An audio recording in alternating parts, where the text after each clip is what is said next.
Hi guys, this is about CMA Final Strategic Cost Management Marathon by Tabish Hassan sir. He's a well-known faculty for costing and financial management subject across South India. And now the sir is dealing with the CA Final AFM as well as with the Sreshta CMA Final Strategic Cost Management. Sir is going to deal. So under our academy, Sreshta for CA CMA, sir is going to handle strategic cost management and. The related revision class we are uploading for the December 2024 exam students, and the same revision is applicable even for June 25, even for December 25 as well. So this is just a brief introduction about Tabish sir. Tabish sir is a well-known faculty for costing and FM in the across South India. He's moreover an all India ranker. Really, like, you can love Tabish sir's style of teaching, because his style of teaching is a kind of storytelling, all that. But the one thing that I truly appreciate about Tabish sir is his clarity in the subject. He's very clear in what he talks, how he explains, crystal clear, no confusion at all. Very expressive in explaining the subject. And coming to this marathon, CMA Final Strategic Cost Management, which is paper number 16, which is actually a 75 marks weightage. CMA Final, it's for 120 marks, right? 20 marks choice. Almost, 30 to 40% of the syllabus of CMA Final is something related to operations management, and balance is related to cost management, strategic cost management. This strategic cost management is being handled by Tabish sir. And in this marathon, which is approximately 8 hours, a detailed revision, it's not even a revision, it's like a very detailed revision sir has done.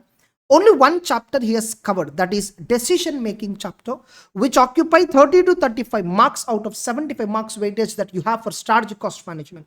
Don't worry, detailed introduction to this marathon is again given by Tabish sir too. As a continuation to this video, you can watch. Below timestamps were there. As a continuation to this video, you can watch. Now, coming to the materials. Okay. And by the way, one more point. Sir has also covered basics of marginal costing, because even in the recent June 24 exams of CMA Final, July exams, this marginal costing related questions were also asked, basics in the form of MCQs. Even that has been covered by sir. Now, coming to the material which sir has used, you open our Sreshta for CA-CMA website. Here in the top, you select CMA Final. Okay. Here P16 is there. So here you can download the workbook and concept notes both, because sir has even solved problems of decision making very detailedly. Getting it? So the material which sir has used in the website can be downloaded here. That's it. This is the introduction I just want to give relating to this SCM marathon. And while it, go ahead, thoroughly enjoy strategy cost management of Tabish sir. Believe me, you are going to enjoy it like anything. And sincere request to you is, once you watch every topic, this marathon has almost 5 timestamps. Okay, 5 topics were there. Once after finishing every topic completed, and how do you felt about the topic, please share it as a comment below. So getting it, like, it, some students know, they will see like how, like, they'll see the comments, and even like, very simple, be continuous, be committed. So watch every 45 minutes to 1 hour, take a break for at least 15 to 20 minutes, and then continue watching. So watch in a structured manner, and please put your appreciation, feedback in the form of comments below. It will help many other students also to get to know about this marathon. And that's it. All the very best. Download the book, continue watching this particular marathon. Bye bye. Yes, everyone. So, hello, hi, namaskaram, my dear warriors. I hope you guys are doing really, really well. Tabish this side, a chartered accountant, all India ranker, international speaker, passionate teacher, and your faculty for costing and FM. So, I take classes for CA Inter, CA Final simultaneously, for CMA Inter as well as for CMA Final, for the subjects of costing as well as FM. Okay, by God's grace, parents' prayers, and the love and support of students over the last 3 years, I'm privileged to teach 7,000 plus students for CA as well as CMA. This is going to be a very special session, because in this session we are going to revise CMA Final Paper 16, that is SCM, Strategic Cost Management, in the most beautiful, most logical way. Okay, if you are someone who is having a fear of the subject SCM, sir, we don't understand concepts, sir, we don't understand questions, sir. Yes, we are not understanding anything, we are chumma by hearting. Boss, Do watch this marathon till the very end. Trust me, I'll change your opinion on costing. Okay, some simple prerequisite promises that I want you guys to have. Yes, while you guys are watching the session live on Zoom as well as subsequently on YouTube. Principle number 1, absolutely no by hearting. Costing is a subject you can enter the examination center without by hearting a single formula. That is what I am here for, to ensure that you guys understand the things logically, just based on simple stories, without even having the need to by heart a single formula. That is my principle, but for that I want you guys. Okay, in this marathon we are going to do it. Second principle, yes, the objective with which I teach is the concept of laugh and learn. That is, I am not a serious person. I cannot sit for an entire day, yes, just sitting very serious without a smile on face, just explaining marginal costing, decision making, standard costing, that, this. No, da, chill da. Yes, I am sincere with regards to the efforts that I am putting. Yeah, students are telling Maja is coming. Yeah, some students know about us already. Yeah, yes. Am I here to teach? Yes, I am here to teach. Will I ensure that you guys understand each and everything? Yes. Boss, we have to put in the efforts. We have to put in the efforts. But our approach while we are putting in the efforts, that can make a difference. Either I can put in the efforts telling, oh my God, I have to sit and study now, so serious now, so difficult now life is. Or else, the same effort we can put with a broad smile on our face, telling, boss, we are doing something that is taking us closer to the dream that we are setting for ourselves. So we'll laugh, we'll crack jokes, we'll ensure that just by sitting, laughing, having fun, yes, we will learn the entire subject. So I always tell in the class, Maja is coming.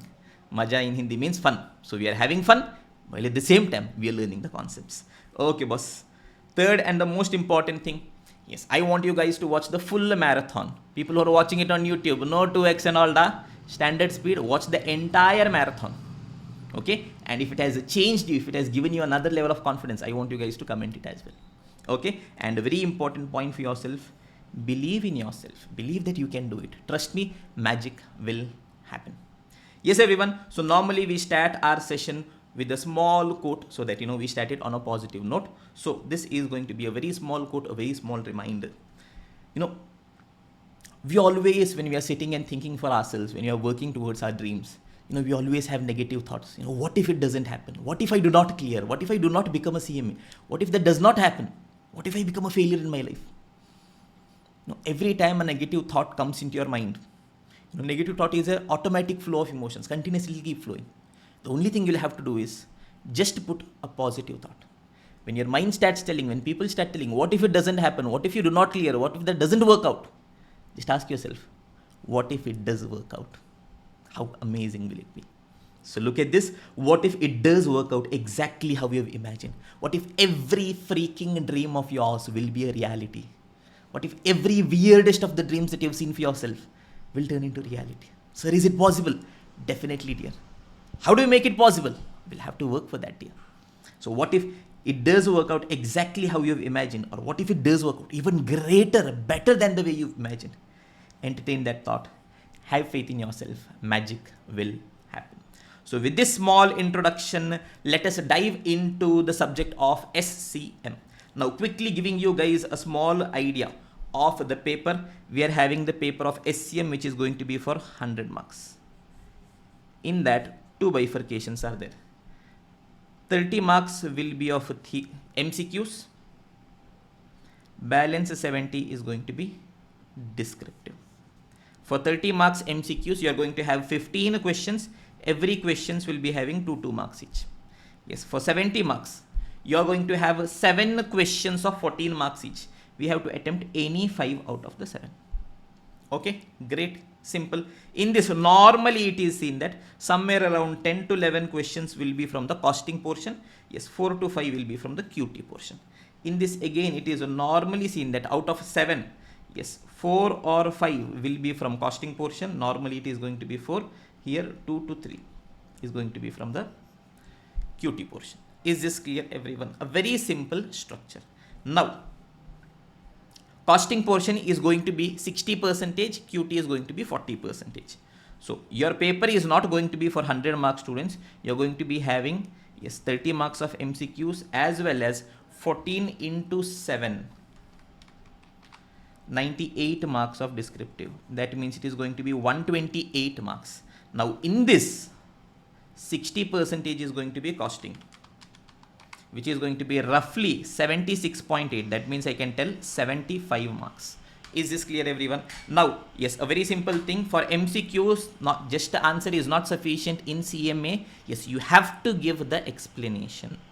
Okay, boss. Great. Perfect. Amazing. Now comes the first chapter, the most important chapter, a beautiful chapter for us. Yes, I want all of you guys to tell, beautiful chapter. Maja is coming. Sir, which chapter it is, sir? Decision making. Sir, what, sir, you are telling, sir? Maja is coming. What nonsense it is, sir. Very difficult, sir. Nothing went to our mind, sir. Don't worry, dear. It is my responsibility to ensure that each and every smallest of the nuance you master it. That too without any seriousness. Aram se. Maja will have. Okay. Now, what is going to be the examination weightage? Yes. As per this institute, they have told 30%, but the paper is for 128. So, 128 into 30% is going to be somewhere around 38 to 40 marks. So, every paper you pick, you will be finding somewhere around 35 to 40 marks. 40 marks, your passing marks will alone be coming from this chapter. Sir, is it reality, sir? True. Does it happen, sir? True. So, should we not be giving in efforts? Obviously, dear. So, let us begin with the first chapter, which is going to be decision making. Now, there are a lot of concepts. I have bifurcated the chapter into 9 different units. So, aram se one by one we will try understanding. So, first we will go to the first unit, basics of marginal costing. Sir, marginal costing, basics. Sir, CMA Inter first group we did, costing. CMA Inter second group, again management accounting we did, sir. Sir, chumma, why you are wasting time, sir? Trust me, the only thing you are having is this. If your basics is clear, just everything we are just playing with the basics. Okay? Give me 45 minutes time. I will do 2 things. Firstly, I will tell you that you don't know the basics. Secondly, I will tell you what exactly is the basics. Okay, we will understand the entire chapter without touching a single formula. That is my promise. But for that, what should be strong? Our base should be strong. So we are going to start from the basics of marginal costing. Okay, everyone. So all your doubts I will be taking. Yes, don't worry for now. Yes, keep your doubts with yourself. Once we keep taking breaks in between or by end of the session, I will answer all your doubts. Don't worry. Without answering your doubts, I'm not going anywhere. I'm here only. Da. Once all your doubts are answered, only then I'm going. Is this clear, everyone? Okay, great. Perfect. Sir, marginal costing basics. So let us begin with the basics of marginal costing.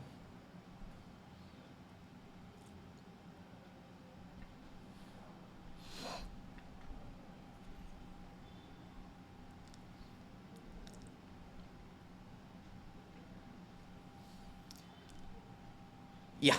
So the way I have promised you, we will understand the entire chapter just based on stories. So, simple story. Assume 2 friends are there. Ram is there. Sham is there. Both of them are studying together. So they decided we will take a room together. We will stay there. They are preparing for the CMA exams. They took a room on rent. How much is a rent, sir? 6,000 rupees is a rent. 2 people are there. Can you guys tell me what is the share of 1 person? What is the rent of 1 person? Everyone, all the intelligent people in the house. 6,000 is a rent. 2 people are there. What is going to be the rent per person? Sir, simple Jujibi, sir. 3,000 rupees. Okay, great. Perfect. Let us take the story one step further. Now, after that, yes, comes our hero. After some days comes our hero. Yes, we have named our hero. Our hero is Sandeep. I am going to call him Sandy. Sandy is going to be the hero of this story. Okay, Sandy come afterwards. They took a room already on rent. 6,000 rupees they are paying. Yes, they told, bro, you've taken a room on rent. They're telling, yes, da. Bro, I also want to come there and study. Da. Please, let me also with you guys in the room. Yes, they will tell, okay, boss. What is the total rent? 6,000. Tell me, how many people are there now altogether? Sir, 3 people, sir. That means tell me, what is the cost per person? What is the cost per person? Sir, simple, sir. 2,000 rupees, na? Okay, great. Now, one thing about Sandeep. Sandeep is a very nice person, kind-hearted person. But he is a very big kanjus. Have you heard the term kanjus? What do you tell kanjus in different languages? In Tamil, what do you tell? In Malayalam, I know, pishk. Yes, in Hindi, I guess it is kanjus only. Okay, whatever it is. Yes, he's telling, bro, just now I had breakup, bro. Just now all my money went, bro. I don't have 2,000, bro. Please understand, bro. I will pay 1,000 rupees to you. Bro, somehow adjust and let me. Yes, what is Sandy Bai telling? Yes, what is the cost per person coming to 2000 rupees? Whether Sandy Bai is willing to pay 2000. No, he is telling 1000 rupees only will give. Now comes the question. Should we allow Sandy Bai to the room? Should we not allow Sandy Bai to the room? How many of you guys are telling we should allow? Yes, comment we should allow. How many of you guys are telling we should not allow? Comment we should not allow. Quickly giving you guys 1 minute time. Yes, we are having mixed response. Some of you guys are telling we should allow. Some of you guys are telling we should not allow. Yes, okay. Now let us have a look at that. Let us try understanding what exactly is happening. Okay, just a minute. Okay, yes. Now, the answer is we should allow. People who would have stayed in hostel know, yes, what story exactly is happening. Now, understand. Yes, marginal costing is telling all short-term decisions that I'm going to take. It should not be based on total cost, boss. It should be based on the concept of marginal cost. Okay, boss. So, in this story, let us try understanding. 3 people were there, Ram, Sham, as well as Sandy Bai. Okay, Sandy was there. Tell me, previously when 2 people were there, how much was the rent coming to? 6,000, sir. That means per head was coming 3,000. Now that Sandy has come, tell me, total rent will be how much only? Sir, total rent, whether it is 2 people or 3 people, it is 6,000 only. But Sandy is willing to pay 1,000 rupees. That means, tell me, balance how much money these both should contribute? 5,000, sir. That means 2,500. That means previously they were paying 3,000. Now they have just to pay 2,500. That means they are saving 500 each. That means what is the decision? Should we allow Sandy Bai? Should we not allow Sandy Bai? We should allow Sandy Bai. What is the moral of the story? Every time I am taking a decision, tell this to yourself. Every time I am taking a decision, I will not take a decision based on total cost. We will always be taking the decision based on marginal cost. How much is the extra cost we are incurring? Is this clear, everyone? All short-term decisions are based on the concept of marginal cost. Because understand, yes, previously also 6,000, now also 6,000. That means how much extra cost we are incurring? Extra cost is 0, boss. But as against that, when Sandy comes, he is willing to pay 1,000 rupees. Marginal revenue is greater than marginal cost. That means we should accept the decision. Is this clear, everyone? Okay, great.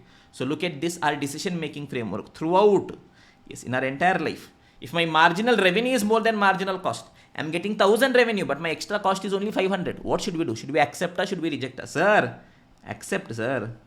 If my marginal revenue is less than marginal cost, if I accept now, yes, I'm getting only 1,000 revenue, but my extra cost is 2,000. Should we accept? Why should we accept, sir? We will reject now. Okay, great, simple. Okay, now let us continue this story. Okay, so Sandy Bai came into the room. So he's sitting, he's enjoying 1,000 rupees only he got the room. Now after some days, he's telling, now we should do something for the food. So he asked, bro, what are you guys doing for the food, bro? They told, there is a mess nearby. They are giving us the food. He's asking, how is the charges coming, bro? They told, the mess charges is coming to 3,000 per person. 3,000 per person. They're telling right now 2 people are there. That means 3,000, we are paying 6,000. Simple. If you want, you pay 3,000.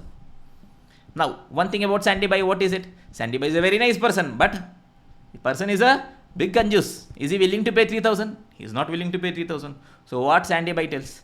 Bro, no fund, bro. Cash, duddu, paisa, money, not there, bro. Just 2 months back, breakup, bro. Bro, I have 1,000 rupees with me. Somehow you arrange. You do something. And yes, allow me to have food with you guys. I won't have food with you guys only. Tell me, should we allow Sandy Bai? Should we not allow Sandy Bai? Yes, the mess bill is coming as 3,000 per person.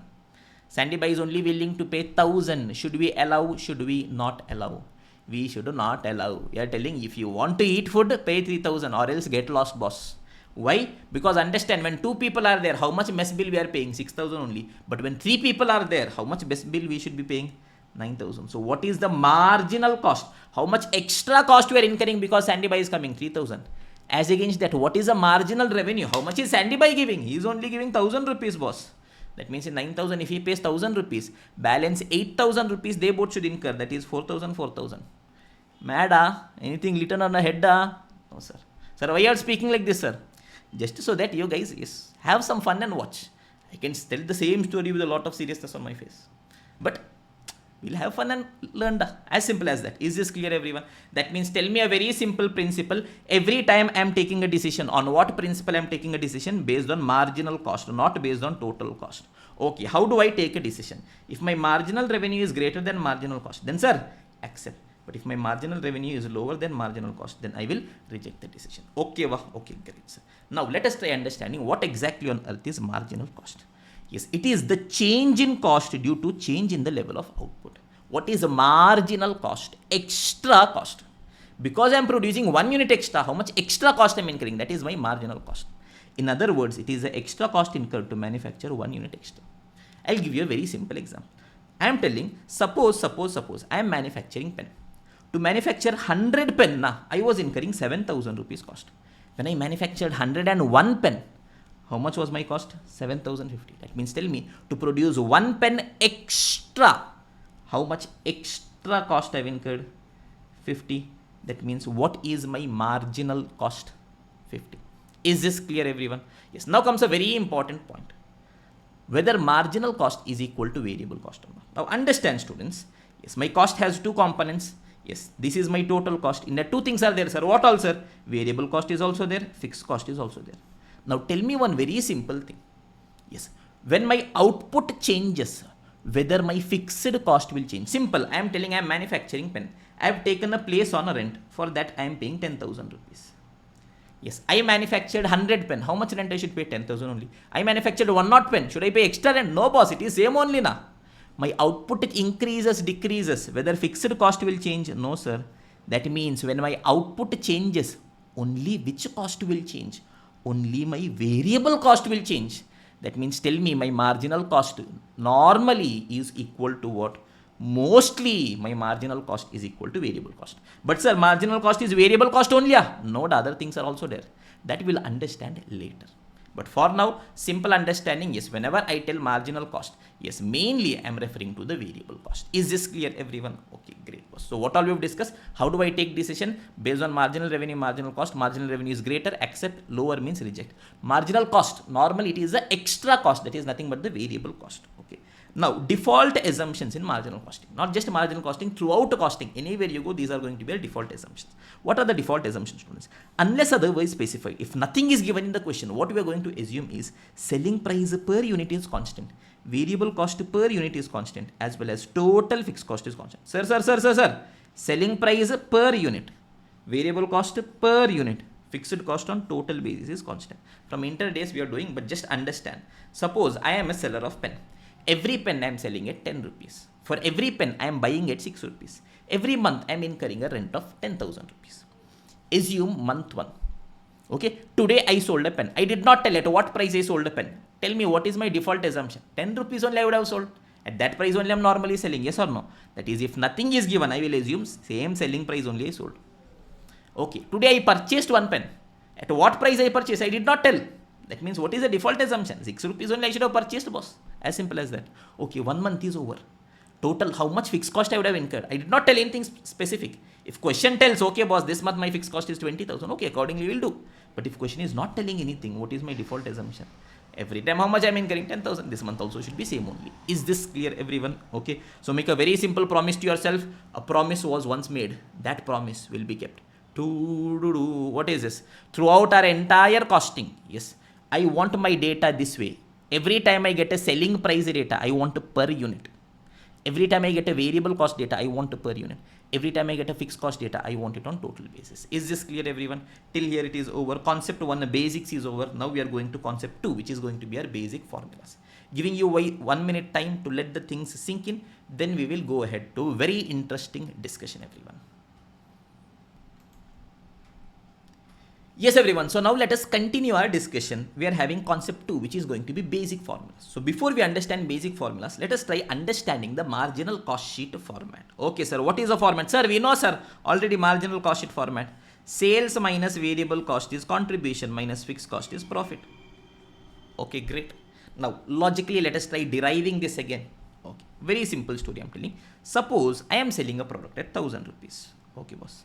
In one period, my variable cost was, say, 500 rupees. My fixed cost was, say, for example, 300 rupees. Okay. Now tell me, golden formula of costing. We know that, boss, sales minus total cost is nothing but profit or loss. Yes or no? Tell me what is the sales total, how much money I got, 1000. What is my total cost? Variable I paid 500, sir. Fixed I paid 300, sir. That means total I paid 800. That means can I tell my profit is 200? Okay, sir, great. Now comes the next thing. Okay. I can also write this as sales. Total 1000 I am getting. From this, what all has gone? Sir, variable cost has also gone, sir. Fixed cost has also gone, sir. That will give me my profit. Yes or no? 1000 has come. In that 500 variable cost has gone. 300 fixed cost has gone. So that means altogether 200 I am having. Or else I can also write it. Continuation. Yes, I have written sales minus variable cost minus fixed cost is profit. I have written. Now I will write it like this. Sales minus variable cost minus fixed cost is equal to profit. Perfect. But this term of sales minus variable cost, I will write it as contribution. I am telling, boss, 1000 rupees sales I got. In that specifically, how much variable cost I paid? 500 I paid, sir. That means how much cash I am left with, contribution, 500. From that, how much fixed cost I have paid? 300. That means how much profit I am having? 200. Is this clear, everyone? So marginal cost sheet format, it is sales minus variable cost is contribution minus fixed cost is going to be profit. Now, sir, what exactly is contribution? Okay. Contribution is the amount which contributes towards recovery of fixed cost and profit. Sir, what nonsense, sir, this is? Don't worry, I have told you. Yes, we will understand. Just a very simple story. Now, understand. The story continues further. Okay? Yes, Sandy Bai is very sad because they did not give him food. So, he decided. Yes, what did he decide? Amme, now this veliyar panakar navan amme. Yes, what is that? Yes, one day I'll be a very big person. Yes, KGF dialogue. So he decided, yes, I will start a business. I will become very rich one day. These two people who have not given me food that day, they will regret. Okay. So he was walking on the streets. Yes, he came across a very beautiful business opportunity. What is it? There was a wholesale garment shop, textile shop. Their shirts are available at 600 rupees. So he can purchase every shirt at 600 rupees. The MRP of the shirt is 1000 rupees. That means he can sell the same shirt to customer at 1000 rupees. That means, tell me students, if he sells one shirt, how much cash I am getting? 1000 is coming, 600 is going. How much cash I am having? 400. If I sell two shirt, how much cash I am having? Sir, for one shirt 400, two shirt is 800. 10 shirt means 400 into 10, 4000. 100 shirt means 40,000, sir. 1000 shirt means 4 lakhs. Sir, maja is coming, sir.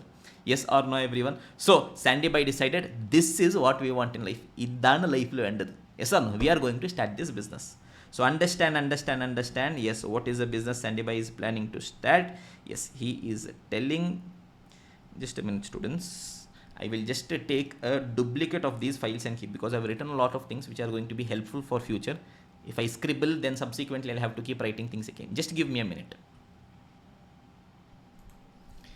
Yes, everyone. So understand, yes, what is the business model happening? Yes, every shirt he will purchase from wholesale market at 600 rupees. That means, tell me, if he is purchasing one shirt, how much he has to pay? 600 he has to pay, boss. Once he sells one shirt, how much money he is getting? How much revenue he is getting?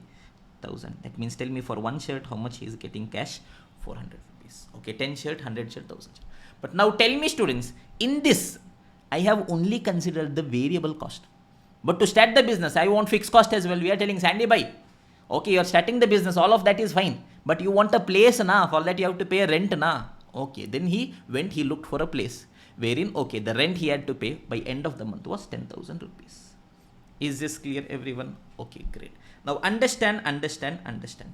Okay, yes. So let us try understanding, yes, what exactly is happening. So tell me, my selling price is 1000, variable cost is 600, fixed cost is going to be 10,000.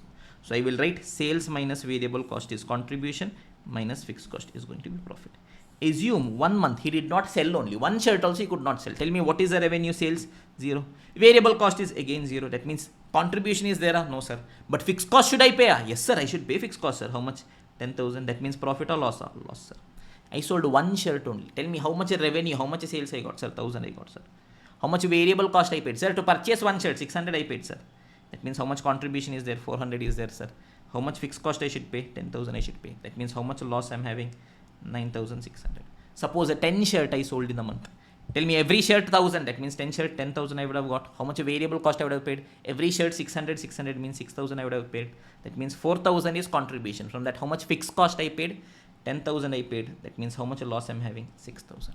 25 shirt I sold. Every shirt 1000. That means 25 shirt I would have got 25,000. Variable cost, every shirt 600 means 15,000 I would have paid. That means how much cash is there with me? 10,000. Fixed cost I am paying 10,000. Profit or loss is here. Sir, what are you trying to tell, sir? Yes, understand, get the feel of what is contribution. Yes, we have all put in formulas, but what is contribution? In the most simplest of the terms, contribution means the net cash that I get by selling 1 unit of goods or services.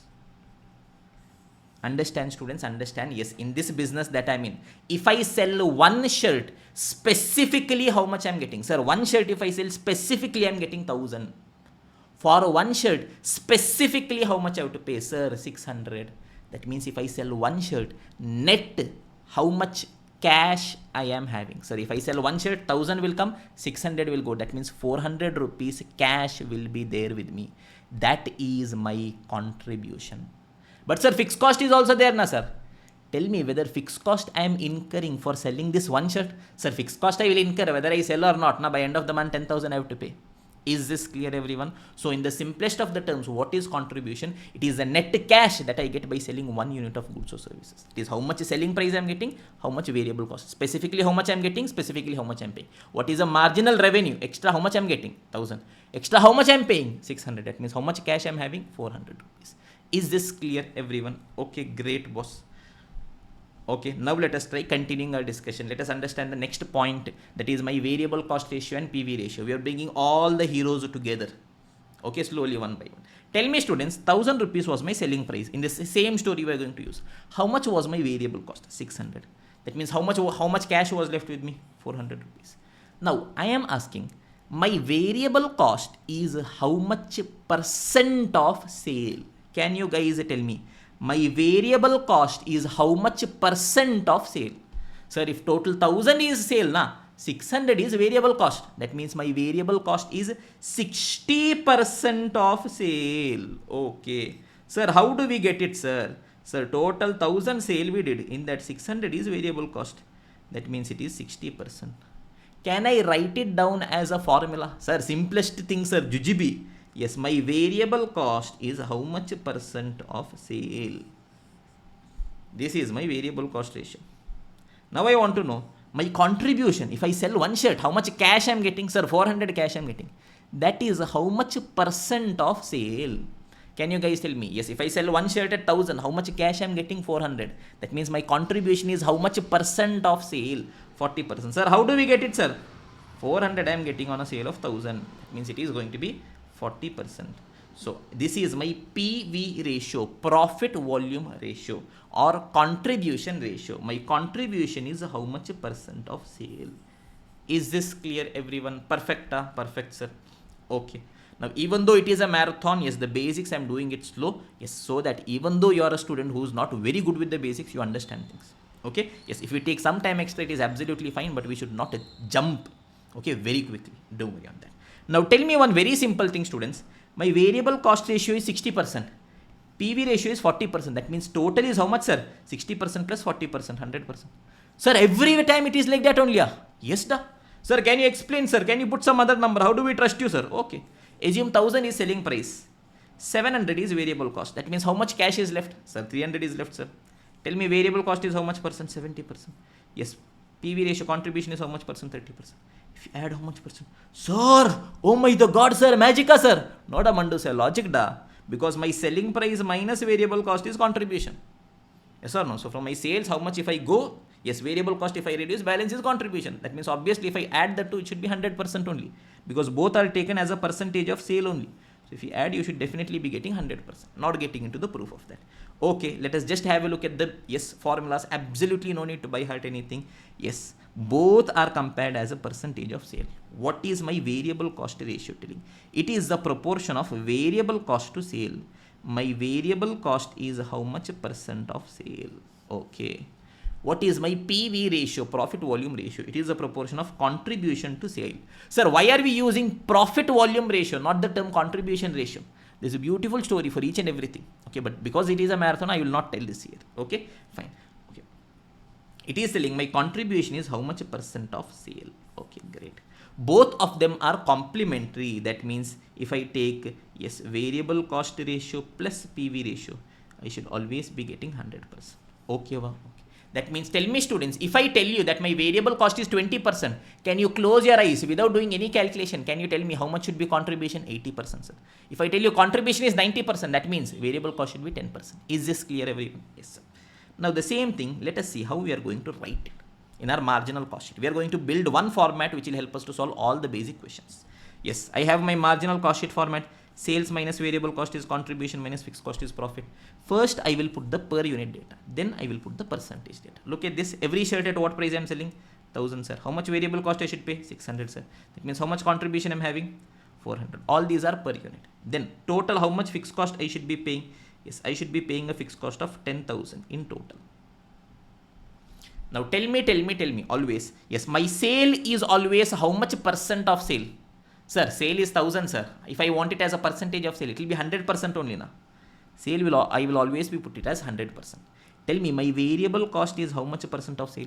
On a sale of 1000, variable cost is 600. That means it is going to be 60%.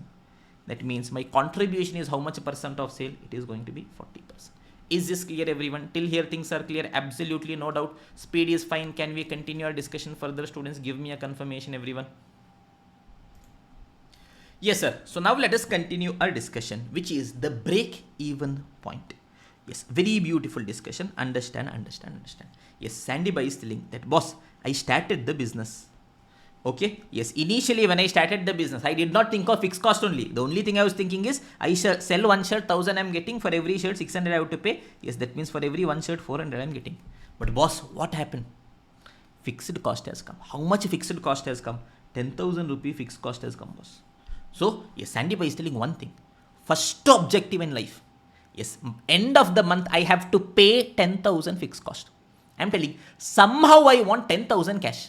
Profit and all afterwards I'll think. But 10,000 fixed cost I have to pay by end of the month. So I'm telling, somehow, if I get 10,000 cash with me, from that 10,000 fixed cost I'll pay. No tension, boss. Story over. That is my break-even point. Now, how do I calculate my break-even point? Very simple, students. Absolutely no need for a formula. Look at this, students. Sales minus variable cost is contribution minus fixed cost is profit. Different ways I will explain you guys the things. Now, tell me. Yes, what is Sandy Bai telling? First objective in life. Month end, how much cash he has to pay? 10,000 he has to pay. So, to pay 10,000, he is telling, in my wallet, if I have somehow 10,000 rupees cash, okay, maja is coming for me. Yes, I can pay fixed cost. Okay, no profit, but no loss also. Okay. Tell me, 10,000 I want. Tell me, how do I get cash? Sir, by selling goods, sir. If I sell goods, how much cash I am getting? Sir, 1000 rupees, sir. Wrong. If I sell 1 unit, 1000 rupees I am getting. But that time only 600 variable cost is also going now. That means on one shirt, how much I am getting? 400 only I am getting. Is this clear? So I am telling, if I sell one shirt, I am getting 400 rupees cash. I want total how much cash? Sir, I want total 10,000 cash, sir. That means how much a shirt I should be selling? 10,000 divided by 400. 25 shirt I should be selling. Sir, how do we believe, sir? Okay, let us verify. Tell me, 25 shirt I sold. Every shirt at what price I sold? 1000 rupees I sold. That means total how much I got? 25,000. Yes, 25 shirt I should purchase as well. For every shirt, how much I should pay? 600. That means how much I'll be paying? 15,000. That means how much cash is there with me? 10,000 is there with me. Yes or no? So from every shirt, in very simple terms, for every shirt I'm getting 400. Like that for 25 shirts. 400, 25 shirts. Total I got 10,000 rupees cash with me. From this cash has come. But can I, yes, do maja from this cash? No, boss. Why? What is there? Fixed cost I have to pay now. How much I have to pay? 10,000 I have to pay. 10,000 I got. From that full 10,000 I paid. Profit is there? No. Loss is there? No. What is that? B. Is this clear, everyone? Okay, great. Perfect. Now, even without, yes, touching all this was just a simple cross multiplication. If you want, you have your formula as well, which is fixed cost divided by contribution per unit. How did I get this? It is nothing but 10,000 is what? Fixed cost. 400 is what? Contribution per unit. Absolutely no need for that. Now, look at this. Without even touching a formula, I will show it to you guys. Look at this. Compulsorily, what we have to do is, these two columns are compulsory. Per unit data, percentage data. Tell me every shirt at what price I am selling? 1000. Variable cost is 600. That means contribution is 400. Total, how much fixed cost I am incurring? 10,000. Percentage, sale is always 100%, variable cost here is 60%, contribution is 40%. Now tell me, I want to reach my break even point. Tell me, what is break even point? Understand, no profit, no loss. That means here profit or loss is 0. Okay, okay, sir. But sir, I have to pay 10,000 fixed cost now. 10,000 I have to pay now. That means to pay 10,000, how much cash I want with me? Sir, 10,000 rupees cash I want. If I have 10,000 cash now, no tension, boss. 10,000 cash has come. From that 10,000 I paid, no profit, no loss. Okay, boss. That means total how much cash I want? 10,000 cash I want. 10,000 contribution I want. I sell one shirt, how much contribution I am getting? 400 I am getting. That means how many shirt I should be selling? Sir, one shirt I am getting 400. I want 10,000 contribution. That means how much? Yes, shirt I should be selling here. Yes, 10,000 divided by 400. 25 shirts I should be selling. 25 shirts I sold. Every shirt I sold at 1,000 rupees. That means total how much will be my revenue? 25 into 1,000. It is 25,000. Variable cost is 25 into 600. 15,000. Is this clear, everyone? So that means, look at this, students. BP, a very simple formula we are having. Break even point in terms of units. Yes, it is a fixed cost divided by contribution per unit. Yes, sir, should we buy heart? Why you should buy heart?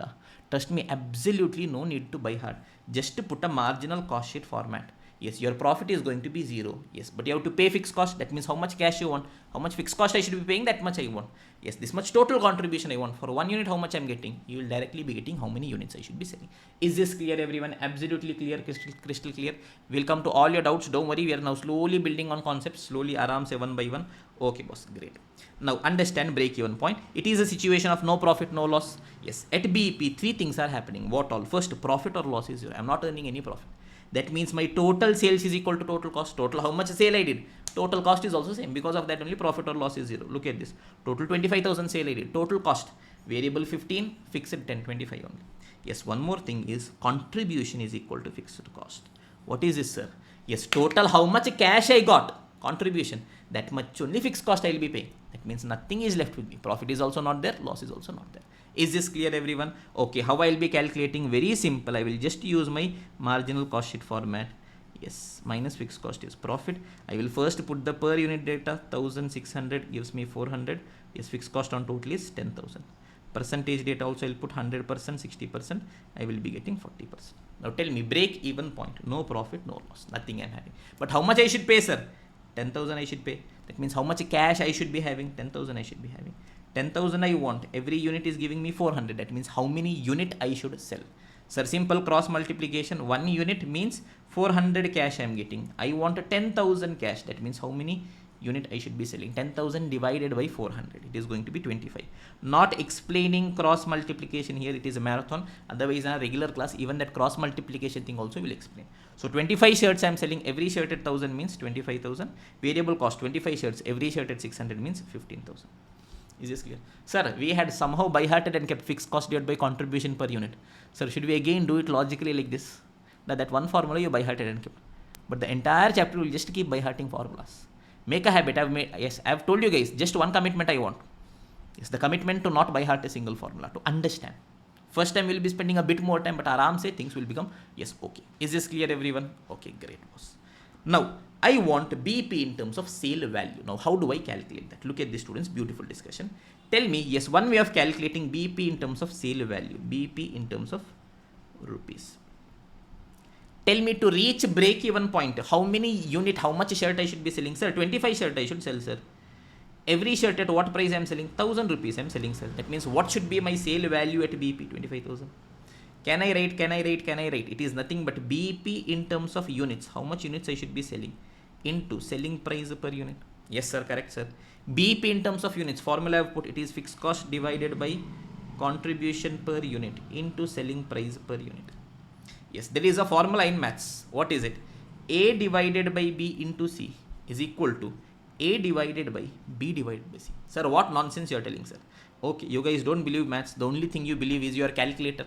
I'll randomly put numbers. A I will take it as 1, B I will take it as 2, C I will take it as 3. So A, 1 divided by B into C. Yes, what is going to be the number on your calculator? 1 into 3, 3 by 2 is going to be 1.5. You can also put it as A divided by B divided by C. A divided by B divided by C. Tell me, B divided by C, 2 divided by 3 is 0.666666. 1 divided by 0.666666 is 1.5 again. Sir, why you did, sir? Just to tell you no knowledge. No, I will use it here. Look at this. Yes. This is A divided by B into C. I can also write it as A divided by B divided by C, which is fixed cost divided by contribution per unit divided by selling price per unit. Tell me, fixed cost divided by contribution per unit divided by selling price per unit. What is this telling, students? If I sell one shirt at 1000, contribution is 400. That means 400 divided by 1000, 40%. What is it? Sir, it is nothing but PV ratio, sir. That means this is going to be the formula of BP in terms of rupees. It is fixed cost divided by PV ratio. Is this clear, everyone? Let me directly put the formula. 10,000 fixed cost I should be paying. Yes, it is going to be 40%. That means tell me how much would be my BEP sale value? 25,000. Is this clear? Yes, sir, it is clear. But should I tell you something? Maja has not come. Why, sir? Who will sit and derive all these things? Logically, we should feel. Yes, we have derived mathematically, but what I have told, we should feel each and everything. Okay, now understand what exactly is happening here. Okay, yes, this entire nonsense, it is mathematical derivation. We will do it based on the field. Look at this, students. Okay, same story I am going to do it now for you guys. Yes, I will calculate break-even point for you guys. Now look at this. Okay, my PV ratio. Okay, I am telling simple. I want to reach my break-even point. Break-even means what? No profit, no loss. But sir, I have to pay 10,000 fixed cost now. To pay 10,000 fixed cost, how much cash I want? 10,000 I want. Till here clear? Clear, sir. Now understand a very simple thing. My PV ratio is 40%. What does it mean? It tells me that if I make 1,000 rupee sale, if I make 100 rupee sale, 40 will be my contribution. Yes or no, everyone? Yes, sir. Correct, sir. You know, sir. Okay. Sale contribution. My PV ratio is 40%. It tells that 100 rupee sale if I make, 40 rupees contribution. 1,000 if I make, 400 contribution. 500 I make, 40% of that 200 is going to be my contribution. Okay, I am telling I made 1 rupee sale. Tell me how much will be my contribution. 1 rupee sale if I make, how much will be my contribution? Sir, 40% of that 0.4 will be my contribution. Is this clear? Okay, if I make a sale of 1 rupee, 0.4 will be my contribution. Now tell me, to reach break-even point, how much fixed cost I should pay? 10,000. Sir, to pay that, how much cash I want? How much contribution I want? Sir, 10,000 I want. So if I make 1 rupee sale, 0.4 is my contribution. But sir, I want 10,000 contribution. That means how much sale I should be doing? It is 10,000 divided by 0.4. 25,000 rupees sale I should be doing. Is this clear, everyone? The same thing I have done without getting into the formula, without going into that mathematical derivation, A by B into C, all those things. Is this clear? Again, what is 10,000? Fixed cost. What is 40%? PV ratio. Is this clear, everyone? Perfect. Now look at this. I will directly calculate my break-even point in terms of value. Yes, without touching the formula, I'll give you guys one more situation as well. Don't worry. Yes, how do I read? How do I feel? It's all about how you feel the data. Feeling is important. Tell to yourself, feel the data. Okay, great. Recording is on now. Now look at this. What I'm telling. Yes, total how much? See, your data is available there only. Your left, right, up, down. You will get your entire data. I'm telling total 10,000 cash I want, boss. Yes, 10,000 contribution I want. Contribution is how much percent? 40%. That means if I make a sale of 1 rupee, 0.4 is my contribution. I want 10,000 contribution. How much sale I should be doing? 10,000 divided by 0.4, 25,000. Yes or no? 10,000 contribution I want. It is how much percent? It is 40%, boss. That means 100%. Sale is how much? Divided by 40%. Is this clear, everyone? Okay, great. Now, just for the sake of writing, I will write fixed cost divided by PV ratio. But I will not be using this formula. Is this clear? Just logically only I will be doing. So break-even point in terms of units means fixed cost divided by contribution per unit I will be doing. In terms of rupee means divided by PV ratio I will be doing. Is this clear, everyone? Great. Now one more example I have given. Let us do it our way without touching a formula. Okay, look at this, students. Suppose I am selling watches I am selling. Every watch at what price I am selling, sir? 700. Variable cost is how much? 455. Fixed cost is how much? 36,750. Capacity is not needed here. Calculate BP. Okay, sir. Simple. First, sales minus variable cost is contribution minus fixed cost is going to be profit. Okay, great. First, per unit as well as percentage. I'll write. Every watch at what price I am selling? 700, sir. Variable cost is how much? 455. That means how much is my contribution? 245. Total, how much fixed cost I should be paying? 36,750. Okay, great. Percentage, sale is always 100%, sir. Variable cost is how much? Divided by 700. It is 65%. That means contribution is going to be 35%. Now, let us get into our BEP calculation. Aram se both the things without touching a single formula.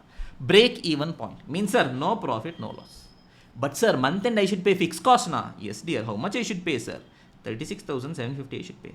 That means to pay that, how much cash I want, how much contribution I want? 36,750 I want. Okay, boss, still here is okay. Okay. Total 36,750 contribution I want.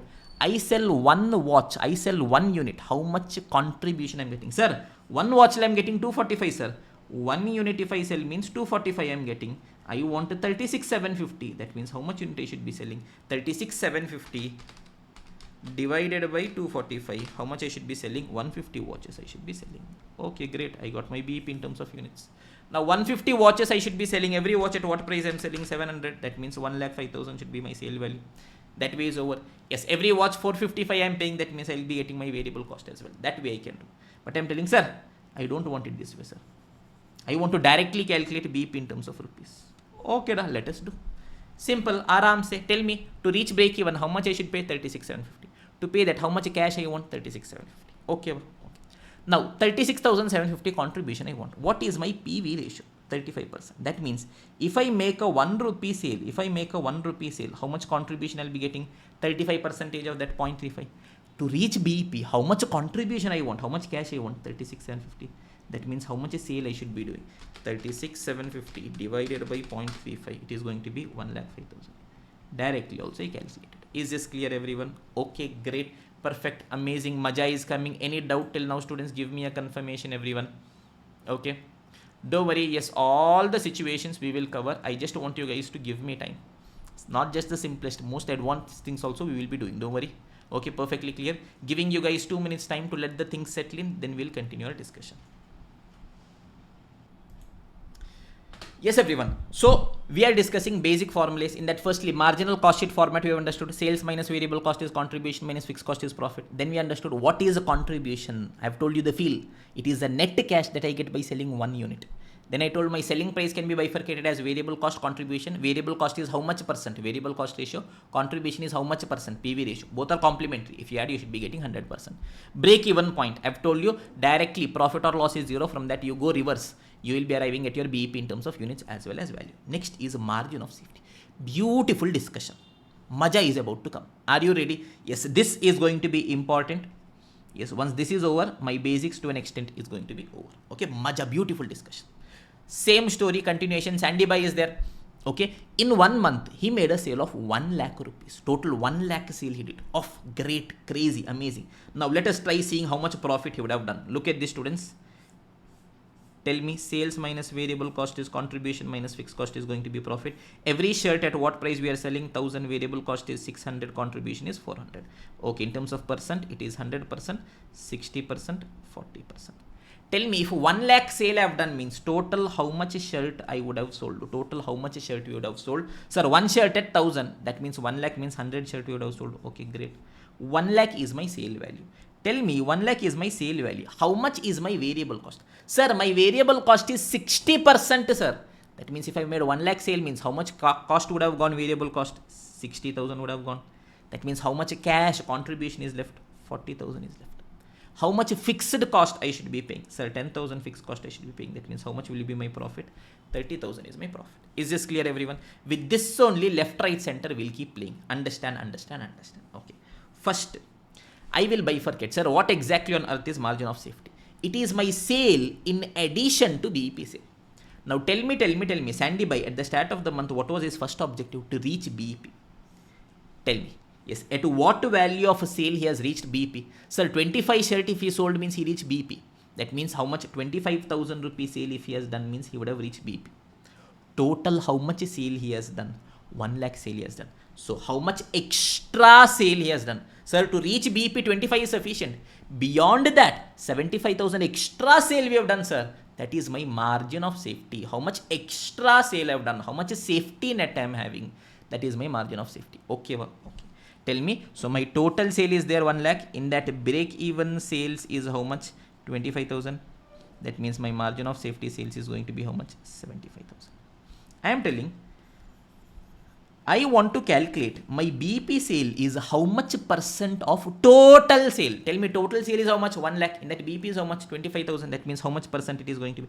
25%, sir. Simple Jujibi, sir. What you are telling, sir? Okay. Can I create a formula? Yes, sir. BEP sale ratio. My BEP sale is how much percentage of total sale? How do I get it? It is BEP sale divided by total sale into 100. Simple. Yes. Now I want to know my MOS sale is how much percent of total sale? Sir, total sale is how much, sir? 1 lakh. That MOS is how much? 75,000. That means my MOS sale is how much percent of total sale? Sir, 75%, sir. 75,000 divided by 1 lakh into 100.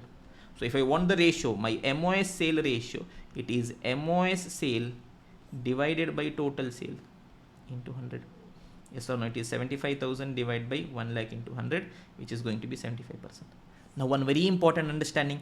Tell me my BEP sale ratio was how much? 25%. MOS sale ratio is how much? 75%. If you add the two, how much you are getting? Sir, 100% we are getting, sir. How, sir? Magica, sir? No da. Total sale only I bifurcated as BEP MOS. So if I take a percentage if I add, that should be 100% only now. That means tell me, if I tell you that my BEP sale is 50%, that means you can close your eyes and tell MOS is how much? 50%.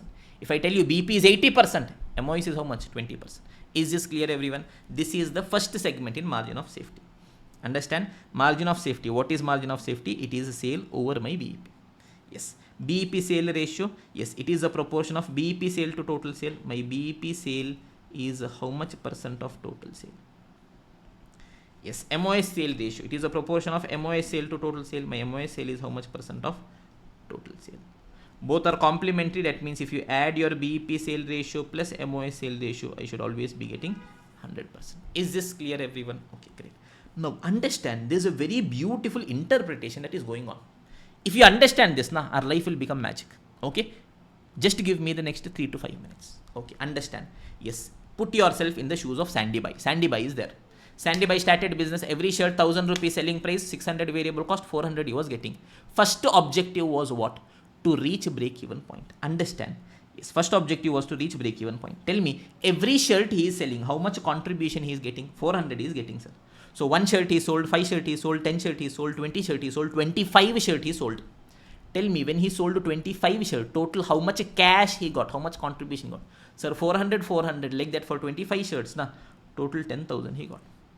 What Sandy Bai will now tell? Boss, my first objective in life is accomplished. What, sir? Fixed cost I had to pay. That money I got. This money Sandy Bai will keep it aside. He will tell this he is keeping it aside separately. Why? To pay fixed cost. This money is recovered. 25 shirts is sold. Okay. Now, next day, a 26th customer comes to Sandy Bai. New customer is coming to Sandy Bai. He is telling, Sandy Bai, I want a shirt. Sandy Bai told, boss, available na. He sold a shirt. How much selling price he got? 1,000. How much variable cost he had incurred? 600. That means tell me how much cash he had got. Sir, 400 extra cash he had got on 26th shirt. Now tell me. This 400 that Sandy Bai has got, he has to pay this to anyone? No, sir. Why? Because in this variable cost I have recovered. Fixed cost. Already I kept it aside. That means this money is going to be what? This money is going to be my profit.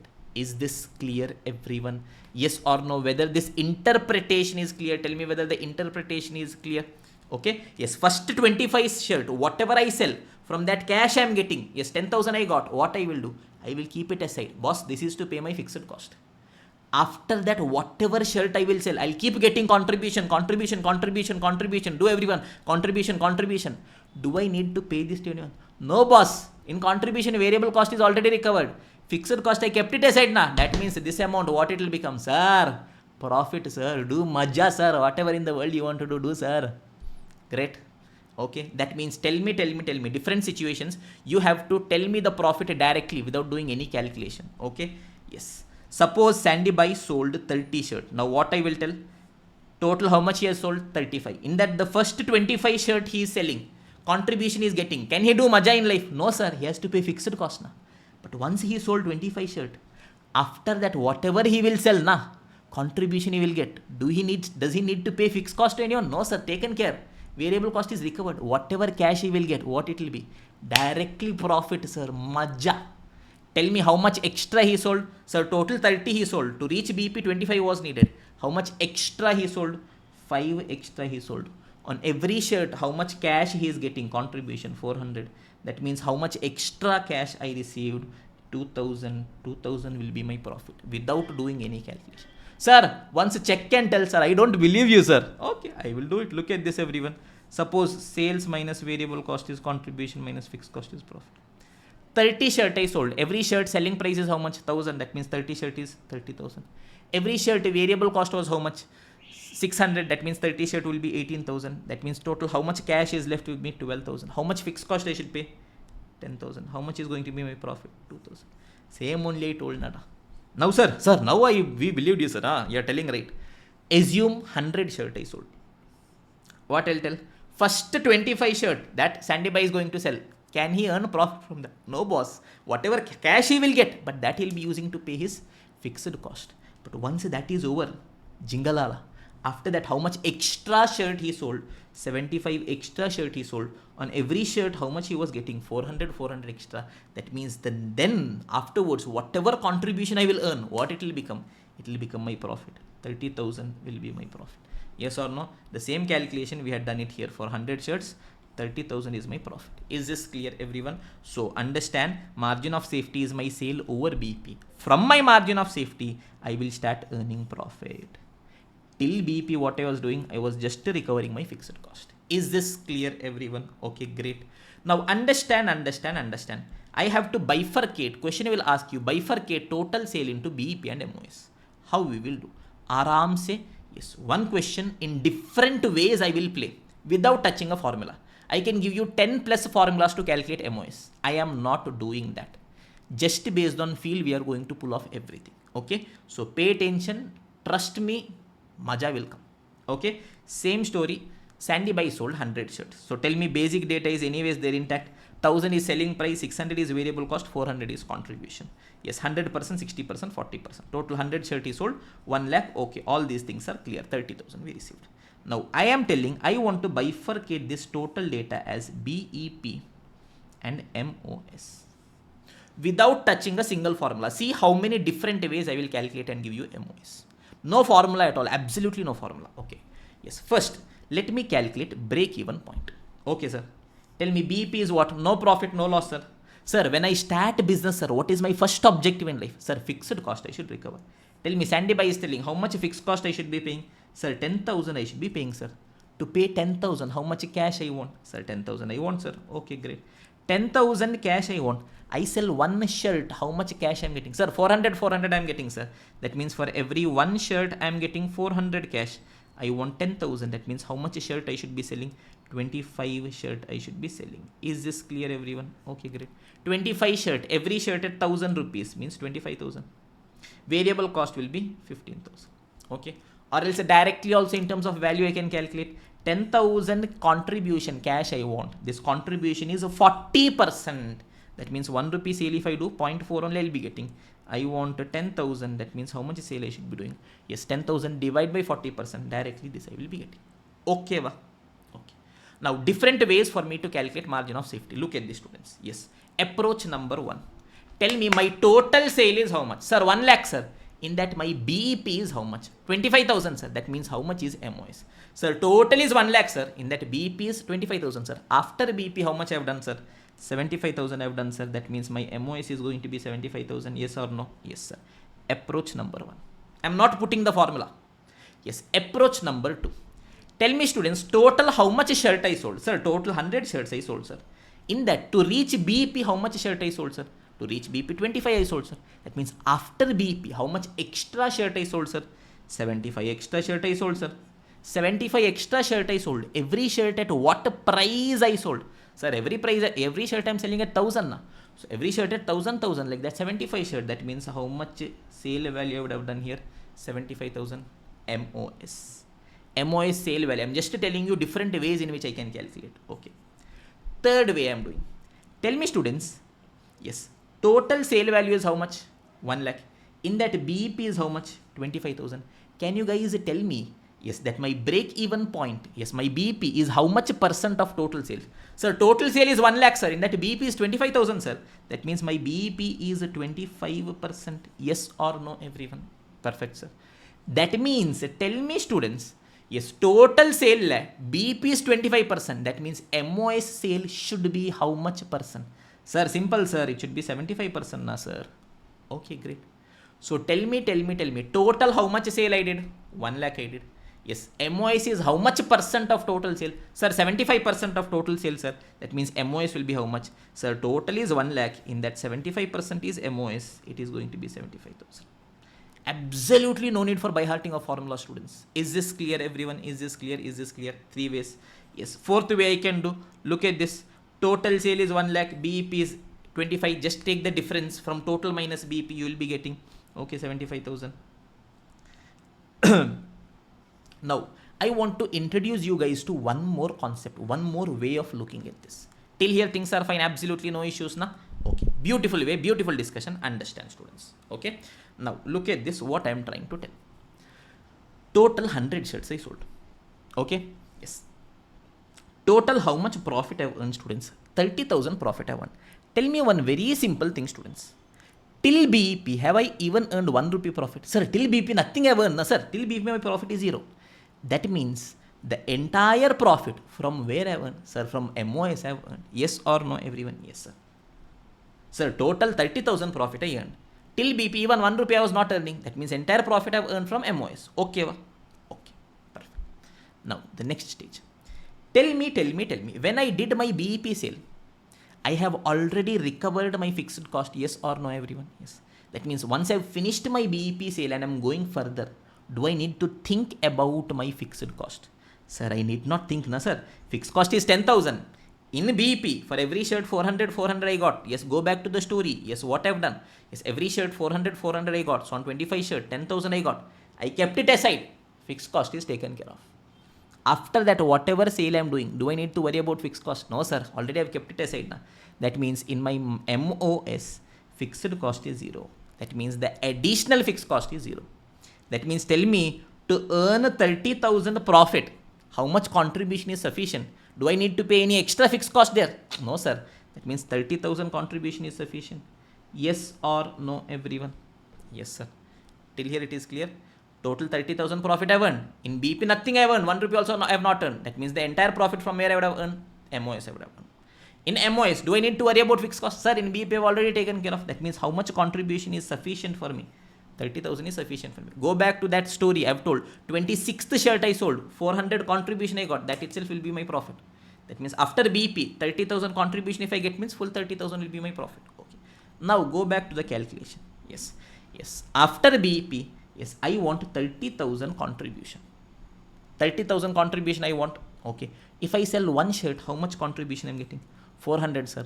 That means to get 30,000 contribution, how much shirt I should be selling? Sir, one shirt I am getting 400 contribution. To get 30,000, how much shirt I should be selling? 30,000 divided by 400, how much am I getting, students? 75 units. That means 75 units is going to be my MOS. 75 shirts I will be selling. Every shirt at what price I am selling? 1,000. That means how much it is going to be? 75,000. Fifth way I have calculated MOS. Sixth and final way I am going to calculate MOS. Look at this, students. Yes, directly I am calculating. Tell me, 30,000 profit I want. In MOS, I need not worry about my fixed cost. That means 30,000 contribution is sufficient. Tell me. I am telling I want 30,000 contribution, boss. Okay, great. My contribution is how much percent of sale? 40%. That means if I make 1 rupee sale, 40%, 0.4 is contribution. I want how much contribution? 30,000 contribution. That means how much sale I should be doing? 30,000 divided by 0.4. How much I should be doing? 75,000 I should be doing. 75,000 is my MOS. Approach number 6. 6 different approaches I have calculated MOS without touching a single formula. Yes or no, everyone? Is this clear? Is this clear? Is this clear? Yes, the only thing we want is 2 simple observations I should be keeping on the back of my mind. Understand, students? 2 simple observations will tell that if you remember, you will just keep playing with marginal costing. Nothing is there, trust me. If you want, I can give you 100 plus formulas just in the basics. Absolutely no need. Without touching a single formula, I've told you, one formula also, we want logic only. Is this clear, everyone? Okay, great. Now, understand one very simple thing, students. 2 simple observations I should be keeping on the back of my mind.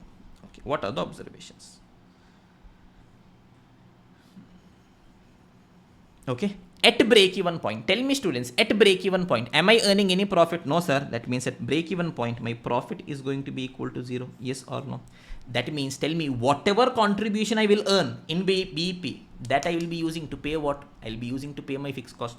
So I will tell my contribution will be equal to my fixed cost. Yes or no, everyone? Yes, sir. Simple, sir. In BEP, first 25 shirt I sold. Yes, my profit or loss is 0.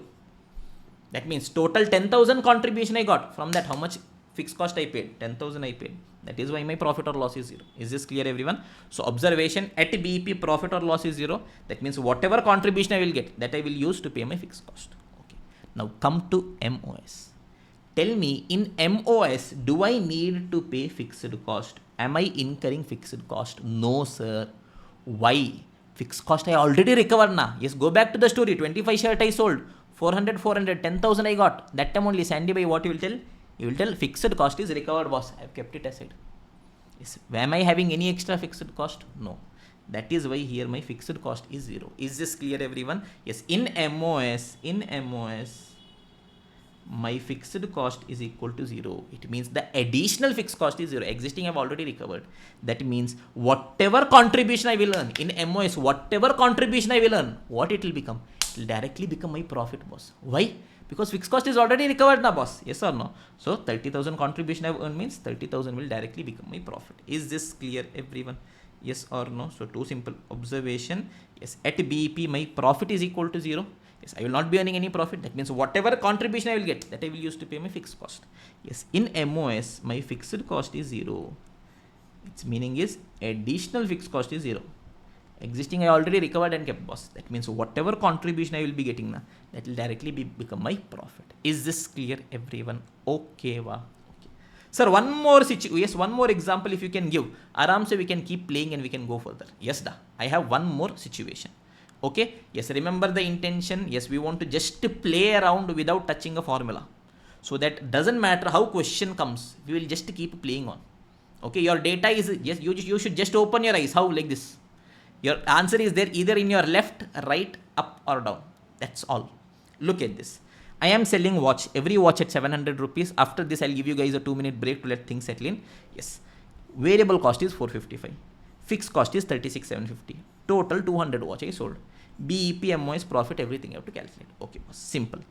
Sales minus variable cost is going to be contribution minus fixed cost is going to be profit. Okay. Tell me every watch at what price I am selling? 700. Variable cost is 455. That means contribution is 245. Total how much fixed cost we are having? 36,750. In terms of percentage, sale is always 100%. Variable cost is how much? 65%. Give me a confirmation. 455 divided by 700. Yes, 65%. That means contribution is 35%. Okay. First, total I will calculate. BEP, MOS. Different ways we will do. Tell me total how many watches I sold. Sir, total 200 watches I sold.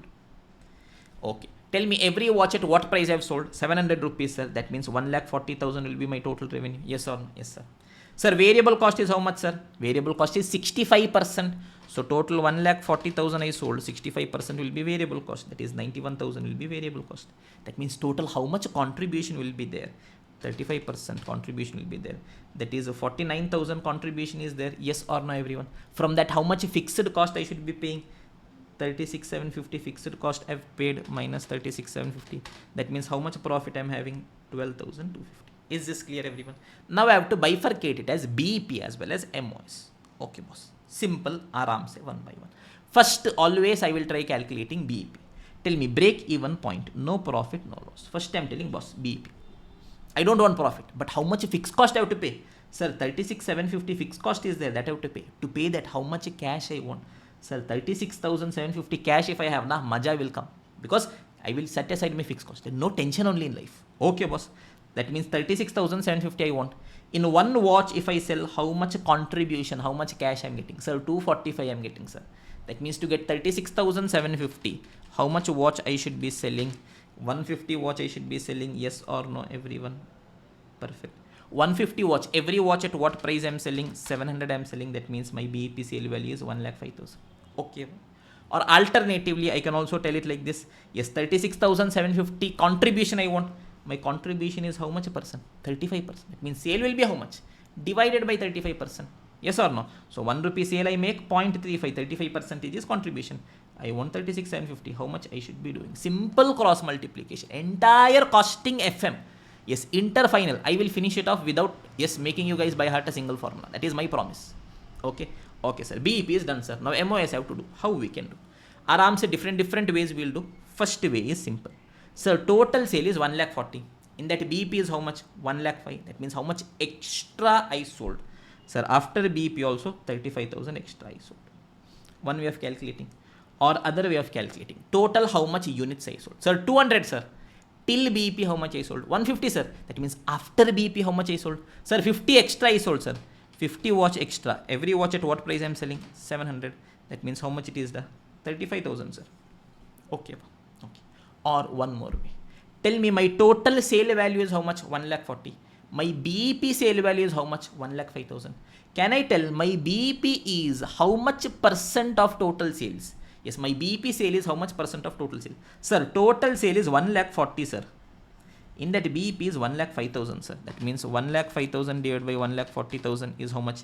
Yes, my BEP is going to be 75%. Yes or no? Yes, sir. That means tell me total sale life. BEP is 75%. MOS is going to be how much? 25%. Yes or no? Total sale is 1,40,000. In that MOS is 25%. So 1,40,000 into 25%. 35,000. That way also I can tell. Is this clear? Or else, yes, one more way. Directly from profit we are playing. Look at this. Look at this. From profit we are playing. Aram se total how much profit I earned? 12,250. Till BEP, even 1 rupee profit I am earning. No, sir. That means full profit from where I would have earned, sir. From MOS only I would have earned 12,250. Now tell me, in MOS, do I need to worry about fixed cost? No, sir. I already recovered and kept na. That means how much contribution is sufficient? 12,250 is sufficient. Okay, boss, 12,250 contribution I want. If I sell one watch, now how much contribution I'm getting? 245. That means how much watch I should be selling at MOS? Sir, 12,250 divided by 245. 50 watch I should be selling. Yes or no? Yes, sir. 50 watch I should be selling. And every watch at what price I'm selling? 700. So 700 into 50. It will give you 35,000. Or else directly also you can do 12,250 contribution I want. My contribution is how much percent? 35%. Divided by 35%, you will directly get 35,000. Is this clear, everyone? Yes or no? Simple maths. Simple jujube things. Is this clear, everyone? Perfectly clear. Any doubts? Give me a confirmation, students. Yes, everyone. So now let us continue our discussion in basics. Now there are some just a small jujube points only left. Yes, next thing is sales to achieve a desired profit or loss. Simple story. Sandy Bhai, we are continuing the story. Sandy Bhai is now telling, okay, initially his first objective was to reach BEP. After he has reached BEP, he is telling, this year, I want to purchase a bullet. Royal Enfield, black, new one. We are asking how much money you want? 2 lakh you want. We are asking how you will get. He is telling, from my shirt business, if I earn 2 lakh profit, next day only I will purchase bullet. Okay, great. So that means I want to now understand that to earn 2 lakh rupees profit, how much sale I should do. Basic data is going to be same only. Now look at this. There is absolutely no need to touch a formula. Sales minus variable cost is contribution minus fixed cost is going to be profit. Okay, simple. Per unit data, percentage data. Tell me every shirt at what price? 1,000 rupees. Variable cost was 600. Contribution is 400. Total how much fixed cost I have to pay? 10,000 I have to pay. Percentage is 100%, 60%, 40%. Tell me total. What is Sandy Bhai telling? He wants a profit of 2 lakh rupees, boss. 2 lakh profit. Now, a very important question. To earn 2 lakh rupees contribution, to earn 2 lakh rupees profit, how much contribution is needed? 2 lakh rupees contribution is sufficient, not sufficient? Tell me everyone, tell me everyone. What is Sandy Bhai telling? Sandy Bhai is telling, boss, ultimately 2 lakh rupees profit I want. For that 2 lakh rupees contribution is sufficient, not sufficient, sir. That means how much contribution I want? Sir, fixed cost I should pay. Understand? From the cash, 10,000 fixed cost I should pay. After that 2 lakh I want. That means total how much I want? 2 lakh 10,000 I want. Yes or no? I am telling 2 lakh I want profit, but before that 10,000 fixed cost also you should pay now. That means total how much I want? 2 lakh 10,000 I want. Yes or no, everyone? Yes, sir. 2 lakh 10,000 contribution I want total. I am telling boss, 10,000 fixed cost after paying I want 2 lakh. That means total 2 lakh 10,000 I want. Okay, boss. 2 lakh 10,000 I want. One unit is giving me how much? 400. That means how many unit I should be selling? Sir, one unit, one shirt if I sell means 400 contribution. 2 lakh 10,000 means how much a shirt? 2 lakh 10,000 divided by 400. 525 shirts. Yes or no, everyone? Every shirt at what price I am selling? 1,000. That means 5 lakh 25,000 is my revenue. Simple jujube. Or else directly if you want means 2 lakh 10,000 contribution I want. My contribution is how much percent of sale? 40%. That means this 2 lakh 10,000 is 40%. That means sale is how much? 2 lakh 10,000 divided by 40%. You will directly be getting 5 lakh 25,000. Is this clear? If you want formula means you have desired profit plus fixed cost divided by contribution per unit or PV ratio. But I always tell formula is nonsense. Go by the feel. Anything comes in the world, you will be in a position to tackle it. Is this clear, everyone? Any doubt, any doubt, any doubt? No doubt. Maja is coming. People who are watching the recorded classes subsequently on YouTube, Maja is coming. If Maja is coming, you should pause the video now. Now only da. Put a comment. Sir, Maja is coming. Yes, if the sessions have benefited you, you have to put a comment. That is only way through which we can reach out to more students. And you have to recommend to your friends also. Chumma, if you watch alone, no benefit da. Yes, alone, sitting in room, other videos and all you'll watch. These are all marathon. Everyone should watch together. Okay, so you have to recommend to your friends as well. Subscribe, like. Some promotion for papas also. Yes or no, everyone? Great. Okay. Now, look at this, students. Yes, I have come up with something called as the magic box. It is the one box for me to solve all basic questions. Yes, what is maja? Yes, maja is a Hindi term which means fun. Okay, maja. Yes, it is actually maza in Hindi. Maza aa raha hai. But there is a Kerala slang. Some people from the Kasargod slang, they tell maza as maja. Maja is coming. Maja varnundu. Okay, people from Kerala. Maja is coming. Yes or no? We'll learn the entire costing with just maja. Okay, maja is coming. Okay. Now, one single magic box for us to solve all basic questions. Look at this, students. Any question comes, we will solve it just using this. Look at this. Just simple principles I should remember. Okay. Firstly, first three columns are compulsory for me. Marginal cost sheet format, I will be putting sales minus variable cost is contribution minus fixed cost is profit. Per unit data percentage. This I want. This if I get, everything in the world I will do. Okay. So, same data I will keep. 1,000 rupees selling price, 600 variable cost, 400 contribution. Yes, fixed cost altogether was 10,000. Percentage, 100%, 60%, 40%. How all questions can come? One of the two different variance questions can come. Yes, one type question can come is question will tell you total data, total sales. I have to bifurcate it as BEP as MOS. Suppose question is telling me total 100 shirt I am selling. I have to calculate how much is BEP MOS. Simple, boss. 100 shirt at the rate of 1,000. 1 lakh will be sale. 60,000 will be variable cost. 40 is contribution. 10 is fixed cost. 10,000 is profit. Okay, BEP. Now, yes, some important observations we are going to pull from this. Just for that purpose, I am repeating it again and again and again.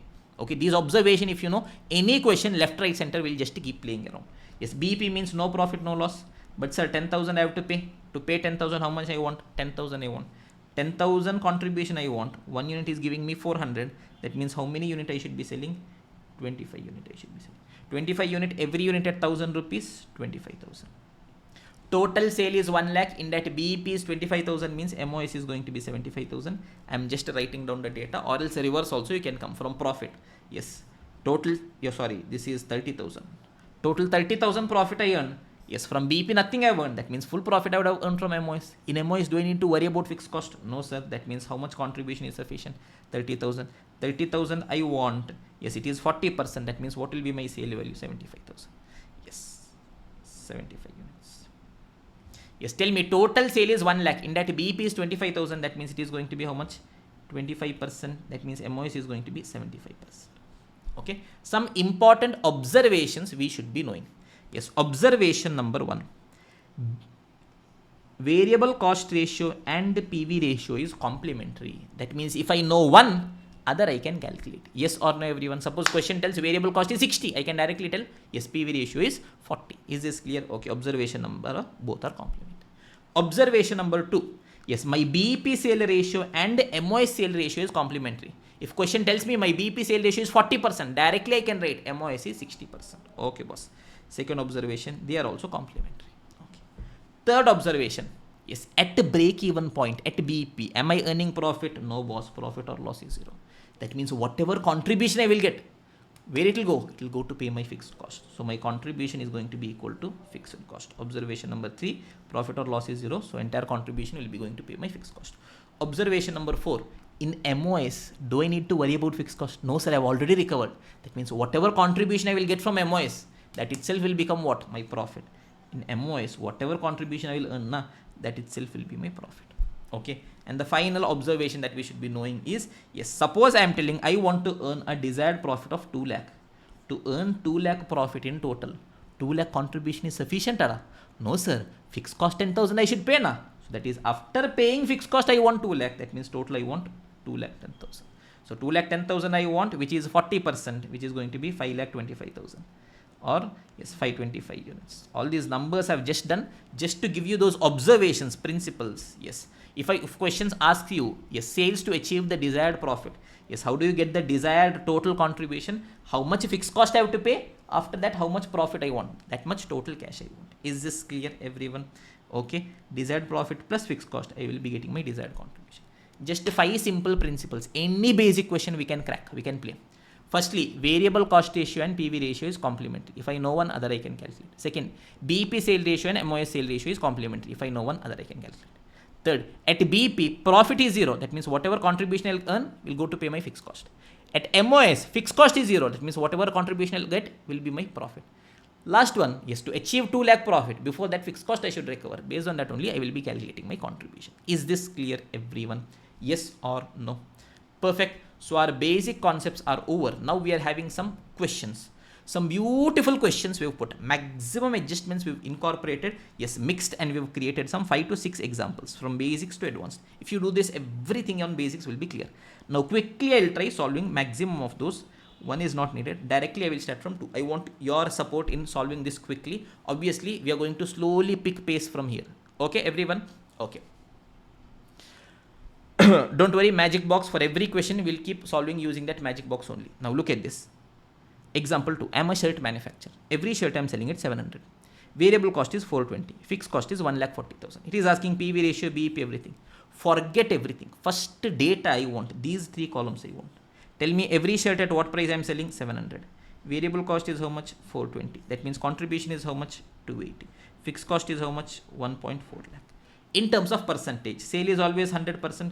Variable cost is how much percent of sale? The 420 upon 700, is it 60%?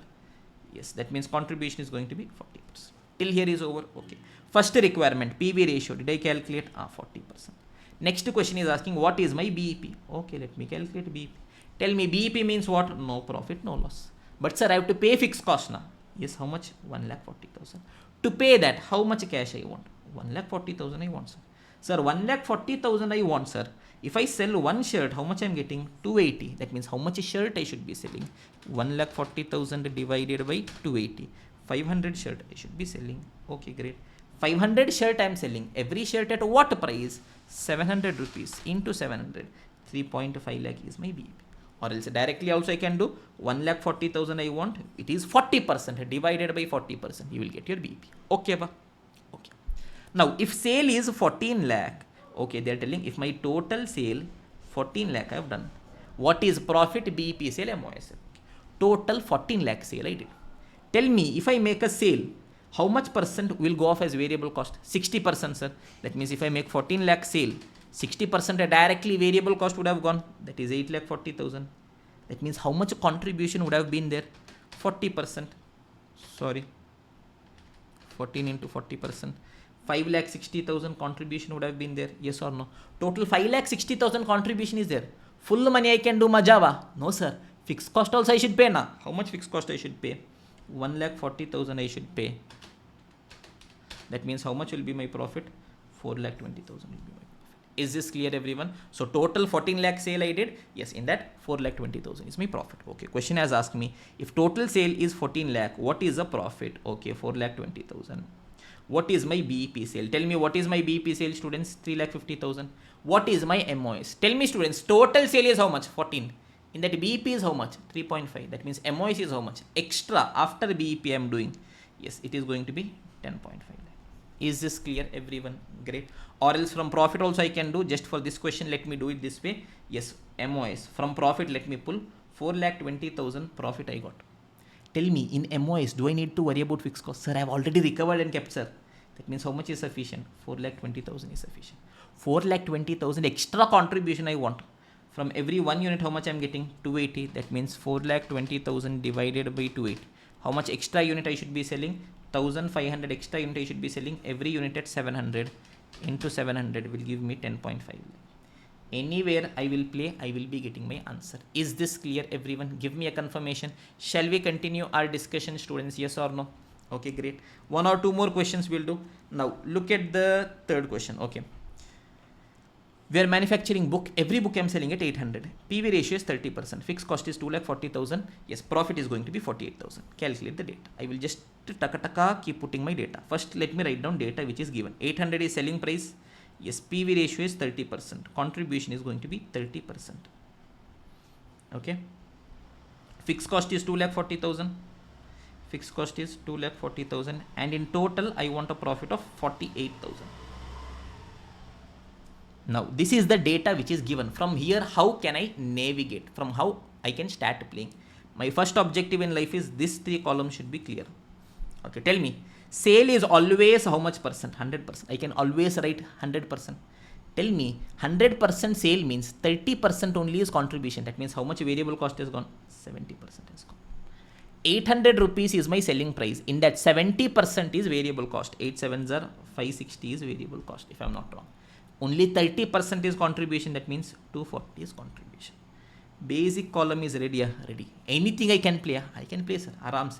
Tell me 48,000 profit I want in total. To earn 48,000 profit, 48,000 contribution is sufficient. No da. For 2,40,000 fixed cost also I should pay na. That means total how much I want? 2,88,000 I want. 2,88,000 I want. 1 unit is giving me how much? 240. 2,88,000 divided by 240. That means altogether I should be selling 1,200 unit. 1,200 unit. Every unit at 800. 9,60,000 will be my sale value. BEP MOS let us do. Okay, sir. First I will calculate BEP. Balance will be MOS. Sir, BEP means no profit, no loss, sir.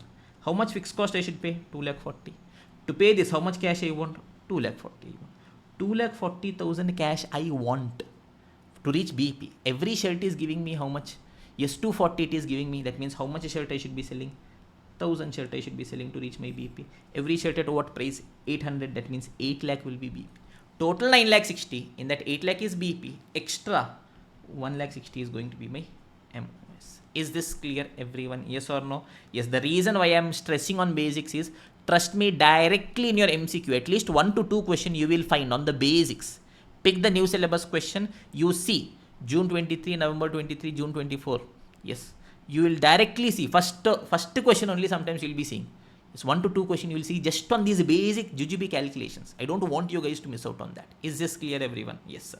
Perfect, perfect, sir. Shall we continue further? Yes, sir. Slowly we'll up our game. Look at this everyone. Yes.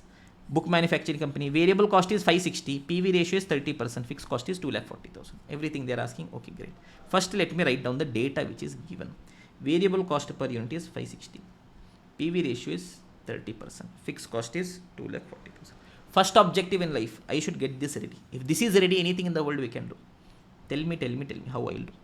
Tell me students, I know that sale is always 100%. If contribution is 30%, means variable cost should be how much? 70%. Now understand from here, aram se. Yes, for 1 unit, I am paying 560 variable cost. And my variable cost is how much percent of sale? 70%, sir. That means how much should be my sale? Yes, 560 is 70%. That means sale should be how much? 560 divided by 70%. Yes or no, everyone? Is it 800? Or else aram se also I can do. Yes, variable cost ratio is 70%. That means if I make a 1 rupee sale, variable cost is 70% of that 0.7. Yes, my variable cost is 560 na boss. That means my sale should be how much? 560 divided by 0.7. Is this clear, everyone? Okay, that means how much is my contribution? 240. Now once this is ready, then obviously I can keep playing. Yes, the same data only I've used, 9,60,000 data only I've used. Just that this calculation I wanted to emphasize here. Okay, okay, sir. Yes, people are watching it on YouTube. I want you guys to pause, try it by yourselves. Okay, now fan manufacturing company, we are slowly increasing the level of questions one by one. Yes, contribution is 140, variable cost is 80%, fixed cost is 2,10,000, profit is 15,75,000. BEP, MOS, everything you have to calculate. First data let me write, forget everything, data I will put, after that we'll see. Okay, sir, contribution is how much? 140. Okay, variable cost is how much? 80%. Maja is coming. Fixed cost is how much? 2,10,000. Yes or no, everyone? Total how much profit I want? 15,75,000. Maja is coming. Hello, honey bunny. Yes or no? Sir, what, sir? You are singing very bad. I know that. Chumma, we are solving question. Let us have some fun at least in between. Okay. Okay. Now look at this, everyone. How do I play? Okay. Sir, variable cost is 80%. Sir, I know sale is always 100%. If variable cost is 80 means contribution will be 20%. Yes or no? Yes, sir. Now look at this very simple thing. Yes, if I sell 1 unit, how much contribution I am getting? 140. This contribution is how much percent? 20%, sir. That means how much will be my sale? 140 divided by 20%. Yes or no? I've showed you the simple, yes, cross multiplication way as well. Or else, yes, from now onwards, we will be in a position to get it based on fuel also. Yes, 20% is contribution. Yes, contribution is 140. It is how much percent? 20%. That means how much should be sale? 140 divided by 20%. It is going to be 700. If 700 is my selling price, 80% of that is variable cost. 7 8s are 560. Is this clear? Basic data is ready. From here, can I do whatever I want to do in the world? Yes, boss. Aram se. Yes, 15,75,000 profit I want. But before that, 2,10,000 fixed cost I should be paying. So that means total how much I want? 17,85,000 I want. 17,85,000 I want. Yes, 1 unit is giving me how much? It is giving me 140 per unit. That means total 12,750 unit I should be selling. Every unit I am selling at 700. That means 89,25,000 is going to be total sale. Obviously, you will bifurcate it as BEP as well as MOS. Is this clear, everyone? Just the new part, new things. How to approach the question is what I am trying to tell here. Okay, everyone, give me a confirmation, students. Absolutely clear, crystal clear. I want all of you guys to type Majja is coming. Yes or no? Great. Now, are you guys ready for the last question in basics? Majja question. Okay. Crazy. Yes. Yes, if you guys want these notes, yes, PDF, it is available on our Telegram group, Think with Tabish. You can access it from there. Okay, yes. I want you guys to take a printout. Yes, right. Majja is coming. Okay, in the regular class, yes, when I'm solving this, yes, I will tell different approaches to do this. But here now, one simple approach I will do, I will finish it off. Aram se, no tension. Okay, you just have to keep your brain open, your eyes open, I've told you, and see your left, right, up, down, not people in the question. Okay, first let me write down the data. Sir, contribution is 140 per unit. Great. Variable cost is 80%. Amazing. Total how much profit I want? Total, yes, profit I want is 15,75,000. MOS is 60%. Okay, great. This is the data which is given. Question is asking calculate BEP, MOS, total sales as well as fixed cost. Beautiful. Maximum adjustments I have put here. Okay, now aram se. Look at the students. We will start. Okay, sir. Sir, from where we will start, sir? Sir, sale is always 100%.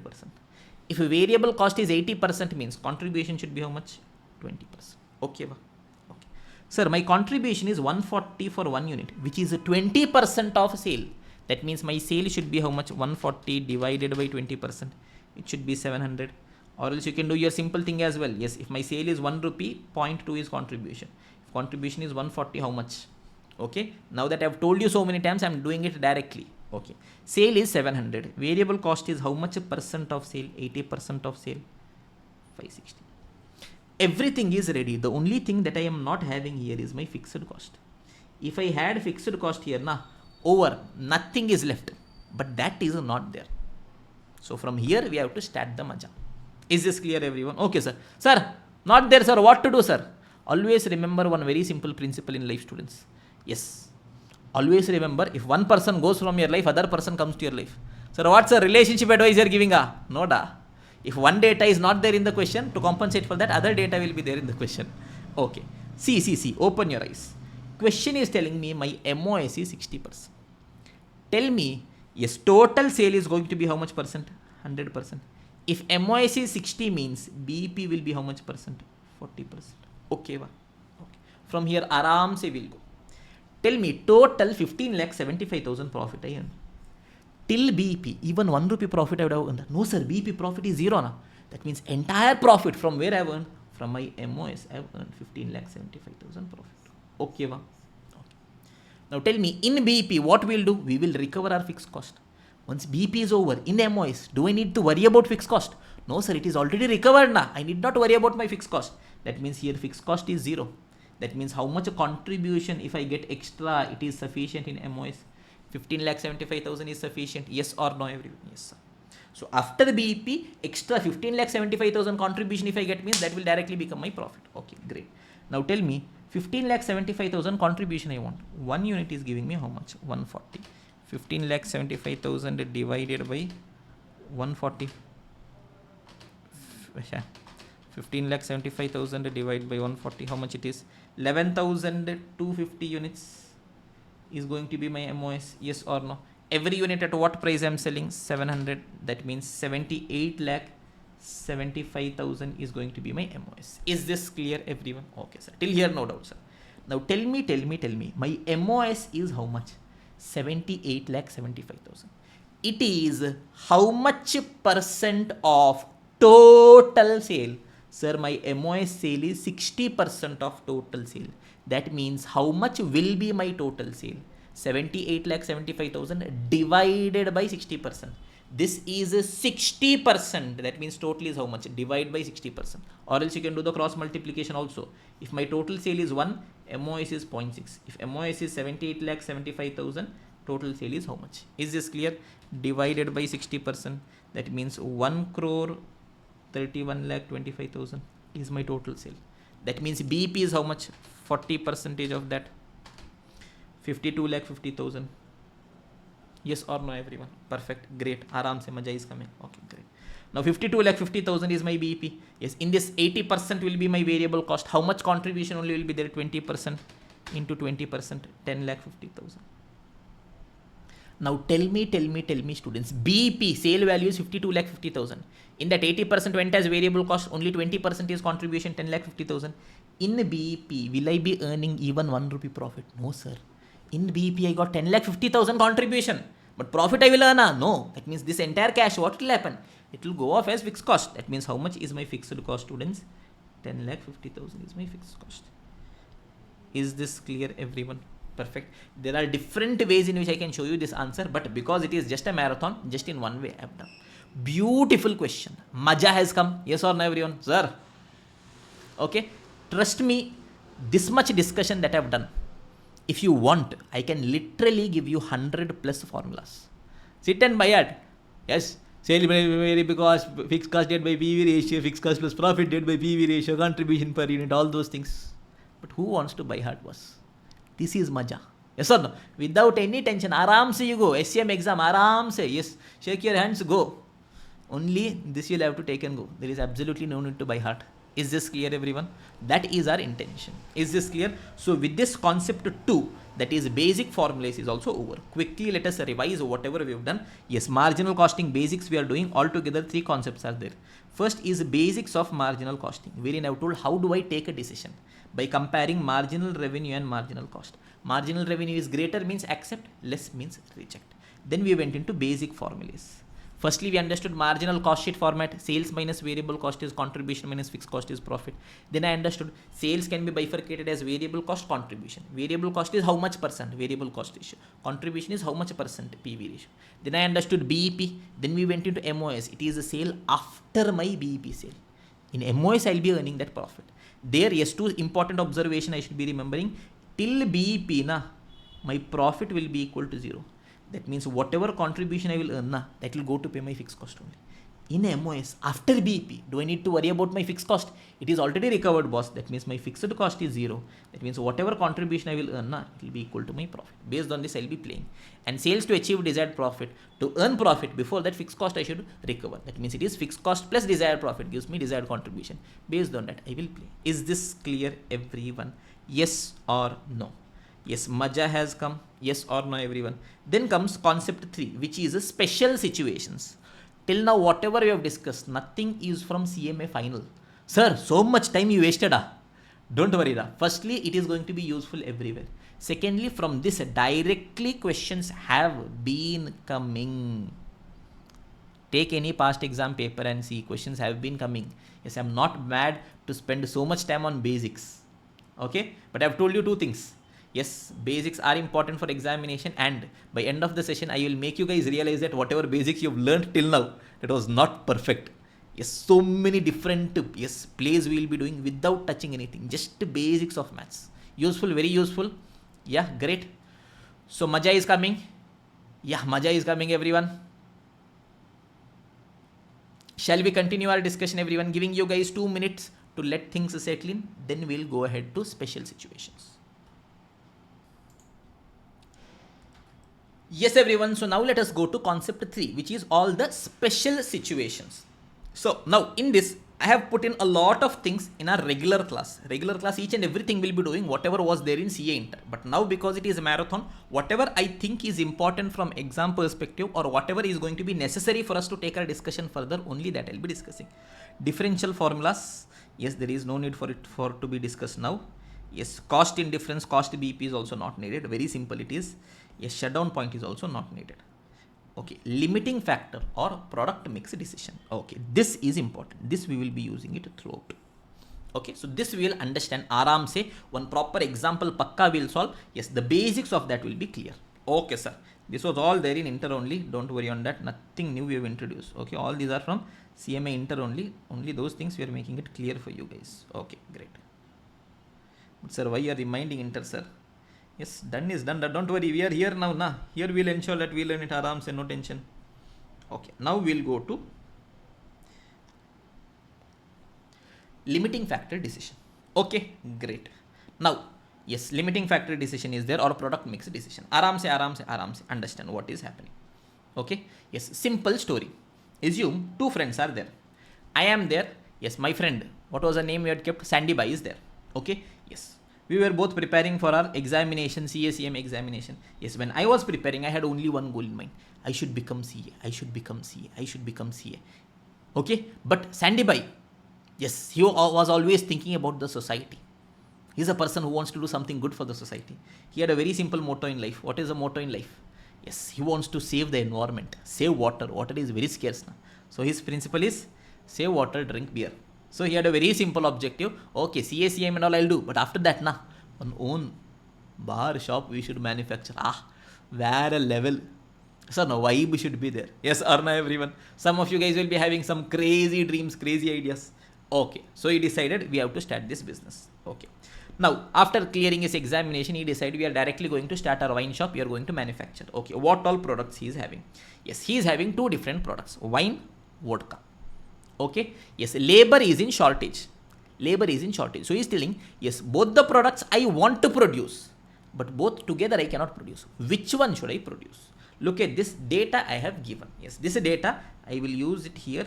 Here I will explain. Look at this, students. Yes, wine if I am selling.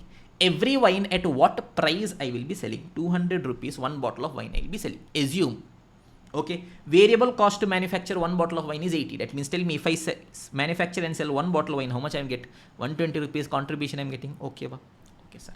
Vodka if you manufacture. Sir, vodka, sir. Come back to topic, da. Okay, yes, every bottle of vodka at what price we are selling? 300, sir. How much is variable cost, da? 150, sir. That means if you sell one bottle, how much contribution will be having? 150. Okay, tell me, yes, whether manufacturing of wine is good, da, bad, da? Good, sir. If I sell one bottle, 120 cash I am getting, contribution I am getting. Yes or no? Good. Okay. Whether manufacturing of vodka is also good or bad? Good, sir. One bottle, 150 I am getting, good only now. Yes, that means ideally as a businessman, Sandy Bhai, whether he wants to manufacture wine, yes sir, contribution is positive. Marginal revenue is greater than marginal cost. Whether he wants to manufacture vodka, yes sir, that also he wants to manufacture. But understand, there is a limiting factor. What is a limiting factor? Yes, it is a factor which is in shortage. Yes, what is a limiting factor? Any factor whose availability is less than the requirement is called as a limiting factor. Now understand. To manufacture one bottle of wine, assume I want 1 hour. But to manufacture one bottle vodka, assume I want 2 hours. Random. Okay, and assume in one day, yes, only 10 hours one employee is working. Beyond that, I cannot make him work. Maximum how much hours we can work? 10 hours only. Yes, assume demand from wine. Customers are coming and asking, yes, boss, 10 bottle wine you give me for wine. Yes, for vodka, 10 bottles of vodka demand is also there. Now tell me, total how much time is required? Tell me, to manufacture one bottle wine, how much time I want? Sir, 1 hour I want, sir. That means to manufacture 10 bottle, how much hours I want? 10 hours I want. To manufacture one bottle vodka, how much time I want? 2 hours. That means to manufacture 10 bottle, how much hours I want? 20 hours I want. That means total how much hours is required? 30 hours is required, sir. That means if I have 30 hours with me, tension is there. Tension irka? No tension, boss. Manufacture. Now, wine also you manufacture, vodka also you manufacture. But assume 30 hours is not there. That is when it is a limiting factor. What is a limiting factor? Any factor is a limiting factor which is in shortage, where availability is less than requirement. 30 hours is required. Only 10 hours is available. Oh my god, that means 20 hours is shortage. Yes or no, everyone? Assume only 10 hours is available. That means how much hours is shortage? 20 hours is shortage. So tell me, full wine, full vodka, can you manufacture? No, boss. Why? Hours itself is not there. Then which product should we manufacture?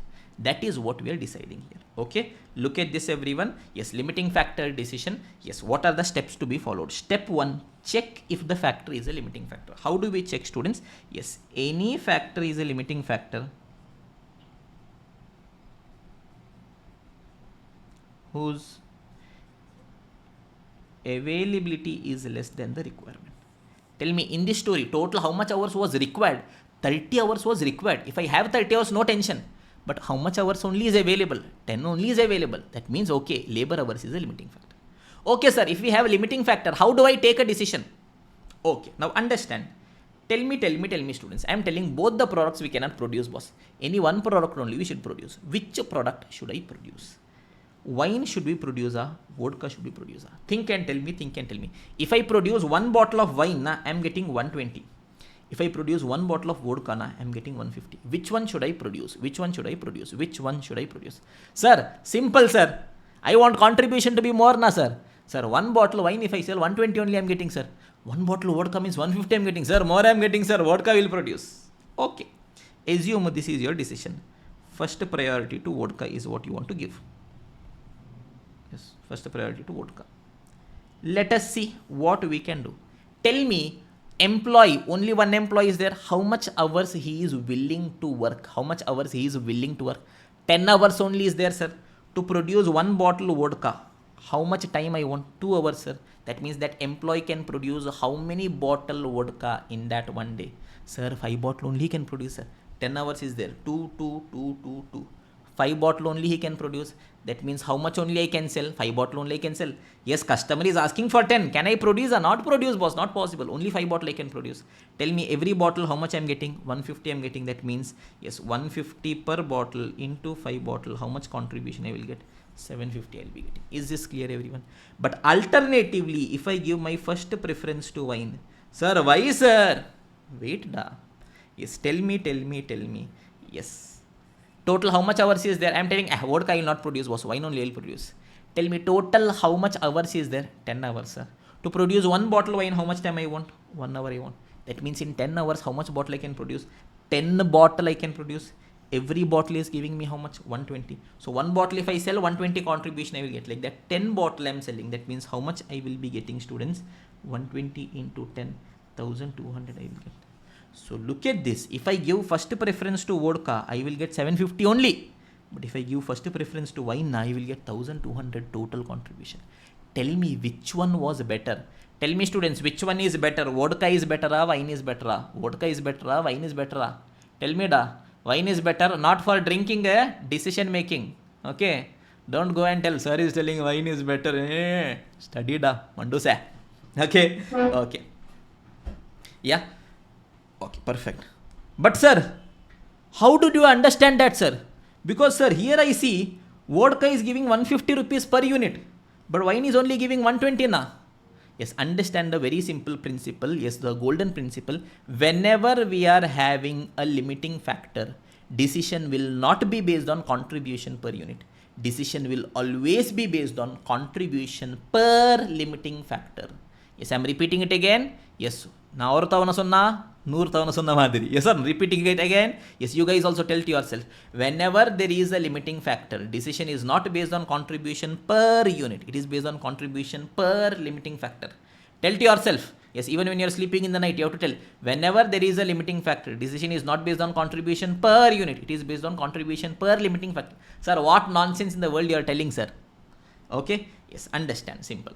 Contribution per limiting factor formula is very simple. Contribution per limiting factor, it is contribution per unit divided by limiting factor per unit. Sir, you only told, sir, you will not give formula. Why you are giving formula, sir? Don't worry, chumma I have written. Who will use this anyways? Simple, look at this. Yes, I am telling I will manufacture one bottle vodka. Okay, how much contribution? Sir, 150 I will get, sir. But to get 150 rupees contribution, how much hours my employee has to work? 2 hours they have to work. Yes or no, everyone? Yes, sir. That means if my employee works for 1 hour, how much contribution only they are getting? Sir, if my employee produces 1 bottle of vodka, yes, 150 I will get. But for that 2 hours is needed. That means for 1 hour, it is as good as they are getting 75. Yes or no, everyone? Contribution per unit. Total how much I am getting? To get this divided by limiting factor per unit, how much hours I want? Tells me for 1 hour how much I am getting. Okay, great. Tell me wine. Yes, to manufacture 1 bottle of wine. Yes, if I manufacture, how much contribution will get, sir? 120 I will get, sir. But to manufacture this, how much hour is sufficient? 1 hour is sufficient, sir. That means in 1 hour, how much I am getting? Sir, in 1 hour I will manufacture 1 bottle. That if I sell, I will get 120. That means for every hour I will keep getting 120. Yes or no? Now comes my decision making. Understand, students. Time is short with me now. Time is a shortage with me. Yes, if I manufacture wine, for every 1 hour that I am working, 120 I will earn. But if I manufacture vodka, for every 1 hour that I am working, only 75 I will be getting. That means tell me, students, for which one I should give priority? Simple, sir. Time is shortage with you. Why will you go and manufacture vodka? For every 1 hour, wine is giving me more. That means first preference I will be giving to wine. Second preference I will be giving to vodka. That is what we have done here. Yes or no, everyone? Now look at the steps. Look at the steps to be taken. Yes. Step number 1. Check if the factor is a limiting factor. Whenever I am having a limiting factor question, how to solve? First, check that factor is limiting factor or not. Sir, how do I check, sir? Any factor is a limiting factor whose availability is less than requirement. Yes, requirement, total time needed is more, but time available is very less. That means shortage is there, limiting factor. If the factor is a limiting factor, what I should do? Yes, step 1, calculate contribution per unit, which is nothing but selling price minus variable cost. But will I take a decision based on contribution per unit? No, boss. On what basis I will be taking a decision? Based on contribution per limiting factor. How do I calculate my contribution per limiting factor, everyone? Yes, it is nothing but contribution per unit divided by limiting factor per unit. Yes or no? Simple. In this example, yes, vodka. 1 bottle vodka I am getting 150. But to get that, 2 hours I should work. That means every hour I am getting 75. Is this clear, everyone? Great. I got my contribution per limiting factor. Based on that, what I have to do? I have to give ranking. Wherever for 1 hour I am getting more, for that I will give first ranking. Based on that, I will be allocating my resources. Is this clear, everyone? Yes or no? Give me a confirmation, students. Any doubts still here? Continue, Panlama. Shall we continue our discussion, students? Okay, great. Now, blast from the past. Yes, one very important point. Yes, if minimum demand is to be fulfilled for any product, yes, then first fulfill the minimum demand. Now for the balance resources, allocate as per the ranking. Sir, what nonsense it is, sir? Now tell me, in this case, wine is there, vodka is there. Tell me, ideally, which one is better? Yes, because limiting factor is there. Sir, we did calculation, sir, wine is better. That means ideally for which one I will be giving first preference? Wine only will be giving first preference. I was also thinking, yes, to manufacture wine only. But then what happened? Yes, I have already made a promise to a customer that 2 bottle vodka I will produce and give. Tell me, one day how much hours I'm having total hours available? 10 hours is available. Ideally, which I want to produce? Sir, ideally wine only I want to produce. But I already made a promise to a customer that vodka I will produce. If a minimum demand is already committed, I already made a commitment that 2 vodka I will produce. Now can I go back and cancel? No, boss, we cannot cancel. That means that I have to produce only. Produce only, boss. Minus minimum demand that I've committed. How much bottle vodka? 2 bottle. For every bottle vodka, how much hours I want? 2 hours. Total how much hours have gone? 4 hours. So total 10 hours was there. But for full 10 hours, can I take a decision the way I want? No, boss. In that 4 hours is already committed. I already promised. A promise was once made. That promise will be kept. Sir, what, sir? KGF has come into your body. Okay, that means now tell me how much hours is available for which I can take decision. Only for 6 hours I can take decision. Now in this 6 hours, I have a option. Either I can produce wine or vodka. Now here tell me which is better. Sir, wine is better, so it is giving me per hour more contribution. So here I will manufacture wine. Total 10 wine is needed, demanded by customer. But can I produce 10 wine? To produce 10 wine, I want 10 hours, sir. I am only having 6 hours. That means I will produce 6 wine bottle at the rate of 1 hour per unit. Is this clear, everyone? Yes or no? Yes or no? Yes or no? Give me a confirmation. What are the steps? Step 1, check if the factor is a limiting factor. Yes, sir, factor is limiting factor. Now what I should do? Yes, calculate contribution per unit, contribution per limiting factor, which is contribution per unit divided by limiting factor per unit. Based on that, give a ranking. Once you've given the ranking, based on that, allocate resource. But a very important point, if minimum demand is already committed, I have already committed for a minimum demand, now nothing can be done. So first to fulfill that, balance hours for which, yes, balance resources for which I can take a decision, that based on the ranking you allocate. Okay, we have an example. Let us try solving that example. Example number 12 we are having. Okay, ready everyone? Yes, sir. Company can produce 3 products. Details are below. Company can produce any 3 products. Which all is there? Shirt is also there, jeans is also there, suit is also there. Selling price is given, variable cost is given. So I will write here only contribution. Tell me, shirt I can sell at 1000, variable cost is 400. That means how much I will get? 600 I will get. Jeans I can sell at 3000, variable cost is 2000. It means how much I will get? 1000 I will get. Yes. Suit I will sell at 10,000, variable cost is 7,000. That means how much I will get? 3,000 I will get. Yes, all 3 products are good. Good, sir. Contribution, everything they are giving. Labor hours per unit. To produce 1 unit, how much hours you want? 1 hour, 4 hours, 6 hours. Maximum how much units customers have demanded. That is also given. Total labor hours available. Total how much hours only are available? 7,500 is only available. Calculate the product mix and maximum contribution that can be earned by the company. How much maximum I can earn? For that, first I should see if I am having a limiting factor or not. How do I see, sir? Normally that is not needed because we will be having a limiting factor in the question. But still, logically when you are doing, it is better to verify and keep. First, let me see what is the total requirement. Yes, in calculator only will do.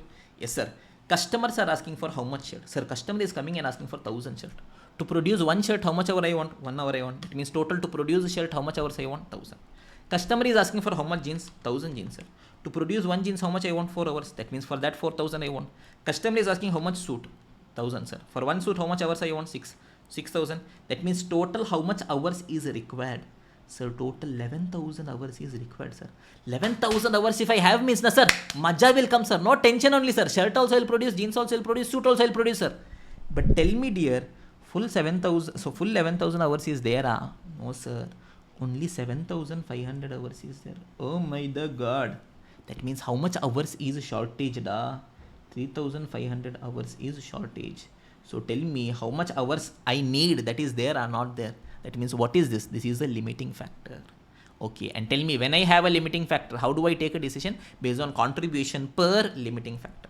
So let us try calculating the contribution per limiting factor. Pay attention everyone. I will do it here only. Tell me. Yes, I will do the calculation here only in rough for you guys. Shirt if I sell, 1000 is selling price, 400 is variable cost. How much contribution I will get? 600 I will get. To earn this 600, how much hour I should work? 1 hour. That means per hour how much I am getting? 600 per hour I'm getting. Yes or no? Yes. Jeans, 3000 selling price, 2000 variable cost, 1000 I'm getting. But to get 1000, how much hours we should work? Sir, 4 hours we should work, sir. That means effectively for every hour, how much only we are getting? 250 only we are getting. Suit, if I sell one suit, 3000 I will get. But to get this 3000, sir, 6 hours we should work, sir. That means for every hour, how much only we are getting? 500 only we are getting. Now tell me, ranking. Hours is in shortage. If I produce one shirt, for 1 hour I'm getting 600. Jeans for 1 hour 250 only I'm getting. Suit for 1 hour 500 only I'm getting. Tell me which is going to be my first ranked, first preference. Sir, first I will try to produce maximum shirt. For every hour 600 I'm getting. Then which one I will try to produce? Then suit. Third ranking is going to be for jeans. Yes or no, everyone? Perfect. Perfect, sir. I will just to copy and keep it so that okay, aram se subsequently for my decision making also I can use. Yes, it is a shirt, jeans, suit. Okay, perfect. Now question is asking what should be my product mix and how much maximum I can earn. Okay boss, let me calculate. Tell me students, total how much hours is available with me? Sir, total 7500 hours is there with me. First which I will try to produce? Sir, first we will produce maximum shirt, sir, because for every hour good money I am getting. I will tell first let me produce shirt. Tell me customer is demanding for how much shirt? 1000 shirt. Let us produce. To produce every shirt, how much hours I want? 1 hour is sufficient. That means I will produce full 1000 shirt at the rate of 1 hour. 1000 hours are gone.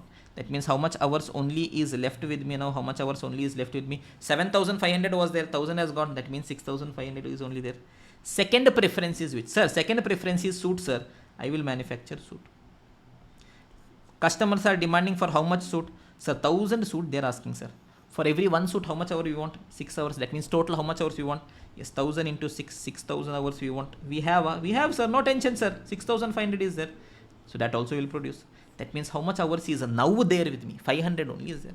Then we will see. Shirt fully we produce the. Suit also fully we produce the. That means which is the next product now? Jeans is there, sir. Okay, let us produce jeans also. Tell me, customers is asking for how much jeans? 1000 jeans is asking. For every jean, how much hours we want? 4 hours. That means total how much hours we want? 4000 hours if I have. No tension, boss. But I have no, how much only is there? 500 is only there.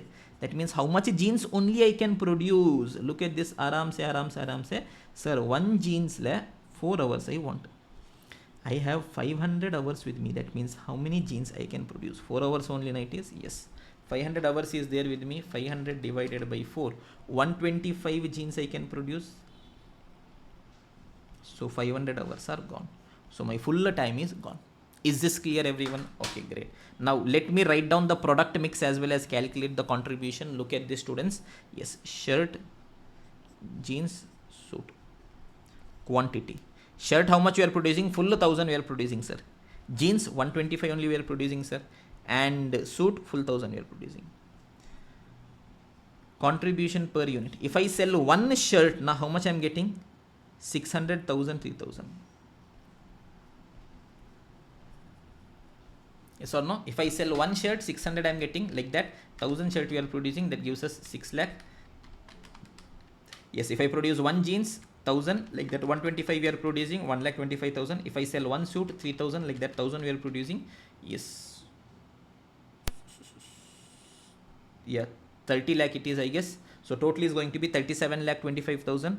Yes, sometimes in a hurry I could be wrong in terms of numbers. So forgive me. Whatever in a hurry I know the numbers, I am doing it. Is this clear, everyone? This is the product mix. 1000 shirt, 125 jeans, 1000 suit. This is the maximum contribution we can earn. Okay, okay, sir. Now there is also another requirement. Calculate the product mix and maximum contribution that can be earned if. Tell everyone, if. Every word has a story. Okay. Company has already accepted order for 500 jeans. Oh my the God. What company did that? Tell me. Hours are already in short. Which they should have ideally produced first? Shirt. After that suit. After that jeans they should have produced. But Mandus people, they already accepted order for 500 jeans. By the way, you guys know what is a Mandus? People from Kerala outside. What is a Mandus? Under Mandus ada. Yes, Mandus means an intelligent person. Okay, as per my dictionary.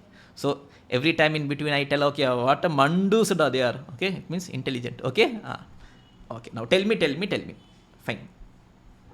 what has happened? Okay, I'm just changing the narrative again. Okay.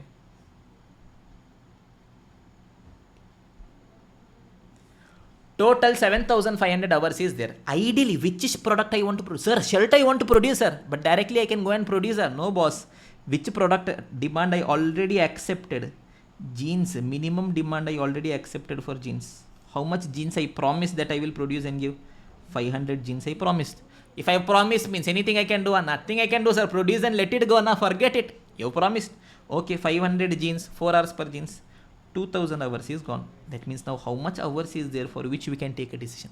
Only for 5500 hours I can take decision. 7500 is there. 2000 jeans I have to do na. Only for 5500 I can take a decision. Sir, 5500 I can decide. Then decide. Start which one you want to produce first. Sir, first is shirt, sir. Okay, shirt. How much? 1000 shirt. One shirt is how much? 1 hour. That means how much hours have gone? 1000. That means how much is pending? 4500. Second is which one? Suit. How much I want to produce? 1000. How much hours are needed? 6000. Oh, sir. 6000 hours I want, sir. Only 4500 is there. That means can I produce how much suit I want? No, sir. That means how much suit I can produce. Sir. One suit to produce, na? 6 hours I want. I have 4500 hours with me. In that, how much suit I can produce? 750 only I can produce. Yes or no, everyone? So 750 suit only I will be in a position to produce. Okay. So I have utilized my full 4500 hours. Is this clear, everyone? Now look at the product mix. Shirt is there, jeans is there, suit is there. Quantity, full 1000 shirt we produce. Jeans 500. Sir, where, sir? Minimum I have already accepted that I will produce. Now from that I will get contribution. And suit 750 only I will be producing. Yes, into I have my contribution per unit. Whatever it is, you multiply, you will be getting your total contribution. Is this clear? I guess contribution per unit is 600, 1000 and 3000. 600, 1000, 3000. Can you guys tell me the total contribution, students? 1000 into 600, 500 into 1000, 750 into 3000. Is it 33.5 lakh? Yes or no, everyone? Yes. Is this clear, everyone? Yes or no? Yes or no? Yes or no? Give me a confirmation, students. This is my product mix decision. Simple principle, we have to promise ourselves whenever there is a limiting factor. Decision, will I be taking based on contribution per unit? No, sir. Based on contribution per limiting factor, I will be taking. Is this clear, everyone? Okay. This is the basics. Just based on this basics only, so many different decision makings at different places it will keep coming. That we'll discuss subsequently in the future. Okay, is this point clear, everyone? Give me a confirmation. Sir, why you didn't provide answer key in your workbook? It is because we have to solve it. The workbook is for us to solve. Okay, set, clear, arraddu gyana, maja is coming. Okay. Okay, giving you guys 1 minute. Let the thing settle in. Then we'll continue our discussion further. Yes, everyone, let us continue our discussion. Two small things are there. Quickly, taka-takana will finish it off. How? Taka-takana will do it. Okay? Yes. Now, next thing is, if there is a change in cost structure. Beautiful thing, students. Okay? Now, understand, look at this very simple example. Assume, right now, I am producing 1000 units. What we are producing, sir? Whatever you produce that. Okay, assume calculator I am producing. How much right now? 1000 calculator I am producing. Okay, to produce 1000 calculator, how much is my variable cost? 5000. How much is my fixed cost? 15,000. Next month, I am planning to produce 5000 calculator. Okay, sir, great, sir, good, sir, we should produce more calculator, sir, make more money here. Okay, question is telling me that my variable cost will reduce by 5%. Question is telling me that my fixed cost will increase by 10%. Yes, calculate how much will be my variable cost, how much will be my fixed cost. Sir, what GGB question you are asking, sir? Sir, variable cost now is how much, sir? 5000, sir. Question told it will reduce by 5%, minus 5%. 4750. Fixed cost question right now is how much, sir? 15,000, sir. It is increasing by 10%, plus 10%. 16,500. What GGB things you are asking, sir? What nonsense, sir? Yes or no? Yes or no? Yes or no? No. Tell students, no. No. Why? Yes, understand, boss. Understand. For 1000 units, 5000 is variable cost, boss. For 5000, it will be 4750. What, sir? Nonsense. Magic. units are different. So understand, yes, I've told you, yes, one very simple principle. This you'll have to remember for this entire subject. Okay, yes, what is it that I've told? How do I want my things? Every time I see my selling price data, I want per unit how much is selling price. Every time I see variable cost data, I want per unit variable cost. Every time I see fixed cost data, I want total. Yes or no? Because my fundamental assumptions throughout costing, if nothing is given, selling price per unit is constant, variable cost per unit is constant, fixed cost totally is constant. That means if question gives me change, if question is telling me change in selling price, how will I show the change in selling price? Sir, selling price per unit I want. So I will be showing the change in the selling price on per unit only. Yes, variable cost per unit I want. That means change in variable cost also I will show on per unit only. Fixed cost total I want. That means change in fixed cost I will do it on total. Sir, forget nonsense. Sir. Tell how you are going to. Very simple. Look at this, students. In case of variable cost, yes, what is the promise we have made to ourselves? Variable cost, yes, anytime we will see. Yes or no? Yes, a promise that we have made. Yes, you would have made so many promises to your ex. Yes, till the very last breath. I am yours, yours and only yours. I will not even think of any person except you. Sir, why are you repeating, sir? All those promises are temporary. This promise is forever. Variable cost, whenever you will see promise, first I will convert to per unit. Selling price, whenever you will see, first you will convert to per unit. Fixed cost, whenever you will see, first you will put it on total basis. Promise. And not that promise that you made to your ex, I will be there with you and all. This is pakka. Till the last breath, this should be there. Trust me, your costing becomes very simple. Selling price, whenever you see, per unit you bring. Yes, variable cost, whenever you see, per unit you bring. Fixed cost, whenever you see, total you bring. Sir, you are giving all X examples, sir. From where you are getting, sir? Every person has a past. Everyone will have an X in life. Kidney touching. What to do? Okay, now pay attention. Tell me right now how much is my variable cost? 5,000. It is for how many units? 1,000 units. That means step number 1, I will first calculate my existing variable cost per unit. Sir, right now it is 5,000, sir. It is for 1,000 units, which is going to be 5 rupee per unit. That means if nothing was given in question, for future also I would have assumed 5 only. But sir, now question is telling that my variable cost is reduced by 5%. That means what will be my revised variable cost per unit? Sir, originally it was 5 rupees. Now it has reduced by 5%. It will be how much? 4.75 per unit. Yes or no, everyone?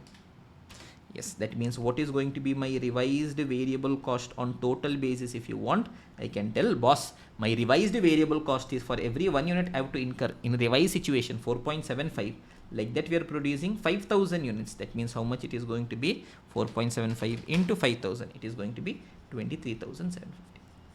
Is this clear, everyone? When it comes to fixed cost, how do I want my fixed cost data? Sir, total basis I want. Tell me how question has given me data. Question has given me total only. Do I need to do anything? Nothing, sir. Keep it as it is. Fixed cost, how do I want fixed cost data? I want my total fixed cost. Right now it is how much? Sir, 15,000. Future, what is the question telling? It will increase by 10%. Total I want 15,000 plus 10%. It will become 16,500.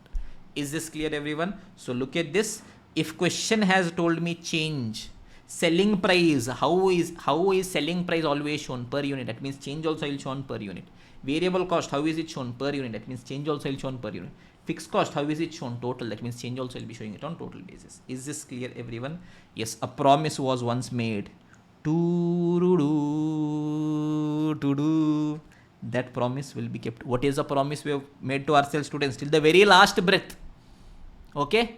Yes, what is the promise? Whenever we see sales or variable cost data, yes, write data on per unit basis. First step we have to do. Yes, whenever we get fixed cost data, write data on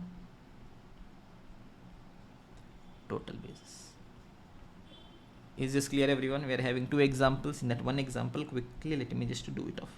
Example number 13 for you guys. Okay, fine. Okay, beautiful question. Look at this, students. When there is a change in cost and revenue structure. Single product company. What, sir? Company is also single. It is producing one product only. Yes, sells its product at 60 per unit. Okay, 60 rupees they are selling. In year 1, company operated a margin of safety of 50%. 50% is MOS. Okay, great, boss. Variable cost was 80%. Fixed cost was 5 lakh. Okay, this is all year 1 data. If nothing was given means year 2 also selling price per unit, variable cost per unit, fixed cost I will assume same only. In year 2 due to competition selling price is decreased by 10%. Oh my god. However, variable cost will increase by 10%. Oh my the god. Fixed cost will again increase by 5%. Oh no. Yes or no? What is happening? Yes, calculate the total profit earned in year 2. Year 2 calculation later we'll do. First, yes, this is going to be total profit for year 1. Okay, first for year 1 let me do the calculation.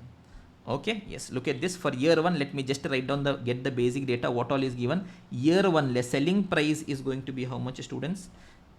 60 per unit. Variable cost per unit, question is telling 50%, variable cost is 80%, 60 is selling price, 80% of that, 6 8s are 48. Fixed cost is going to be how much? 5 lakhs. So let me try doing. Look at this per unit data. Selling price is 60, 80% variable cost 48, that means 12 rupees was contribution, fixed cost was 5 lakh. Tell me, question is telling me that we operated at 50% MOS, yes or no everyone? Yes, 50% MOS. Okay, great. So total will always be 100%. MOS, if it is 50% means BEP is going to be how much? 50%, sir. Yes, look at this, aram se. BEP means no profit, no loss. Yes, but how much fixed cost I have to pay? Sir, 5 lakh I should pay now. To pay that, how much I want? 5 lakh I want. Sir, 5 lakh I want, sir. Every unit is giving me 12 only. That means how much units I should be selling divided by 12? 41,666.66. I will directly try converting it into value. Tell me 5 lakh contribution I want. Yes, it is how much percentage of a sale? Yes, my contribution is just 20%. So that means I will directly do 5 lakh divided by 20%. It is how much? 25 lakh should be my BEP sale. 25 lakh is my BEP. It is how much percent of total sale? Sir, it is just 50%, sir. That means my total sale is how much? Divided by 50%. 50 lakh. Yes or no, everyone? So tell me, if total 50 lakh is my sale, 80% of that is going to be my variable cost. Just 20% will be contribution. 50 lakh into 20% will be contribution. 10 lakh. 10 lakh is contribution. Full 10 lakh can I do maja? No, sir. 5 lakh fixed cost also I should pay na. That means ultimately how much only is my profit? 5 lakh is my profit. Is this clear, everyone? Yes or no? Yes or no? Yes or no? Yes, sir. Now comes the second year. Question is telling, calculate the number of units to be sold in year 2. How much units I should sell in year 2 in order to earn the same profit as year 1. Year 1 how much profit I earned? Same I want. That means how much unit I should sell. Firstly, year 1 how much profit I earned? 5 lakh. That means year 2 also I want 5 lakh only profit. But sir, year 2 data is changing. Okay, let me see the data. Yes, what is the promise? Selling price always per unit, variable cost always per unit, fixed cost always total. Yes, year 1 selling price was how much? 60. But for year 2, what is question telling? Due to competition, it will reduce by 10%. That means tell me for year 2, what is going to be my selling price? 60 it was, 10% it will reduce. That means it will be 54. Yes, variable cost, it is going to increase by 10%. Tell me how much was variable cost? 48. 10% if it increases means it is going to be 52.8. Yes, fixed cost, how much it was? 5 lakh it was. What is going to happen to my fixed cost? It will also increase by 5%, sir. Fixed cost total we want. Okay, total only I'm doing the 5,25,000. I got my data for year 2. Yes or no? Using this, let us do. Pay attention. Aram se. Once our basics are ready. Yes, answer is something. Jujube. Aram se you will get. Jujube. Tell me, students, what is SCM? Jujube. Total 5 lakh profit we want. Okay. Let us keep our data ready. Yes, selling price is going to be 54.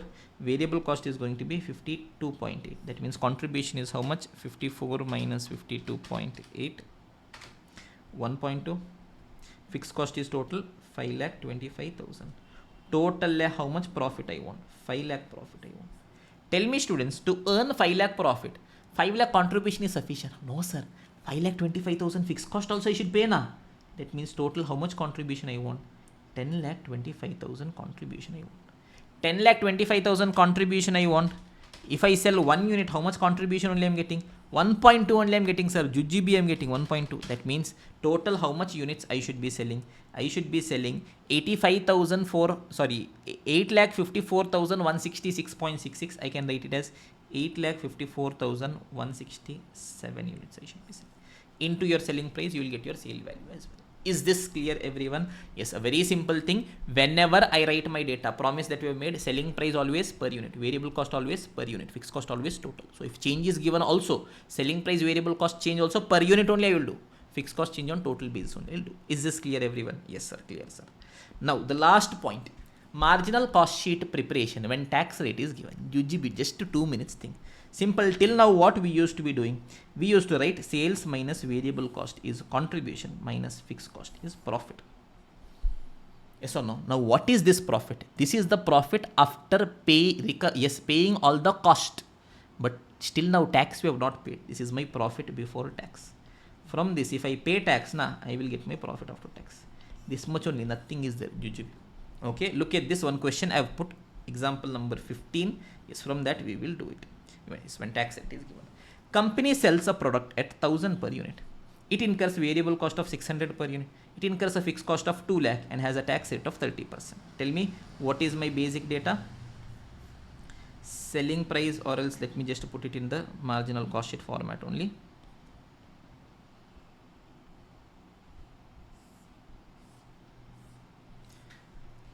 Per unit percentage. Sales minus variable cost is contribution minus fixed cost. I will be getting my profit. This is before tax. From this, if I reduce the tax, means I will arrive at my profit after tax. Okay, aram se. This, if it is needed, means I will just copy and keep it, because I have put in so many different requirements. I have made all examples comprehensive. Okay, na? Okay, now what is question telling? Okay, selling price is 1000 per unit. Okay, boss, great. Variable cost is how much? 600 is variable cost. That means contribution is how much? 400. 100%, 60%, 40%. I hope things are okay till here. Yes, sir. Clear, sir. Fixed cost is 2 lakh. Yes, tax is how much? 30%. If you have profit, means 30% I will pay tax. Okay, great. Simple. Arams. No tension. Okay. Question is asking calculate BEP. First situation question is asking calculate break-even point. What is break-even point? Break-even point means no profit, no loss. That means my profit or loss is 0. Sir, which profit, sir? Before tax, after tax? Mandu, sir. Yes, if your profit before tax is 0, for what you will pay tax? Tax is also 0 only, na. That means after tax is also 0 only, na. What doubt you are asking, da? Okay. So, sorry, sir. Chumma, we just got thought. Okay. Chumma, I also told. Okay, fine. That means BEP, no tension only. Yes, whichever you take, profit after tax is also 0, tax is also 0, before tax is also 0. Okay, boss. Yes, I want 0 profit. But, sir, how much fixed cost I should pay, sir? Sir, 2 lakh I should pay, na. To pay 2 lakh, how much contribution I want? 2 lakh I want. 2 lakh contribution I want. Tell me, yes, every unit is giving me how much contribution? 400. So, to get 2 lakh, how many units I should be selling? 500 units. Yes or no, everyone? 500 unit, every unit if I sell at 1000, 5 lakh will be my BEP value. Yes, if you want 2 lakh divided by 40% will also give. Sir, let us check one, sir. Okay, sir. 5 lakh sale I did. 60% will go off as variable cost. 3 lakh went as variable cost. 2 lakh went as fixed cost. So 5 lakh came, 5 lakh went. Profit before tax is 0. Will I pay any tax to government? What I will pay, sir? Profit only is 0. That means my profit after tax is also 0. Okay, okay, sir. First situation is over. BEP is going to be 5 lakh. Okay. Question is asking, calculate the number of units to be sold to achieve a profit after tax of 1 lakh. All independent situations. Okay. I am telling right now, understand, boss. What I want? Profit after tax. After paying tax, I want 1 lakh rupees. Okay, great, boss. You are doing business, you should earn money. Now tell me. Very simple. Jujube this is. Tell me, if I earn 1 rupee profit before tax, profit after tax. If I earn 1 rupee profit, yes, by doing all business, we earned 1 rupee profit. We are just thinking, we'll take this home, we'll have maja in life. Can we go home and have maja fully? Who will come? भाई और बहनों, मेरे प्यारे देशवासियों, tax पे करना चाहिए कि नहीं पे करना चाहिए? How much tax they are asking? 30% tax they are asking. So 1 rupee I got, 0.3 I paid. How much only I am having after tax? 0.7 only I am having after tax. Yes or no, everyone? Perfect. Now tell me students. After tax I want how much profit? 1 lakh I want. That means before tax how much I should be earning? 1 lakh divided by 70%. It is going to be 1,42,000 857. Is this clear? Let me just see. If I earn 1,42,857 before tax, na, on that 30% will be my tax. 42,857, 1 lakh I will get. Okay, sir. Perfect, sir. Okay. 42,857 I'll pay, 1 lakh I will get. Now 1,42,857 I want before paying tax. To get 1,42,857 profit, 1,42,857 contribution is sufficient. No, sir. Fixed cost I should pay, na, sir. How much I should pay, da? 2 lakh I should pay. That means total how much I want? 3,42,857 contribution I want. Yes or no, everyone? Perfect. Now let us calculate. Yes, in terms of units also, directly also, if you want, you can calculate. Sir, 3,42,857 I want. 3,42,857. If I sell 1 unit, now how much I am getting? 400 only I am getting. That means how much units I should be selling? Somewhere around 857.14, or I can tell it as 858 units. Yes or no? If I want directly in terms of sale value, sir, total 3,42,857 contribution I want. This contribution is how much percent, sir? 40% only. That means 3,42,857 divided by 40%. It is going to be 8,57,142.5 should be my sale. Sir, how do we trust you, sir? Don't trust me, da. Take out on your calculator. Assume I made a sale of 8,57,142.5. Okay. Yes. 60% will go off as variable cost. That means how much only contribution will be left, sir? Sir, only 40% will be left, sir. That is 3,42,857. Full 3,42,857. Can we do party? No, sir. Fixed cost I should pay, na. 2 lakh minus 2 lakh I paid. So how much money was there? 1,42,857 was there. We were ready to make a party. We were telling Maja is coming. That time only who came? Bhai or behno. Tax I have to pay. How much tax I paid? 30% I paid. That means how much is left? Minus 30%. Yes, 99,999.99. That is 1 lakh profit after tax we got. Very simple. Just that tax rate you should put based on that. I should play as simple as that. Okay. Yes, if company has sold 1,000 units in a year, then calculate the net profit and the rate of net return on sales. All standalone situations I have put maximum separate things which can come for you guys in MCQs. We are just trying to put it here. Question is telling that, boss, I sold 1,000 units. Tell me how much I am earning. We told, okay, boss. 1,000 units you sold. Every unit, what is the selling price? 1,000 rupees. That means what will be the revenue? 1,000 into 1,000. It is going to be how much? 10 lakh will be my revenue. 6 lakh will be variable cost. 4 lakh will be contribution. 2 lakh fixed cost I paid. 2 lakh will be my profit before paying tax. 2 lakh is my profit. It is there with me. Can I go home and enjoy? Do maja? No. Who is coming? Bhai or behno? Government is coming. Yes. How much it is asking? 30%. 60,000 has gone. That means how much only I will have? 1,40,000 only I have. So in this case, 1,40,000 is profit after tax. Look at this. Calculate the net profit. That is profit after tax. And the rate of net return on sales. How much net return I am getting on my sales. Tell me ultimately how much return I got. Ultimately after doing all business, end of the day when I am going home, how much money I am taking back home? 1,40,000. On how much is sale? Net return on sales on 10 lakh. So I ultimately made 1,40,000 on 10 lakh. So is it 14%? Yes or no, everyone? Perfect. Then if company operates at 60% MOS, calculate MOS total sale and net profit. This also situation, let us try doing. Yes, I guess this only number we'll be having, but still for us we should be knowing exactly anyhow question comes, we should be knowing to play. Question is operating at 60% MOS. That means my total is 100%. BEP is how much percent? MOS is 60% means BEP is going to be 40%. Yes, always first I will try to go to get my BEP. Look at this. BEP, the profit is 0. That means before tax, after tax, everything is 0. But sir, how much fixed cost I should pay, sir? 2 lakh fixed cost I should pay. To pay 2 lakh fixed cost, how much contribution I want? 2 lakh contribution I want. Okay, ba? Okay, sir. 2 lakh contribution I want. It is 40%. That means how much sale I should be having? 5 lakh I should be making a sale to reach my BEP. Okay, boss. 5 lakh sale is to reach my BEP. It is how much percent of total sale? It is how much percent of total sale? It is just 40% of total sale, boss. BEP is 40% divided by 40%. That means my total sale will be 12,50,000. Is this clear, everyone? Okay, first I will go from my BEP route. Okay, yes, that means my total sale now is 12,50,000. From here I can play. 60% will go off as variable cost. So only 40% will be left as contribution, which is 5 lakh. Yes, from that. Total, how much fixed cost I should pay? 2 lakh. That means how much profit I earned? 3 lakh profit before tax I earned. 30% tax also I should pay, na, sir. 90,000. That means ultimately after paying tax, how much I am left with? 2,10,000. Is this clear, everyone? Okay, wow. Any doubts? Give me a confirmation. Obviously, I went a bit fast because all these things are something, we should have learnt and come from CA Inter only. But on those questions are being asked, so I've spent a good amount of time, yes, understanding that as well.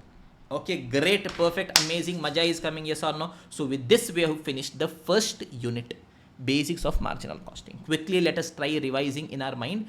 Okay, three concepts. Concept one, basics of decision making. How do I take a decision based on marginal cost? Marginal revenue is greater means accept, lower means reject. Okay, what is marginal cost? It is the extra cost. Normally, it is variable cost only. Then we went into, yes, concept 2, basic formulas. In that, we have understood marginal cost sheet format. Yes, what is contribution? Net cash I get by selling goods or services. Don't go based on formula. Then, yes, 1,000 is selling price, 600 is variable cost. Variable cost is 60% of sale, variable cost ratio. Yes, contribution is 40% of sale, PV ratio. Both are complementary. BEP I have calculated. MOS, it is my sale after my BEP. Total sale I'll bifurcate it as BEP MOS. BEP sale percentage is called BEP sale ratio. MOS sale percentage is called MOS sale ratio. Both are complement. Then one very important observation, till BEP my profit was 0. That means whatever contribution I got, that I used to pay my fixed cost. In MOS, yes, my fixed cost is 0 because fixed cost is already recovered. It means whatever contribution I will earn, what it will become? It will become my profit. And sales to achieve desired profit, 2 lakh profit if I want means 2 lakh contribution is sufficient. No boss, fixed cost I should pay. So it is profit plus fixed cost gives me total contribution. Based on that, I will continue my story. This was the basic formulas. Then we came into special situations. In special situations, yes, mainly for us, yes, which is important for us for our subsequent discussion. Yes, in that what we have taken, I guess we directly started with, yes, limiting factor or product mix decision. That is, whenever there is a scarcity, I should be taking my decision based on contribution per limiting factor. How do I check, sir? Yes, if any factor is a limiting factor whose availability is less than requirement, more time is needed, I have very less time. Okay, limiting factor. If I am having a limiting factor, how do I take a decision? Step 1, calculate contribution per unit. Step 2, calculate contribution per limiting factor. Contribution per unit divide by limiting factor per unit. Based on that, give ranking. Based on that, allocate resources. But sir, if you have accepted some minimum demand already, that is already accepted now. Only for balance resources, you allocate based on the ranking that you have done. Okay. Then change in cost structure.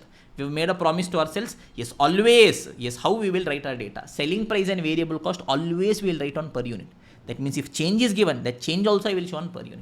Fixed cost, always I will write on total. That means if change is given, that change also I will show it on total. Okay, boss, great. And the last thing is, when tax rate is given, only one extension will come. Profit before tax minus tax will be giving me my profit after tax. Is this clear, everyone? Then we are having something called as components of marginal cost. With that, yes, the next unit, that is a relevant costing technique, is going to start. Okay, unit 1 is over. We've spent almost 2.5 hours. Yes, we have taken more time than we should have taken, but I hope you have thoroughly enjoyed it and we have learned the entire basics from scratch. Even though you are listening to first time, your basic may not be strong. We've understood things properly. We've ensured we've had fun as well. The only thing is, go back home, practice things by yourselves. Okay, yes, for people who are watching it on YouTube, okay, just the next thing, we are going to continue with the next video, my dear students. Okay. Yes, everyone. So welcome back after the break. I hope the audio video is clear. So shall we continue our discussion further and go ahead to the second unit, everyone? So we are having a quick and comprehensive revision of the entire SCM for you guys. So the chapter that we are now doing is decision making. Unit 1, marginal costing basics, is done and dusted. I hope you have thoroughly enjoyed this. Now we are going ahead to the next unit, which is going to be relevant costing. Beautiful concept. Maja concept. Tell everyone what kind of concept is Maja concept. But before we get into that, a very small, yes, a reminder. Normally I start every session with something positive so that, the entire session we have that motivation. So just before starting the session, just 2 minutes back, I was just going upstairs for my prayers. So I just saw a couple, okay, with a small baby. So the father was there, father was holding the baby, father was playing with the baby, a small baby. It was some 8 to 10 months. Okay, was playing with the baby, all those things. Now, just to go back in time, okay, and think of that moment when you were born. Okay, the very moment you were born, okay, for your mom, for your dad, you would be the entire world, right? and that they would have promised to themselves that, yeah, whatever I have faced in my life, it's okay. But my son, my daughter, they should try and get the best things possible. From our end, whatever maximum we can do, we will try giving it the maximum love and affection, maximum care, maximum support, maximum education. And from their end, whatever maximum they could have done, they've done. Now, whether our parents are perfect? No, obviously not. They too have their own set of flaws as well. We as humans, we all have flaws, right? If you look back at yourself, have you not committed mistakes? Yeah, we have committed mistakes. But whether their love is true for us? Yes. Whether their care is true for us? Yes.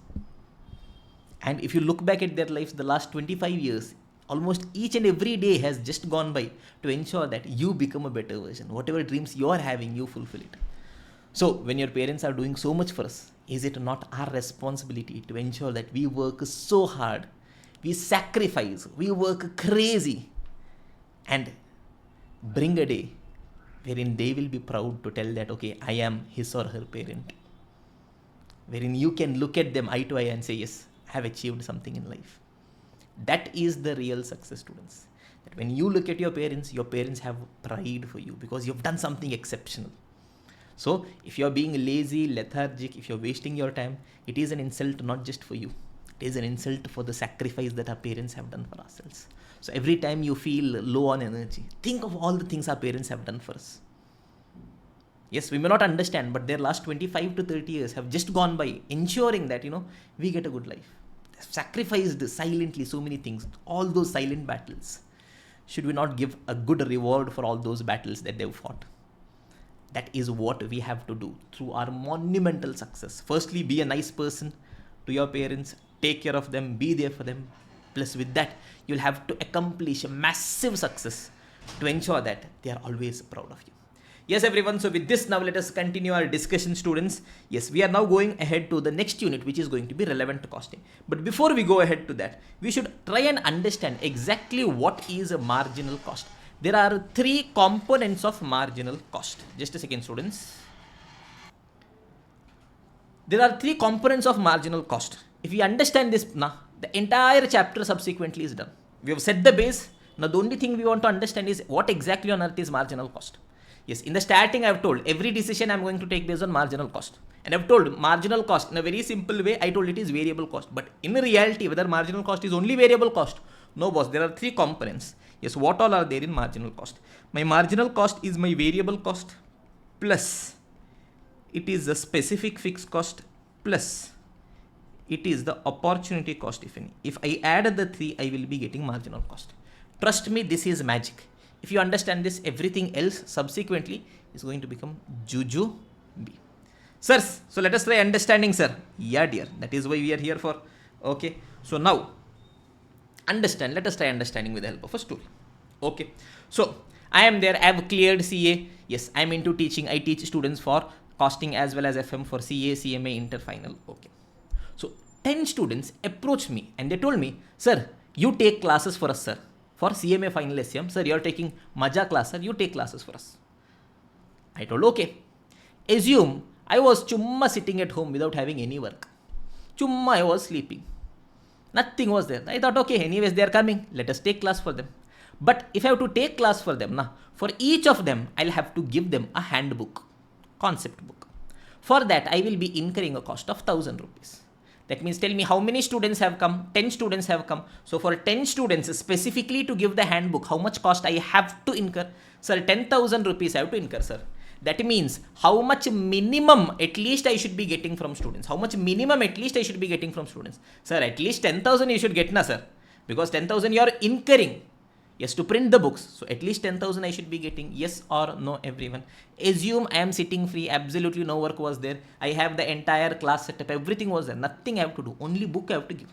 So how much bare minimum I want? The book cost bare minimum I want. As simple as that. Yes or no, everyone?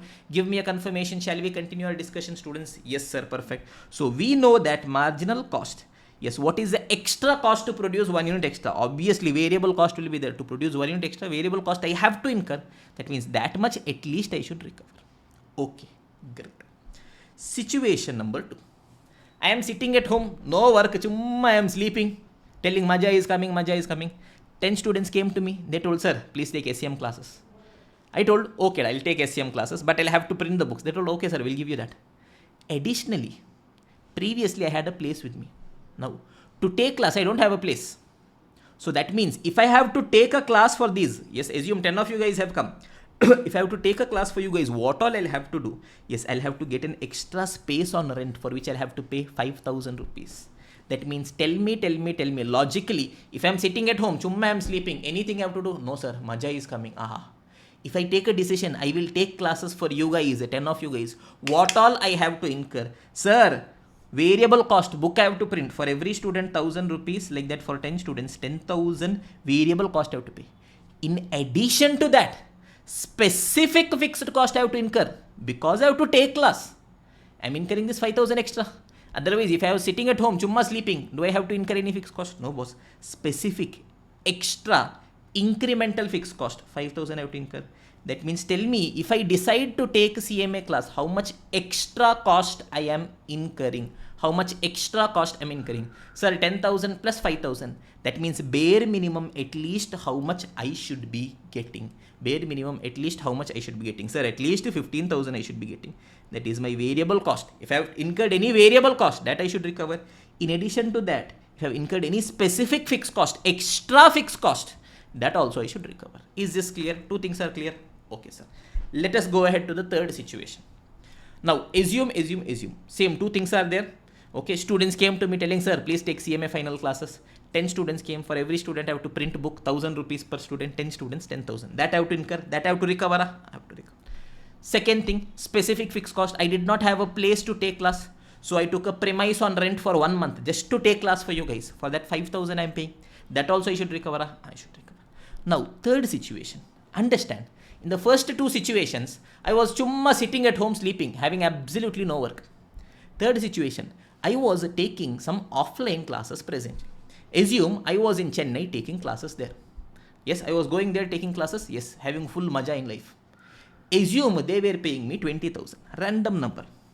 So I went to Chennai. I was taking classes there. 20,000 I was earning. I was very happy in life. 20,000 I'm getting, boss. Maja is coming. Hello, honey, bunny. Yes or no? But you guys came to me. You told me, sir, please take classes for us. That means tell me bare minimum how much I should be charging. Bare minimum. 10 of you guys have come. Bare minimum how much I should be charging.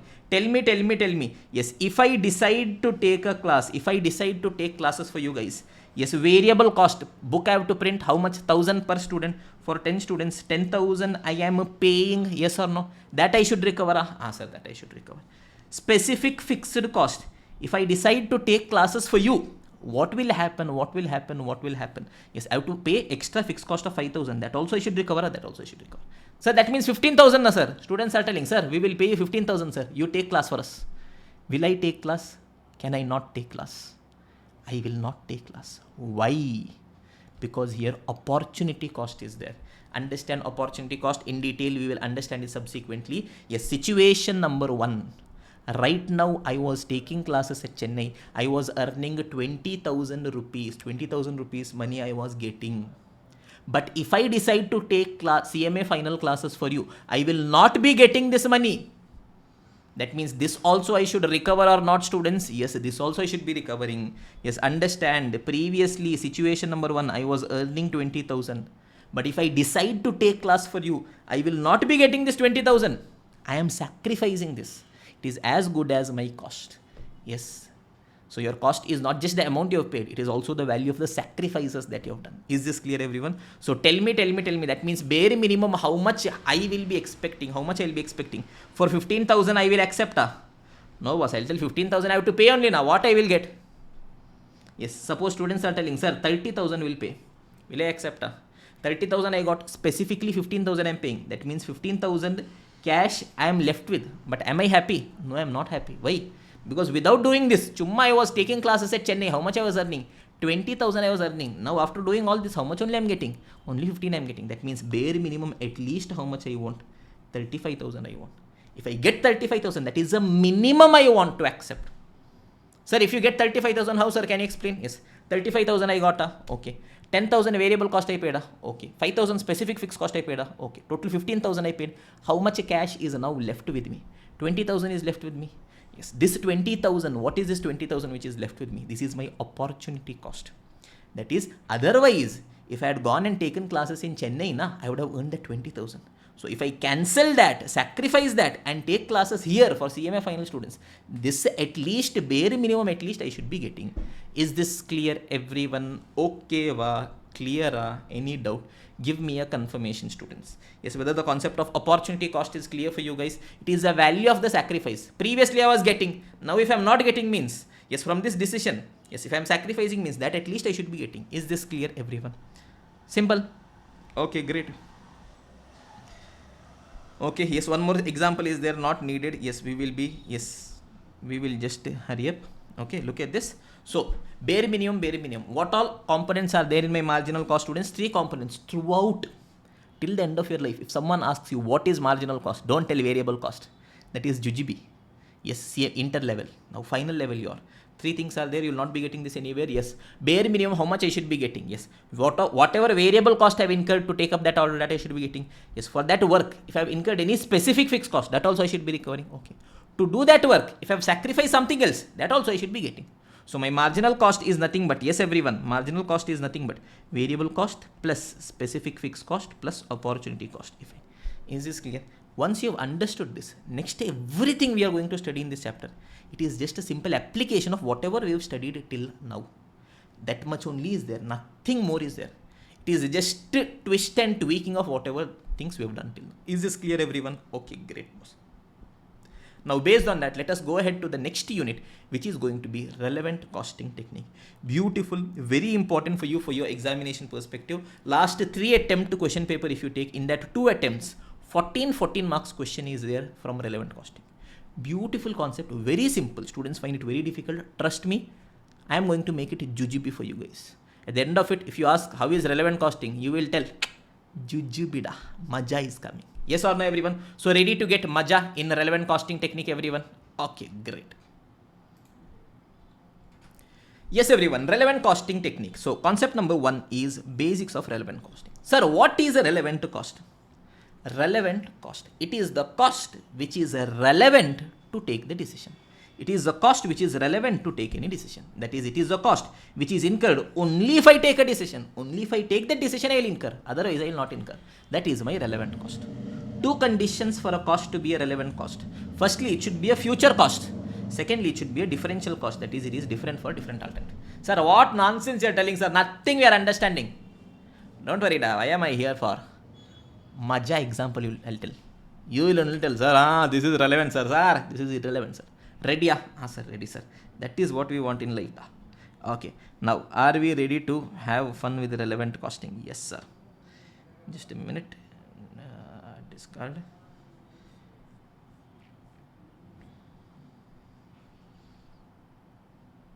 Okay. Pay attention, everyone. Relevant costing technique. Okay. So our hero Sandy Bai is there. So he purchased bullet and all of that. Yes, Sandy Bai fell in love. Sir, maja is coming, sir. The start of the love. Where a level, sir. The end of the love is again where a level. Yes or no? Okay, come back to the topic now. Okay. Sandy Bai fell in love. Now he wants to go on a date with his girlfriend. So we are here calculating the relevant cost of going on a date. That is a relevant cost. That is relevant. That is incurred only if he goes on a date. Otherwise, it is not incurred. What is relevant cost? It is a cost which is incurred only when I take a decision. Otherwise, it is not incurred. Okay. Let us see. You will only tell me relevant or irrelevant.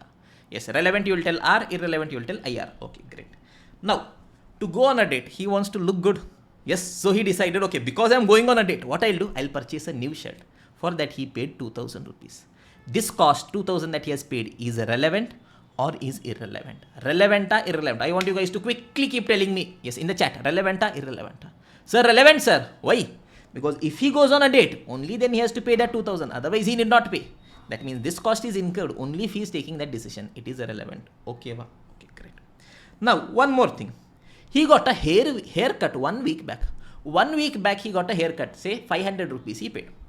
Relevant or irrelevant? Relevant or irrelevant? Think. Yes, assume he goes on a date. Last week he got a haircut.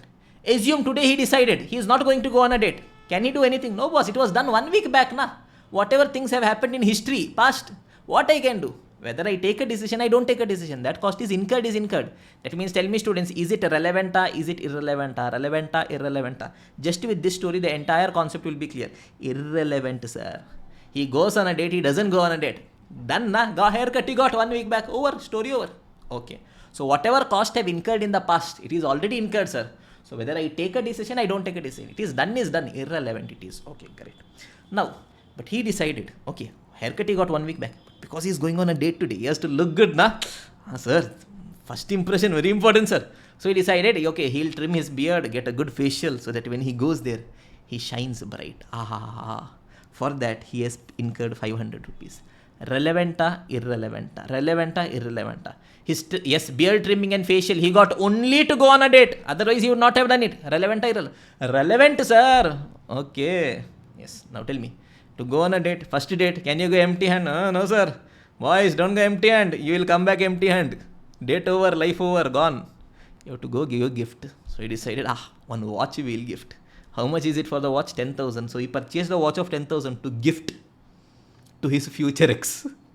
Tell me, relevanta, irrelevanta, relevanta, irrelevanta. Absolutely relevant. Because if he is going on a date, he will incur. Otherwise, he will not purchase. Simple, end of the story. Okay, great, boss. Now, he had a car with him already. Yes, tell me. Car he has purchased already. When? Long back he purchased. In that car only he is going. Tell me, did he purchase the car just to go for a date? That means the purchase cost of car or the depreciation of car. Relevant? Irrelevant, sir. You go on a date, you don't go on a date. That is there. Okay, irrelevant. But to go on a date, he has put 200 rupee fuel. Relevanta, irrelevanta. Just to go on a date, he has put fuel of 200. Relevanta, irrelevant, sir. If he is going on a date, we'll put. Otherwise, we'll not put. Relevant. Okay, great, boss. He went on a date. Yes, he's here. Yes, a date, a beautiful place. Sir, why you are talking about dates, sir? Good old memories are coming, sir. Kidney touching, sir. Okay, come back. Okay, food he ordered. Yes, so as it was his first date, okay, he told, I'll pay for the food. Okay, 2,000 rupees he paid. Tell me, relevanta, irrelevanta, relevanta, irrelevanta. Relevant, sir, because he's going on a date, he's paying food. Yes, 2,000 rupees. If he has not gone, okay, you will not be incurring. Okay, now a small twist here. Tell me, even if he did not go on a date, will he sit hungry at home? No, otherwise also he would have had food. But it would be just a normal food. Yes or no? So he's telling, boss, otherwise at home, if I'm there, otherwise, chumma I'm going and having means I will have food at a normal restaurant wherein my cost will be 100 rupees only. But because I've come here for a date, I went for a luxury restaurant, the cost has come to 2,000 rupees. That means tell me, what is my relevant cost? How much is the cost that I have incurred because I am going on a date? Option number 100, option number 2, 2,000, option number 3, 1,900. Tell me, it is 1,900. Yes, even if I don't go on a date, 100 I am paying. Because I am going on a date, 2,000 I paid. It means because I am going on a date, how much extra I paid, 1,900 extra I paid, that is going to be relevant. Is this clear, everyone? Okay, now look at this. What is relevant cost? It is a cost which is relevant to take decision. It is relevant. That is, it is incurred only if I take a decision. Otherwise, it is not incurred. Two conditions for a cost to be a relevant cost. It should be a future cost. If any cost is already incurred in the past, I told you haircut 1 week back. Relevant, absolutely relevant. Already done, na boss. Second, it should be differential cost. That is, it is different for different alternatives. Yes, in the last example that I have told. Yes, if I have normal food means it is 100. Yes, if I go on a date and have food means 2,000. That means because I am going on a date, how much extra I am incurring? Yes, 1,900 only is going to be relevant. Is this clear, everyone? Okay. Yes, relevant cost basics we have understood. Now let us try understanding different costs and their treatment, whether they are relevant or irrelevant, all those things. Slowly we'll pick pace. Okay, first is historic cost, sunk cost, committed cost. A cost which is already incurred in the past and does not affect my future decisions. Yes, in the story that I have told you, haircut 1 week back I got. You go on a date, you don't go on a date. It is historic, sunk, done and dusted. Yes, is it relevant, students? It is irrelevant for decision making. Is this clear, everyone? It is irrelevant irrespective of whether it is actually paid or still payable. Yes, 1 week back only haircut I got. Yes, 500 rupees it was. But payment I did not do. I told boss, after 2 days I'll make the payment. Now haircut you already got. Whether you go on a date, you don't go on a date. That is done, boss. So whether you paid it or not is not going to make any difference. Is this clear? For example, research and development. I am trying to come up with a beautiful pen. For that, research and development I already did. Over. Now, whether I decide to manufacture pen, I decide not to manufacture pen. R&D is over, boss. That is irrelevant. Done and dusted. Next is book value of assets or book value of raw material. Yes, I purchased this pen. I purchased this pen at 10 rupees. When? 1947 I purchased. When? Long back I did. Today is it relevant? No, boss. That time it has happened. It is sunk. Done and dusted. Forgotten. Is this clear, everyone? Yes, not giving so many examples. I hope this level of explanation is sufficient for us. Okay, next thing is going to be my fixed overheads. Now, in my fixed cost, I can bifurcate it into two.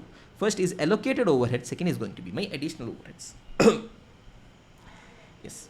Try understanding, students. Assume. Here I am having, I guess, okay. Let's just get into that. Quickly, let us get into. Okay, fixed cost. Okay, now look at this, students. We are having a business. What business, sir? We are running a stationery business. Okay, so for that I took a place on a rent. How much rent I'm paying? 10,000 per month rent I'm paying. Okay, okay. Now in this, the entire place I was not using. Some space was empty there. So I decided what we will do in this empty place. Now I will start a new business. Sir, which business, sir? I decided I will start, say, vegetable business. So what I did in the same place. Some place that was there, there I started a vegetable business. Okay. Now tell me. Yes, did I take extra place? No. That means, am I paying extra rent? No. Tell me, previously my rent was how much? Previously, yes. If there is no vegetable shop, yes, the fixed cost that I am paying is how much? 10,000. I started vegetable shop. Yes, the rent, the fixed cost that I am paying is how much? 10,000 only. So tell me, whether I start my vegetable shop, I don't start my vegetable shop. Is this cost going to be relevant for my decision making? No, sir. But in our books of accounts, for costing purpose, what we'll do? Yes, absorption of overheads. Yes, allocation of overheads. Yes, CMA inter you would have done. Yes, the entire cost based on the space I will distribute. Suppose I am telling this is 60%, this is 40%. So in the books of accounts for costing purposes, yes, for calculation of cost, what we would have done? We would have bifurcated this as 6,000 as well as 4,000. That is just for calculation of cost.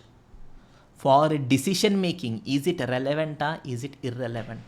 Tell me, students, tell me. Decision making is from a very simple, narrow perspective. I am telling, is it relevant or irrelevant? When is it relevant? If that cost is incurred only if I take a decision. In this case, yes, I run a vegetable shop, I don't run a vegetable shop. I am paying 10,000. That means, yes, this apportionment of cost, is it relevant or irrelevant? It is irrelevant, students. Is this clear, everyone? Okay, great. Now comes the second situation. Look at this, students. I had a place. Okay, I was running a stationery business. That space fully I had occupied. 10,000 per month rent I was paying. I decided, boss, we have to expand business. So we will be starting a vegetable business as well. People who come, yes, who purchase books, they will purchase vegetables also and go. But place was not sufficient. So what I did, yes, I took an extra space. Wherein I am paying an additional rent of 3,000. That means, tell me, previously if there was no vegetable shop, how much I was paying? 10,000. Now if I start a vegetable shop, how much I am paying? 13,000. So tell me whether this 3,000 is going to be relevant or irrelevant. It is relevant, sir. Why? Because it is incurred only if I take a decision. Is this clear, everyone? Okay. So look at this. Fixed cost. Yes. Allocated fixed cost. Yes. Different names are there. Allocated, absorbed, recovered, common, existing, unavoidable. Yes. It is just allocated in books of accounts. In a reality extra, we are not incurring. Yes. First situation. Is it relevant or irrelevant? It is irrelevant for decision. But if we incur extra overheads, additional overheads, yes, additional overheads, specific overhead, traceable, I can trace it for this product. For this product only I have incurred. Yes, avoidable, I can avoid it if I don't take this decision. It is going to be relevant for decision making purpose. Is this clear, everyone? Till here clear, no issues? Give me a confirmation, students. Yes, everyone, will continue our discussion. Third is opportunity cost that I have already explained. Yes. In my components of marginal cost, okay, yes, it is a maximum contribution foregone by rejecting other alternatives. It is just a notional cost. Opportunity cost, in a reality, do I need to pay anyone? No, it is just notional. However, it is going to be relevant for our decision making purpose. Now look at this, Yes, one simple example I'll tell you. Pay attention, students. Look at this opportunity cost. Yes, I cleared CA. Now I had different options with me. Yes, either I can get into teaching or get into practice or get into Big Four or get into industry. Any of these things I can do. Yes, if I do each of these things, this is what I'm getting. Okay, boss. All these options are there with me. Now everything together I can do. Any one only I can do. If I do one, I'll have to sacrifice others. Now assume I decided to get into teaching. Okay, I told, okay boss, we are going to start teaching. If I start teaching, what all I have to sacrifice? Sir, practice also I cannot do, that also I have to sacrifice. Big Four also I cannot go, that also I have to sacrifice. Industry also I cannot do, that also I have to sacrifice. Tell me, in this, most pain I will have in sacrificing it. Which sacrifice will be having the most pain for me? Practice also I sacrifice, Big Four also I sacrifice, industry also I sacrifice. Which will be having the most pain? Sir, industry, sir. Sir, it was paying 15 lakh, sir. That I sacrificed and came here. That means here a bare minimum, at least how much I should get? At least 15 lakh I should get. Only then it is worth it. But here how much I am getting? 10 lakh only. It is not worth it. Is this clear, everyone? Okay. Yes. It is my sacrifice. It is a value of sacrifice. Or else I can look at it this way as well. Or else I'm telling, okay boss, if teaching was not there, now if this was not there, what you would have done? If teaching was not there, now what you would have done? Boss, if teaching was not there, now I could have gone into practice also, Big Four also, industry also. In that, which one was best? Sir, industry was best, sir. 15 lakh it was paying me. That means, okay, if teaching was not there, you would have gone to industry, got 15 lakh. That means, because now you have started practice, what I sacrificed? Industry I sacrifice. How much I sacrifice? 15 lakh I sacrifice. Is this clear, everyone? Yes or no? Yes or no? Yes or no? Okay, great. Now, yes, look at this one more situation. Okay. Yes, same story as previously. Yes, we had our hero. What was the name of the hero? Sandy Bai was there. Yes, he was selling shirt. Yes. In a period, in a month, he was selling 1,000 shirt. Every shirt he was earning 400 contribution. Same first story. Every month he was earning 4 lakh rupees. Okay. Nice maja life is happening. Yes, but one random day he decided, boss, what am I doing in life? Yes, chumma, I am selling shirt, I am earning money. But yeah, we all get that thought, right? You know, am I creating an impact? Am I making this world a better place? I should do something unique I should do now. So Sandy Bai decided, we are going to come up with a fresh product, special product. What, sir? He decided, yes, I will come up with a special product called as Kohinoor. Sir, what Kohinoor, sir? Yes, Kohinoor diamond, no da. Yes, this Kohinoor, yes, we will be using to control the population. Sir, what you are telling, sir? What the corrupted minds, what you are thinking? To control the population from getting affected from, yes, COVID, etc. diseases. I am talking about, yes, Kohinoor masks. What you are thinking?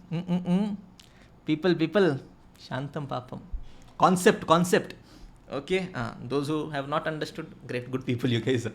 Okay, tell me, yes, in order to enter into this business, yes, he has to incur a 2 lakh variable cost to manufacture mask. Okay, okay. 1 lakh specific fixed cost he has to pay. Okay, okay. That means if he decides to start this business, 3 lakh specifically he is paying. This at least he has to recover. This at least he has to recover, sir. But tell me. Yes, he cannot do both the businesses together. If he has to decide to start the mask business, he has to sacrifice the existing shirt business that he is doing. Tell me, existing shirt business, how much contribution it was giving him? 4 lakh contribution it was giving him. That 4 lakh he has sacrificed and started a mask business. That means here, at least how much contribution he should be getting? At least 4 lakh also he should be getting. That means if he just recovers 2 lakh plus 1 lakh, 3 lakh, it is sufficient, no boss. His variable cost he should recover, yes. Specific fixed cost also he should recover, This is sufficient, no boss, because to take this decision, he has incurred an opportunity cost. Previously he was earning 4 lakh. That he sacrificed and came here. That also he should be recovering. That means bare minimum at least 7 lakh he should be getting. That means if customer is telling, I will pay 2 lakh, will I decide to start this business? No. 3 lakh, will I decide to start this business? No. 5 lakh, will I decide to start this business? No. 7 lakh, okay. Bare minimum that much I want. 10 lakh, maja will come. Is this clear, everyone? Okay, boss. Opportunity cost also we have told. Next comes out of pocket cost or additional cost. It is the extra cost that I am incurring because I am taking a decision. Additional cost. So tell me, extra I am incurring. That means is it relevant? Relevant, sir. Because when I'm taking a decision, only then I'm incurring this cost. Is this clear? So let us quickly revise whatever we've discussed till now. Firstly, components of marginal cost. 3 components: variable cost, specific fixed cost, opportunity cost, if any. What is relevant cost? It is a cost which is relevant to take a decision. That is, it is incurred only if I take a decision.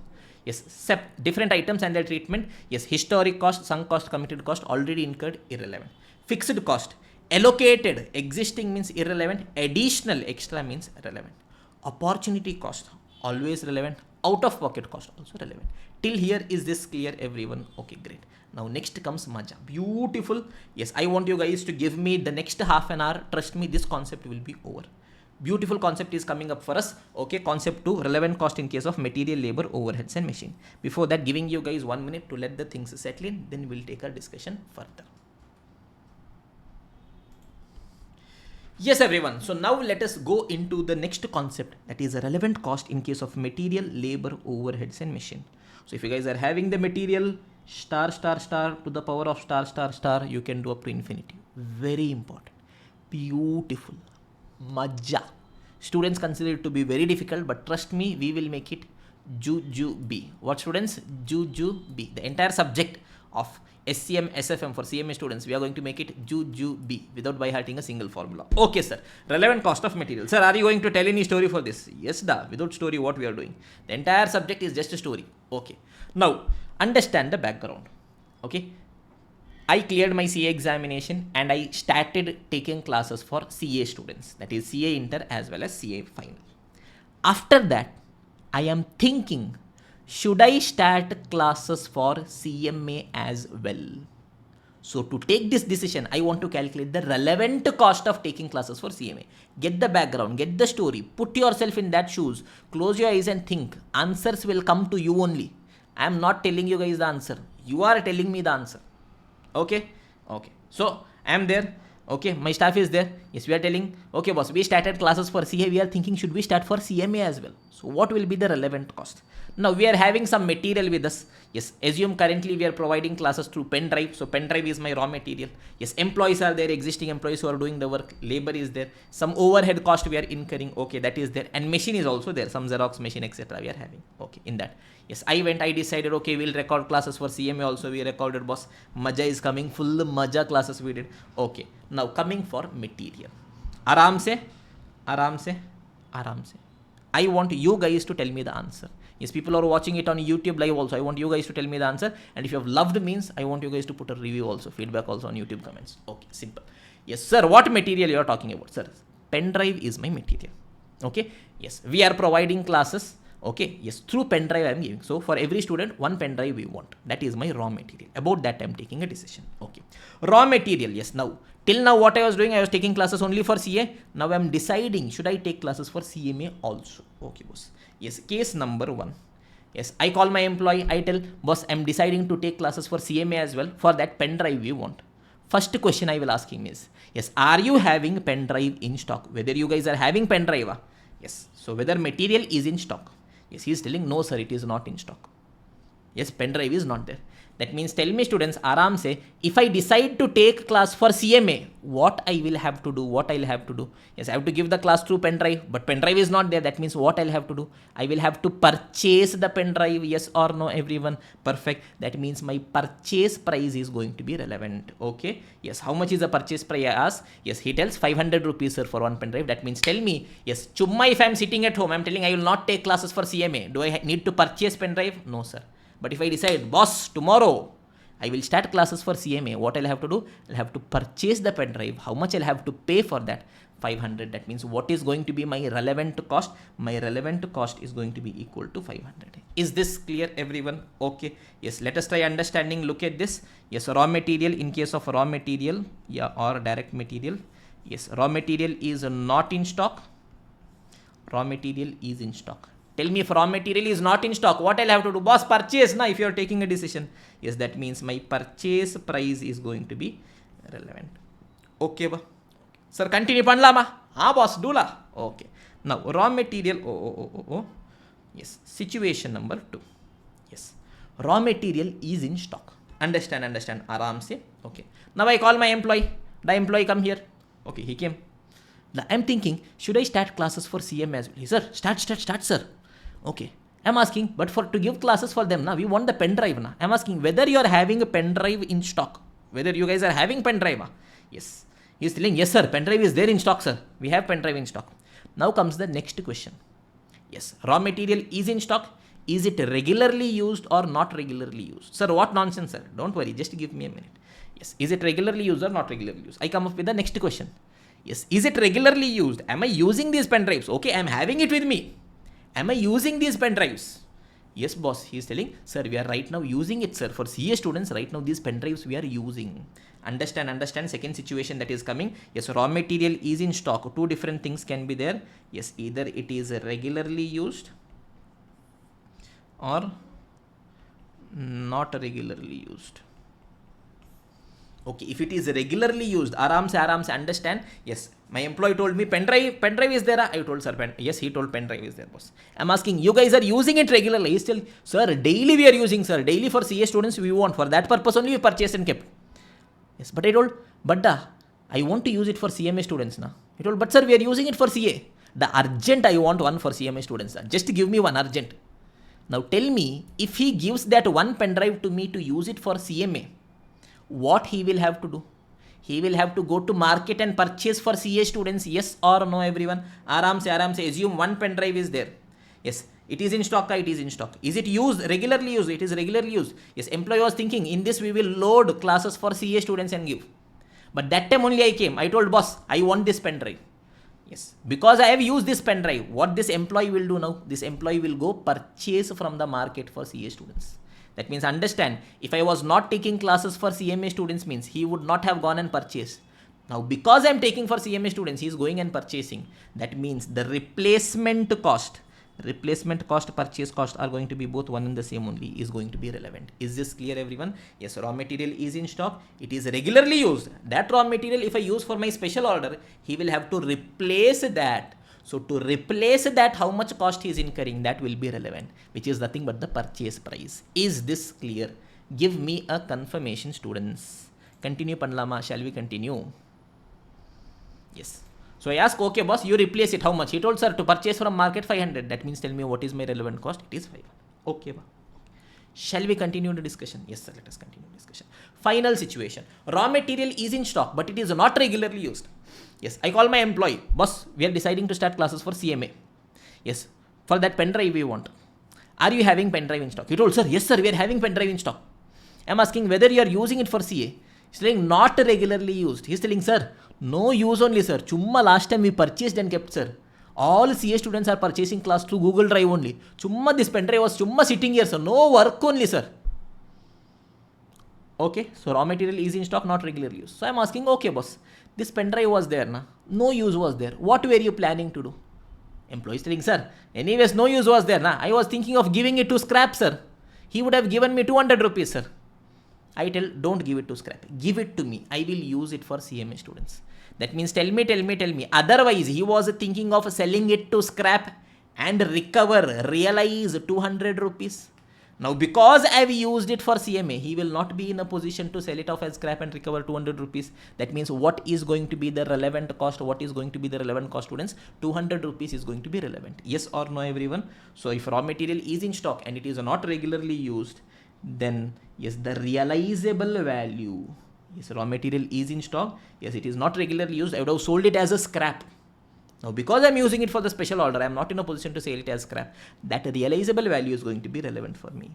Is this clear, everyone? Yes or no? Yes or no? Yes or no? Give me a confirmation whether explanation is okay. Understood each and everything. I just have to put myself in my shoes and think. Yes, if I don't take a decision, what will happen? If I take a decision, what will happen? That will give me the relevant cost. As simple as that. Nothing more is there. So let us quickly revise. Look at the students. Yes, raw material. Not in stock, it is in stock. Yes, tell me raw material, if it is not in stock, what I'll have to do if I decide? I'll have to purchase, boss. Relevant cost is going to be the purchase price. Yes, raw material is already in stock. If it is regularly used, it is getting regularly used. So if I use it here for one-time order, what I'll have to do? I'll have to replace it. That means my replacement cost is going to be relevant. Yes or no, everyone? Okay, raw material is in stock, but it is not regularly used. So what we were thinking of doing, we were thinking of selling it as a scrap, boss. Realizable value. That means now if I use it for special order, I cannot sell it as scrap. That means my relevant cost, look at the students, yes, it is a realizable value or benefit from alternate use. Yes, whichever is higher. Sir, what nonsense, sir? Sir, this is cheating, sir. You told that yes, realizable value. Now you are putting something else. Give me a minute. I will do it. I'll explain it. Okay. Yes, everyone. Quickly, I want you guys to keep scribbling. Okay. Every time I am writing something, I want you guys to scribble. Okay, because through these scribblings only things are getting registered in our mind. Just chumma sitting at home, yes, recorded to people who are watching it on YouTube, sleeping at one place in the bed, keeping your one leg over other, yes, randomly chatting with girlfriend or boyfriend, yes, with that you're watching classes also, it of 2x, not happen that way. Yes, if you're sitting means for that time, okay, you'll have to set aside everything else, only studying. Okay, perfect, fine. Now, sir, what exactly is this? Realizable value or benefit from alternate use, whichever is higher. Understand, students. For CA students, we had purchased the pen drive. Pen drive is in stock. It is in stock. Was I using it regularly, sir? There are absolutely no use. So ask my employee, what you were thinking of doing? Employee told, sir, two plans were there, sir. Option number one was, I could have sold it as a scrap. How much a scrap dealer would have given me? 200 rupees he would have given me. Okay, great. That one option was there. But sir, last week only, sir, your friend came. I told, my friend came. He told that he is planning to sell some movies through pen drive. Sir, what movie, sir? Pen drive, sir. Sir. Come back now. What you are thinking? She corrupted mind. Shantam Papa. Whatever movie is selling, what it is for us. Okay? Yes, it could be action movie. Okay? Not action. Action means Bahubali. That kind of action. Okay? God. Shantam Papa. I am Papa person. Okay? So understand. Yes. Pen drive is in stock, not regularly used. What all options were there? Option number one, sell it to scrap dealer. He would have given 200 rupees. Option number two, yes, my friend is telling he wants to sell movies. Yes, he will load movies in this pen drive and sell. Yes, he was telling 700 rupees. I will sell one pen drive after loading movies in that. In that 50% for you I will give. That means 350 I will give. Now tell me, as a rational, logical person, what I would have done? Two options are there. Option number one, I would have sold it as a scrap. I would have earned 200 rupees. Option number two, I will give it to my friend, earn 350 rupees. What I would have done? 200 or 350? 200 or 350? 200 or 350? Tell me, as a logical, rational person, boss, I would have given to my friend, you sell whatever movie you want to, you give me 350 rupees. That means pen drive was in stock, not regularly used. What I was thinking of doing, I was thinking of giving it to my friend and earn 350 from that. Yes or no? That is what I was thinking. But if I use it for the special order for CMA students, but then suddenly I told, no boss, I have to use it for CMA students. What I sacrificed, that 350 I sacrificed. That means what is my relevant cost? 350 is my relevant cost. Is this clear, everyone? It is my realizable value or benefit from alternate use, whichever is higher. Is this clear? Here I am just calculating my opportunity cost. That is, if this was not there, what I would have done? Either sold it as scrap or benefit from alternate use, whichever was higher, that I would have done. That means because I have taken this decision, what I have sacrificed? This I have sacrificed. Is this clear, everyone? Okay, pakka va, continue panlama. Shall we continue the discussion? Yes, sir. Some additional notes, students, pay attention. Yes, my purchase price and replacement cost are going to be one and the same. Question tells purchase price, replacement cost, both are one and the same. To purchase, to replace, how much I am incurring? Book value of material, that is historic cost of purchase. At what price I have originally purchased long back before 1947, that is relevant. Boss, I purchased and over na, old historic cost sunk. It is going to be irrelevant for my decision making. Okay. For non-moving material in stock, raw material is in stock but it is not regularly used.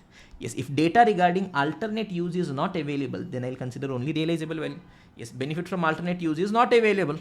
That means I will assume this is not there. That means what is the relevant cost? Realizable value only. Okay, great. Yes, now the last point. This is going to be very important, students. Pay attention. Students often get a confusion in this. Yes, if cost is incurred to dispose the non-moving material, cost is incurred to dispose the non-moving material, then cost of disposal shall be reduced to calculate the relevant cost. Sir, what nonsense is this, sir? Aram se, I will tell you. Assume. Okay. Assume. Yes. One day I decided that, yes, I will come up with a chemical solution. Okay, yes, that will make normal student intelligent without studying only.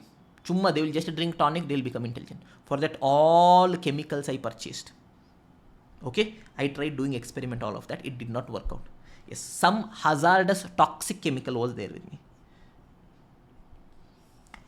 Okay, I told now there is no use, it will not work out. Okay, yes, I decided, okay, what we will do? I decided I will give it to scrap dealer. It is a toxic chemical. Yes, I call scrap dealer, scrap dealer, scrap dealer. Yes, I am having a chemical. Yes, take and go. Yes, give me some money. At least some money I can earn. Nah. Yes, scrap dealer came. He looked at this. He told, sir, I will take and go this. But you have to pay me 1,000 rupees for this. What? Normally, I give things for scrap. This I don't want. I give to scrap. Normally, scrap dealer gives me money. But here, ulta is happening. He is telling, yes, I will take and go this. But you have to pay me 1,000 rupees. I'm asking, what nonsense you are telling da? Told, boss, it is toxic material. You cannot keep it here. And I cannot directly dump it anywhere. I'll have to treat it properly. For that 1,000 rupees cost I'm incurring. If you give me 1,000 rupees, I will take and go. Otherwise, I will not take and go.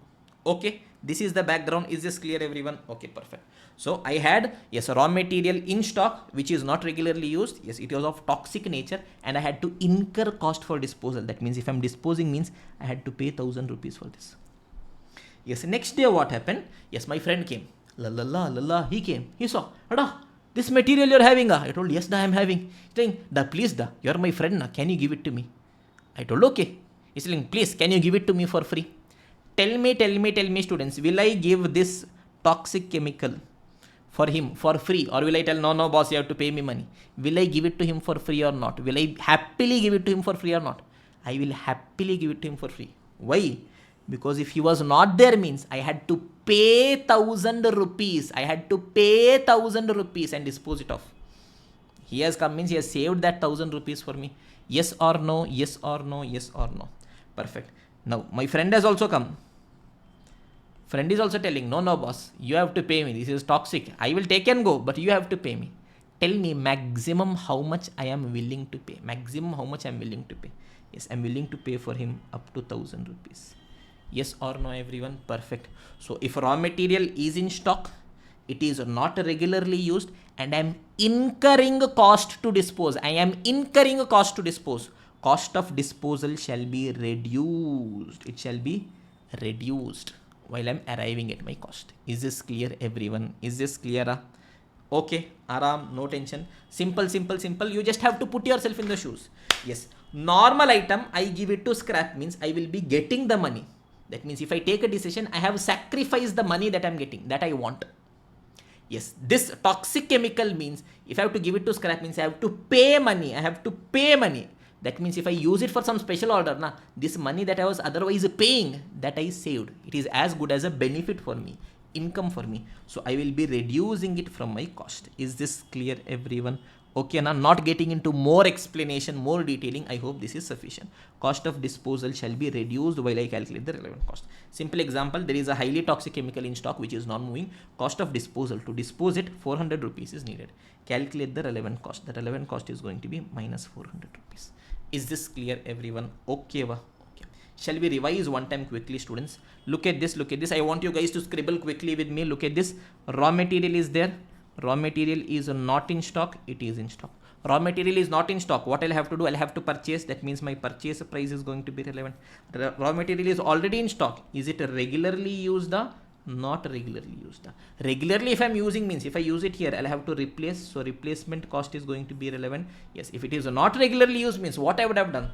Yes, it is going to be either a realizable value or benefit from alternatives, whichever is higher I would have done. That means that I have sacrificed.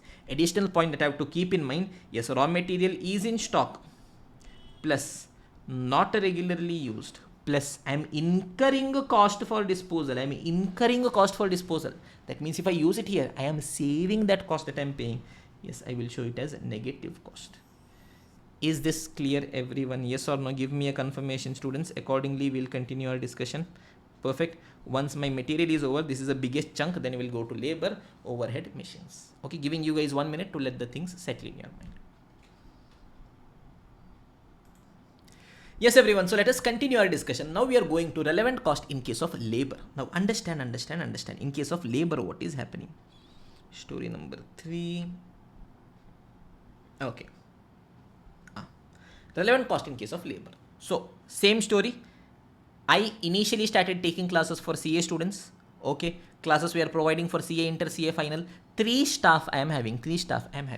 Now tomorrow morning I wake up and I say, boss, we have to start classes for CMA also. So to take care of the administration, management, encryption of class, giving book, yes, courier dispatch, all those things we want stuff. Okay, what all situations can happen? Yes, situation number 1, in case of labor. Yes, I am getting the work done from existing employee, or I am getting the work from additional employee or new employee. Situation number 1, I am getting the work done from new employee. I am telling boss, existing 3 staff is there, but they are full time working da. So for CMA purpose, what I decided is I hired a new staff. I told boss, come here, 1 month you will have to work for this. Okay, yes, I am paying you 10,000 rupees. That means tell me what is the relevant cost. If this CMA class was not there, means I did not want the new staff.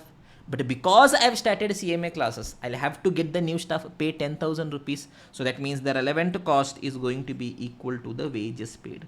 Whatever I am paying for the new employee, fresh employee, casual employee, temporary employee, all these things are one and the same only. That is going to be relevant. Okay, clear? Yes or no? Yes, otherwise 3 employees previously also they are there, now also they are there. Is this clear, everyone? Okay, fine. Now because I decided to take classes for CMA as well, yes, for them, yes, I got extra employees, so for them whatever I am paying, it is relevant, because this cost is incurred only if I am taking CMA classes, otherwise I will not be incurring. Is this clear? Okay, boss. So in this case, if I am getting the work done from new employees, yes, whatever wages I am going to pay for them is going to be relevant cost. Is this clear, everyone? Okay. If I am getting the work done from existing employee, now 2 different situations can be there. First is there is a spare time. Second situation is there is no spare time. Sir, what is this, sir? Understand. Situation number 2, yes, I am getting the work done from existing staff only. That is 3 staff are there, na? From them only I am getting the CMA work also done. But for them free time is available. Assume these 3 employees are there. Yes, morning 9 to 5 working is there, 8 hours are there. Yes, but they are working only for 4 hours. 4 hours, chumma they are sitting, watching reels, yes, watching YouTube shorts, chumma chatting, chumma time pass they are doing.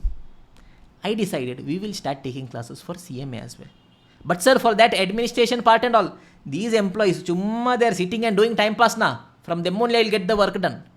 Tell me, do I need to pay anything extra for them to get the work? No.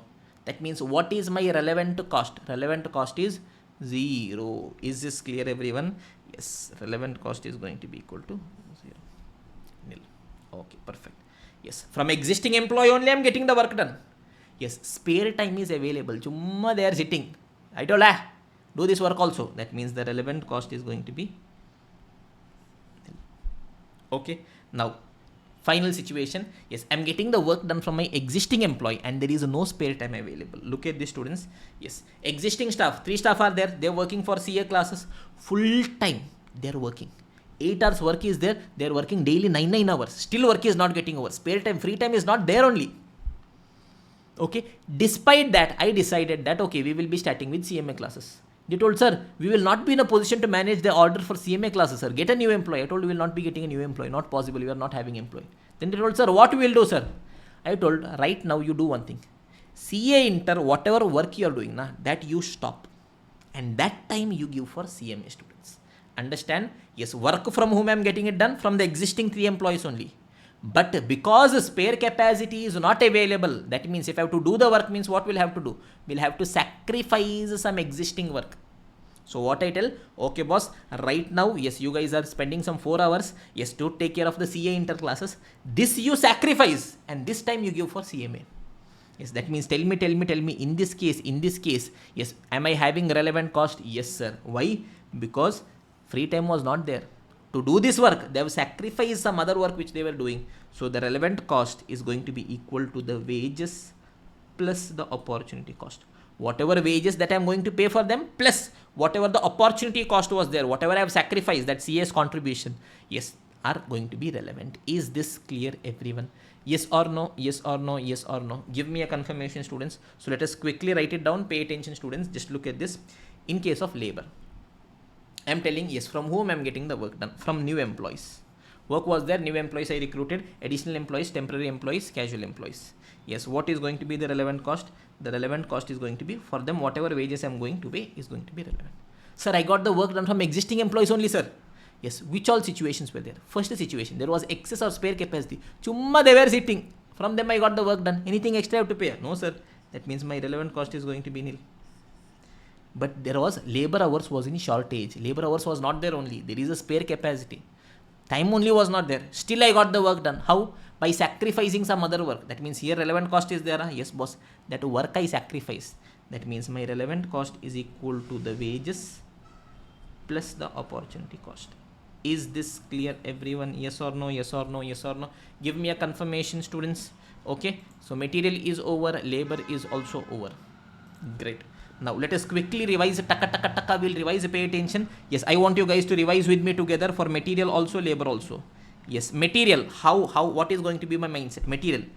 Is it in stock? Not in stock. If it is not in stock means I'll have to purchase. That means my purchase price is going to be relevant. If it is in stock, is it regularly used or not regularly used? If it is regularly used means if I use it here, I'll have to replace it. My replacement cost is going to be relevant. If it is not regularly used means what I would have done? Yes, realizable value or benefit from alternate use, whichever is higher. Is this clear? Extra point that I should keep in mind. Yes, raw material is in stock plus not regularly used plus I incur cost for disposing. Otherwise I was getting money. Here I am paying money for disposing it off. Yes, whatever is the cost of disposal, that I will be reducing it while I calculate my relevant cost. Okay. Now coming here to labor. Which kind of labor I am getting the work done from? Yes, existing employer, additional new employer. New employer I recruited. Whatever wages I am going to pay for them is going to be relevant. Sir, from existing employee only I got the work done, boss. Yes, that means in that there are two different situations. There is a spare capacity. There is a no spare capacity. Yes, spare capacity is available. Free time was there. Chumma, in that free time only I got the work done. Relevant cost is going to be 0. If there is a no spare capacity, yes, then whatever the wages that you are going to pay plus the opportunity cost is going to be relevant. Is this clear? Is this clear? Is this clear, everyone? Okay, great. Now, any doubt for any of you guys? Any doubt? Any doubt? Any doubt? No, sir. No doubt, sir. Absolutely clear. Absolutely clear, sir. 1 minute I'm giving it to you guys. Yes, everyone. So let us continue our discussion. Pay attention. You have not paid attention. Sir, what you are telling, sir? Okay. If labor hours is in shortage, you should have asked me a question here. Sir. You told me that, okay, student, okay, CA employees are there. Yes, full time they were working. Yes, I told them to sacrifice this CA work and come to CMA. Yes. That means, okay, sir, whatever they have sacrificed and they have come there, that opportunity cost should be there. Sir, opportunity cost should be there. But sir, the wages that I am paying for them, they are working for CA or for CMA. Wages I should still be paying. Then why is this wages also coming relevant, sir? Isn't that a question some of you guys might be having? Okay, the next 2 to 3 minutes, I just want to get into the depth. I know it is a marathon, but still I want, because so many times students ask that doubt, I just want to quickly explain with the help of a simple story. Yes, quickly I'll tell you, understand, great, otherwise also it's okay. Now, assume. I decided I will stop teaching. Okay, what I did, we started a CMA consultation firm, wherein what we are doing, ITR we are filing. Okay. Now, yes, I have hired one staff I hired. Assume you are my staff. I have hired you. For you, I am paying 10,000 rupees per month. Now tell me, you do less work, you do more work, you don't do any work, you are sleeping. Month end I have to pay you 10,000. Yes. Is this clear? Okay. Now understand. Yes, whatever payment I am making for my permanent employee, it is a fixed cost in nature. It is going to be fixed in nature. But for costing purposes, go back to direct labor. Yes, calculation of effective labor rate per hour. We will do a time and motion study. We will think, okay, for next 1 year, how much cost I will be paying to my employee. Total how much hours he will be working. Based on that, per hour rate I will be calculating. Not getting into any of that. Simple story I will tell you. Yes, I will calculate the wage rate per hour. Yes, I'm telling, okay, boss, next 1 month, 10,000 I'm going to pay for my employee. Yes, 1 month, he's working 25 days daily, 8 hours, effectively 200 hours he's working. That means tell me for 1 hour how much I'm paying. Sir, total 10,000 I'm paying, sir. This 10,000 is for total 200 hours, sir. That means for 1 hour I am paying 50 rupees. Yes or no, everyone? Now tell me, my employee worked for 1 extra hour. Am I paying him 50 extra? No, sir. He is permanent employee. Month and 10,000 I am paying. Whether he works a bit more or less. But for costing purpose only I calculated this rate and kept. Okay? Okay, sir. Now, assume to file one ITR, normally 2 hours is needed. That means tell me normally what is the wage cost for ITR? Sir, normally for 1 hour 50 rupees. Like that 2 hours means normally the wage cost per ITR is 100. Till here whether the explanation is okay. Okay, just getting into the depth of why it is wages plus opportunity cost. Okay, till here okay. Okay, perfect. Now, case 1. First the client came to me. He told, boss, I want to get my ITR filed. I told 1,000 rupees, boss. So he paid 1,000 rupees, we filed ITR and gave it to him. Tell me, yes, what is the selling price? 1,000 rupees. Yes, variable cost from inter-level, we've been studying. It is a direct material, direct labor, direct expense, variable overhead. Yes, assume there is no direct material, assume there is no direct expense, assume there is no variable overhead, only labor is there. How much 2 hours is ideally needed to file the ITR? 50 per hour, so it comes to 100 rupees. Tell me what is my contribution from one ITR? 900 rupees. Is this clear, everyone? Till here you guys are with me? Yes, I'm incorporating so many things from inter and all those things through that navigating. Okay, fine, till here. Okay. Now assume this first ITR offer we had just accepted, just we got. And we were just getting ready to file ITR. That time only second client came. Second client came and second client is telling, boss, please file ITR for me also. We told, boss, we don't have time. Tell, please, file ITR for me. We don't have time. How do we do? He's telling, just 2 minutes back one client came to you now. You sacrifice that work and do my work. From his work, whatever contribution you are getting, that I will pay, but you sacrifice this work and do my work. We told, okay, we will do. Yes or no? Money is there, we will do anything. Now tell me. Yes, shh. Yes, that means if I have to file the ITR for second person means first person's ITR I should be sacrificing. Okay. So what is my sacrifice that I should be recovering here? Tell me how much I should recover from the second person for ITR. Should I recover 900 rupees from the second person? Yes. Or should I be recovering 1,000 rupees from the second person? Should I be recovering 900 rupees from the second person or 1,000 rupees? Assume time taken is same, everything else is going to be same only. Yes. Second person, if I recover 900, is it sufficient? Because my contribution per unit is 900 only. Or should I be recovering 1,000 rupees? Tell me, students, tell me. I want you guys to respond. Think logically. Put yourself in the shoes and think. Okay? Yes, I should be recovering 1,000 rupees. Understand. Yes, first client, how much he was willing to pay me? 1,000. That means if I sacrifice and go for this client, at least how much he should give me? 1,000. But sir, contribution is 900 only, na sir. This is just in the books. Labor cost, I am not paying for every one ITR file, I am not paying 100 rupees. For him I am paying 10,000. Whether he does the work, he does not do the work. Now understand. In essence, if the first client was there, in essence, the net cash that I am receiving from that client is 1,000 rupees. Yes, I have received 1,000. In this 1,000, what I am doing? In this 1,000, that 100 rupees labor cost also I recovered. I told, okay boss, month and 10,000, yes, salary I have to pay. In that 100 I recovered. Apart from that 900 I have got. Is this clear, everyone? Yes or no? So normally when I am doing my calculations, labor for any employee in the world, I am not paying him on per unit basis. Only in few cases we will be paying. For our employee payment, what we are going to do, we will pay monthly salary, per annum salary. But for costing purpose alone, we will be calculating the per hour, per unit cost for costing purposes. Based on that, I will be doing my contribution. Is this clear, everyone? So what I am telling, yes, from my first client, I received 1,000 rupees. In that, for myself, internally what I told, in that 100 rupees wage cost I recovered, and apart from that 900 contribution I earned. That means if I sacrifice this and go to the next work, bare minimum how much at least I should be getting. I should be recovering the opportunity cost. Not just that, previously my wage of 100 was also getting recovered. That also I should be recovering. Is this clear, everyone? Yes. So previously I recovered a labor cost of 100 as well as earned 900 contribution. That means if I go for a new work, yes, this labor cost also I should recover. Apart from that, this contribution also I should be getting. Is this clear? That is why it is wages plus opportunity cost. Obviously, there was not need to get into that much depth. But for some students, who think, most of you would not have thought about this only, but for some of you who have thought, okay, this is why we are doing it that way. Is this clear, everyone? Continue Panlama. Okay, sir. Let us continue our discussion. Okay, if this is over, okay, major chunk of discussion is over. So, sir, let's quickly revise, sir. Labor, yes, existing employee, additional or new employee. Sir, new employee we are recruiting and from them we are getting the work done. Whatever wages I am going to pay for them is going to be relevant. Sir, from existing employee only I got the work done.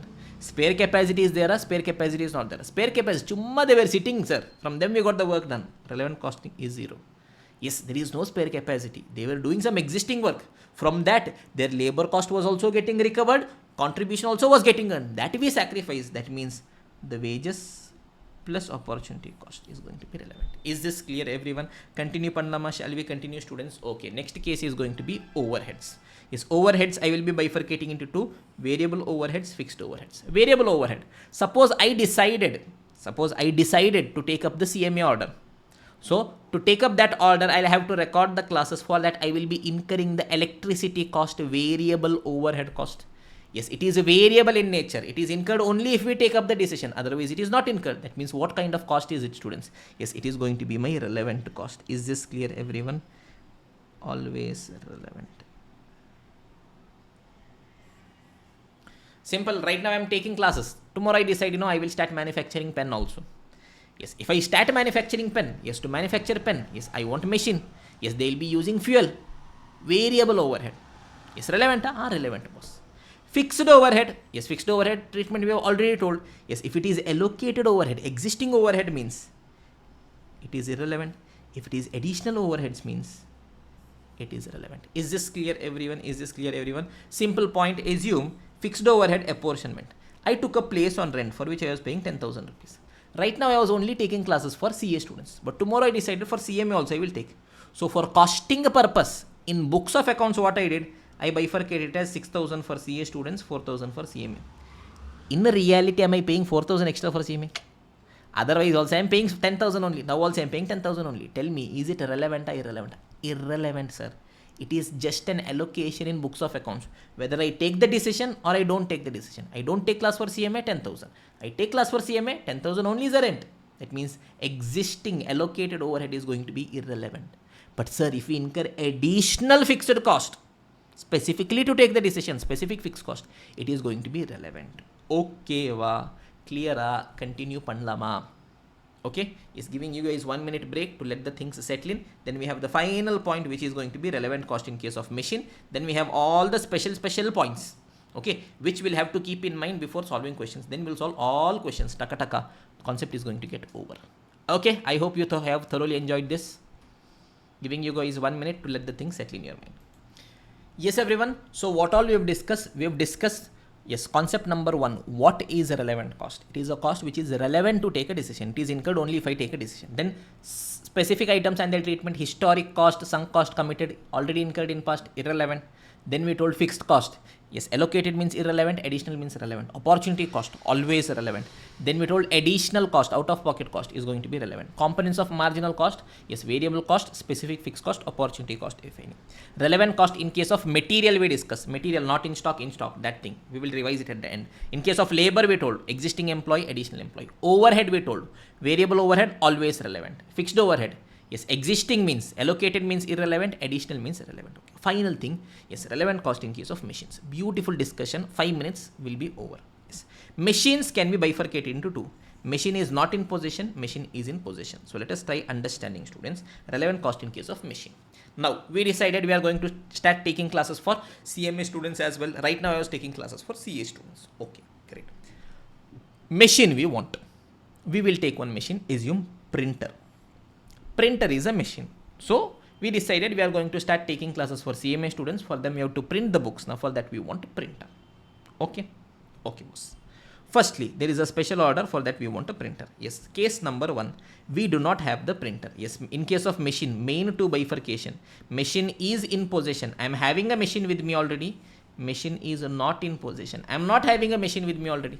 Case number 1, I am not having a machine with me. I don't have machine only. Okay, right now whatever for CA students printing we were doing it at bulk. Offset printing we were doing, cheap it was. But for CMA students, we thought, okay, here only we'll do a printing. Okay, okay. Machine is in possession. Am I having machine? No, boss. That means if I take up this special order, I tell boss, we will start classes for CMA as well. I want a machine for that, yes or no? Now, what all options are there? Assume 2 options are there, students. I want a machine. I don't have a machine with me right now, but I want a machine. Option number 1, either I can purchase a machine at 50,000. Printer I can buy at 50,000. Or I want this only for 6 months. Only for 6 months I have to record, yes, print and keep. Yes, I can get it on rent at 20,000. Tell me, students, which option is better? Either I can buy at 50,000 or else I can rent it at 20,000. As a logical, rational person, what I would have done? I would have rented it at 20,000. Yes or no? Yes or no? Yes or no? No, sir. Why? Because if you purchase and kept, at the end of it, if you want, you can sell it as well.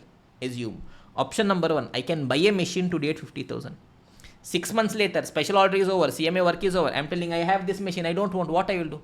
Go sell it back in the market. Yes, at the end of it, I can sell it at 40,000. That means tell me what is the net cost.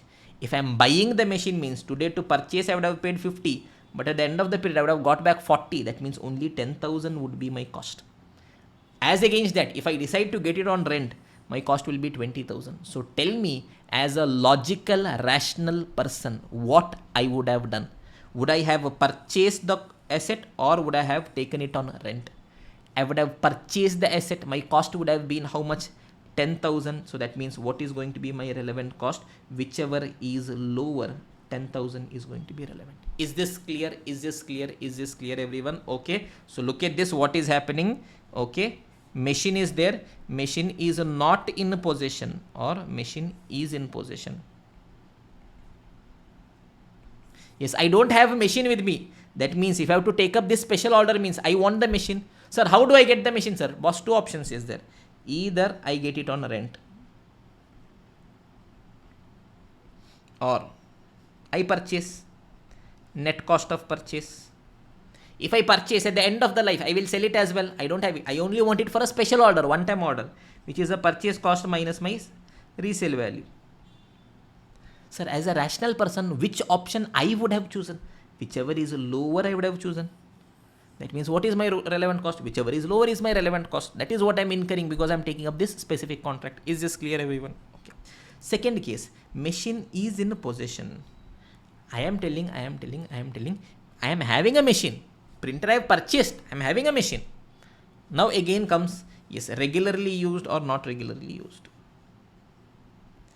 Not regularly used or regularly used. Don't worry, at the end we will scribble all the things again. I will make you guys scribble and revise it. Don't worry, that is my responsibility. Okay. Now situation number 1. Yes, machine is in possession. Am I having printing machine? I am having printing machine. But it is not regularly used.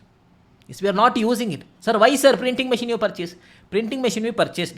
But for CA students, whenever we are printing books, we are printing books in bulk. It is not that just 5-10 books we are printing. At a time, 500,000 books we are printing. So when you are printing in bulk, that too for color books, offset printing is going to be cheap. So yes, what we are doing from an external party, offset printing, we are getting it done. So yes, previously I had purchased this machine, yes, for CA students, but now I am not using it, not regularly used. But because the CMA order has come, okay, I can now use it. So what is going to be the relevant cost? Aram se think of it. Yes, I will ask my employee. Printer is there, printer is there. Regularly using, sir, not regularly use, sir, not no use only. Then I am telling, okay, that printer, what you were thinking of doing? Sir, I was thinking of giving it to scrap. Okay. How much they were willing to pay me? Sir, they were willing to pay me 20,000. Yes, machine is there. Yes, not regularly used. What I would have done? I would have sold it as scrap. How much they would have given me? 20,000 they would have given. I told, wait, don't give to scrap. Why? Because I'm having this special order for CMA. For 6 months, I will use it. At the end of it, after that, you sell it off as scrap. So what I did, he did not sell it to scrap today. We used it for 6 months. Aram se 6 months we used the machine. At the end of it, CMA's special order got over. Now I told, anyways, no use, sell it as scrap. He sold it as scrap. Assume after 6 months, he got 12,000. So tell me, what is the relevant cost? What is the relevant cost? In this situation, just think and tell me.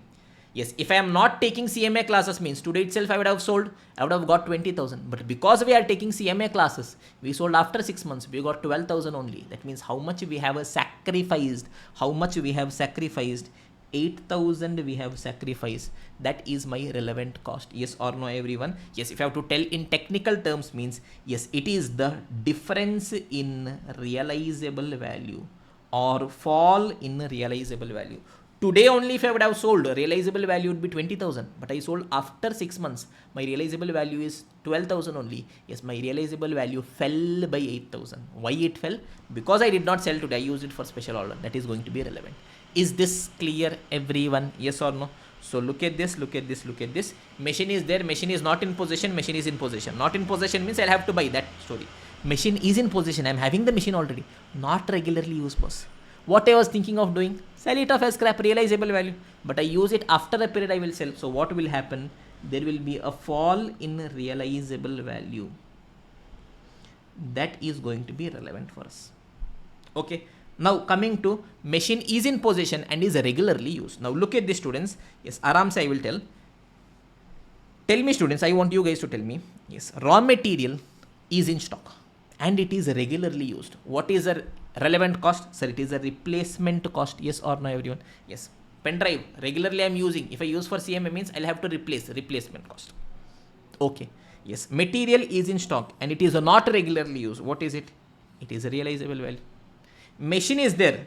We are having machine in our possession. It is not regularly used. What we would have done? We would have sold. So it is realizable value, but we are selling after a period because we are using it here. So it is going to be fall in realizable value. Fall in realizable value. That means, tell me, students, here in case of material it was realizable value. Here it is a fall in realizable value. Yes, here regularly used means material, it is a replacement value. That means here what it will be? It will be fall in replacement value. This is their logic. Absolutely absurd. No logic at all. Okay, I can spend, yes, the next 20 minutes explaining why on earth is this wrong, why on earth it does not make sense. It is absolutely wrong, absolutely illogical. Okay, but point number one, this is marathon. Point number two, there is only one place wherein they have done. So from that perspective, we will just remember, forget it. As simple as that. Okay, I am not getting into explanation as to what it should be, why it is wrong, all those things. No, it is just a marathon. I will just tell and finish it off. Look at this, students. Machine, it is not in possession. I don't have the machine. That means I will think of purchasing. Two options are there. Either I'll get it on rent or net cost of buying, whichever is lower I'll be doing. Machine is there with me in possession. I'm not regularly using. What I was thinking of doing, selling it to scrap. But because I'm using for special order, I will sell it to scrap after some point. So if there is a reduction in the realizable value, that is going to be relevant. Yes, if machine is in possession and we are regularly using it, yes, it is, here it is fall in realizable value, here it is fall in replacement value. This is illogical. This is absolutely illogical. Don't ask me logic for that. There is no logic. It is wrong, absurd. I can prove it to you, but it is a marathon and we have to, yes, keep our knowledge in the pocket in the examination score marks. Okay, so there are some places where I'll be telling you that even though it is illogical, we'll have to do it that way. This is one of those things. Is this clear, everyone? Okay, va. Continue panlama.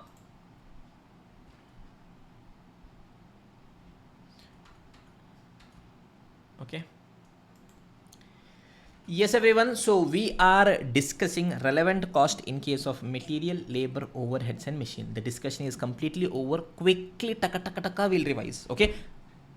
I want you guys to just close your eyes and visualize with me. Okay. In your own mind. Okay. In your own mind, create mind maps. Yes. Do it in your hands as well.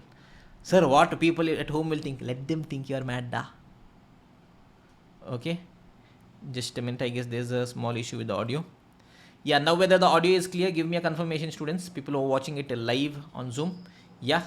Okay, perfect. So we are going to revise relevant cost in case of material, labor, overheads and machine quickly. I want you guys to create that mind map in your own mind. Yes, tell to yourself. Tell it out loud. Visualize. Okay, sir.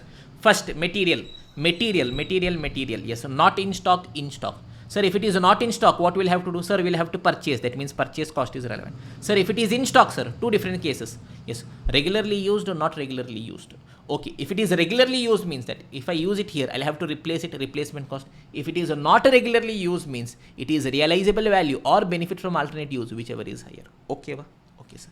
Now coming to labor. Sir, labor, from which category employees we are getting the work done? Existing employees, new employees. New employees means whatever wages I'm going to pay to them is going to be relevant. Existing employee means, okay, no spare capacity, spare capacity. No spare capacity, chumma free they were sitting, relevant cost is 0. There is spare capacity. Yes, they were previously doing the work from which they were recovering their wages plus earning contribution. That means right now the wages plus opportunity cost is going to be relevant. Is this clear, everyone? Okay. In case of overhead, variable overhead always relevant, fixed overhead. Yes, allocated means irrelevant, additional means relevant. In case of machine, aram se. Machine, yes, it is not in possession, it is in possession. Machine is not in possession, we don't have the machine. What all options are there? Either you can get it on rent or net cost of purchase, buy and afterwards resale. Yes, what we would have done, whichever is lower, that is relevant. Okay, machine is in possession, we are having machine with us, not regularly used, we are not regularly using. What we were thinking of doing it? Sell it off as scrap, realizable value. But because you are using it for special order, after that we will sell it. So it is the fall in the realizable value. And machine is in possession and is regularly used means it is a fall in replacement value, which is illogical, but it is there. Additional point we have to remember is one very important. This is where you can commit a mistake. Yes, material is in stock. It is not regularly used and I am incurring a cost to disposal. I am paying a cost of disposal. That means if I use it here, I will save that. I will treat it as income, or here I am calculating cost. I will treat it as a reduction of cost. Is this clear, everyone? Okay, in your own mind, do it 1 or 2 times, scribble it on a piece of paper as well. Is this clear, everyone? Okay, great. Now comes the special pointers. We'll discuss all the special pointers. Yes, after that, we'll go on solving questions. Okay, ready? Yes, in the next 15-20 minutes, the chapter plus question discussion will be over. Okay, now, special pointers, blast from the past. This is going to be very important. Yes, different interpretation, students. Look at the interpretation here. Okay, first, question is telling material Y is in order at the contracted price. Yes, situation number 1, question is telling material X is in stock. That means I have already purchased, it is there with me in stock. It is as good as material is in stock. Second case, material Y is in order. Understand what has happened. I wanted material Y. So I have purchased already. Material Y is in order. I have already purchased. I told, okay boss, I want material Y. I asked how much. He told 1 lakh. I told, okay, purchase, send it to me. So I have already ordered. He has dispatched also. Now tell me, once I have purchased, once I have ordered, yes, can I do anything? No. It is as good as material is in stock. Yes or no? I have already ordered. It is as good as material is in stock. So at what price I originally ordered, all those things are going to be relevant. So when I'm doing the calculation, treatment, yes, I will be telling it as good as material is in stock, regularly used or not regularly used. Is this point clear? Very important. Material is ordered. Material is on order. That means I have ordered but not yet received. As good as, okay, I have purchased. Over. Yes, material Z is to be ordered, to be ordered, to be ordered. I'm thinking of ordering. Till now I have done, no, I have not done. That means right now I'm having with me in stock, no. Yes, it is not yet ordered. It is not in stock with me. So to purchase that, how much our purchase cost is going to be there, that is going to be relevant. Is this clear, everyone? Yes or no, yes or no, yes or no, yes sir. Yes, next adjustment. Yes, in case of labor, if labor is about to retire, but we have held him for a new order. Understand this example, students. There was a foreman. Okay, foreman is due to retire immediately at an annual pension of 60,000. Foreman is there. Foreman has become old. Yes, foreman has become old. So, yes, this year he is due to retirement. He is about to retire and go. Once he retires and goes, he will be paid 60,000 annual pension. Every year pension will keep paying him 60,000. 60,000 pension will have to pay. Okay. But this year, when he was about to leave at pension, what happened? We got a special order. However, due to an emergency special order, last minute we got a special order. Yes, he is asked to stay for a further year. We told foreman boss, please stay for 1 more year. Yes, and defer his pension for 1 year in return for his annual salary of 1.5 lakh. And we are telling, please stay for 1 more year. Okay, yes. And after that onwards, you will keep getting pension for every year. Now, pension is something every year you will keep getting till the time you go off. Yes or no? 60,000 per annum. But now what we are telling, yes, for this 1 year, what? Yes, the employee was thinking, yes, he'll tell Tata bye-bye, retire. Every year he'll keep getting pension is what he was thinking, 60,000. But because we got a special order, what we told, please boss, work for 1 more year, we told. He is asking how much I will get. We are telling, we will pay you 1.5 lakh salary. That means tell me what is the relevant cost of accepting the special order. Tell me, if there is no special order means what this foreman would have done? He would have retired. That means for him every year how much we should have paid? 60,000 was sufficient. Yes or no? But because we got a special order, what we made? We made that foreman work for 1 more year. Okay. That means to make him work for 1 more year, how much we paid? We are paying him a salary of 1,50,000. Tell me whether full 1,50,000 is relevant or whether full 1,50,000 is relevant or no, sir. Even if he was not working means 60 had to pay. Now when he is working 150 I am paying. How much extra I am incurring because of that?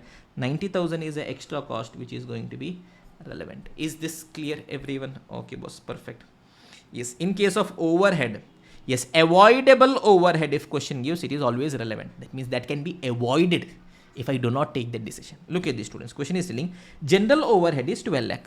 Okay, general overhead includes both specific and absorbed overheads. Absorbed, allocated is irrelevant, but specific, some specific overhead I am incurring, that is relevant.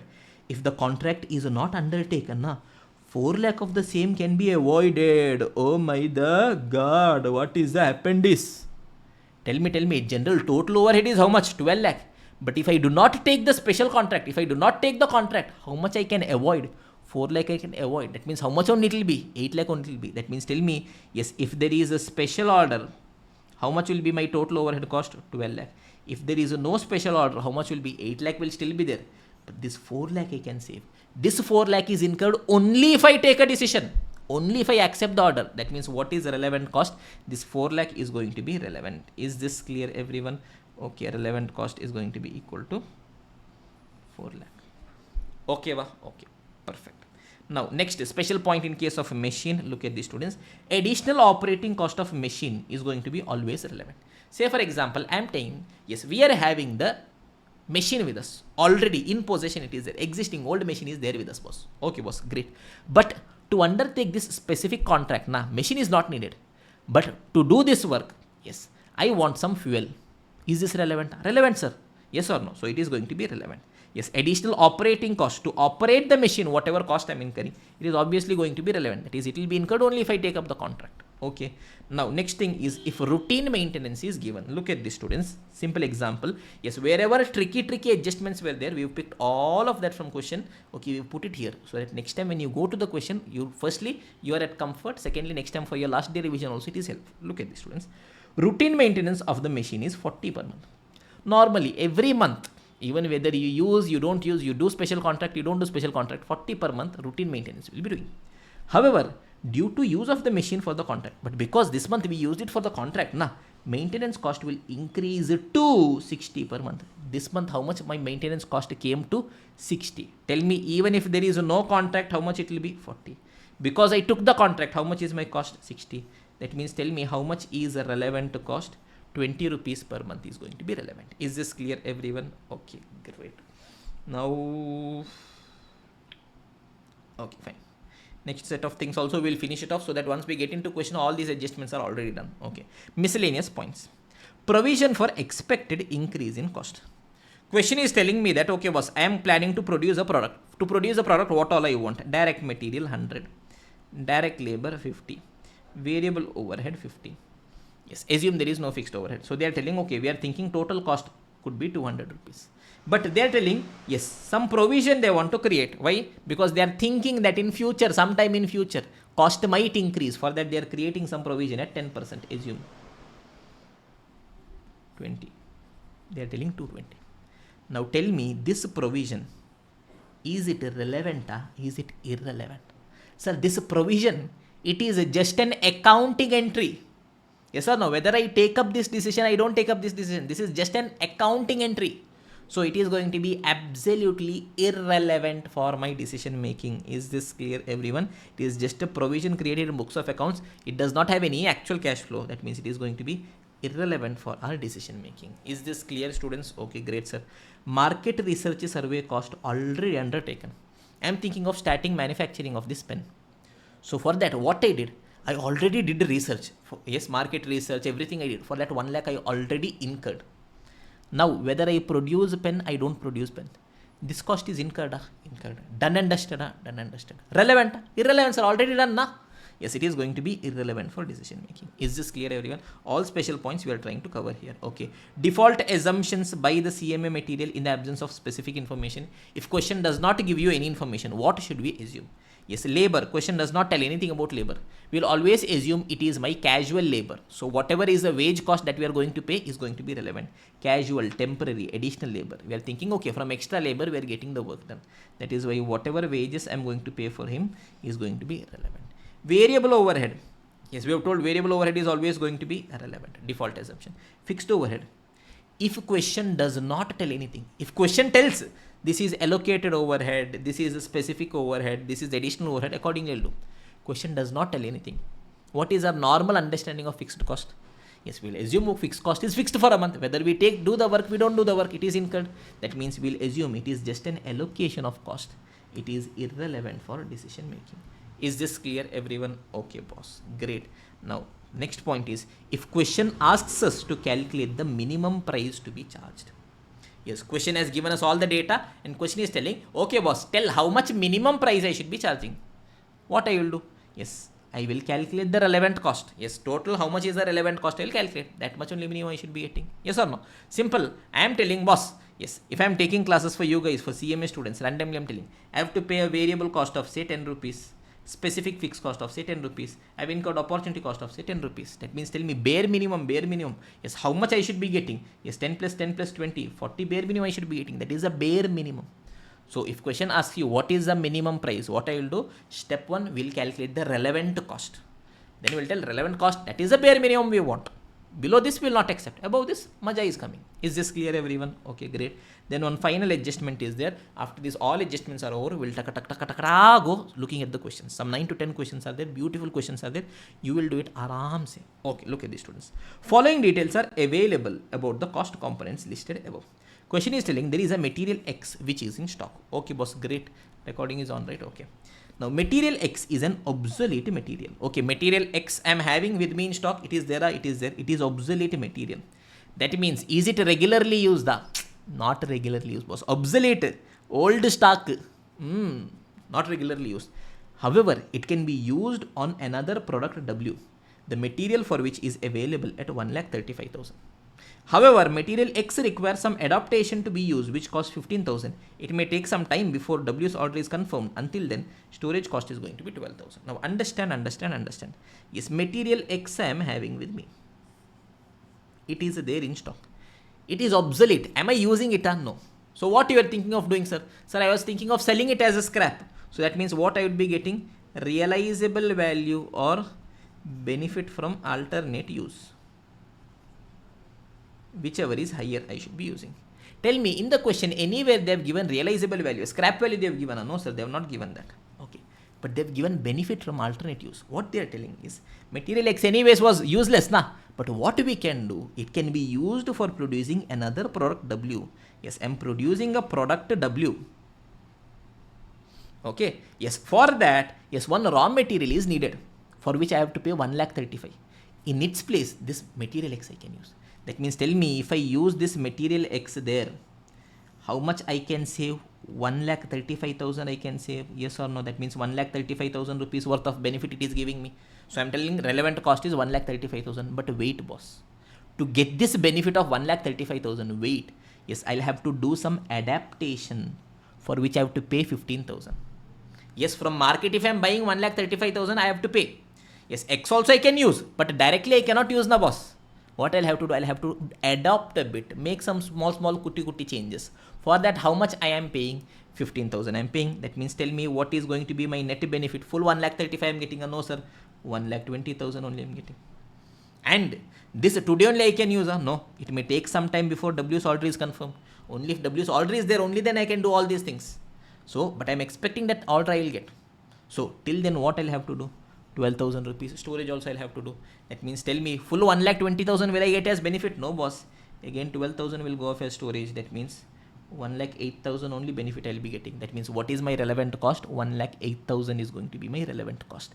Is this clear, everyone? Yes, benefit from alternate use. Yes, if I use it for an alternative product, yes, I'll be getting 1,35,000. But to get this 15,000 adaptation and 12,000 storage, I'll have to be paying. That means net benefit is going to be 1,08,000.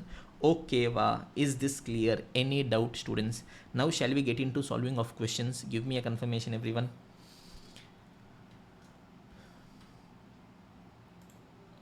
Yes, everyone. Now let's quickly get into practical questions. Look at this, students. Workbook questions. Okay, I've picked questions directly from the study material, just that I've bifurcated them into different category. Okay, type 1 is basic questions. Here we'll be finding basic questions. Quickly, I'll not be showing the entire solution with presentation, but important points quickly I'll keep on discussing. Look at this. X Limited has been approached by a customer who would like a special job to be done for him and is willing to pay 22,000. He's telling 22,000, I'll pay, boss. I have to see, should I accept or not for 22,000. Job will require the following material. Material A, B, C, D is needed. Okay. Total, I'll come slowly one by one. Material A, total how much I want. 1,000 I want. How much I have? How much is in stock? 0, sir. 1 also I don't have. Tell me, material is in stock or not in stock? Material is not in stock. That means what I'll have to do? I will have to purchase. So my purchase cost or replacement cost is going to be relevant. I will tell boss, 1,000 I will have to purchase. Every unit I will be purchasing at 6. So 1,000 into 6 is going to be my relevant cost for A. Yes, B is there. Total how much I want? 1,000 I want. Already how much is there? Sir, 600 is already there, sir. That means how much more I want? In 1,000. Yes, 600 is in stock. 400 is not in stock. Tell me, 400 is not in stock. 400 I am not having. That what I'll have to do? Sir, that I'll have to purchase from market. At what price I'll have to purchase from market? Replacement cost 5. 400 into 5. Sir, these 600 I am having in stock now. What about that, sir? See below, adjustment would be given. Material B is regularly used. Material is in stock and is regularly used. That means if we use for the special order, we will have to replace it. That means replacement cost is going to be relevant, which is going to be 5. So here into 5. Is this clear, everyone? Okay. Then comes material C. Yes, total how much I want? Total 1,000 we want, sir. How much is already there in stock? 700 is already there. That means 1,000 I want. 700 is there. 300 is not there. 300 is not there. That I'll have to purchase from market. At what price we are purchasing from market? Replacement cost. Yes, into at the rate of 4. Sir, 700 is already there, na, sir. About that you tell, sir. Okay. Material C and D are in stock as a result of previous excess purchase. Oh, previously extra they were purchased. That means it is not regularly used. And they have a restricted use. Very less use is there. Yes, no other use could be found for material C. But material D could be used for other job as substitute. Okay, material D will come later. Tell me, raw material C, is it in stock? Yes, sir, 700 units is in stock. Is it regularly used or not regularly used? That means what we would have done? We would have sold it as a scrap, yes or no? So what is a scrap value, students? 2.5 is a scrap value. So I will tell, yes, 700 into 2.5 is going to be relevant. Yes, I will add the 2, I will get 4C. Okay, then comes raw material D. Tell me total how much units I want? 200 I want. Already how much I am having? 200 I am having, sir. That means do I need to purchase anything? No, sir. That means what is relevant cost? I will see, sir. Raw material is in stock, is in stock. It is not regularly used or not regularly used. Tell me what all options are there for raw material D. Yes, first is realizable value or benefit from alternate use, whichever is higher I'll have to do. Realizable value, tell me if I'm selling it as scrap, what price it will recover? 6 rupees. So 200 into 6, either 1200 I can get if I sell it as scrap, or else there is some alternate use also, which question has told. Look at this. Material D could be used in another job as a substitute for 300 units of material which currently cost 5 rupees per unit, for which company is not having. That is this 200 units of D na, either I can sell it off as scrap and I will be getting 200 into 6200, or else alternatively what I can do? Yes, I can use it as a substitute for 300 units. That is, there is another job for which I want some 300 units for some other material that I was thinking of purchasing at 5 rupees. That means 1500 I had to incur, 300 into 5. But if I use this raw material, now I can save that. So what is the benefit from alternate use that I am getting? Yes, 300 into 5, 1500. Tell me, as a logical, rational person, what we would have done? We would have sold it as scrap or use it for alternate use. Alternate use we would have chosen. That means my relevant cost is going to be 1500. Is this clear, everyone? Okay. So look at this. All these things are okay. What is the relevant cost of material in deciding whether or not to accept the contract? Assume all other expense on the contract to be specifically incurred besides the relevant cost of material is 500. That means here they are telling extra apart from A, B, C, D raw material I want. Apart from that, some extra 550 rupees relevant cost also I should be incurring. That also I will be adding. I will get the total relevant cost. Based on that, I will see. I will compare and tell should I accept the offer or not. Is this clear, everyone? Questions quickly, I will just explain the crux. Yes, for people who are watching it subsequently on YouTube, you can pause, you can try it. Yes, people who are watching it live right now, don't worry, we'll upload it on YouTube. You guys go back, try it by yourselves. If you are having any doubts, okay, it will be uploaded. That time you can watch it again. Is this clear, everyone? Okay. The next question is going to be illustration number 28. Beautiful question. Machine which was originally cost 12,000. Originally, long back, I purchased at 12,000. Relevant? What relevance, sir? Long back. Don't go back to history and all. Yes, has an estimated life of 10 years. It depreciated 1,200. All old story. Forget it. Yes, it has been unused for some time. Oh my God. Right now we are not using. Okay. So look at this. Machine is there. Machine is in possession. I am having machine. And it is not regularly used. I am not regularly using. So what we were thinking of doing? Sell it as a scrap.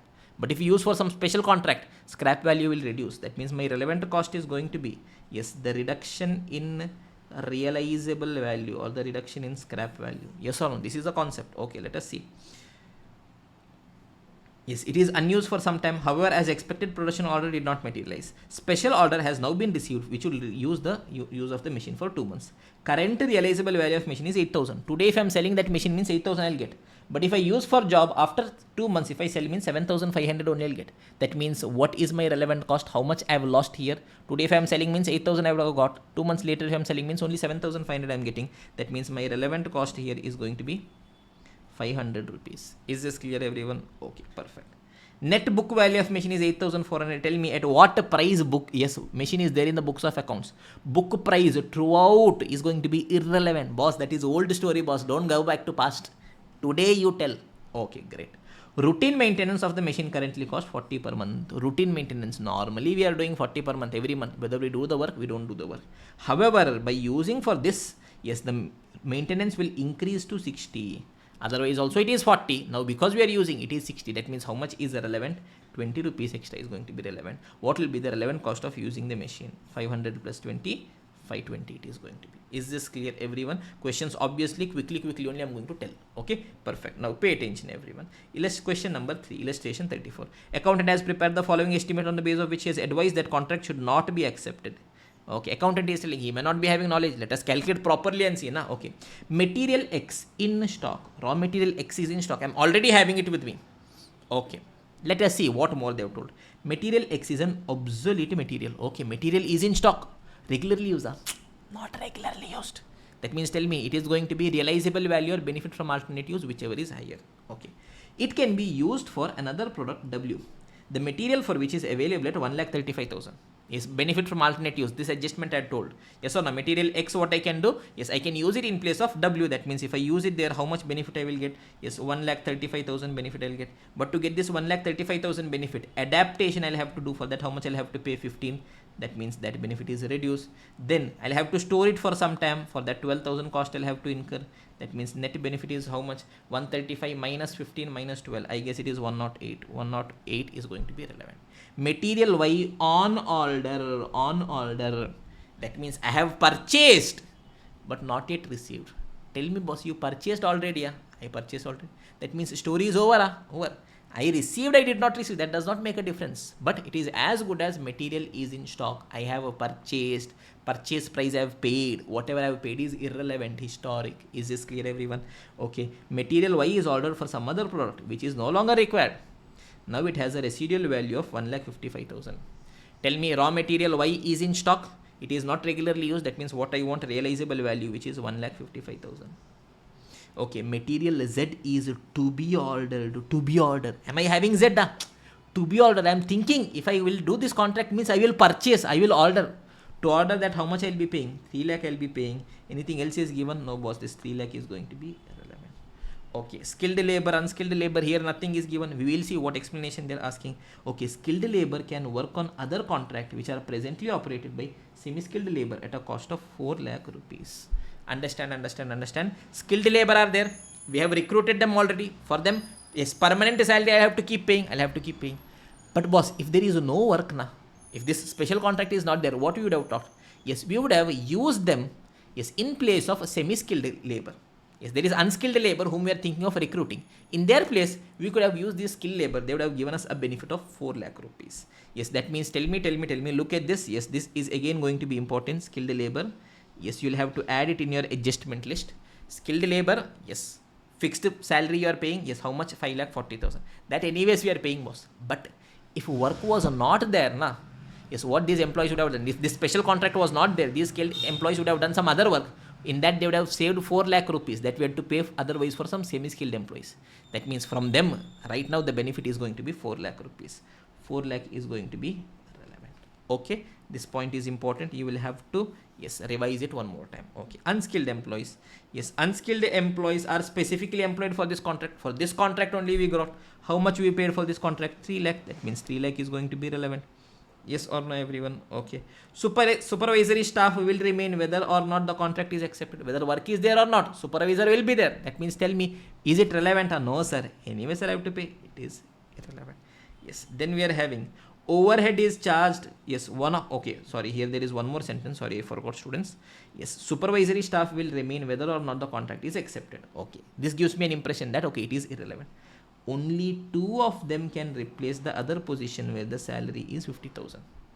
Yes, supervisors otherwise also they are there. But if work is not there, na, yes, 2 of them can replace other positions. Instead of getting 2 new people, na, these people can go and work there. So that means how much benefit they can give these 2 people, they can give a benefit of 50,000. Yes, that 50,000 is going to be relevant.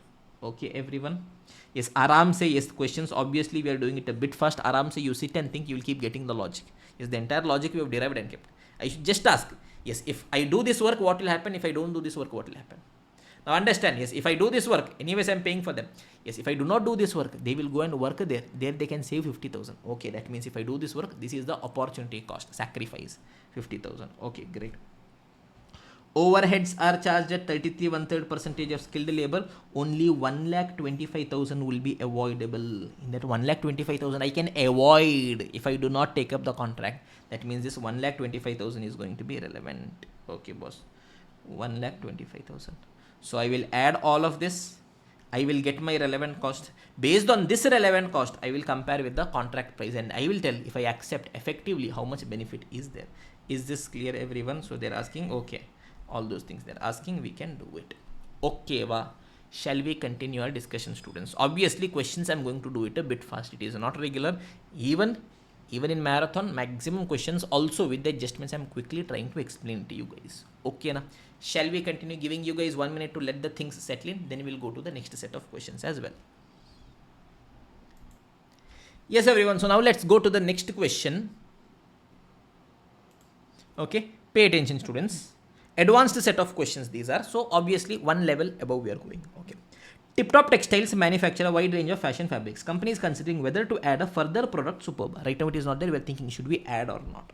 Okay. Market research recently undertaken. Research I already did at a cost of 50,000. I already did in the past. Relevant, irrelevant. Sorry. Okay.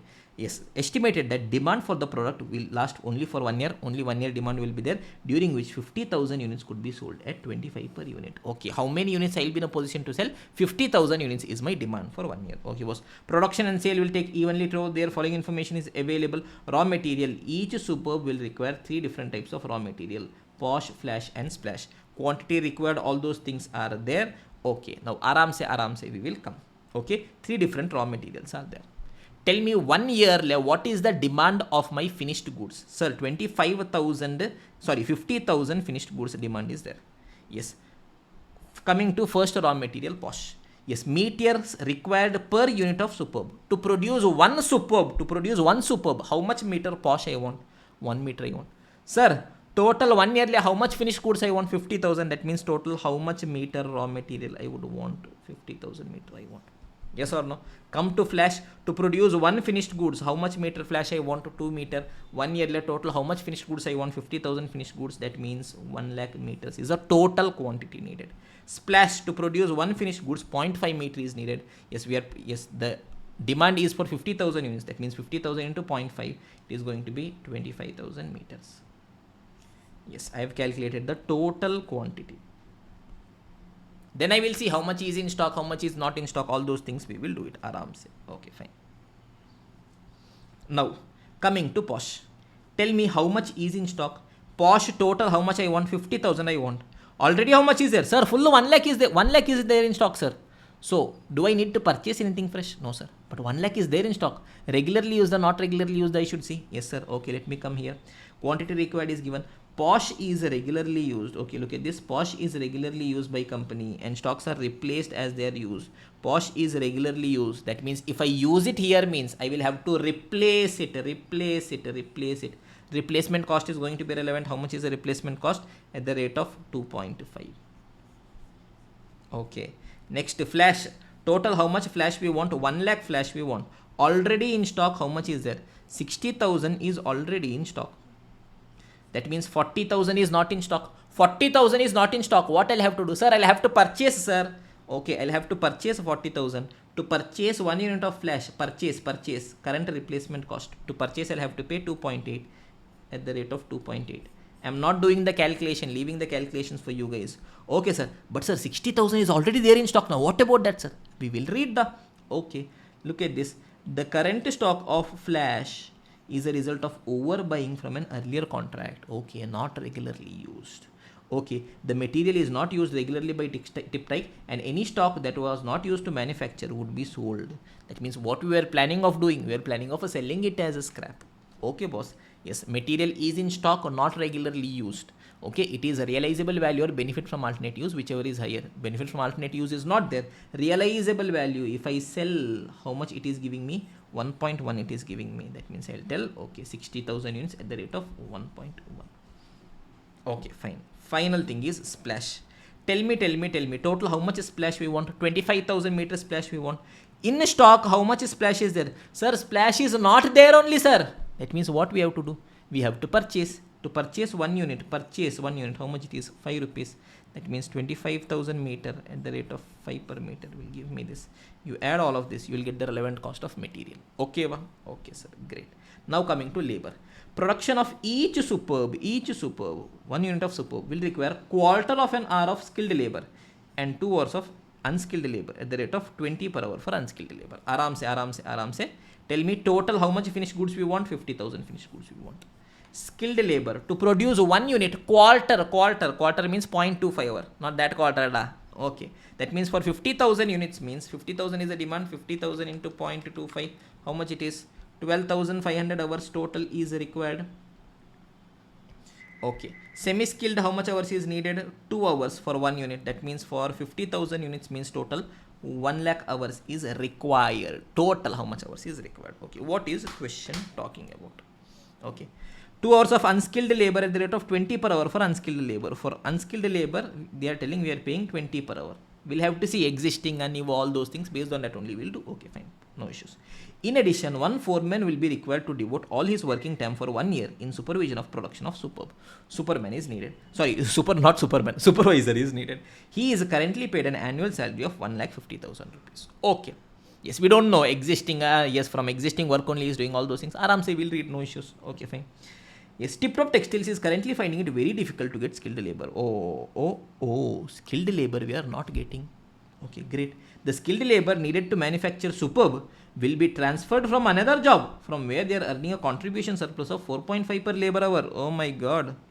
Comprising a sale revenue of 40 minus skilled labor wages of 30 and other variable cost of 5.5.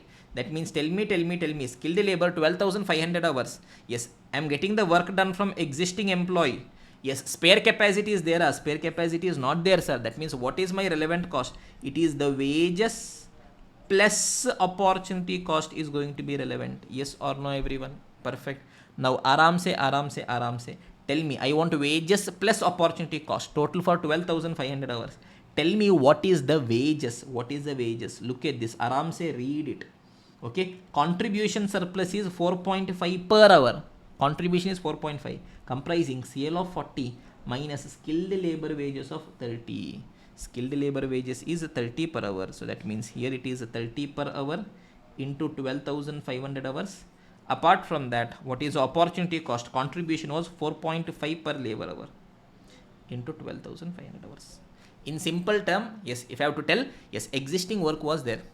In that, we had recovered 30 rupees labor cost and earned 4.5 contribution. That means for 1 hour total, how much we had earned?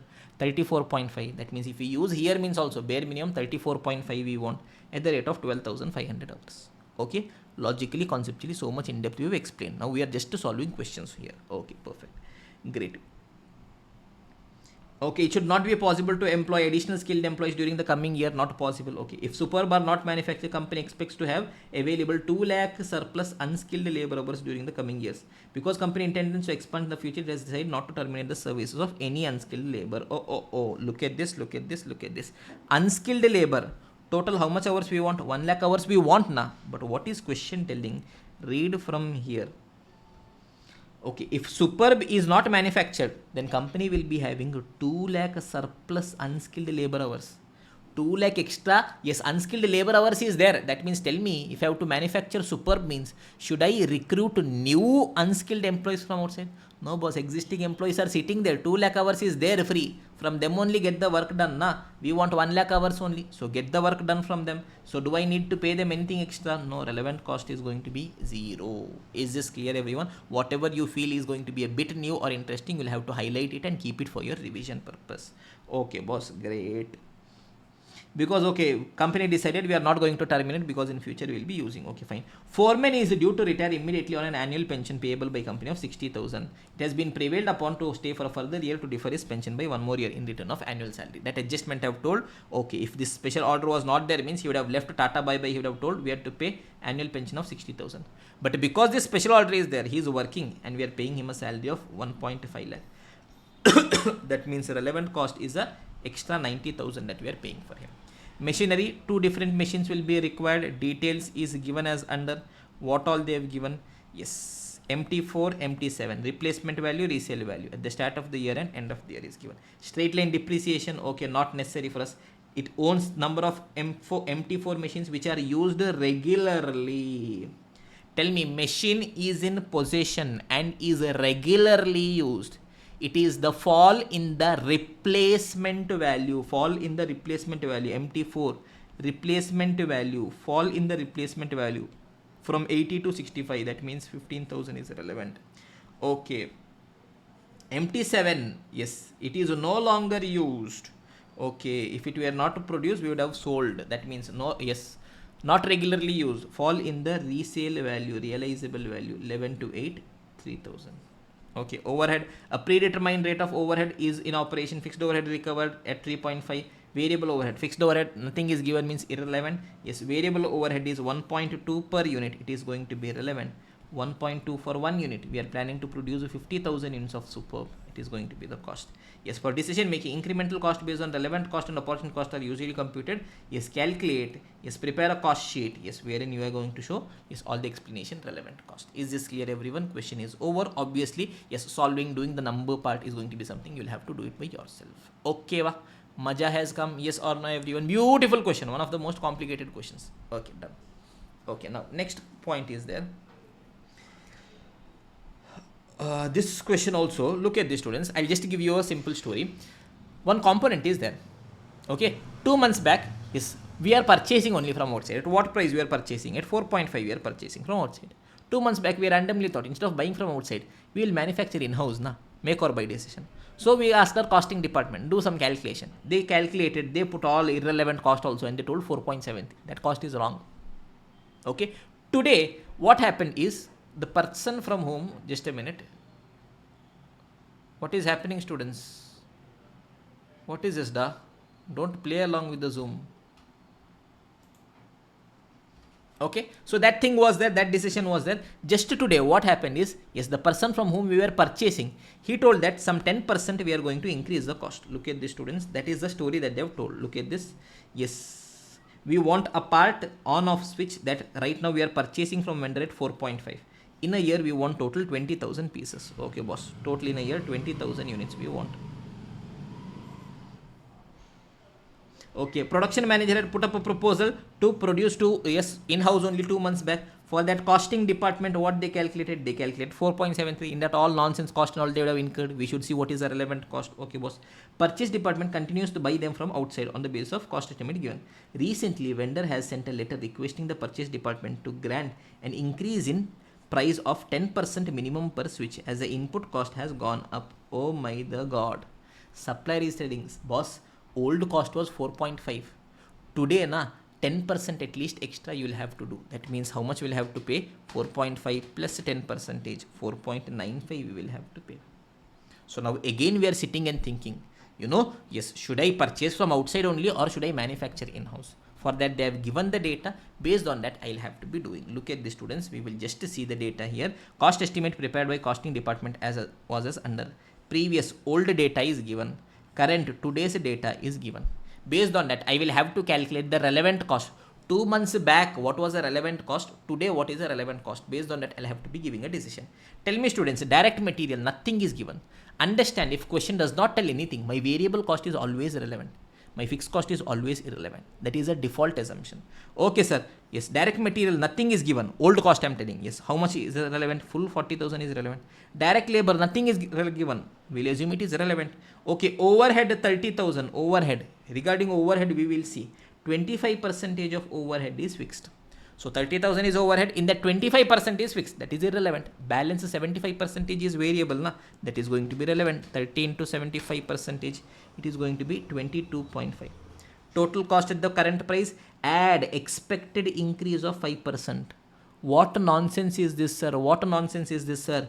They have just created a provision for increase in cost. I have told already, provision relevant. Chumma books of accounts they have created. In reality am I paying? In reality what I am paying? Only that I want. So tell me what is going to be my relevant cost previously 2 months back. 40,000 for material, 20,000 for labor, 22.5 for variable overhead. 82,500 it is going to be for total how many switches?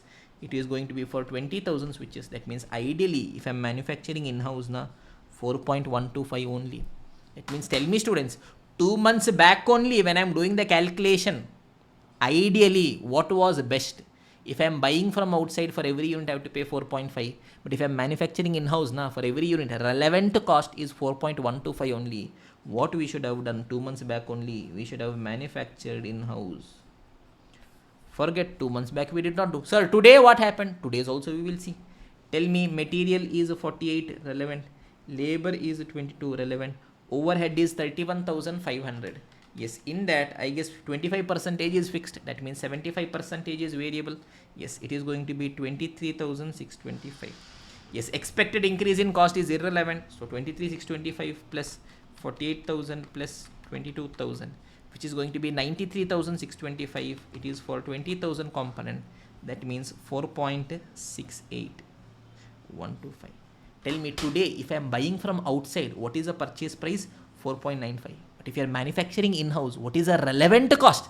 Yes, some provision is there, some fixed cost and all allocation is there, but to produce properly, relevant cost is how much? 4.68125. That means should I purchase or should I manufacture? Sir, which is cheaper, sir? Manufacturing is cheaper. That means what we should do? Manufacture in-house. Story over. Is this clear, everyone? Yes or no? Okay, perfect. Obviously, question solving is going to be a bit fast because it is not a regular class. Okay, for people who are watching it on YouTube, that time it will be beneficial because you can pause, see the video, based on that accordingly, you can read it once by yourself, accordingly be doing it. Okay, na? Perfect. Okay. Now we are having some special questions. Yes, this is a question on calculation of opportunity cost, which is absolutely wrong. Okay, you can just refer the solution once. Okay, one beautiful question we are having. Question number 7.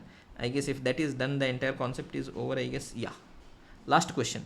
Beautiful question. Students are telling very difficult, sir. Nothing is going into our mind, all those things. JUJB question. Aram se will see. First, I will give you guys a background of what is happening. There is a theater. Okay. There, 2 movies are there. One movie which started 2 weeks back. Yes. Name of the movie is Bloodbath. Either if I want that movie and I can continue for 2 more weeks. Or else new movie has come. Kids movie. What is it? Appu on the Airbus. Either I can stop this and go for Appu on the Airbus. That movie I can yes, stream or whatever, play it for 2 weeks. Or one more option they've given. First week we can go for bloodbath. Second week we can go for Appu on the Airbus. They're asking which option we should choose. We will see in all the options how much revenue we are getting, how much relevant cost we are incurring. That means how much profit we are getting. Wherever profit is more, that option we will choose. As simple as that. Okay. We will see, read, understand, accordingly do our calculations. I've given you just a background. Look at the students. Okay. Officers Recreation Club, etc., etc., etc. Is family guild motion. Okay, fine. This is not needed. Theater has been showing the picture Bloodbath for the past 2 weeks. From last 2 weeks, what they are showing? Bloodbath. They are showing this picture, which is strictly for adults only. Adults only, sir. What, sir? Adults only. Da. Horror movie it could be. No, don't think that adult. Come back to concept question. Okay. Has been a great hit. Sir, hit, sir. Okay. And manager of the theatre is convinced that attendance will continue to be above normal for the next 2 weeks also. If we continue next 2 weeks also, good attendance will be having. Okay. If the show Bloodbath is extended. If we extend, it will be having good crowd. Okay. However, another popular movie eagerly looked forward for both adults and children alike is Appu on the Airbus. Tell me, Bloodbath is only adults. Appu on the Airbus is both adults as well as kids also. Yes, is booked for next week. Okay, understand. This sentence is going to be important. Read it. Okay. However, another popular movie eagerly looked forward upon the Airbus is booked for the next 2 weeks. Theater people, they have booked and kept. Even if Bloodbath is extended, the theater has to pay the regular rental on upon the Airbus. Oh my the God, what is the appendix? This sentence. Understand? Whether I play Appu on the Airbus, whether I don't play Appu on the Airbus, I have to pay the regular rental on Appu on the Airbus because I have already committed to that. That means tell me the rental cost of Appu on the Airbus, is it relevant? Irrelevant? Irrelevant? I want you guys to tell. Yes, the rental cost of Appu on the Airbus is going to be irrelevant. Because whether I play Bloodbath, Appu on the Airbus, this cost is going. So it is irrelevant. Okay, na? Okay, great. Normal attendance of the theatre is 2000 patrons per week. Normally, yes, 2000 patrons, 2000 people will be there.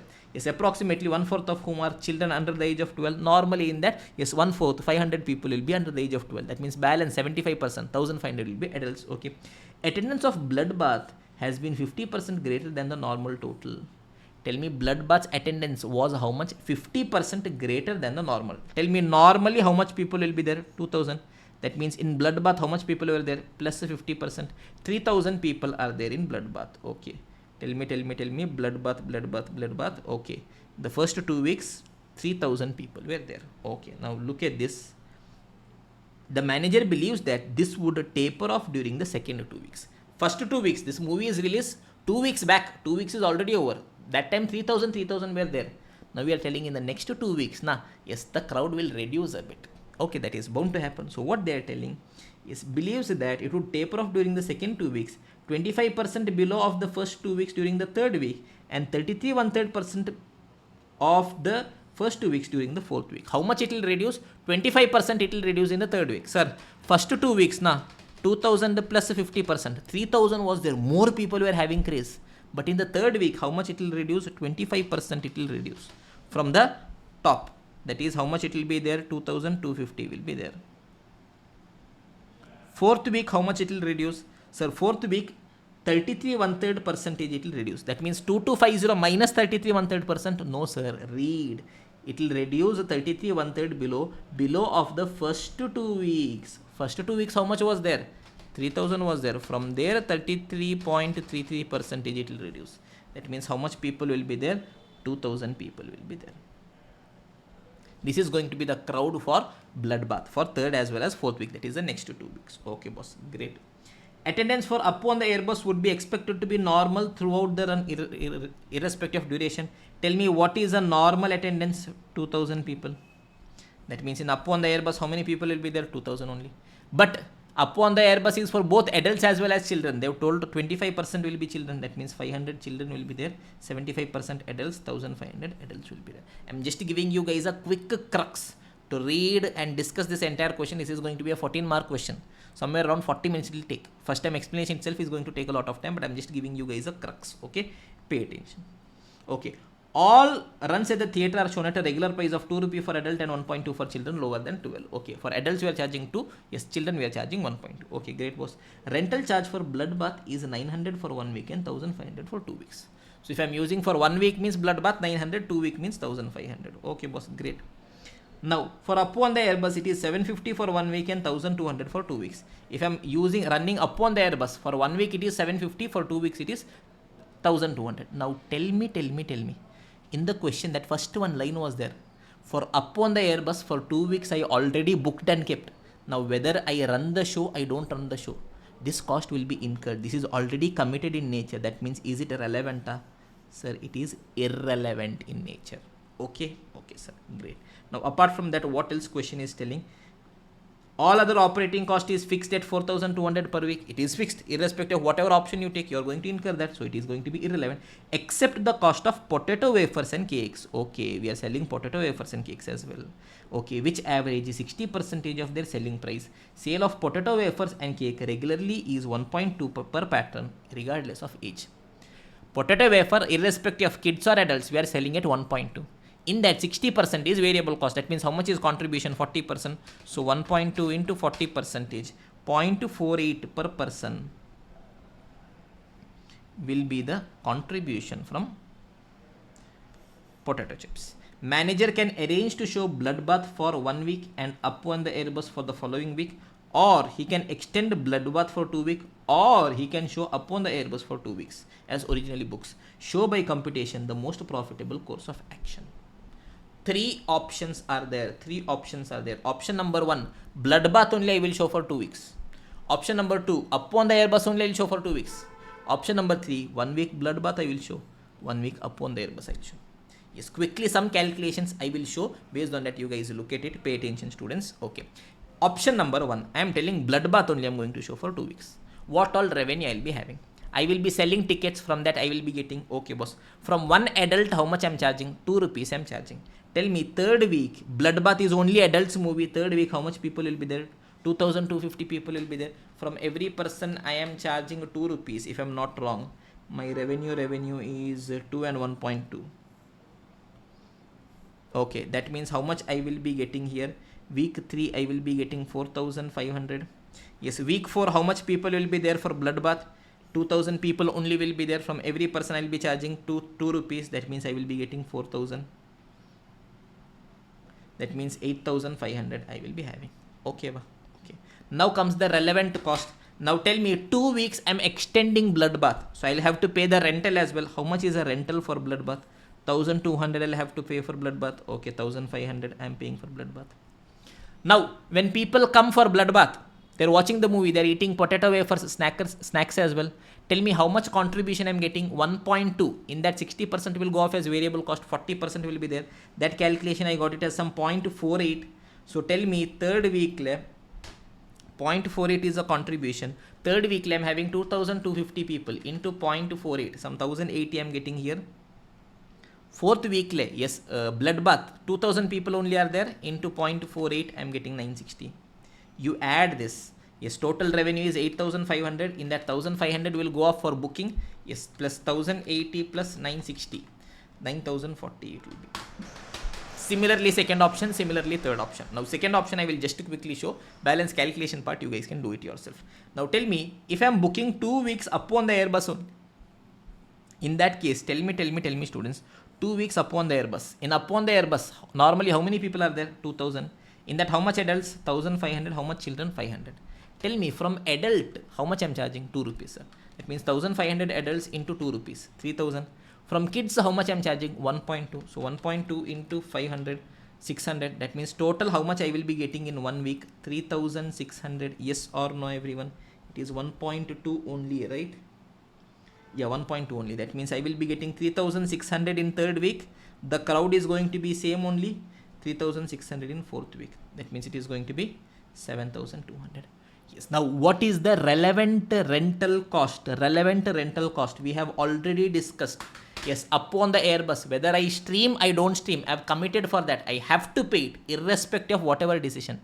It is irrelevant. But when people are coming, they will eat potato wafers. From that contribution, I'll get 0.48 per person. Tell me how much people are there in the third week? 2000. So 0.48 into 2000. How much I'll get? 960.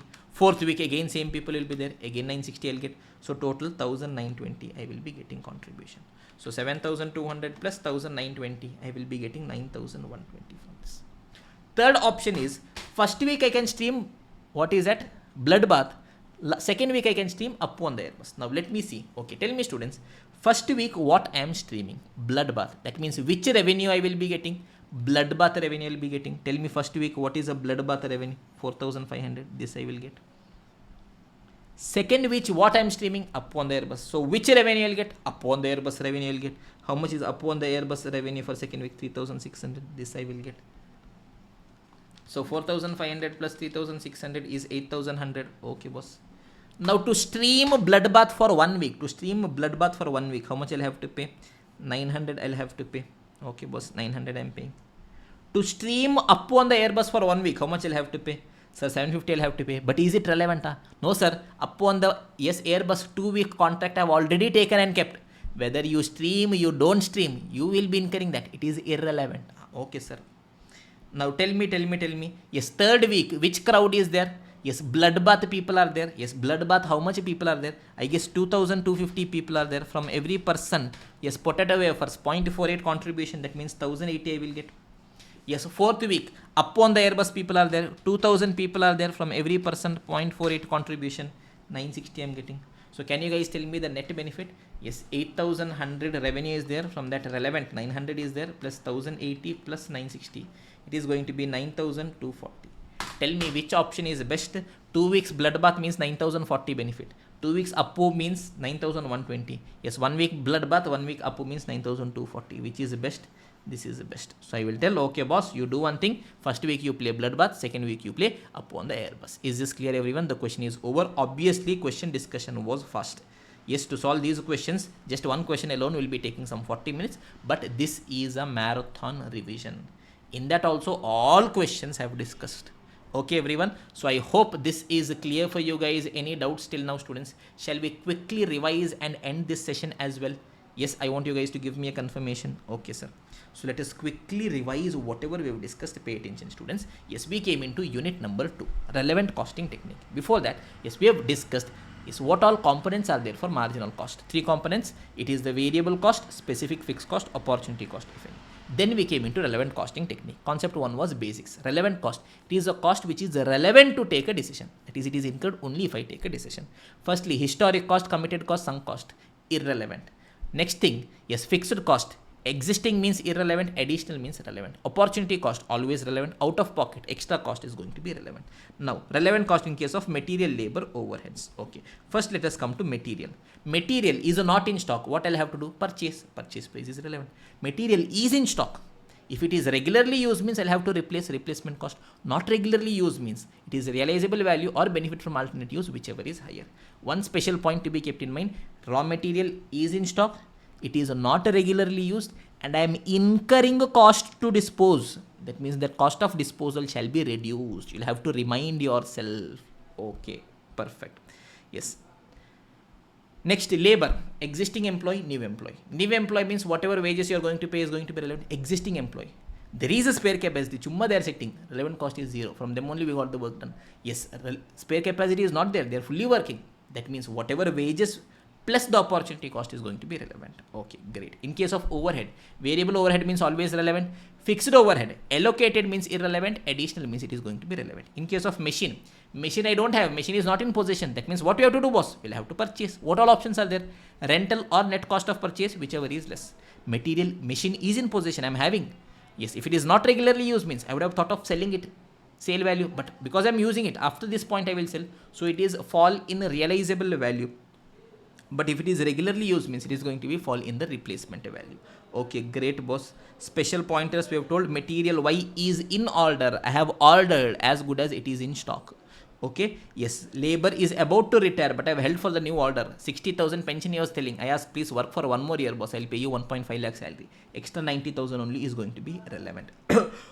avoidable overhead is going to be relevant. Yes, in case of machine, what I've told, yes, routine maintenance is 40, but because I take up this contract, it becomes 60. That means extra 20 is going to be relevant. Provision for expected increase, it is just a provision in books of accounts, not going to be relevant. Market research I've already done, it is going to be irrelevant for us. Is this clear, everyone? Okay, question asks us to calculate minimum price. I will calculate the relevant cost. That itself is going to be the minimum price. Is this clear, everyone? Oh, crazy it was. Yes or no? I hope you guys have thoroughly enjoyed this as much as I have enjoyed. Yes, we've taken 2 hours, but the entire chapter of relevant costing, which comes almost every second attempt for 14 marks, with all questions from study material, we have done it logically. I hope you guys have enjoyed it thoroughly. Yes, for people who are watching it on YouTube, next unit will start automatically. Okay. Yes, everyone, so welcome back after the break. So we are going to continue our discussion. So we've finished 2 units already. Unit 1 is going to be basics of marginal costing. We've learned it in the most beautiful way. Unit 2 was relevant costing technique. We've understood each and every bit, solved each and every question. Now it is time to take our journey a bit more further. Our target is to take 3 more units, but we'll see how things are going to go about. And for the reference of students who are going to watch it on YouTube later, right now the time is 9:40 p.m. Okay, and we are going to take a session from now on, which is going to run roughly for 1.5 more hours, and we still have students who are eagerly waiting, listening for that.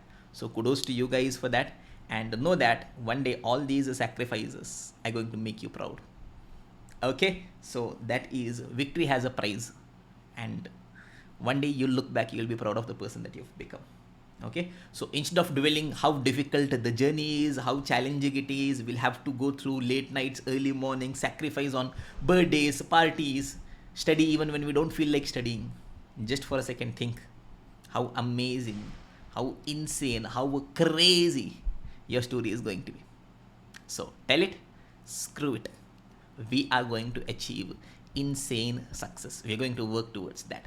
Yes, everyone. So with this being said, let us continue for the next unit, unit number 3, which is going to be target costing. Again, a beautiful unit, everyone. So understand unit number 3, target costing. Sir, what exactly on earth is target costing? Firstly, from an examination, whether questions are asked? Yes, dear. So many times questions have been asked. So let us try understanding what exactly is this concept of target costing.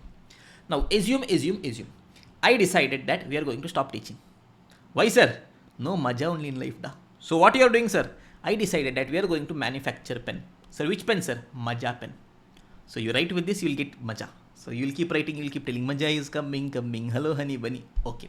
Now there are 2 different ways in which I can calculate my cost. First is the traditional way, which is also called as the cost plus markup way. So here what we will do? First we will come up with the product design. I decided, okay boss, I'm going to manufacture a pen. I came up with the product design, how that pen is going to look, how the nib is going to be, what kind of steel I'm going to put, what kind of top it will be, how the refill is going to be filled, everything I came up with. I created a product design. Okay. Once I've set my design, I will calculate the cost for that design. For that design, how much is the cost? I calculated. Okay boss, for this design, the cost is coming as 11 rupee per unit. Okay. Now cost is 11 rupees. Whether we will be selling at 11 rupees? No, sir. Cost is 11. We want profit for ourselves. Na? Okay. Assume I am telling we want a profit of 4 rupee per unit. That means tell me students at what price we will be selling our pen. We will tell, sir, for one pen cost is 11. I want 4 rupee profit. That means I will be selling my pen at 15 rupees. Is this okay? Va? Okay, sir. Maja is coming. Maja is coming, sir. Every pen we are selling at 15 rupees. Maja is coming. So we will sell the goods at the calculated selling price. This is my traditional costing method. Target costing is telling, boss, that and all before in 1940s it used to be working. Sir, what, sir? Because today is the buyer's market. Yes, target costing is telling, boss, you look at the market first. It is telling, okay, you came up with the product design, you calculated cost, you added profit, you decided selling price. Everything who is doing? Seller is doing. What is buyer going to do? Think from buyer's perspective. Change your perspective. Think from buyer's perspective, because today is the buyer's market. Now, what all drawbacks we are having in our traditional costing? Yes, it is not considering competition. Okay, I came up with my pen. I am selling at 15 rupees. My competitor came up with a pen. He is selling at 10 rupees. Tell me whether customer will come and buy the same pen at 15 rupees when competitor is giving for 10 rupees. No, sir. That means if I want to survive in the market, what I'll have to do? I will have to somehow produce my product, sell it at 10 rupees, and still ensure that I achieve my desired profit margin. Okay, so it used to be working only for sellers market. Now it is a buyer's market. The entire world has become global and fierce competition is there. Everyone has information of knowledge price. So today, yes, setting a random price is going to be very challenging unless your product is very unique. So sir, what we have to do? We have to adopt target costing method. Sir, what is target costing? It is a reverse approach. Normally what I'll do, I'll calculate cost, I will add profit, based on that I will tell selling price. Now I'm going to come back. I will ask at what price I can sell. Okay, this is the price. How much profit I want? Okay, this much. That means at this cost I should be producing. Look at this target costing method. It is going to be reverse of my traditional costing. Here, I will not start with what price I want to sell. I will see at what price customer is willing to buy. Okay, boss. Customer is willing to buy a pen at 10 rupees. That means if I have to sell means I should sell at 10 rupees. Okay. Now tell me, chumma at 10 rupees we'll sell and will be, yes, not earning any profit. No, sir. We want profit. So how much profit we want? I'm telling I want 2 rupees profit. Okay, that means I am telling I want to sell my pen at 10 rupees and still be earning a profit of 2 rupees. That means can you guys tell me at what cost I should be producing my pen? I should be producing my pen at 8 rupees. Yes or no, everyone? That is my target cost. At what cost I should be producing my product? How do I get that? At what price? Yes, customer is willing to purchase. Minus in that how much profit I want gives me at what target cost I should be producing. That means ideally at 8 rupees I have to produce a pen. Till now did I produce a? No. But even before I start production, I have an estimate that somehow at 8 rupees I have to produce a pen with the specified features, functionalities. Okay. Now what I will do? Now I will create a product design and try producing the pen and try to ensure that I will produce it at 8 rupees. Now we will come up with a product design in such a way that we achieve the target cost. So first time we came up with a prototype. Okay. We thought, okay, this way we are going to produce. Okay, target cost is 8 rupees. Suppose for this prototype, the actual cost that I am incurring to produce one pen is 10 rupees. Is this okay wa? Not okay wa? Not okay, sir. Why? Because target cost, I want to produce at 8 rupees. But right now, to produce 1 unit, how much I am incurring? 10 rupees. That means by how much I should be reducing my cost. What is my cost reduction target or cost gap? 2 rupees. By 2 rupees, I should try to reduce my cost. So, sir, now what we should do, sir? We should try implementing some cost reduction techniques to ensure that I eliminate this cost gap. That is, somehow I have to bring my actual cost also to 8 rupees. Sir, how do we do that, sir? We can try simplifying the design. Suppose right now it could be possible that there's a lot of design. You know, here near the nib there's a separate rubber. Rubber. In the end there's a separate thing. I can try simplifying the design. Through that I can reduce a bit of cost. I can try buying things in bulk. Through that I can reduce the cost. Yes or no? I can remove some unnecessary sturdiness from the product. What is sturdiness, sir? Some unnecessary extra quality. Say, we are coming up with a pen. Okay, pen normally we are using it as use and throw. Once we'll use, after that we'll throw. Max to max, 2 months, 3 months, 6 months we'll use. To manufacture this pen, na, plastic I have purchased. That plastic is having a life of 10 years. Is there any value addition that customer will get? No, sir. Understand? Yes, where you want you add quality, where quality is not needed, there is no point. Unnecessary extra sturdiness we can eliminate from the product. That is not even being valued. Customer himself is telling 10 rupee pen, why will I hold for 10 years? I don't want that plastic. Yes, instead reduce the cost and give it to me. Is this clear, everyone? So what all we can do? We can simplify the design. Yes, we can try standardizing things. Okay, for every pen, yes, the way the nib is being placed is going to be a standard process. Through that overall, we get, yes, volume of operation, through that my cost gets reduced. Just in time we can come up with Kaizen costing, we can try substituting some raw material to see if we can reduce the cost. All these techniques we can try to see that I have to reduce my cost and arrive at my target cost. That is going to be the intention. Is this clear, everyone? Some real life examples of companies wherein they've implemented target costing. First example, Tata Nano. Yes, the origin, the story of Tata Nano was we want a car in 1 lakh. They did not tell, okay, this is my car, for this the cost is this much profit I want, at this price I am selling. No. Where did they come from? From the target selling price. We want a car which we can sell at 1 lakh. Okay, boss. In that, how much margin we want? Assume they are telling 10,000 margin we want. That means I have to produce a car in 90,000. It is the target cost. Now they'll start producing the car. Obviously, the first prototype, whether the cost has come to 90,000, no. They will sit, analyze what they can do, what we can change, how we can reduce the cost. Yes, can we substitute some parts? Yes, can we bring in some other, yes, raw material? Can we take suppliers assistance? Can we simplify the design? All those things they'll do. Slowly they'll try to achieve the target cost. OnePlus. So previously OnePlus was coming up with their premium series wherein they were selling every phone roughly at around 40,000 to 50,000 range. Then they saw that yes, there's a theme which is in the mid 20 to 30,000 range. That is, there are phones below 20,000, there are phones above 35,000. In between that, there is a range where people want good quality phones but not expensive. So they came up with OnePlus Nord series. Now it was a flop, that's a different story altogether, but the intention, from where did they come up with? We want to come up with a phone having good features, good brand value at 25 to 30,000 range. From there, okay, this should be my selling price. How much profit I want? That means at what cost I should be producing. Based on that, they accordingly worked backwards. Is this clear? Now, when yes, biscuit manufacturing companies enter, or noodles manufacturing companies, FMCG products. Suppose yes, there's a famous biscuit in India, Parle G, G for Genius. Yes, I want to start yes, my own biscuit manufacturing company, Majaji. Sir, what sir? Chumma some maja. People have this, people have maja in life.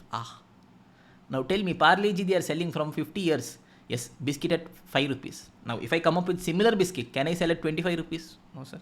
That means my target selling price at 5 rupees I should sell. In that how much profit I want? Assume 1 rupee profit I want. That means at what cost I should be producing 4 rupees. Now I will try coming up with different alternatives so that I can produce the requisite product with the requisite features at the target cost. Is this clear everyone? Given you a good amount of explanation. Yes, in this chapter actually nothing is there. For CA final target costing, a lot of theory, lot of interpretations, so many things were there. Here nothing is there. Chumma some 5-10 practical questions are there. That taka will do. How? Taka will do. Okay, look at this. Basics of target costing. Firstly, traditional costing versus target costing system. Traditional costing, which is also called as cost plus margin. Yes, I will produce a product, calculate cost, add my margin. Yes, where it will work? It will work in a seller's market. When seller is having the autonomy. Okay, here what we'll do, we'll come up with a product design. Yes, calculate cost for that, add profit, arrive at selling price. But in today's buyer's market, that will not work. Here what we have to do, we have to go for the reverse approach, target costing. Here what we'll do, we'll first determine market selling price. At what price customer is willing to buy. Okay, from that, how much profit I want? I will arrive at the target cost. Then create a prototype, calculate how much cost I'm having. Based on that, go ahead.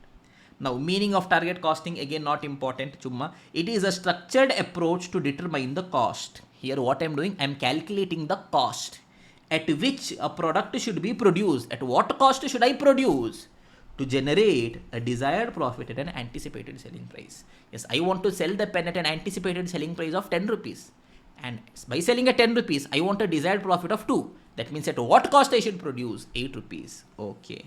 It is opposite of cost plus margin method. Just chumma, yes, for reading purpose, just to ensure that you guys have something I've kept.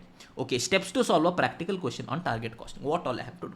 Step number 1, I have to determine the target selling price. At what price I should be selling. This is needed for all practical questions. Okay, suppose we are coming up with a new phone, Maja phone. Okay, yes, everyone in the market is selling similar feature phone at 30,000. That means we are telling we will also sell at 30,000. Okay, what is my target selling price? 30,000. 30,000 is my selling price. I don't want profit. I want profit, boss. How much profit you want? Yes, determine the desired profit. I'm telling boss, I want 5,000 profit. Okay, great.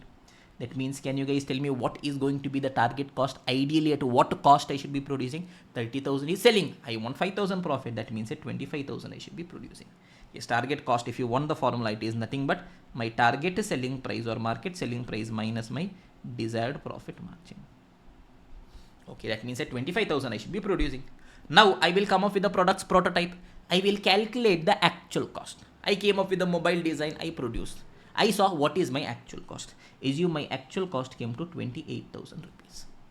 Happier, not happier. Not happy, sir. Why? Target cost in my mind was 25,000, but actual cost is 28,000. How much gap is there in the cost? 3,000 gap is there in the cost. Determine the cost gap or cost reduction target. By how much I should reduce my cost? By 3,000 I should reduce my cost. It is nothing but the difference between target cost as well as my actual cost. Now we will apply cost reduction techniques in order to eliminate the cost gap. Is this clear everyone? Okay, perfect. Miscellaneous points which is important just for MCQs. Yes, 1 or 2 times these some lines were there.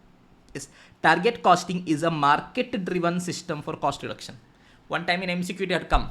Yes, dash is a market driven system for cost reduction. Target costing. Yes, in target costing, I want to reduce cost. How? Based on my calculation or based on what market is telling? Reverse calculation. Based on what market is telling, I am trying to come up with the cost reduction. Is this clear, everyone? Okay. In target costing, focus is on managing the cost at developmental or design stage of the product. Yes, mainly what we are trying to do is during the development of the product only, we want to come up with the changes in the design so that during the life we can save cost. Sir, nothing we understood, sir. To give you a very simple example, assume I am manufacturing a pen.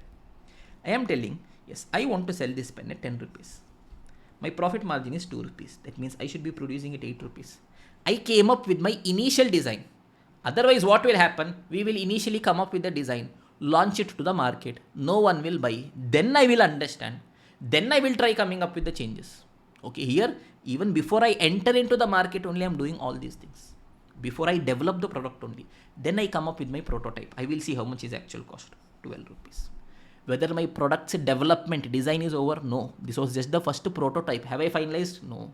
Now what I will do, in the design phase only, I will sit, I will work around, I will see what I can do. Can I simplify the production process? Can I eliminate some unnecessary parts? Can I combine the steps? Can I take some suppliers assistance? All these are the steps which are mentioned for target costing, not there for us here. Okay. But in the design phase itself, we will try to, yes, somehow simplify the design so that we arrive at our target cost. Now, what is the benefit that happens? Because here only if I have saved cost means throughout the entire life cycle of the product, which we'll be discussing in the next concept, I will keep making cost savings. Is this clear, everyone? Yes or no? So before I launch my product only, in its design development phase only, I try coming up with cost reduction so that throughout the entire life, I have that benefit. Is this clear, everyone? Just for theory purpose, it is there. Now comes, sir, for us for exam, what is needed, sir? Simple, very simple, GGB. Marginal costing basics we played, no, that only is there, nothing else is there. Okay, different types of questions which can be asked. Type 1 question is a basic question wherein they will ask us to calculate the target selling price or target cost. Now, I have prepared a separate format for us to answer. In that, if you do means Aramse will not be committing any mistakes. What, sir? Yes, just remember a very simple principle. Whenever we are calculating target selling price or target cost, I will always be doing my calculation in 2 columns. One is a per unit column, one is total column. So, calculation of target selling price or cost, per unit calculation I will do, total also I will do. Sir, some examples, sir. Let us do example 1 and 2. You will understand that. Okay. We have come to the question bank, workbook. Target costing. Look at this. Example number 1. Company sells 1000 units of a product. 1000 units I am selling. The full cost is 100 rupees per unit. Okay, boss. Company wants to fix its selling price so as to earn 20% ROI on an investment of 2 lakh. Calculate the target selling price. Selling price I want. Tell me cost is available. Cost is available. Yes, boss, cost is available. Tell me what is my total cost. Total cost is 100 rupees per unit. But I have told in 2 different columns I will write and keep. Okay, 100 is per unit. How many units I am planning to produce? 1000 units. So 1000, 10,000, 1 lakh. Okay.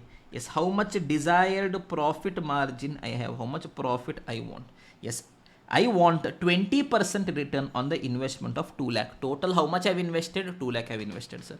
In that how much I want? 20% I want. That means total how much profit I want? Sir, total 40,000 profit I want. It is for total of how many units? Sir, 40,000 profit is for 1000 units, na sir. That means for every unit how much profit I want? 40. That means what is going to be my target selling price? 140 per unit. Total basis also you will be getting. Is this clear, everyone? Okay. Yes. Example number 2. Company is presently selling its product at 1000 per unit. Okay. Competitors are likely to reduce the price by 15%. Competitors are telling will reduce price by 15%. Company wants to respond aggressively by reducing the price by 20%. Company is telling you reduce 15%. I will also reduce 20%. That means tell me what is my target selling price. I am telling 1000 rupees is there now. I will reduce by 20%. It will come to 800 rupees per unit. Company expects to sell 2 lakh units in total and expects a 10% target profit on its sales. We are telling we want 10% profit. Calculate the target cost. Okay, boss, great. Now tell me 800 is per unit. That means 2 lakh units. It is going to be how much? 1 crore 60 lakh or 16 crores? Yes, just have a look at the numbers. I am not very sure. Okay, that is a total sale. In that minus a desired profit margin. How much profit I want? 10% profit on sales. On my sale, 10% I want. Tell me 1 unit sale is how much? 800. 10% means 80 profit I want. Similarly, here I'll be getting, that means what is my target cost, students? 720 is going to be my target cost. As simple as that. Is this clear, everyone? Okay. Example number 3. Slowly we are just increasing the adjustments. Okay. Okay, this is next type of question. Okay, fine. Okay, example 1 and 2 we have done. Now comes type 2 question. Look at this, students. Yes, calculation of target selling price. We have to calculate the target selling price. When competitor has to incur some specific cost which need not be incurred by the company. Competitor is incurring some cost which I need not incur. In that case, what will be my target selling price and target cost? Sir, what nonsense you are telling, sir? Don't worry, I'll give you an example. Yes, assume. I am providing classes for CA and CMA students. Okay. Assume I am there. One more faculty is there who is also providing. Now, there is another faculty. Yes, I will assume. Yes, I will call that as competing faculty. Yes, now competing faculty is taking classes for CMA. Assume he is providing classes at 5,000 rupees. In 5,000, what all he is doing? He is giving class also. With that, he is giving books also. Okay, okay, great. Now, for the books, he is incurring a cost of 750 rupees. Okay, great. Now, I am telling, I as a faculty, I also want to implement target costing. That is, I will set my selling price based on what competitor is setting. At what price competitor is selling 5,000, that means I will tell, I will also sell at 5,000. Okay, great. But yes, I am telling that I will be providing class only, that is, I will not be giving books. What is my target selling price? And what is my target cost if my desired profit margin is 1,500? Tell me, students, a very simple thing. Assume it is a buyer's market. Okay. Yes. Competing faculty is giving class also, books also at 5,000. Yes. In that, book cost is 750. I am giving a class only. At what price I should be selling the classes? What should be the target selling price? Yes. Option number 1, 5,000, or option number 2, 4,250. Think and tell me what should be the target selling price.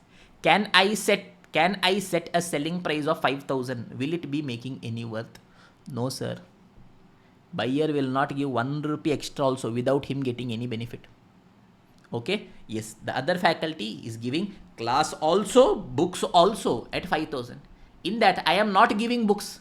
That means he is receiving 750 towards the books. That means if I am giving class only towards the class component, how much only I will be getting? 4,250 only I will be getting. That means what is my target selling price?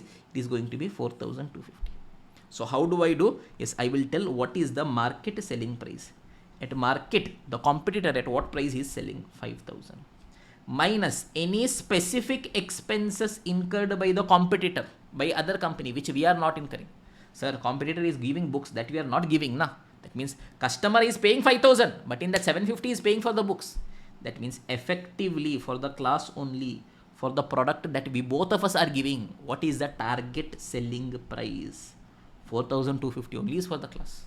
That means how much I can charge from student for the class? 4,250 only. Okay, 4,250. Yes, I will be charging for the class. Yes, in that how much profit I want? I am telling, yes, I want 1,500 rupees profit minus desired profit. That means what is going to be my target cost, students? 4,250 minus 1,500. It is going to be 2,750. Is this clear, everyone? Give me a confirmation. It's a very simple thing. Yes, market selling price is there. In that, if there is any specific cost which only competitor is incurring, that I will reduce while I calculate my target selling price. Why I will reduce, sir? Because that feature I am not giving. That means that payment customer will not be paying for me. As simple as that. Is this clear, everyone?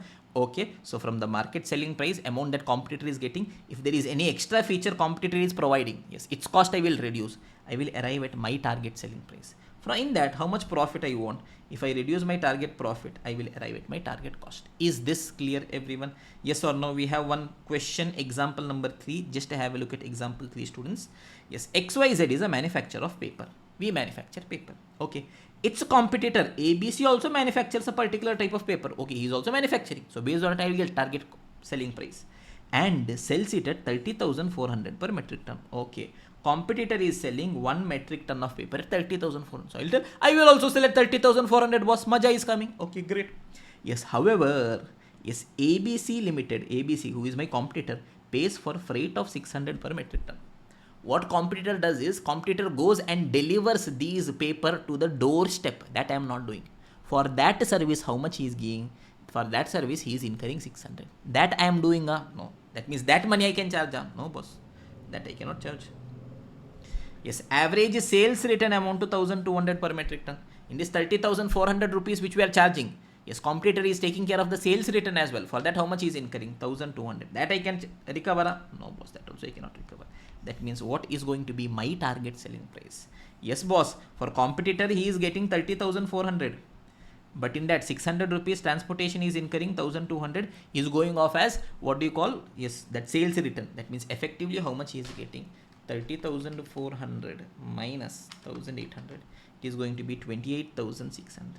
That means if I am going to sell my product, what will be the target selling price of my product? 28,600. Okay, va? Okay. Calculate the target selling price. I can sell at 28,600 only. I cannot sell at 30,400 because these costs I am not incurring.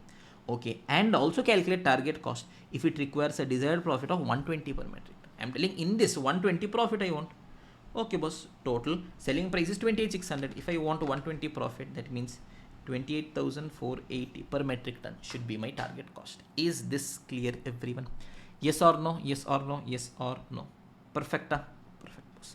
So quickly these basic questions, let us quickly see from the question bank. Okay, yes, I've just compiled questions from study material, just that I've put them order wise.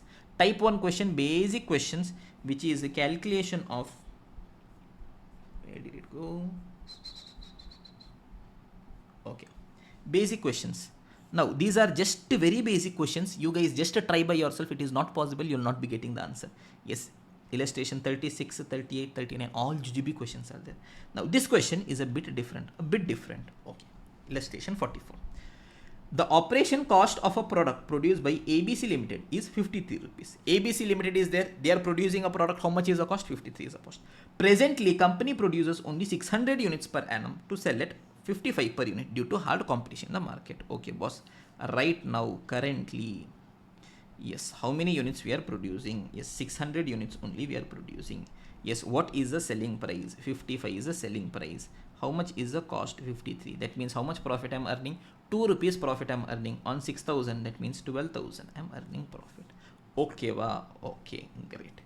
Yes, but with the existing facilities, production can be increased to 1,000 units. But if I want, I can sell up to produce up to 1,000 units also. Okay. Yes, if the additional production can be sold in the market. Obviously, if I can sell only, then I will produce. Okay. Company accordingly has introduced target costing on market research, new design for product, and changes in the process so as to cost brought down substantially and the market share can be increased. Company told, okay, boss, let us implement target costing. Let us see how much customer is willing to pay. Based on that, we'll do a reverse calculation. Okay. On our research, what we understood is target selling price. Ideally, I should be selling at 50. How much profit margin I want? I want a 10% of sales. Sales is 50. 10% of that. 5 rupees profit I want. That means at what cost I should be producing? 45.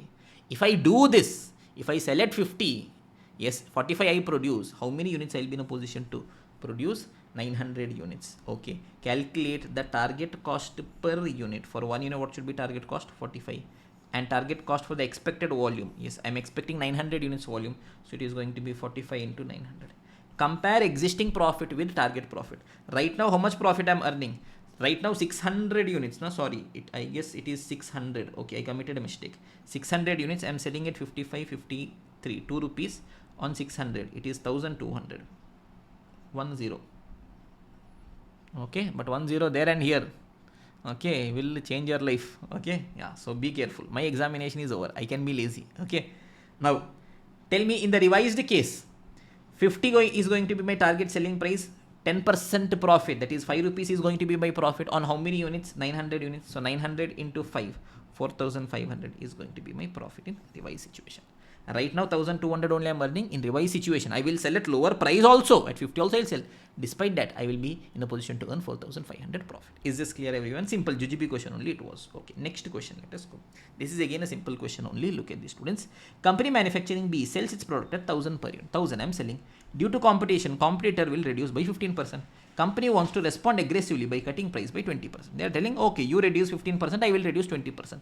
Right now I'm selling at 1000 rupees. That means in the revised situation, yes, target selling price, how much it is going to be, students? Yes, 1000 minus 20%, 800. Okay, boss. And expects that the present volume of 1,50,000 per annum will increase to 2 lakh. Right now 1,50,000, but I'm telling, once I change the price and make it 800, yes, I will be in a position to sell total of 2 lakh units. Okay, 2 lakh units. That means 800 into 2 lakh will be my total sales. Okay, boss, great. B wants to earn a 10% target profit on sales. On sales, 10% I want. My sales per unit is 800. On that 10%, 80. That means what is my target cost? 720 per unit into 2 lakh. You will be anyways getting the total target cost as well. Okay. Now, based on a detailed value engineering, the comparative position is given below. Yes, right now what is the cost? In the revised situation, target costing, what is going to be my cost? Right now, whatever my cost was there, that you forget. Because we are now implementing target costing. In target costing, what all I am incurring? For 1 unit, yes, my target cost I have calculated 720. They have just given the breakup. Look at this. For 1 unit, direct material is 385. Okay, direct labor is 50. Okay, direct machinery cost, direct expense is 60. That means how much is my prime cost? They are telling 495. They are telling. Okay, great. Now there is overhead cost I am incurring. Yes, some ordering cost I am incurring 21,250. Some testing cost I am incurring 30 lakh. Some units rework I am incurring 13,000. That means total how much overhead we are incurring? 21,250 plus 30 lakh, 30,000, 30 lakh plus 13,000. Total 30 lakh 34,250 we are incurring. That is for total how many units, students? So total 2 lakh units we are selling now. So it is going to be how much? 15.17 something. Yes or no? Okay, 15.17 something. Okay, great, fine, no issues. Now they are telling, apart from that, manufacturing overheads are allocated using relevant cost drivers. Based on that only they have allocated. Other operating cost per unit for the expected volume are estimated as follows. Other cost also we are incurring. What other cost I am incurring? Research and design cost 50 I am incurring. Okay. Marketing and customer service 130 I am incurring. Okay, boss. That means can you tell the total cost for target? 495 plus 15.17 plus 50 plus 130. Is it coming to 690 something? Okay, calculate target cost per unit and target cost for the proposed volume, showing breakup of different element. Target cost per unit, in that reverse calculation I did. Now here target cost for the proposed units, for the proposed 2 lakh whatever is the units is there, for that I will be doing the calculation. As simple as that. Prepare a target product profitability statement. Profit statement I have to do. Sales minus cost is profit or loss, as per which I have to do target costing. So all data will be as per target costing only. Is this clear, everyone? Okay, great. Now this is important question. Yes, calculation of target selling price when competitor has to incur some specific cost which we are not incurring. Aram se beautiful question. Students find it difficult, but very simple it is. Okay. You, the manager of a paper mill, that is XYZ Limited. Who are we? Who are we? We are XYZ. Okay, have recently come across a particular type of paper. Okay, which is being sold at substantially low rate by other company ABC. Oh, competitor is selling at low rate. That means I should also sell at that price only. Okay, then the price being charged by your own mill. The value chain for one of the one metric ton of such paper by ABC is as follows. Okay, how ABC's value chain is there. What ABC will do? ABC will first give to merchant, who will put it in printer, which will ultimately reach the customer. Okay, forget the value chain, no issues. Now ABC Limited sells this particular paper to the merchant at 30,400 per metric ton. ABC, my competitor, at what price he is selling? 30,400. So once he sells, he gets 30,400. But full money, can he do Majava? Can he do? Yes, why ba? No. ABC Limited pays for the freight 600 freight I am paying. Yes, and average sales return is 1200 average sales return I am incurring. That means effectively how much only it is getting? Effectively it is getting 28,600 only. That means when I am selling my product, what is going to be my target selling price? I will be in a position to charge only 28,600. This point already explained. competitor is incurring cost that I am not incurring. From market selling price, I will reduce that. That will be my target selling price. Okay, sir. Fine. Perfect. Now comes the next paragraph. The value chain of your company, your company, we, XYZ, what is the value chain through which paper reaches the ultimate customer is similar. However, your mill does not directly sell to the merchant. Yes, competitor, he was directly giving it to merchant. I am not directly giving. That means indirectly we are giving. Yes. How? Let us see. Yes, the latter. That is, we are not directly selling to the merchant. The latter, that means the merchant receives the paper from a huge distribution center which is maintained by your company in Haryana. Okay. That means understand, yes, how our value chain is going to be. XYZ company is there. Yes, from here directly we are giving to merchant. No, from here it goes to my distribution center, main distribution hub. From here it will go to the merchant, from there to printer, from there to customer. Yes, all these things are same only, just that here in between distribution center is coming. Okay, boss. Perfect. Now tell me. Aram se. Competitor is selling. Competitor to whom is selling? Competitor is selling directly to merchant.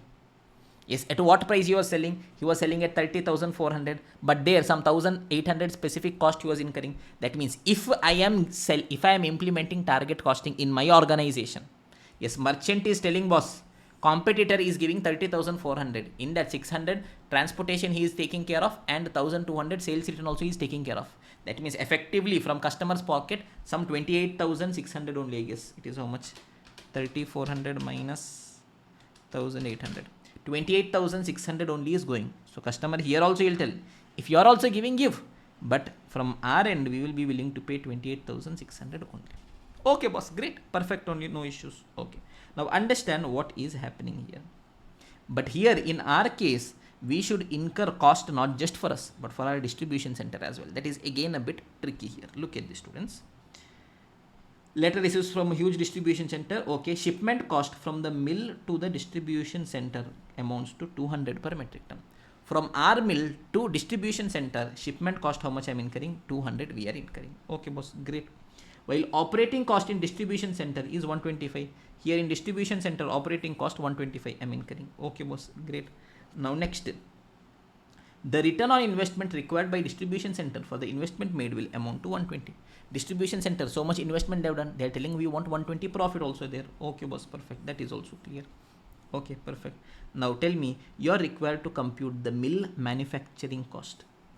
Yes, the mill manufacturing target cost. That is in my XYZ mill, at what cost I should produce. Okay. Yes. You may assume that the return on investment expected by your company is 120 per metric ton. We XYZ, we want 120 rupees profit. Simple. Step 1, I will calculate target selling price. Competitor is charging 30,400, but for that competitor is incurring two specific costs, 600 and 1,200. That means effectively customer is paying 28,600. Target selling price is 28,600. From that, if we reduce the desired profit margin, I will arrive at my target cost. Tell me how much profit margin I want as a company. 120 I want. That means tell me at what cost I should be producing. 27,400 cost. We should be producing what all? This is reaching merchant. It should reach till merchant. At what? At 27,400 rupees. Now in that, after I have produced in XYZ, after I have produced the goods have produced in XYZ, directly it is going to merchant. No, boss, it is going to distribution center. For that specifically, how much cost we are incurring? Shipment of 200 I am incurring, operating 125 I am incurring, ship profit by distribution center 120. Yes, we are expecting 125 plus 120. That means total 445. That means ideally to produce the product in our mill, at what cost I should produce? Yes, my target market price is 30,400. In that, competitor is doing 2 extra services that I will reduce. I will arrive at target selling price. 28,600 is target selling price. I want profit as a company, that I will reduce. I will arrive at target cost. Now in that target cost, yes, our own unit distribution center is incurring some extra cost. All those things I will reduce. 445. Yes, I will arrive at my target manufacturing cost. That is in our company. Yes, XYZ to manufacture at what cost it should happen. Is this clear, everyone? Obviously, yes, seems to be a bit complicated, but simple only it is. Yes, people are watching it on YouTube, just pause, read the question, then listen to the explanation. Is this clear, everyone? Yes, people are watching it on YouTube, a very simple suggestion. Just if you sit, sleep, and just let the video keep watching, it will not happen. Question discussion is fast. This is not a regular class.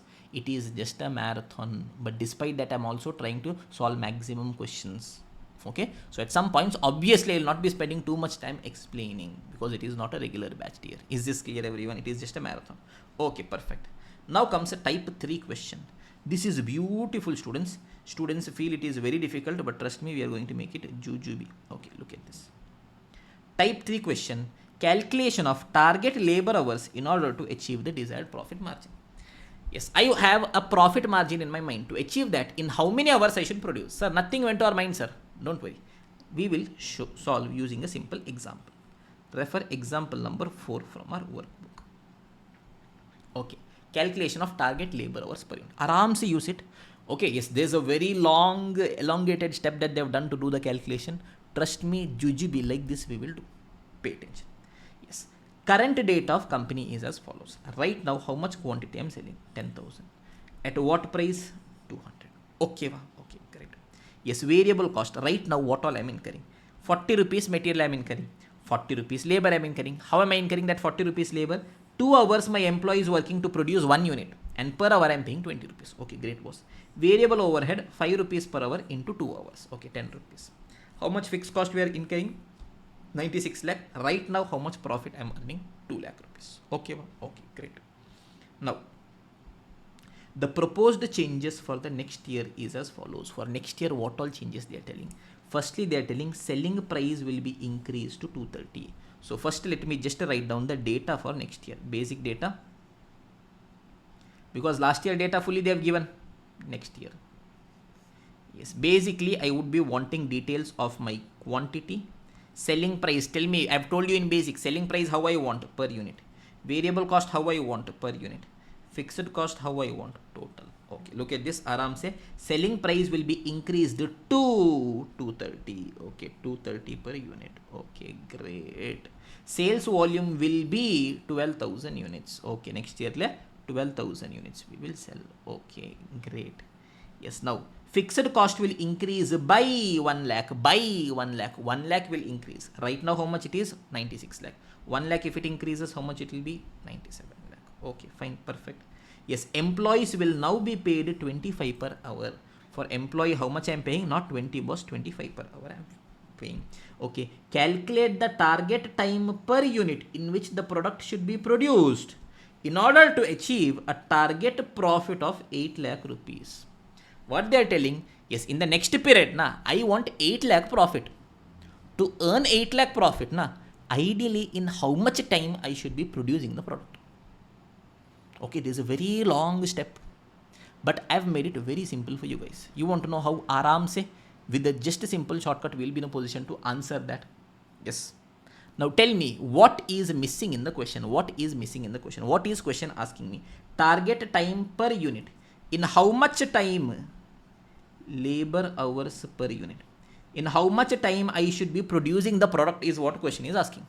Now a very simple principle I use in all my classes. Okay, whenever we solve questions, so many times I use, okay, understand, whenever you guys are stuck in life, whenever you don't know what to do, you don't know the answer to your life, you don't know the purpose of your life, yes, you've fallen, you failed. Always, always, always remember who is your ex. Your ex has answer for all the questions in the world. Just to remember your ex. Okay, you will get all the motivation that you need to make a strong comeback. Sir, what nonsense you are telling, sir? It is night 10:30. I guess something has happened to you. No, dear, I am talking concept only. Understand, in this question, everything is there. What data is missing? Target time per unit. In how many hours I should produce 1 unit? That is missing. I will assume it as X hours. Simple. I will finish it off and show it to you guys. Look at this, students. Okay. For next year, I have to do the basic calculation. After that, it is just marginal costing basics. Look at this, everyone. Yes, finding the X is important, even though it is night 11 o'clock. Okay. Yes. Everyone else around, yes, they are playing with their X. They are chatting with their X. We, yes, the people who are sitting in the live session, we are finding X. That too in costing. Oh, Okay, understand. Variable cost per unit. What all is there? Look at this. What all is there? Direct material is there, direct labor is there, direct expense is there, variable overheads. Normally 4 variable cost will be having. Okay. Tell me, last year my material cost was how much? 40 per unit. For this year, whether question told anything? No, sir. That means how much only it will be? Unless otherwise specified, variable cost per unit is constant, 40 only. Yes, labor. Okay, question told me that last year in 2 hours we produced. This year, that only I want to calculate. Yes or no? So my material cost is 40. For labor, for 1 hour, how much I am paying students this year? This year for 1 hour, we are paying 25 rupees per hour. But in how many hours we have produced? We don't know. That, yes, how many hours I should be producing, that I am taking it as X. Assume I am producing it in X hours. That means for 1 unit it will be 25 into X. Yes, direct expenses there are not there. Variable overhead is going to be how much? It is 5 per hour into, previously it was 2 hours. So it was 5 into 2. Right now it is X hours. So it is going to be 5 into X. So can you guys tell me what is going to be my variable cost? It is 40 plus 25 plus 5 is 30x. Yes or no, everyone? Okay. If this much is clear, story is over. Now just basics. Concept 1, marginal cost sheet format. That only I have to do. Look at this. Yes, students feel it is very difficult, all those things. Sales minus variable cost is contribution minus fixed cost is going to be profit. Per unit I will be doing. Total I will be doing. Look at this. Yes, my selling price per unit is how much? 230. Variable cost per unit is how much? It is 40 plus 30x. Some people will be having exophobia. The moment they see X, oh, tension. Don't have exophobia. X will give answer to all questions of your life. Yes, if you want, yes, ask some of our students who have attended our AFM marathon revision series as well. Literally every question which is difficult, we bring X, we solve it. Maja will come. Is this clear, everyone? Okay, perfect. Yes, contribution I will be getting. Yes, total fixed cost I want on total basis. How much is going to be my fixed cost? 97 lakh. Okay. Tell me students. Yes, what is my sale quantity for next year? 12,000 units. 12,000 units I sold. Every unit at what price I sold? 230. That means what is going to be my revenue? 12,000 into 230. 27 lakh 60,000. Okay. 12,000 is the quantity. For every unit, what is the variable cost? It is 40 plus 30x. Okay, boss. Aram se 12,000 units into, for 1 unit, it is 40 plus 30x. I hope you guys know the basics of maths. So it is 12,000 into 40. How much? 4,80,000 plus 12,000 into 30x. It is 3,60,000x. Yes or no, everyone? Aram se. Yes, you should be having that basic 3rd, 4th standard maths. That's all. Yes, now sales minus variable cost. Tell me, sales is how much? 27,60,000 minus variable cost is how much? 4,80,000 plus 3,60,000x. When you open the bracket, it becomes 27,60,000 minus 4,80,000. Minus into plus is minus 3,60,000x. Even the most basic of the things also I am telling you, even though it is marathon. Okay. Yes. So it is 27,60,000 minus 4,80,000. It is 22,80,000 minus 3,60,000x. Okay. Okay, sir. Yes, this is my contribution, sir. From that fixed cost I should pay now. How much is the fixed cost, students? Yes, fixed cost is going to be 97 lakh. Wait a minute. Something is wrong here. I guess it is 9.6 lakh. I guess I committed a mistake while typing the question. 12,000. Yeah, it is, I guess it is 9.6 lakh. Forget it. Okay, yes, we will see. However it comes, we will try and manage. 9,60,000 was last year. This year it has increased by 1 lakh. That means it will become, I guess, 10,60,000. Let's hope for the best. Okay, we will get the number. Is it, making sense or not is something we'll see later. Okay. So from this 10,60,000 is going to be my fixed cost. I will arrive at my profit. Look at this. How do I arrive at it? Yes, it is 22,80,000 minus 10,60,000. 22,80,000 minus 10,60,000. It is 12,20,000 minus 3,60,000x. That is the profit.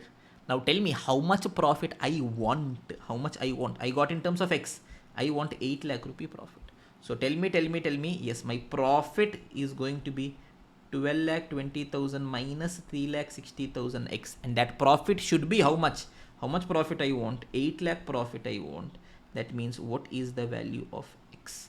Yes, bring this to the other side. 3 lakh 60,000 X is equal to 12 lakh 20,000 minus 8 lakh. 12 lakh 20,000 minus 8 lakh.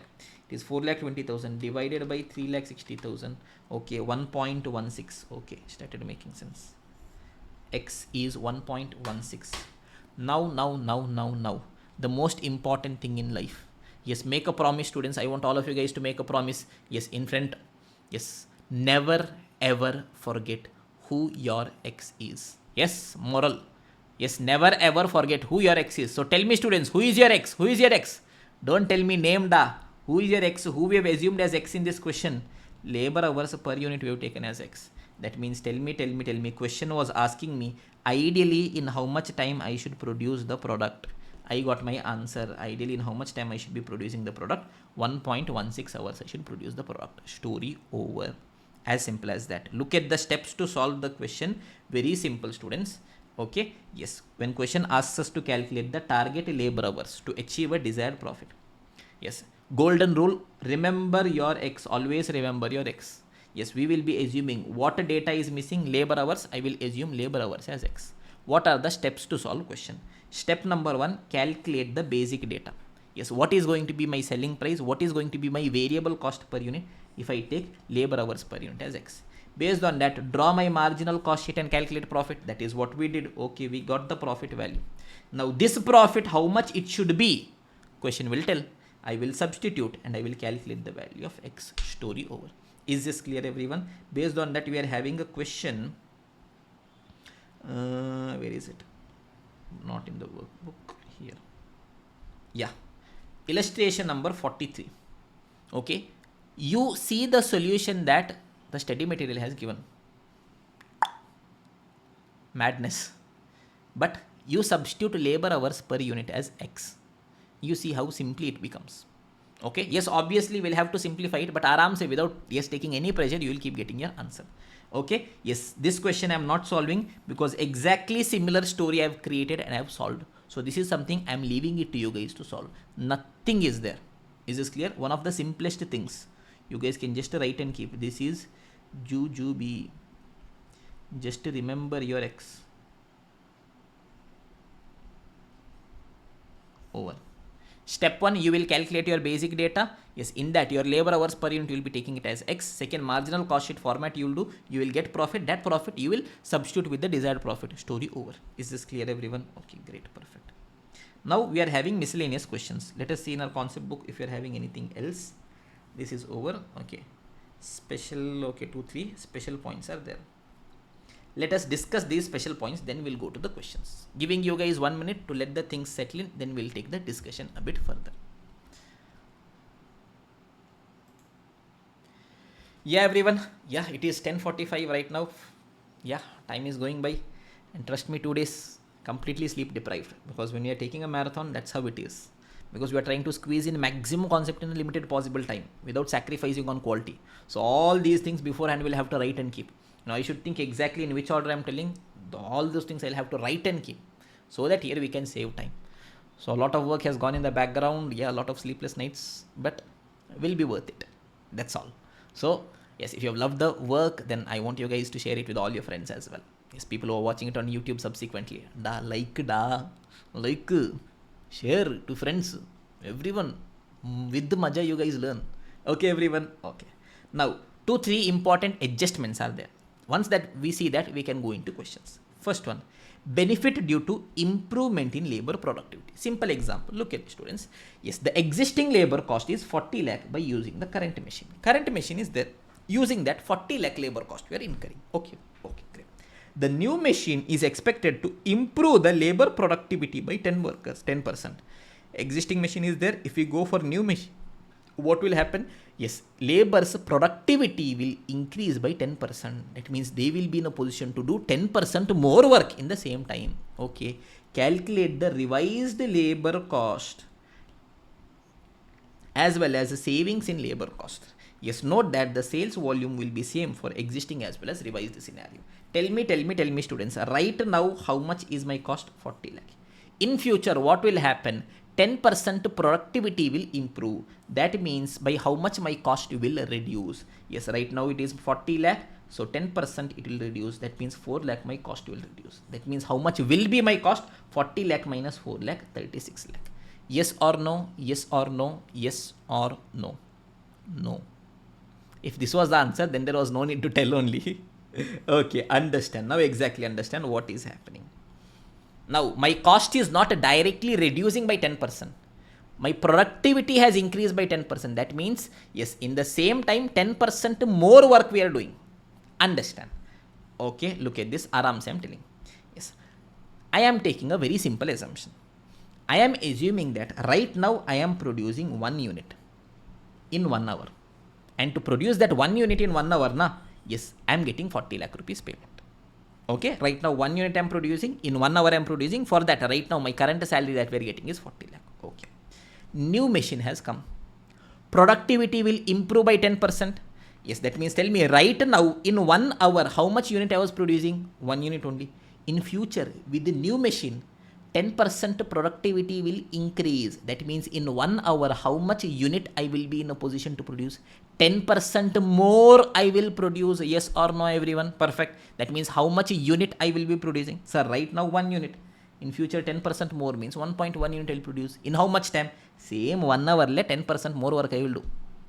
Tell me, employee is working 1 hour. How much is the payment that we are making for 1 hour? 40 lakh is the payment. Is this clear, everyone? Okay. Previously, for 1 unit, the payment was 40 lakh. Now, for 1.1 unit, 10% more work I am doing for 40 lakh. That means, can I calculate the cost per unit? Yes, sir. Sir, revise the situation. For 1.1 unit, I am paying 40 lakh rupees. I want to know the cost for 1 unit, because previously, yes, I was producing 1 unit. Yes, can I tell it is 40 lakh divided by 1.1? Yes or no, everyone? It is going to be how much? 36.36 lakhs. Okay. Yes, I am producing 1 unit. Right now, to produce 1 unit, 1 hour I want 40 lakh I am paying. Revise the situation. For 1 unit, I am paying 36.36 lakh only. That means tell me how much cost we have saved, students. It is going to be 40 minus 36.36. Is it going to be 3.64 lakhs? Yes or no? Yes or no? Yes or no? Yes, sir. Simple. Okay, just a point for you guys to remember. If question tells you that the labor productivity has increased by 10%, I cannot directly reduce my cost by 10%, because directly cost is not reducing. Just that, yes, in the same cost, employee is producing 10% more work. Yes, that means I will calculate the revised cost. That is original cost divided by 1 plus productivity. I will get the revised cost. Based on it, I will be doing. Or else this approach, aram se will be in a position to get the answer. Is this clear, everyone? In one of the question, this adjustment is there. That is why I have highlighted and kept this. Okay. Now one more adjustment is there. Beautiful Majja adjustment. Okay. Yes. Calculation of a benefit due to purchase of a new machine. One existing machine was there. Through that machine, we purchased new machine. I want to know how much benefit I got. Okay. A vendor supplying the machine has offered an advanced technology semi-automatic machine of 10 lakh as a replacement to old machine worth 3 lakh rupees. Yes, right now I am having old machine. What is the worth book value of that machine? 3 lakh. Yes, as a replacement to that, yes, vendor is telling purchase this new machine. 10 lakh rupees it is. We are asking why we should do. Yes, vendor has agreed to take back the old machine at 1 lakh only. Vendor is telling, boss, 3 lakh is there in your books, but it's today's realizable value is 1 lakh only. I will give you 1 lakh only payment for that. Okay, boss, fine. The difference is going to be loss on the sale of asset. Okay, fine. Depreciation is chargeable at 15% on WDV basis. Depreciation I am charging 15% on return down value. Okay. Maintenance charge of existing machine will be 1 lakh per annum. Existing machine 1 lakh rupees per annum maintenance I am incurring. Whereas there will be a free warranty service for the new machine for first 2 years. But for new machine, I need not incur that. Why? 2 years free warranty is there. That also I can save. Okay. Assuming that cost of capital is 15%.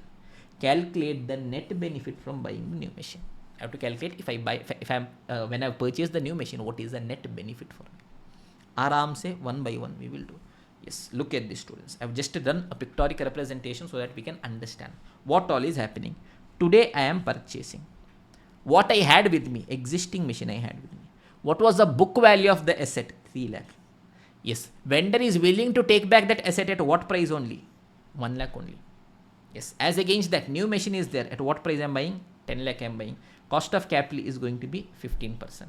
Yes, existing machine every year 1 lakh rupees some maintenance I have to incur. In new machine I am not incurring. Now, because I have purchased a new machine, what all benefit is happening?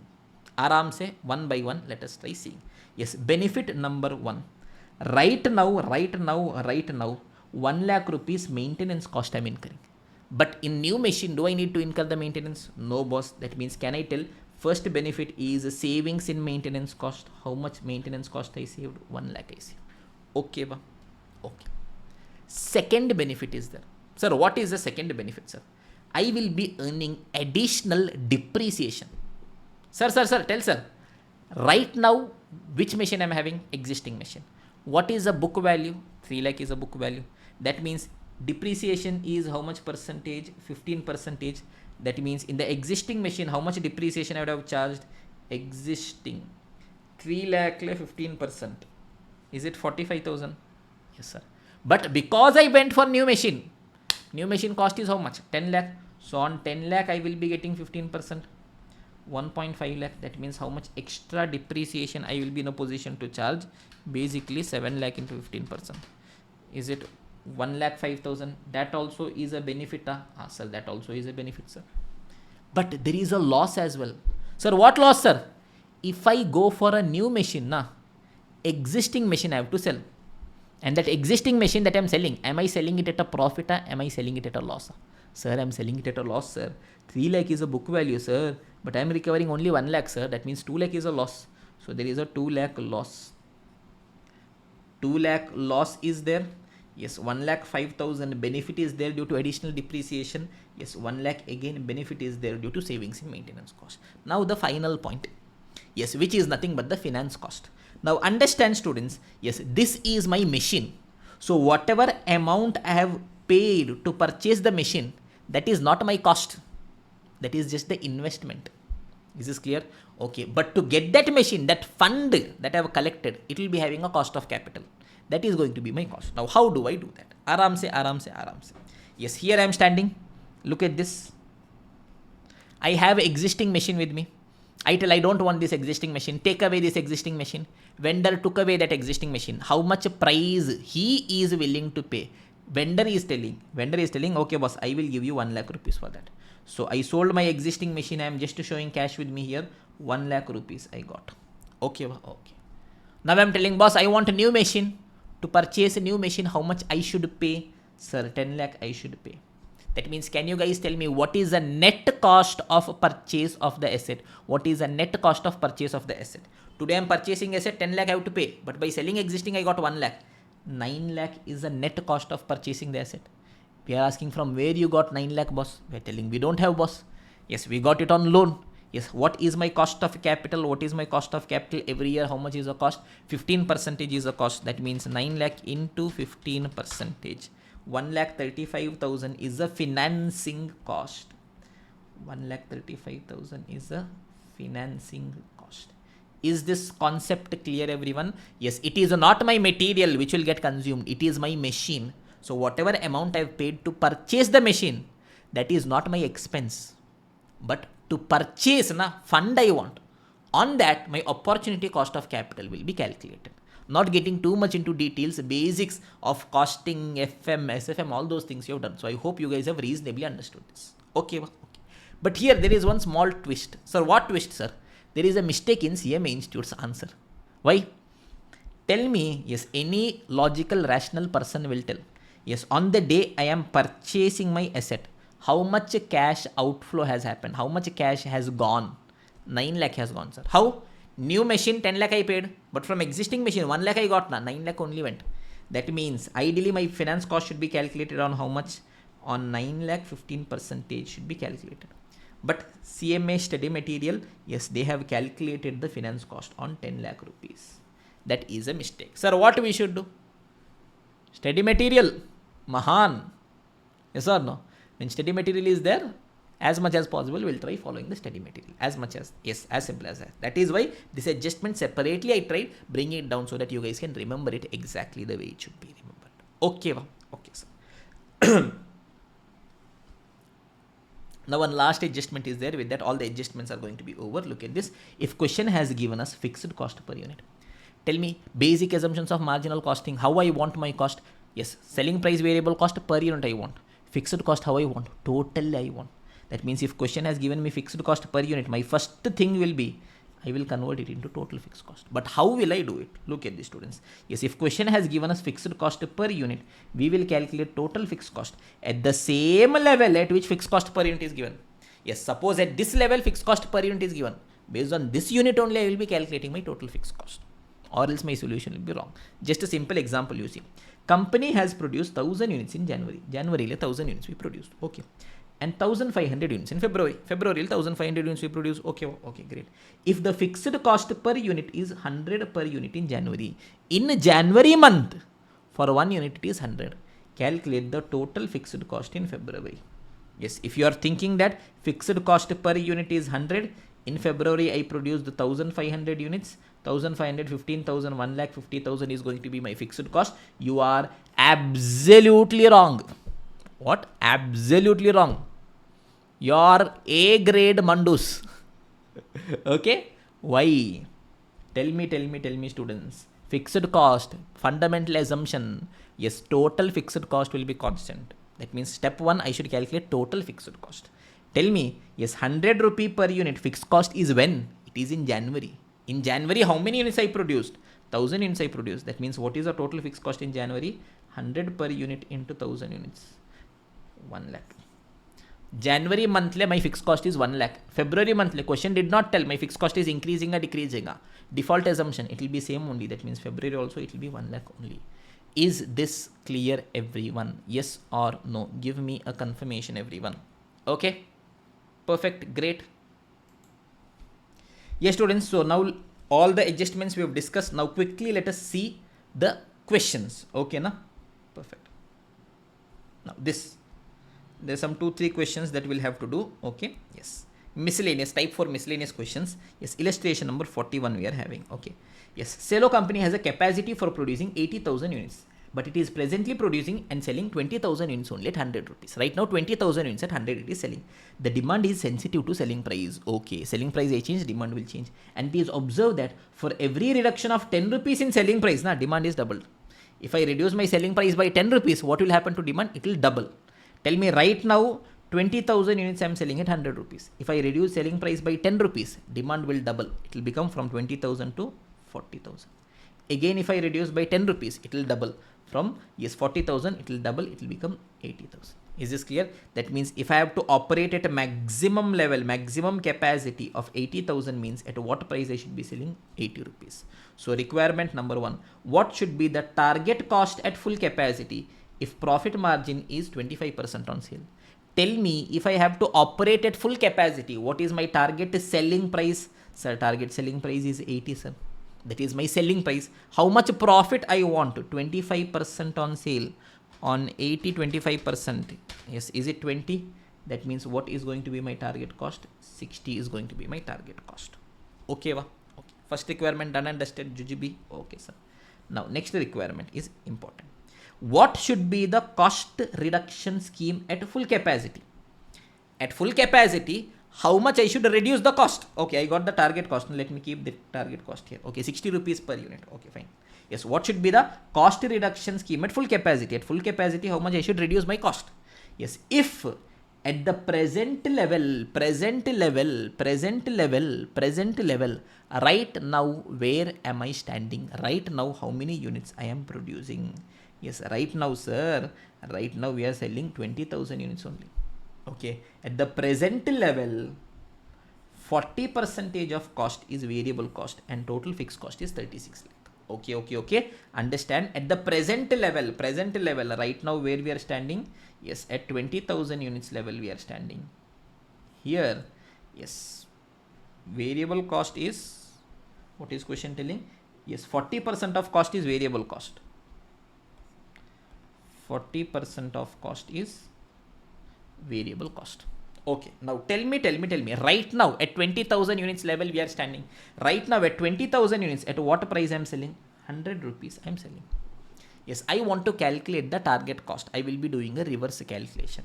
Here, yes, the study material has taken one assumption, which is wrong, absolutely wrong.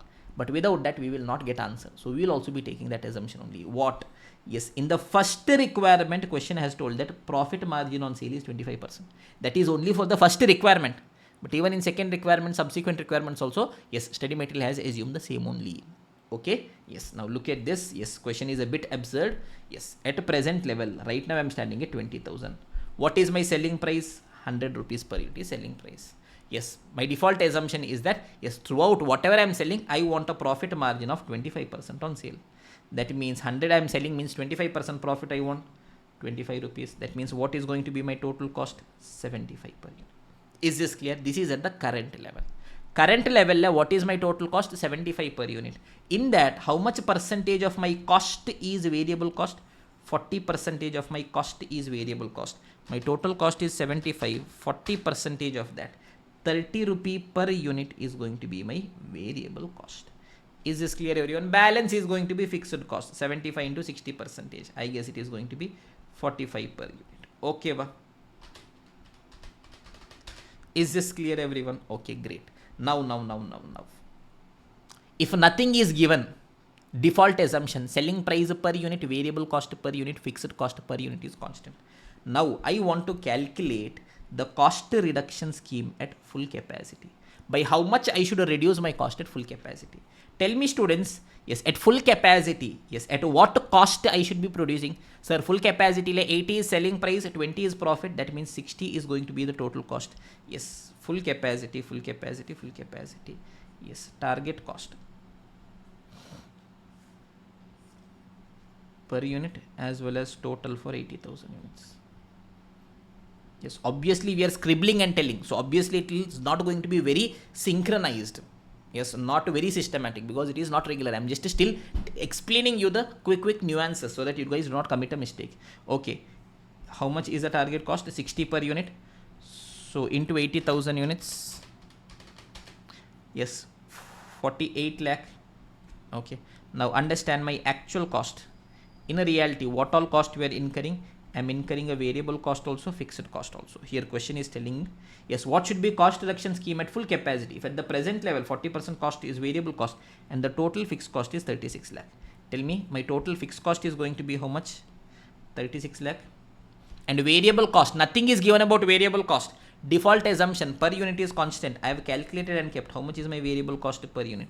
30 rupees per unit. That means for 80,000 units, 30 into 80,000, it is going to be 24 lakh. Yes or no, everyone? Okay. That means my actual cost is going to be 24 lakh plus 36 lakh. 24, 30, 60 lakhs. That is my actual cost. Target cost is how much? 48 lakh. That means by how much I should reduce my cost? 12 lakh I should reduce my cost. If I want, I can bring it to per unit basis as well. And is this clear, everyone? Okay, perfect.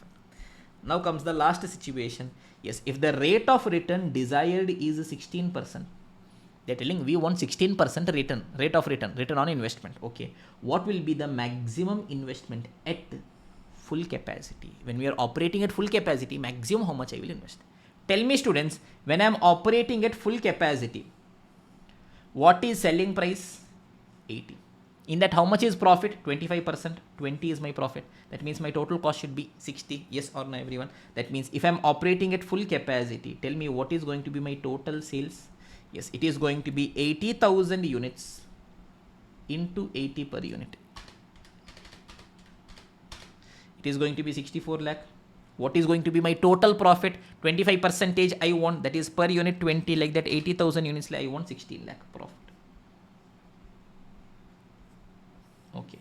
Question is telling I want a return, rate of return is 16% on investment. At least 16% return I want. Return on investment. Suppose I invested 1 lakh in business. I earned 10,000 profit. What is my rate of return? 10%. So what is a simple formula? Yes, it is nothing but my return divided by investment. Yes or no, everyone? Perfect.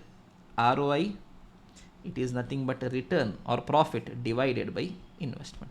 Tell me how much rate of return I want. 16% I want 0.16. Tell me what is my return profit. 16 lakh divided by how much I can invest. Take investment to the other side.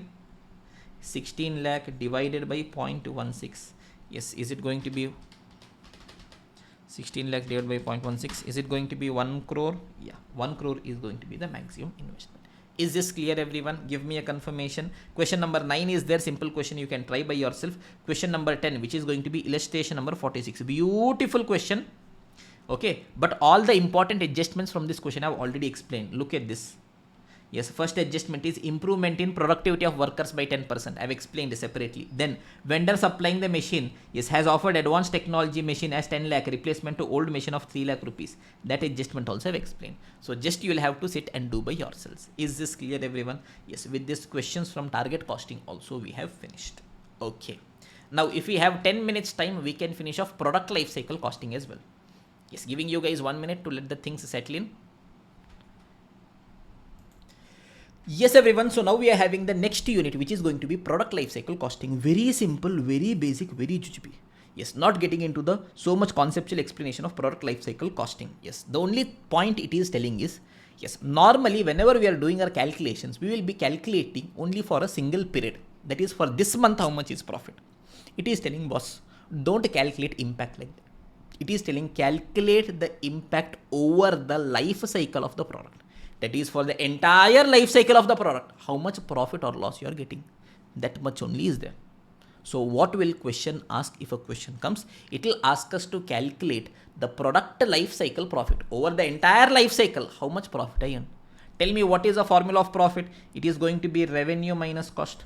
But I want it over the life cycle. That means revenue for the entire life cycle of the product minus cost for the entire life cycle of the product. Gives me the, yes, profit for the entire life cycle of the product. Over. Concept over. The only point we'll have to remember here is all calculations I will be doing for the entire life cycle of the product. Yes, basics, theoretical explanation is there. Traditional versus life cycle costing. 4 phases: introduction, growth, maturity, decline. You would be knowing. Okay. However, in a real business world, yes, before we get into introduction phase, there is a pre-developmental phase wherein we are developing the product, designing the product. And after decline, there is something called as extinction. At decline, sales would have reduced. At extinction, product has disappeared. Tata bye-bye from the market. Is this clear, everyone?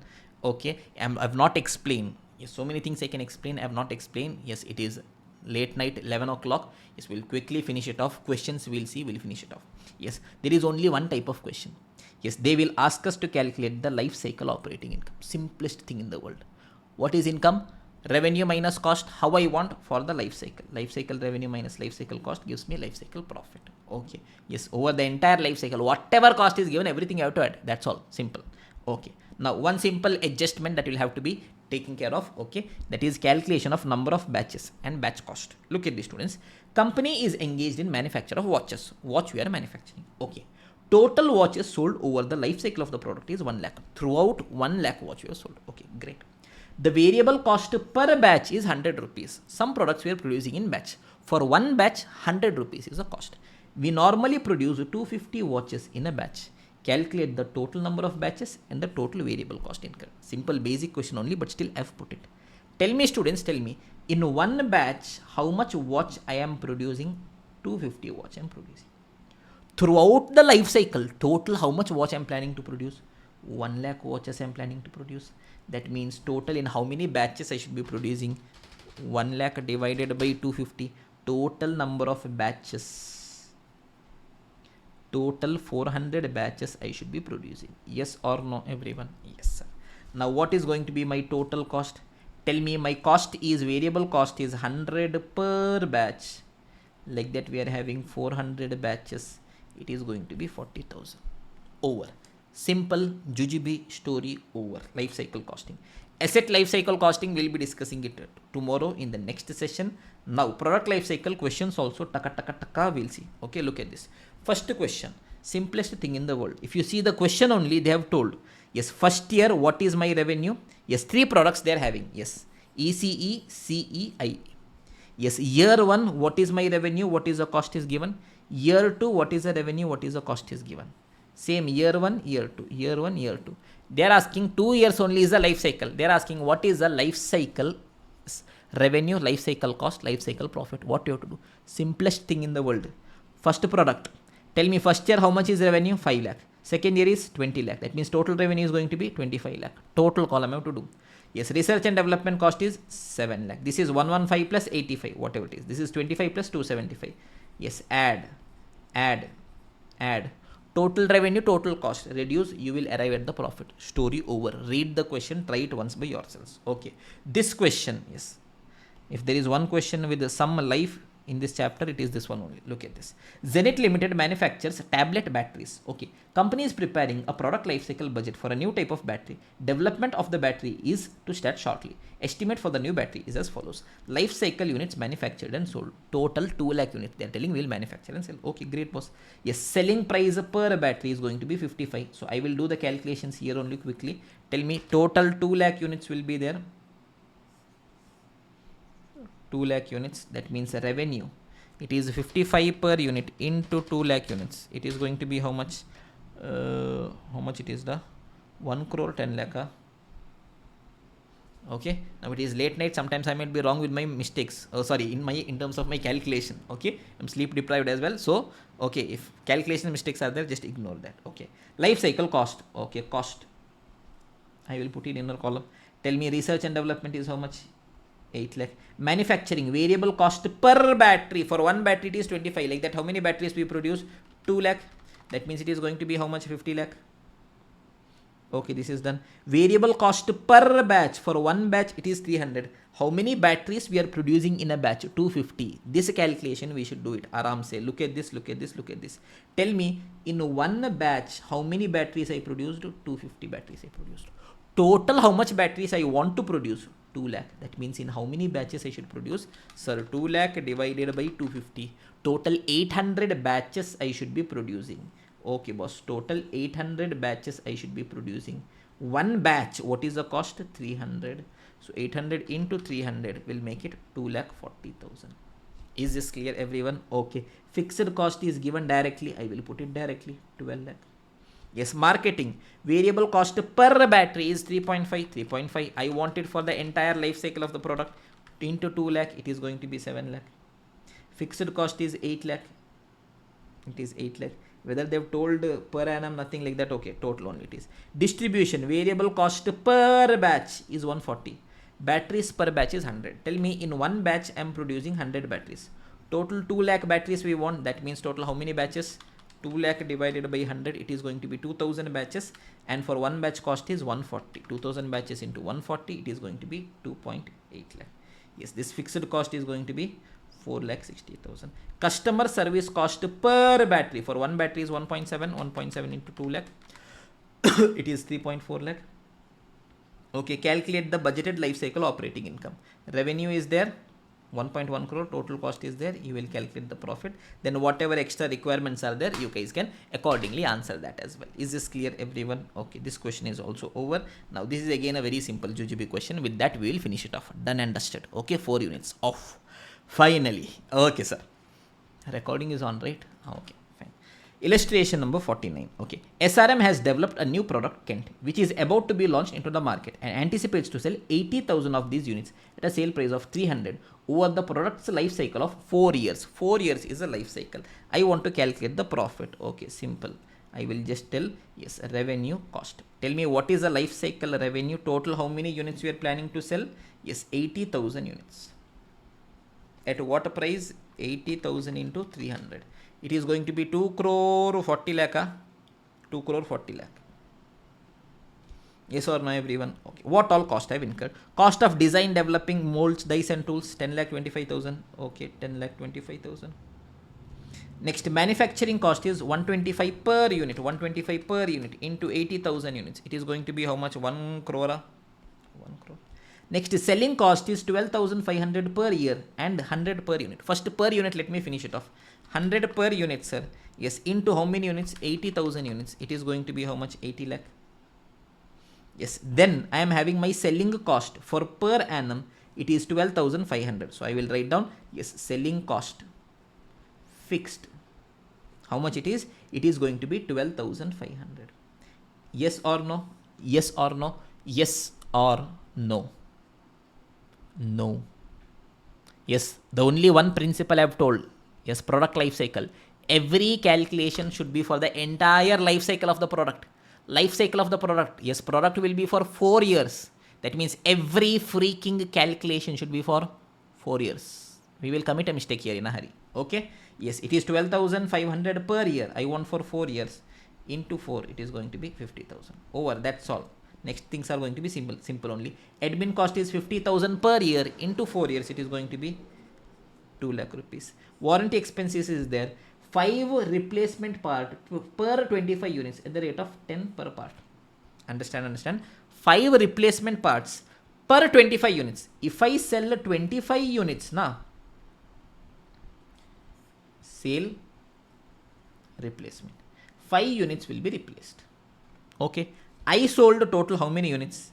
80,000 units. That means how many units will be replaced? It is going to be 80,000 into 5 by 25. Total 16,000 units will be replaced. Okay, sir. 16,000 units are replaced. Yes. To replace 1 unit, how much it is? At the rate of 10 per part. To replace 1 unit, it is 10. That means 16,000 into 10 is going to be 1,60,000. Okay. Perfect. Next, 1 visit per 500 unit. Customer visit is there. 1 visit per 500 unit. If I am selling 500 units, now one time I should visit. So 500 units if I sell means one time I should visit. Yes, we sold how many units? 80,000 units. If you are selling means for all these calculations you will be having mark. Okay, 80,000 divided by 500. 160 times I will be visiting. Tell me for one visit how much is the cost? 500 into 500. Yes, 80,000 it is going to be. Okay, life cycle cost we have. You reduce the revenue minus cost, you will be arriving at your profit. Is this clear, everyone? With this, 4 units are over. Okay, slowly aram se we are raising through this topic of decision making. Yes, whatever topics we have done, yes, we have spent a bit more time than required, but we've ensured that yes, maximum clarity we give. Even for a student who has not listened, he also gets yes some understanding, at least reasonable understanding. Yes, questions discussion was fast. This is not a regular batch tier. Okay, what all is over? Marginal costing basics we have discussed. Then relevant costing techniques we have discussed. Then target costing we have discussed. Now product life cycle costing also we have discussed. Now some 3-4 more units are there. We will try covering the same tomorrow in the next session. For people who are watching it on YouTube, the video is continuously going only. I hope you are watching properly. Shut your distractions away. Yes. Focus. Watch it at 1x. Yes, already question explanation, I'm doing it fast. That also if you watch at 2x, what will happen da? Okay, watch. Now also, bring it down. 1x, 1.25x maximum.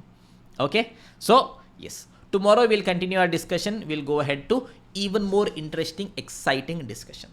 Okay, everyone. So, thank you so much, my dear students. We will continue our discussion tomorrow. YouTube live people, don't worry da. Video is continuing. Majja should still continue. As simple as that. Okay. See you guys tomorrow. Yes, everyone. So now let us continue our discussion, my dear students. I hope the audio video is clear for everyone. Yes or no? Give me a confirmation, students. Okay. So we are having a comprehensive revision of SCM for CMA final students. So what all we have covered? We have started with the most important core chapter. That chapter which on a standalone basis is going to get you close to 40 marks. Decision making. In that first, marginal costing basics we have covered. Okay, boss. After that, relevant costing we have covered. Okay, boss. After that, target costing we have done. Okay, boss. After that, life cycle costing we have done. 4 units are over. Now we are going ahead, yes, to cover 2 more units, which is asset life cycle costing as well as decision making using probability. Decision making using probability is a new concept which was not there in the old syllabus. So, good probability that questions from this can be tested. So, yes, let us continue our discussion, everyone. But before we continue our discussion, normally we start with a simple quote or a simple reminder. So, let us see that as well.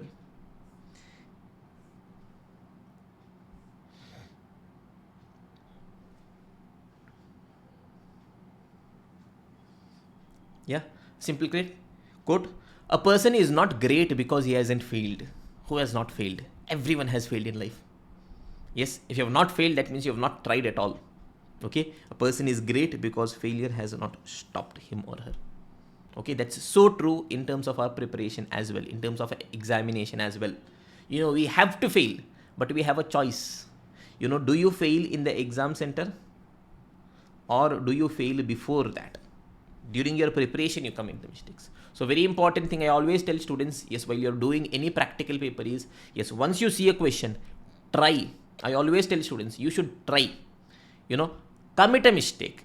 Getting the answer right is not the reward. Trying is the reward. Because if you try, if you get the answer right, great, bingo, happy. If you get the answer wrong, even better, because now you know what should not be done and exactly how it should be approached. So, yes, failure is a part of success. It is not the opposite. It is a part. Only after you've committed a mistake, we'll realize how exactly not to do it. But yeah, we should not feel desperate when we fail. We should understand what mistakes we've done, try rectifying that. Based on that, keep pushing forward. Victory will be ours. Yes, everyone. So let us continue our discussion. We are going ahead to the next unit, which is going to be asset life cycle costing. Beautiful concept. Now, students, majja concept. Okay. So have a look at this, students. Asset life cycle costing. Yes, very simple story I'm going to tell. Okay. So our hero, what is the name of our hero? Sandy Bai. Okay. He has a girlfriend. Sir. Why you are telling, sir, we are not having girlfriend, sir? You studied a clear CMA first, then Maja will come. Okay. Now, he has a girlfriend. Now he is telling, okay, to take my girlfriend out, I want to purchase a car. Which car should I purchase? Two different options are there with him. He can either get a second-hand Alto car, which he can get at 4 lakh rupees. Okay, sir. Or else he can go for a brand new Creta car, which he'll be getting for 20 lakh rupees. Tell me, yes, we as cost accountants, we as CMA students, we do not take decision based on emotions. We take decision just based on numbers. Tell me, based on numbers, you can either get a second-hand Alto car for 4 lakh rupees, or you can get a new Creta car for 20 lakh rupees. Which one? Yes, based on numbers, which car would you suggest? Which car would you suggest Sandy Bai to purchase? Yes, either a second-hand Alto car which you can get at 4 lakh, or a brand new Creta car which you can get at 20 lakh. Tell me, students. Quickly tell me. Tell me, da. Yeah? What is happening? You guys are also in the doubt. Sir, number is telling 4 lakh, sir. But if we go with the 4 lakh Alto, a girlfriend will not be there, sir. Yeah? Now, understand, yes, what is the reason why I have given you this? Okay? Yes. Now, when you are taking the decision regarding purchase of asset, now there are too many factors to be taken into consideration. Now, a detailed decision regarding the purchase of asset, we are having separately in our subject of SFM, capital budgeting decisions, wherein we'll be calculating the NPV, equivalent NPV, when revenue is given, when only cost is given. So many different possibilities are there. By the way, yes, if you are looking for a marathon on SFM, yes, we have an amazing marathon which we have uploaded on YouTube. Yes, on our channel, Think with Tapish. You can go there, have a look at it. Very level.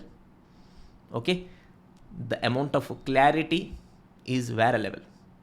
You can see we have uploaded for the chapters of portfolio management, forex, mutual fund, as well as advanced capital budgeting, that is replacement decisions, all these things. Okay, I can promise you, without by hearting a single formula, you will be in a position to navigate through the entire subject. Okay, now coming back. Okay, now if the revenue from the asset, cost from the asset is given, okay, based on that we'll see the net benefit. Based on that I'll be taking a decision. Revenue is not given, only cost structure is given.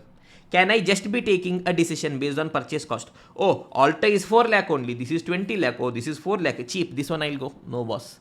First thing I should see, yes, this asset will give me benefit for how many years? This asset will give me benefit for how many years? Assume. Alto, I can use it only for 1 year, after that I'll have to sell it. But Creta, I can use it for 10 years. That means, tell me, students, effectively we are just building the concept slowly. I can directly tell you the formula, but slowly through stories we are trying to build that mindset as to why exactly we are doing things. Okay, so I will tell first, let me calculate the annual cost. Okay, boss. 4 lakh is for 1 year, that means it is 4 lakh. 20 lakh is for 10 years, that means it is going to be 2 lakh. That means, tell me, annual cost is less where? Creta, that means this is a better option. I have not considered present value. We'll come to that slowly, aram se one by one. Okay. So, lesson number 1. Yes, whenever we are having assets with a different life, I cannot directly compare the purchase price. Not possible, boss, because life is different. What I'll have to do, I will have to calculate the annual cost Based on that, I'll have to be taking a decision. Okay, va? Okay, sir. Now, continuation of the same story.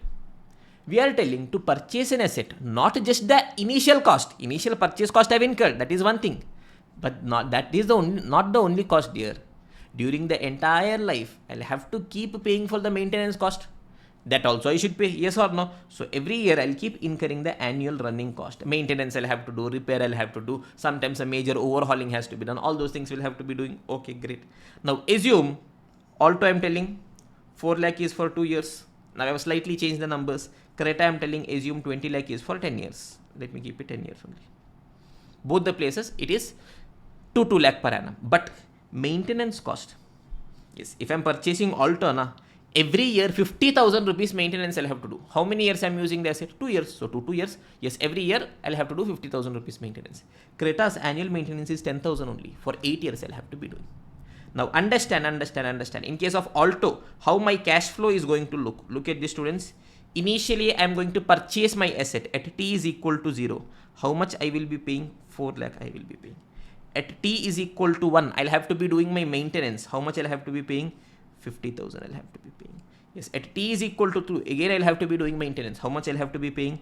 50,000 I'll have to be paying. That means what is the total cost? What is the total cost I'm incurring? Yes, to purchase and use my asset, to purchase and use Alto, it is 4 lakh plus 50,000 plus 50,000. It is going to be 5 lakh. Yes or no? Yes or no? Yes or no? No, sir. Why, sir? Because basics of finance. This payment is happening at t is equal to 0. This is happening at t is equal to 1. This is happening at t is equal to 2. Can I compare all the cash flows? Are they in the same period? No, boss. Simple principle. Every cash flow should be in the same period. Okay. Basics of discounting, all those things I'm not telling. This is just an extension. This is not even, there is absolutely nothing here. Because whatever is there in SFM, only one question they've picked and they've put. Chuma. But it has come in the MTPs as well. Okay, so it is important for us to do it. Okay, so what I will be doing, I will be bringing all the cash flow to present value. Yes, I'll have to discount my cash flow, bring them to present value. So I'll be getting the total present value of cash outflows. Is this clear, everyone? Principle number 2. Principle number 1, whenever I am purchasing the asset, and asset is having a different life, I cannot directly be doing, yes, I cannot directly be comparing the purchase cost. I'll have to calculate the annual cost and compare. Principle number 2, whenever I'm having cash flow is a different period. I cannot directly add. I'll have to bring all the cash flows to the present value and add. Okay, that means now moral of the story is that, okay, not just the purchase cost, all cash flow to purchase and operate the asset is going to be relevant. As cash flow is in different period, we'll have to calculate present value of all cash outflows. Yes, as life is also different. So I want the annual cost, which is called as equivalent annual cost. And how do I calculate my equivalent annual cost? It is present value of all cash outflows divided by present value annuity factor. Sir, what nonsense formula is this, sir? Very simple. Look at this, students. Yes, I've done it pictorically. Let us try doing the calculation as well. Based on that only, I'll try to explain you in a very short way. Again, not going into depth. I'm telling, if you want the detailed explanation, go to my YouTube channel, Think with Tabish. You can just put advanced capital budgeting revision. Put my name. You will get that video. Yes, there you can see in a very detailed way, even from discounting. Yes, what does discounting means, future value, present value, everything I've explained. Here, just a small UGB one question is there. Okay, still I'm explaining. Pay attention. Now, Alto, yes, initially 4 lakh I paid. First year 50,000 maintenance, second year 50,000 maintenance. Assume at the end of second year 1 lakh scrap also I'm getting. Okay, boss. 1 lakh is coming back as well. Scrap. Okay, fine. Assume 10% is my cost of capital.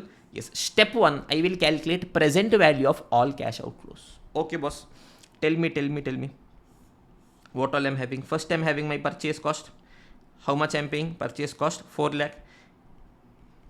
Okay, present value. I want all cash flow at this period. Now, first year I'm paying 50,000 rupees. First year, I want it at t is equal to 0. 1 year back I'll have to bring. So, divided by 1.1. 50,000 divided by 1.1. How much it is going to be? 45,454.5. I can write it as 45,455. Yes or no, everyone? Okay, perfect. Now, second year 50,000 I am paying.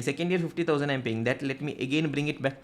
2 years I'll have to bring it back. That means 50,000 divided by 1.1. Again divided by 1.1. Yes or no? 41,322. Yes, if this is confusing for you, you can do it this way as well. This way as well. You know the present value factor, yes or no? Annual maintenance. Year 1, present value factor 1 divided by 1.1, 0.909 into 50,000. You will get the value, that same 45,000. Year 2, 0.826 into 50,000. You will get the same value. Okay, I'm doing it directly. Second year end, scrap value I am receiving this. Okay, it is at t is equal to 2. I want it at 0. I'll bring it back 2 years. So 1 lakh divided by 1.1 divided by 1.1. It is 82645. Now I have brought all my cash flow to t is equal to 0. Yes, at t is equal to 0. For purchase I am paying 4 lakh. Yes, maintenance I am paying 45,455. Second year's maintenance I am paying 41,322. And scrap I am getting, I am receiving, I am getting. All this I am paying. This is payable, this is payable, this is payable, this is receivable. This I will reduce. So can you guys tell me the net cash outflow? 4 lakh plus 45,455 plus 41,322 minus 82645. Is it 4 lakh 4,132? Yes, present value of all cash flow is 404,132. Yes or no, everyone? Give me a confirmation. Yes sir, perfect. Now what I want my equivalent annual cost. I am telling boss, all my cash flow together, if I bring it to present value, if I bring it to t is equal to 0, yes, it is coming to how much? 4,04,132. 4,04,132. But sir, I want annual cost because yes, life of the asset will be different. So I'll be taking a decision based on annual cash. Sir, so let us convert this into per annum. Yes dear, let us convert this into per annum. Tell me total present value of all cash outflow is how much? 4,04,132. For how many years I am using the asset? Sir, for 2 years I am using. That means what I want? Annual cost. So 4,04,132 divided by 2. Every year I will be incurring 2,02,066. Yes or no? Yes or no? Yes or no? Again, no sir. Why no dear? Because tell me. Yes, this total cash outflow I have calculated in terms of what? In terms of present value. That means life also 2 years is there. That also I want how? In terms of present value. Only then comparison can happen. Yes or no? Matching principle. Is this clear everyone? So that means what I'll have to do? I'll have to calculate the present value annuity factor of 2. Sir, what nonsense you're telling sir again? Okay. All these are supposed to be the basics, but still, yes, let us spend some 2-3 minutes more so that you get a complete clarity as to why we are doing it that way. Okay. I am telling, yes, suppose I purchase an asset which I am using it for 2 years. T is equal to 1, T is equal to 2. First year, my annual cost is 1 rupee. Second year also my annual cost is 1 rupee. Can you calculate the present value of my cost? Can you calculate the present value of cost? Yes sir, GGB sir, simplest sir. Sir, first year I am paying 1. So I will divide it by 1.1 because I'll have to bring it to present value. Second year I am paying 1. Yes, 2 years back I'll have to come. That means divided by 1.1 square. Yes, it is 1 divided by 1.1.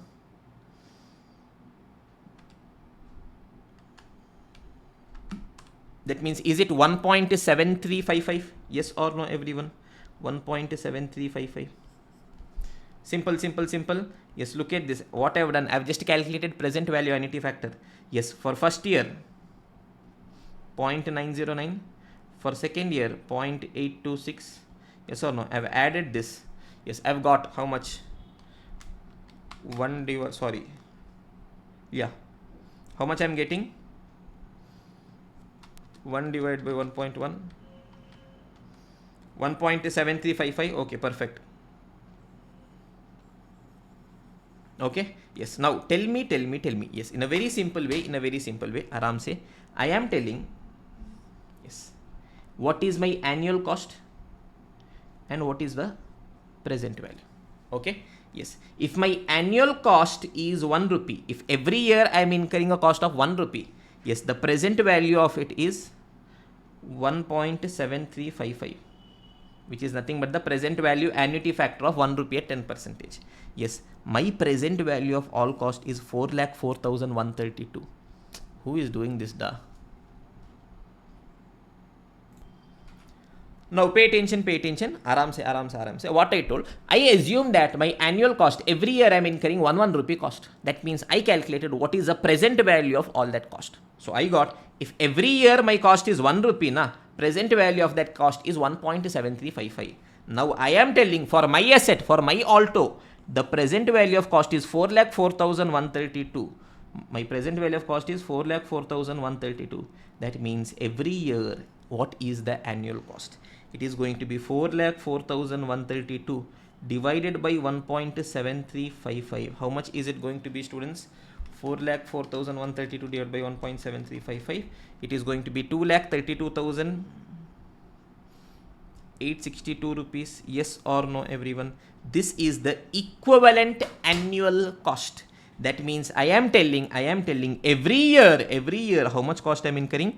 2,32,862. 2,32,862. Sir, how do we believe you, sir? Don't believe me, da. Do one thing. 2,32,862 is for first year. Bring it to t is equal to 0. This is for second year. Bring it to t is equal to 0. Now, calculate, add. You will be getting this value only. Sir, let us see, sir. 232,862 divide by 1.1 equals, I have put it m plus. 232,862 divide by 1.1, again divide by 1.1, because from second first again 0 I am coming. Okay, equal to m plus MRC 4,04,140. Small rounding off is there here. That's all. Is this clear, everyone? Okay, sir. Summarize and tell, sir. Okay, simple. I am telling I want the equivalent annual cost for every year. How much cost I am incurring? How do I do that? Yes, what is 4,04,132? It is nothing but present value of all cash outflows. Total how much cash I am paying. Yes, it is a different period. I calculated present value. But sir, that is a total cost. I want a per annum cost. That means divided by number of years. But because my numerator is in terms of present value, I will take the present value annuity factor. That is number of years in terms of present value. Story over. Is this clear, everyone? This is how and why I am having this formula. EAC, equivalent annual cost, is present value of all cash outflows divided by present value annuity factor. Okay, boss. So based on this, we are having some questions. Let us quickly have a look at this. Now, yes, the simple principle we'll have to keep in mind for asset lifecycle costing is that every question, yes, all calculations, I'll be doing it based on EAC. Equivalent annual cost. It is my cost. Cost should be more or less. It should be less. So wherever it is a minimum, that is what we are going to choose. Is this clear, everyone? Yes, asset lifecycle costing. Yes, two different types of questions are there. First type of question is which asset should I buy? Okay. Second type of question is when should I buy? Yes, type 1 question, which asset should I buy? Yes, question will give us two different types of asset. Yes, both the asset will be having different life as well as different cost structure. Which one I should buy? How do we take a decision? Simple, boss. Yes, first asset I will take. Yes, different cash flow will be there. I'll calculate present value of all cash outflow. Yes, divide by present value annuity factor. I'll get equivalent annual cost. Second asset also I'll do the same thing. Wherever it is less, that is what I'm going to do. As simple as that. Yes, golden rule, purchase the asset whose equivalent annual cost is lowest. Steps. Step 1, calculate present value of all cash outflow for every machine. Step 2, calculate equivalent annual cost for every machine. Yes, what is the formula for equivalent annual cost, students? Yes, it is the present value of all cash outflows, total how much cash I am paying, divided by present value annuity factor. Step 3 is decision making. Select the asset whose equivalent annual cost is lowest. We are having example from our workbook. Taka, we will see. Look at this, everyone. Which car to be purchased? Mr. X wants to purchase a car to impress his girlfriend. Okay, he wants to choose between two cars, details of which are as given. Yes, car A is there, car B is there. Purchase cost is 2 lakh, 3 years life is there, 20,000 is going to be the running cost. Here 1,40,000, 2 years 40,000. Yes, advise Mr. X regarding the car to be purchased if opportunity cost of capital is 10%. Okay. Yes, directly here I am going to do the steps quickly. First time slowly, aram se, one by one, simplest way I have explained. Here, yes, on the assumption that you guys know the basics of time value, that is present value, annuity, all those things. Yes, you guys are in final, okay, I'll quickly explain it off. Yes, there is no shame in explaining again, but this is a marathon on costing, not on FM. That's the only point. Okay. Step 1, calculation of present value of all cash outflows. car A is there, car B is there. First, purchase value of asset. Tell me, car A, to purchase, how much I have paid? 2 lakh I have paid. Okay, great boss. Next, maintenance cost I want. Yes, how much is the yearly maintenance cost? 20,000 is going to be the yearly maintenance cost. For how many years I am going to incur that? 3 years. Yes, and I want to discount it at which percentage? 10%. That means I want the present value annuity factor. Yes, for 10% for 3 years. Yes or no, everyone? 10% for 3 years. Okay. So how do I calculate my annuity factor? 1 divided by 1.1 equals grand total. I've got it as 2.4868. So into 20,000, it is going to be 49,737. Sir, this does not go to our mind, sir. Okay, leave it. Simple. Tell me, year 1, year 2, year 3, present value factor 0.909, 1 divided by 1.1, again divided by 1.1, 0.826, again divided by 1.1, 0.751. Yes, you know what is the yearly cost, cash outflow. Yes, you add and do this. This also will be same number only. Is this clear, everyone? Okay, perfect. Asset B is going to be, purchase cost is how much? 1.4 lakh. Next, every year how much I am paying? 40,000 I am paying. Yes, I want the annuity factor because every year I am incurring this at 10%. This I want for 2 years. Okay, for 1 divided by 1.1 equals grand total into 40,000. Is it going to be 69,421? Yes or no? So I will get the present value of all cash outflow. Yes, plus 1,40,000. Here it is 2,09,421. Here it is 2,49,737. Is this clear, everyone? Perfect, sir. Now I have calculated total of all cost. Can I just compare this? Sir, if life was same, I would have compared. But sir, this is for 3 years, sir. This is for 2 years, sir. That means I want the annual cost. But this is in terms of present value. So divide by number of years should also be in terms of present value. Okay, simple. Step 2 is going to be calculation of EAC. Okay. Yes, for EAC is, yes, present value of all cash outflow. Yes, Maja is coming there. Divide by present value annuity factor. For machine A, total how much cost I have incurred? 249,737. 249,737. B is how much? Yeah, 209,421. 209,421. Tell me, asset A's present value annuity factor I am using for 3 years. So 1 divided by 1.1 equal. It is 2.4868. Okay. 1 divided by 1.1 equal. 1 divided by 1.1 equal. It is 1.7355. Yes, how much you are getting, students? It is 249,737 divided by 2.4868. It is 1,04,25. 209,421 divided by 1.7355. It is going to be 1,20,669. Tell me, if I am using asset A, my every year's cost is 1,04,25. If I am using asset B, my every year's cost is 1,20,669. Tell me, as a logical, rational person, my cash outflow, cash that I am paying, should be more or should be less? Sir, should be less, sir.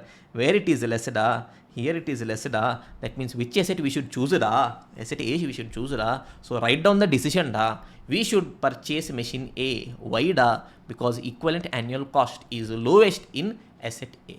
Story over, as simple as that. Is this clear, everyone? Yes or no? Yes or no? Yes or no? Perfect. Yes, so let's quickly have a look at the question, students. Maja is coming. Okay, 2 questions are there. Okay, first question is exactly same as the one we have solved. Okay, yes, company X is forced to choose between 2 machines. 2 machines are designed differently but have identical capacity. Yes, machine A, 1,50,000 I am purchasing, 2 years is a life. 40,000 per annum is a running cost. Machine B, 1 lakh I am purchasing but only 2 years, 60,000. Yes, whenever question gives you data in paragraph, step number 1 for me is to convert it into a table.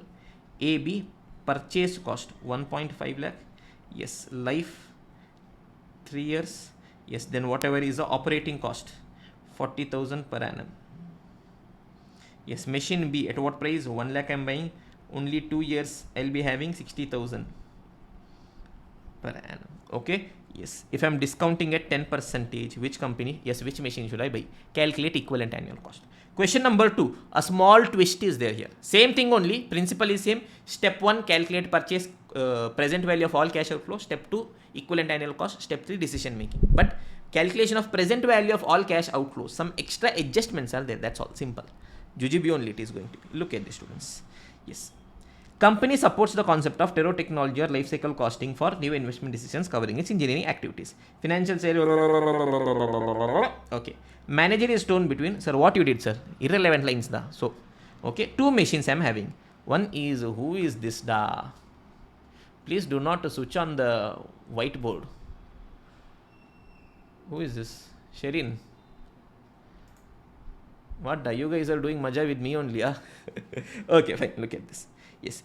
Machine X is there, a more expensive machine with a life of 12 years. Machine Y is there, life is 6 years only. If Y machine is chosen, it is likely that it would be replaced at the end of 6 years by another Y machine. Okay. Machine X is having 12 years life. Machine Y is having 6 years only. So we are asking what after 6 years? Again purchasing. For us that is irrelevant here because I am doing equivalent annual cost. Ultimately I am converting every cost into per annum. So life doesn't matter for me. Okay, fine, no issues. Pattern of maintenance running cost between 2 types of machine relevant data is as below. Okay, machine X is there, machine Y is there. Machine X at what price I am buying? 19,000 rupees. Trade in value or breakup or scrap. When do we get scrap? At the end of the life, when I am selling it to scrap, that time I am getting, okay, 3,000. Annual repair cost. Every year for repair I am incurring this cost. Overhaul cost at the end of 8 year, 4,000. What is this? Overhaul. A major repair. At the end of 8th year, now we are doing a major repair for that. Okay, finance cost is 10% for both the machine. Yes, which machine we should purchase? Simple. For machine X, I will show you just calculations. Look at this. Machine X is there. I will just show you when all cash outflows are coming. Yes, when I am purchasing at T is equal to 0, how much I am paying, students? 19,000. Then every year I am incurring the maintenance, repair cost. How much? 2,000. It is 2,000 per annum. It will continue till the end of the asset. Yes, what is the life of the asset? Machine X is having a life of 12 years. Okay, boss. Great. Apart from that, yes, this is over. This is also over. Trade in value or scrap. Scrap I will get. When I will get, sir? At the end of the life, 12th year I am getting. Aha, maja is coming. Money is coming. How much? 3,000, sir. Okay. Then what else is there? Overhaul cost. Major repair I am doing. Year 8 I am doing. 8th year, apart from normal cost, yes, for repair also, for my major overhaul also, I am incurring expense. How much is the expense, students? 4,000 is the expense. Yes, do this. You will get an understanding of what exactly is happening in the question. Then you have to calculate present value. That's all. Look at this. Calculation of present value. Purchase cost is 19,000. Directly you are doing. Yes, 3,000 is what, sir? Yada. 3,000 is a scrap value. Scrap value. End of the life. I have purchased asset. End of the life. I don't want. I will give it to scrap dealer. Take it. He is giving me 3,000. Okay, na? Yes. Then present value of annual repairs. Present value of repair cost I want to do. Tell me every year how much repair I am incurring? 2,000 repair I am incurring. Yes, it is incurred for full 12 years. So I want present value annuity factor at 10% for 12 years. If I am not wrong, life is 12 years. Yeah, okay, perfect. So aram se 1 divided by 1.1. 1, 2, 3, 4, 5, 6, 7, 8, 9, 10, 11, 12. Sir, why you are doing so much drama, sir? Anyways, I have to do calculation. At least let me have some fun when I am doing calculation. You guys are very judgmental, okay? Huh? I told you, we have to work. But the mindset, oh my god, I have to work now. Chumma, let us work. Yes or no? Okay. It is going to be 13,627. Okay, fine. Next, what I am having? I am incurring a major overhaul expense. 8th year I am incurring an overhaul expense. Okay. Let me bring it to T is equal to 0. Now, aram se, here it is going to be how much overhaul expense is? 4,000. Tell me, I want my present value factor of 10%. For which year? 8th year. Understand aram se, this is just a one time cost I'm incurring in 8th year. So from here I want to bring it back. 8 years I want to bring it back. That's all. Okay. I hope basics of present value at least you guys know. Okay. Fine. Yes. 1 divided by 1.1. 1, 2, 3, 4, 5, 6, 7, 8. It is 0.4665 into 4000. It is going to be 1866. Maja is coming. All these I am paying. Purchase cost I paid. Repair cost I paid. Overhaul I paid. Tell students paid. But there is one thing I am receiving. Maja is coming. What, sir? Scrap value da. How much, sir? 3000 da. When, sir? 12th year da. Okay. Minus scrap value. Sir, our life only is scrap, sir. Don't tell like that da. You're a gem in the making. Okay. Present value factor 10% for 12 years. 12th year I'll have to bring 1 divided by 1.1. 1, 2, 3, 4, 5, 6, 7, 8, 9, 10, 11, 12. It is 0.3186 into 3000. It is how much? 956. That means now calculate how much it is. 19,000 plus 13,627 plus 1,866 minus 956. It is going to be 33,537. I got present value of all cash outflow. Yes, I want equivalent annual cost divided by present value annuity factor. Yes, for 10% over the course of 12 years, I want. Yes or no, everyone? Yes, perfect, sir. Yes, aram se. Present value annuity factor for 12 years, let me do 1 divided by 1.1. 1, 2, 3, 4, 5, 6, 7, 8, 9, 10, 11, 12. Is it 6.8137? How much you are getting? 33,537 divided by 6.8137. It is going to be 4,922. Similarly, I will do for the other machine as well. Yes, machine Y. Wherever equivalent annual cost is less, that is going to be my decision. As simple as that. Is this clear, everyone? 2 questions were there. Yes, this question is important in that. Okay. Yes, sir. Now comes the next type of question. When to buy? Okay, so many students have a lot of doubts in this. Okay, yes, so many things are there. So let us try making this simple as well. Okay, giving you guys 1 minute break to let the things settle in. After that, we'll continue with the discussion. Yes, everyone. Now let us go to the next type of question, which is regarding when should I purchase the machine? Now, one question is there. Beautiful question is there. Now, obviously, there are some logical flaws in the question, but knowledge aside, exam, whatever study material is telling, we'll have to follow that. Yes or no? So whatever institute is telling, right or wrong, we have to follow. Sir, but sir, wrong, no sir. Firstly, you don't know this. Secondly, I am only telling you this is wrong. Despite that, I am making you guys understand, okay, to an extent, what is the logic of why it is the way it is. Okay, so we will just follow, yes, in the mindset in which they have prepared. In that mindset only, we'll try deriving things. I'll not try questioning why it is like that, why there is this logical flaw, all those things. We will just try understanding that aram se, so that if a question comes, trust me, if this question comes, it will come for 14 marks. We go, we write, we score marks, we clear our exam, we have maja in life. Okay, everyone, ready for maja in life? Yes, sir. Now, before we go into the question, I have created a example. We will solve this using the example. Okay, when to buy? Sir, can you give a small background, sir? Yes, dear. Now, there is an existing machine which I have already purchased.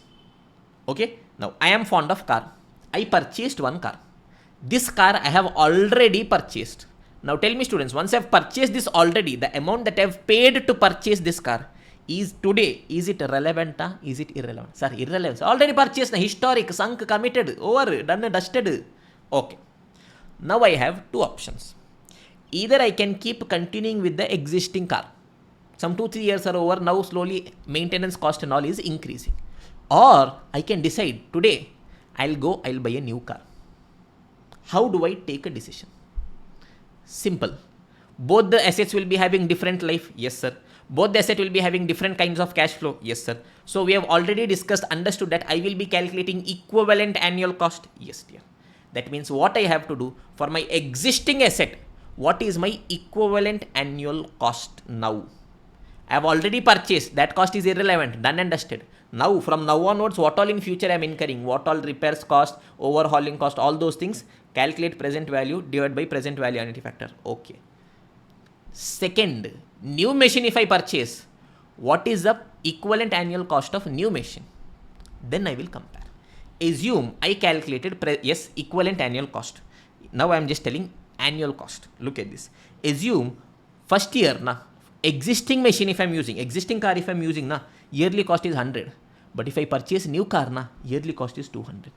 Tell me, as a logical, rational person, what I should do. Should I continue with my existing car or should I go purchase new car in the market? Tell me, students. Yes, existing car is already there. Yes, 1 year to use existing car, I have to incur 100 rupees. But for new car, I have to incur 200 rupees. What I'll tell? This year I will use existing car only. Okay. I will tell existing only I will use. Second year. Yes, annual cost of my existing car is 180. New car is 200. What I'll tell? Existing car is cheaper only. I'll tell use existing car only. Why you want to flip? Yes, change to new car. Third year, if I'm continuing my existing car for third year, annual cost is 250. But for new car, it is 200 only. Now what will you tell? Sir, existing car is costly, sir. So much maintenance and all we are incurring. We'll do one thing. Third year, we will replace and buy the new machine. Is this clear? This is the timing decision when I should buy the machine. So here what is happening? There is an existing machine that I have already purchased. Whatever cost I incurred to purchase is irrelevant. But now onwards, every year I will be incurring the maintenance cost as well as scrap value. All those things will be there. Based on that, I will calculate equivalent annual cost of existing machine.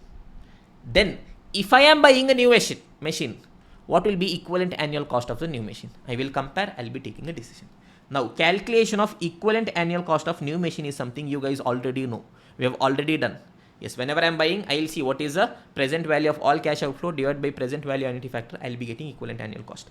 This is what we will have to understand. A very special approach is there. Yes, some logical flaws are there. But yeah, whatever it is, we will try understanding. Okay, sir. Now, let me now read the question with this background in mind. Okay. Company is contemplating whether to replace the existing machine or to spend some money on overhauling it. Details of new machine are as follows. If I purchase new machine, what will happen? To purchase, I have to pay 1000. Okay. Every year annual maintenance is 100. Okay, great boss. Life is 10 years. Okay, amazing boss. Salvage value is 150. Amazing boss. Tells oh, maja. Okay. But if I tell, no boss, I don't want new machine. Existing machine means what is going to be the cost? Existing machine will require an increasing amount of maintenance every year. Logical maintenance cost every year will increase.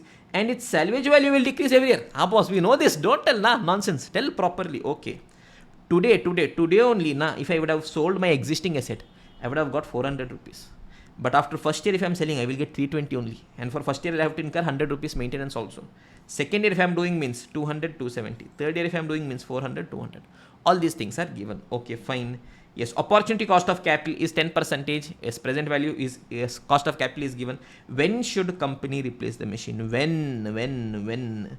Today, after 1 year, after 2 year, after 3 year. Okay, so that is what we want. Note that present value annuity factor for 10 years they have given. Yes, present value factor for 10 years also they have given. Okay, they have helped us a bit. Okay, some calculations they have simplified. Okay, now what is going to be the steps to be followed? Look at this, students. I want that alternative wherein my equivalent annual cost is lowest. Step number 1. I will calculate equivalent annual cost of new machine. This we will aram se do, no issues. Step number 2. We will have to calculate equivalent annual cost of existing machine. Here we have to be a bit careful. This is the maja point. Once we get this, decision making, I have told you already, you will do. Equivalent annual cost of existing machine is less means continue with existing. Equivalent annual cost of existing machine is more. New machine is less means purchase new. As simple as that. Yes, the only place wherein we'll have to be cautious is this one. Aram se one by one we'll keep doing. Okay, look at the students. Yes, step number 1, calculation of equivalent annual cost of new machine. For new machine, what all we are incurring? Yes, purchase price today is 1000. Every year 100 rupees maintenance. 10 years is life. Salvage value is 150 at the end. Okay, I've shown 100. Sorry, purchase value is 1000. Every year 100, salvage value is 150. Let me calculate present value of all cash outflows. Firstly, purchase cost 1000. Yes, maintenance cost. Tell me, students, it is 100. Every year I am incurring, it means it is present value annuity factor at 10% for 10 years. That value is given here. How much? 6.145 into 100. It is going to be 614.5. Yes, salvage value at the end of the year, only one time I'm getting. That means, yes, that I'll have to bring it to 2 is equal to 0. Present value factor, yes, 150 into present value factor is also given 0.385. It is going to be 57.75. Let me write it as 50. Okay, let me write the same exact number, 57.75. How much is going to be the number? 1000 plus 614.5 minus 57.75. Is it going to be 1556.75? Yes or no? That is the present value of all cash outflows. I want equivalent annual cost, boss. For every year, how much it is? 1556.75 divided by present value annuity factor I want, which is going to be 6.145. This is for across 10 or 12 years. So present value factor is 6.145. Yes or no? Okay, that means it is 1556.75 divided by 6.145. How much is it? It is 253.33. That means every year some 253 rupees cost I'm incurring if I'm using my new machinery. Okay, this is over. Step 1 done and dusted. Maja is coming. Okay. Okay, now comes step 2. If I use existing machine only, what will be the equivalent annual cost? Okay, aram se. I will tell you the mindset and then we will try doing the steps. Look at this, students. Okay, I want to calculate every year what is going to be the cost. Aram se. Look at this. Okay, first I'll tell you, then we'll do it properly as well. Assume I use my existing asset for first year. How much cost I am incurring? I use my existing asset for the first year. How much cost I am incurring? Sir, purchase price. The long back I purchased. That is irrelevant. Sir, correct, sir. Sir, if I use for first year, 100 rupee maintenance I should incur. Okay, correct. That means that is my cost. Okay, okay. Sir. Apart from that, there is one more cost. Tell me. There is one more cost, hidden cost, which is hidden. You'll have to open your eyes and see. Open the eyes, see. There is one hidden cost which is there of continuing with your existing asset. What is that? Sir, if at t is equal to 0 only, if I had purchased a new asset, I would have got 400 rupees scrap value. But because I used the asset for 1 year, my salvage value came to 320 only, sir. 80 rupees loss, sir. Tell da. Do some action. Fun. Maja. Sir. Yes, it is the opportunity cost of scrap. 80 rupees. Is this clear, everyone? Okay. But tell me one very simple point, students. Yes, can I tell that my annual cost is 180? No, sir. Why? Because understand here, for my new machine, when I did my calculation, I did my calculation in terms of a present value. Yes, I did all present value of cash outflows. That means this also I should do in terms of present value. That's all. This entire story I'll be doing, but how? In terms of present value. As simple as that. Look at this. So what I am going to do, the same story only I am going to do, but in terms of present value. I want to know present value of maintenance and opportunity cost of scrap. That also in terms of present value. That will give me, yes, every year's cost. As simple as that. Story over. Okay. So look at this, students. Present value of maintenance. I have just written those numbers for you so that quickly I can finish it off. Okay. Let me just use those numbers instead of me, yes, turning pages, writing it again. Present value of maintenance. For t is equal to 0, nothing is given. Yes, scrap value is 40,000. Yes, if t is equal to 1, present value factor 1 divided by 1.1, 0.909, 0.826, 0.751. Using this also, tuck I can pick, no issues. Tell me first year's maintenance is how much? 100. So 100 into 0.909. It is 90.9. Second year's is 200 into 0.826. It is how much? 165.2. Yes, third year's is 400 into 0.751. It is how much? 300.4. Okay, present value of salvage. Yes, first year it is 320. So 320 into 0.909. It is how much? 291. I'll just keep it full number. 270 into 0.826. It is how much? 223. And 200 into 0.751 is how much? It is 150. Okay, great. Now, I have to calculate the opportunity cost of scrap, but that I want in terms of present value. Okay, yes. So what they have done, every value of scrap they have written in terms of present value. On present value terms they have put, yes, they have ignored that, yes, at different cash flow, yes, fund will be different, so they have brought everything into present value. So understand, yes, in terms of present value, if I sell my asset at t is equal to 0, how much I should be getting? 400. If I sell my asset at t is equal to 1, how much I will be getting? 290.8. But sir, I am getting 320 na sir. That 320 I am getting at the end of first year na. I want to know all cash as on t is equal to 0 na, so that I get to know exactly how much is the value diminution just due to usage of asset. Okay, correct sir. Okay, that means now what I will do, that means if I use my asset for 1 year, yes, by how much my scrap value has reduced. Sir, today only if I would have sold means 400 in terms of present value I would have got. After 1 year if I am selling means only 291 I am getting. So 400 minus 291, it is how much? 109.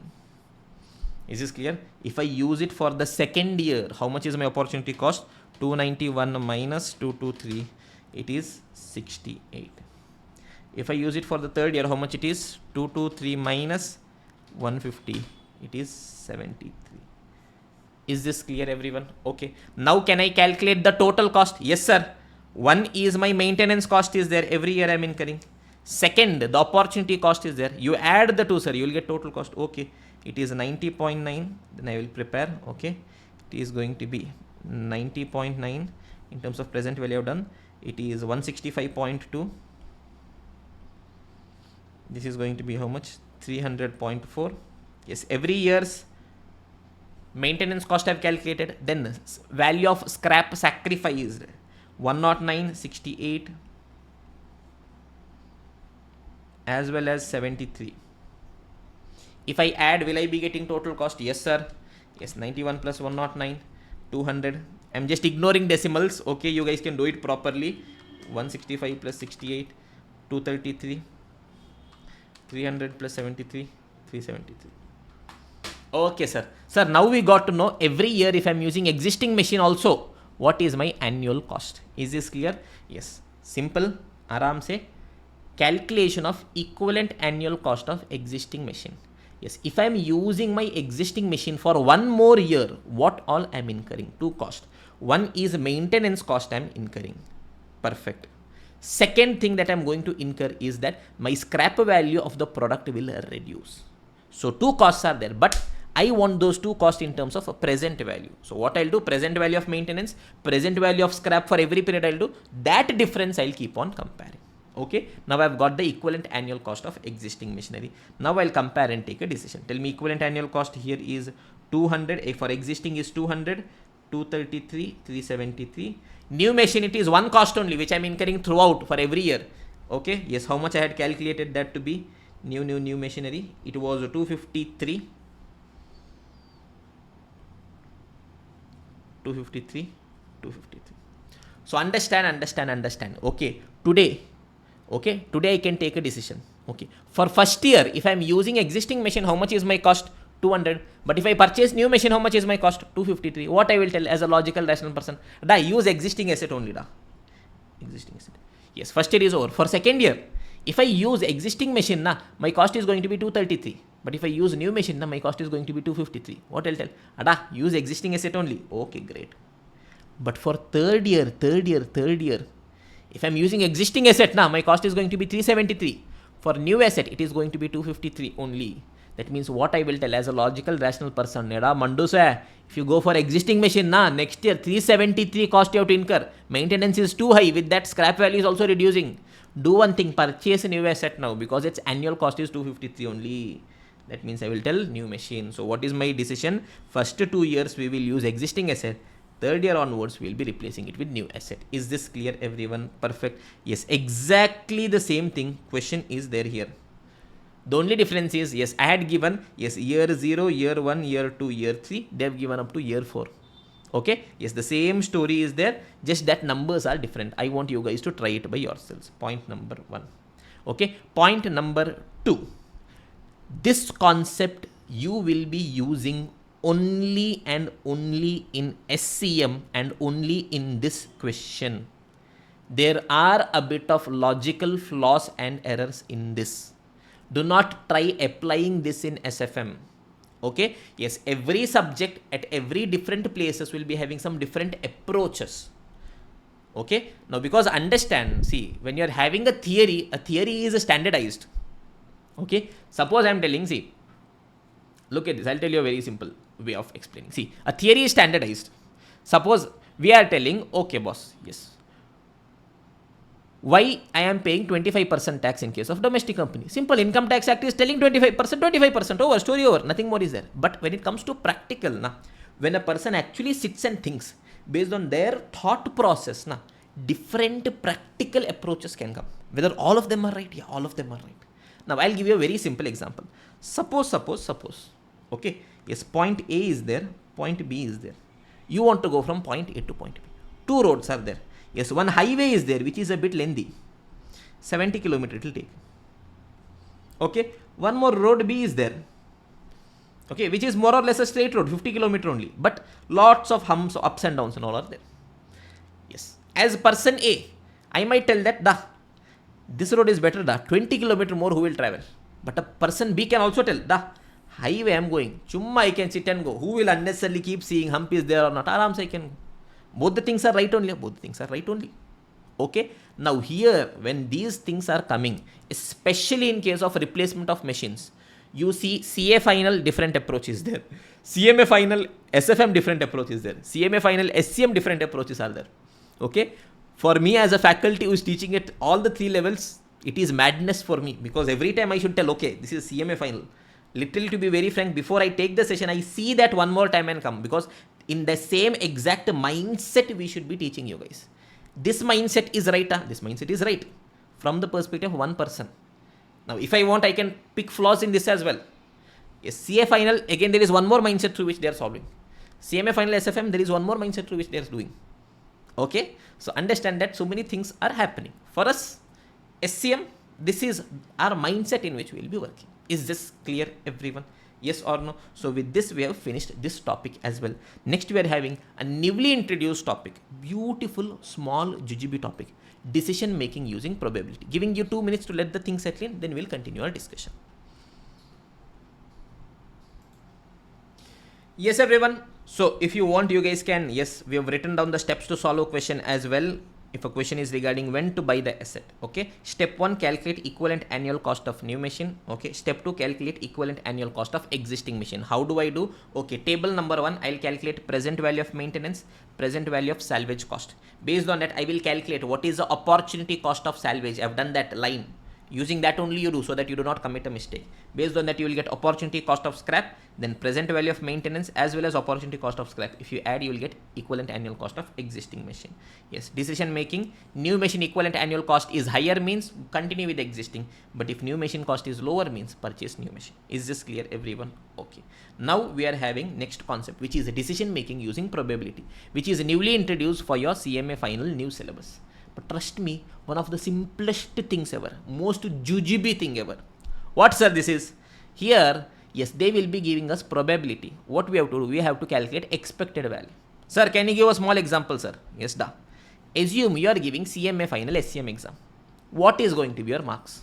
You are telling, sir, if paper is easy, na sir, I will get 60 marks. Sir, if paper is average, na sir, I will get 50 marks. Sir, paper is hard, sir. 40 only. I'm asking, what is the percentage that your exams are going to be like this? Sir, there is just a 20% chance paper will be easy. Some 50% cases paper will be average. But sir, 30% case, rod only. What rod? Hard exam. Okay, that means can you guys tell what is going to be your expected value? I can tell, yes. There is a 20% chance of scoring 60. So probability into value, yes, 12. 50% chance of scoring 50. 25. Yes, 30% chance of scoring 40, 12. That means what is the expected value? Is it 49? Yes or no, everyone? This is your expected value. This much only we have to do. So what question is telling is, boss, I am taking a decision, okay, for the future. Should I produce or not? Should I purchase or not? So many decisions we are taking. Yes, whether will I reach my break even point or not. So many factors I'll be considering. I will sell 10,000 units in the next period. Tell me, is it confirmed that I will sell 10,000 only? No, sir. It is just an estimate.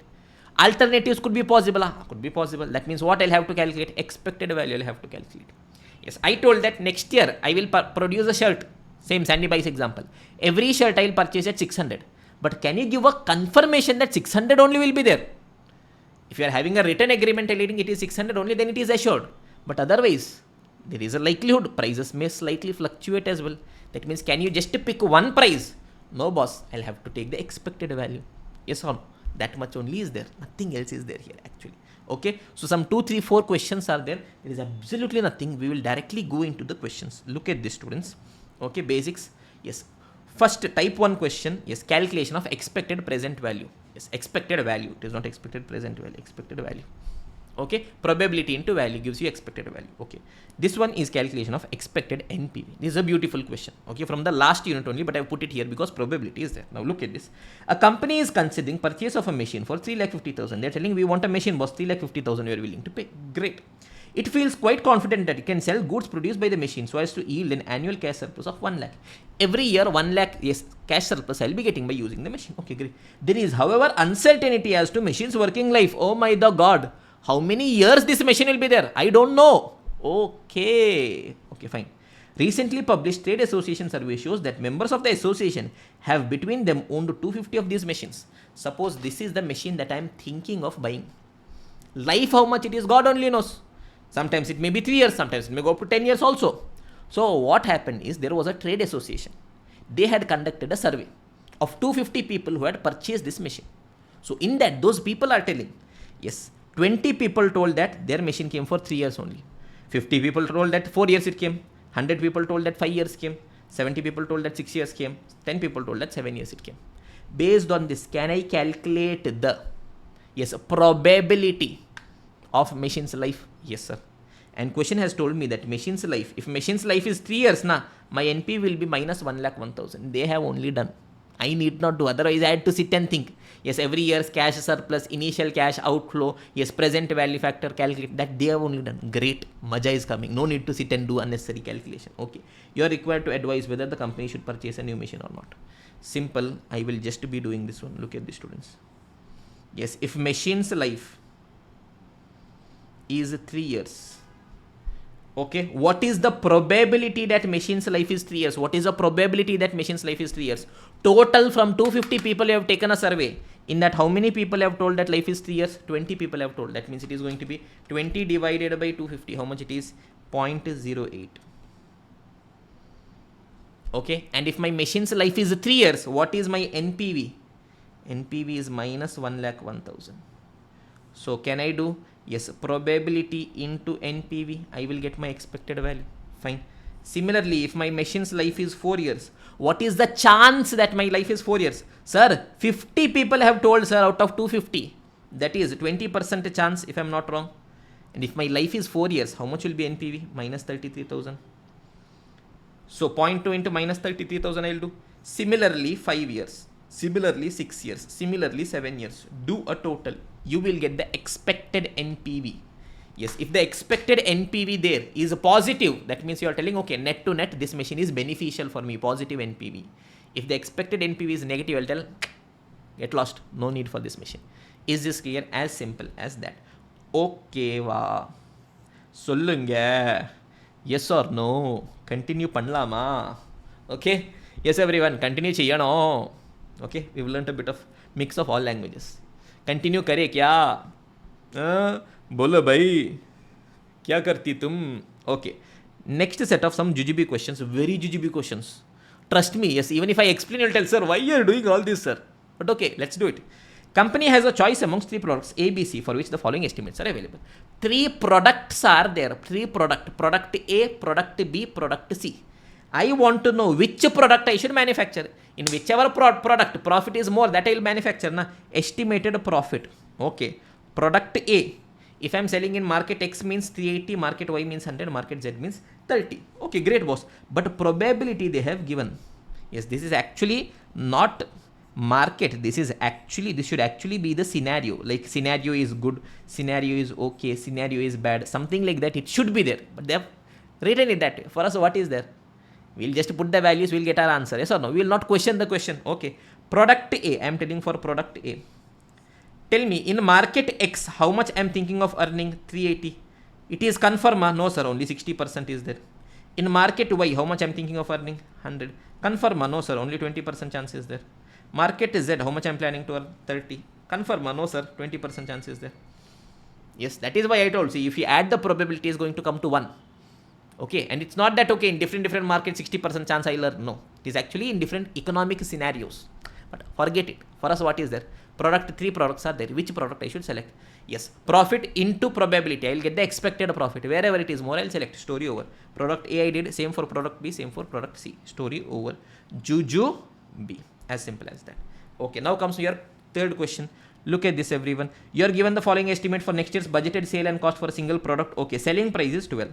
But your sales demand, they are telling, it can be 3,200 also. It can be 4,000 also. It can be 5,000 also. So also, what we will do? We will calculate expected value. Okay da, simple da. Kabali da. 3,200 into 0.5, 4,000 into 0.3, 5,000 into 0.2. Oh. 3,200 into 0.5. Tell me the values da. I am only explaining, I am only writing. I am only doing everything. You guys are opening your mouth and saying, people are watching it on YouTube. You're not sleeping in the bed and seeing, nah? Chatting with your girlfriend, boyfriend. No. Proper. No 2x and all. 1x. Okay. 3,800. Okay. Variable cost per unit also different values they have given. Yes, there's a 30% chance it can be 5.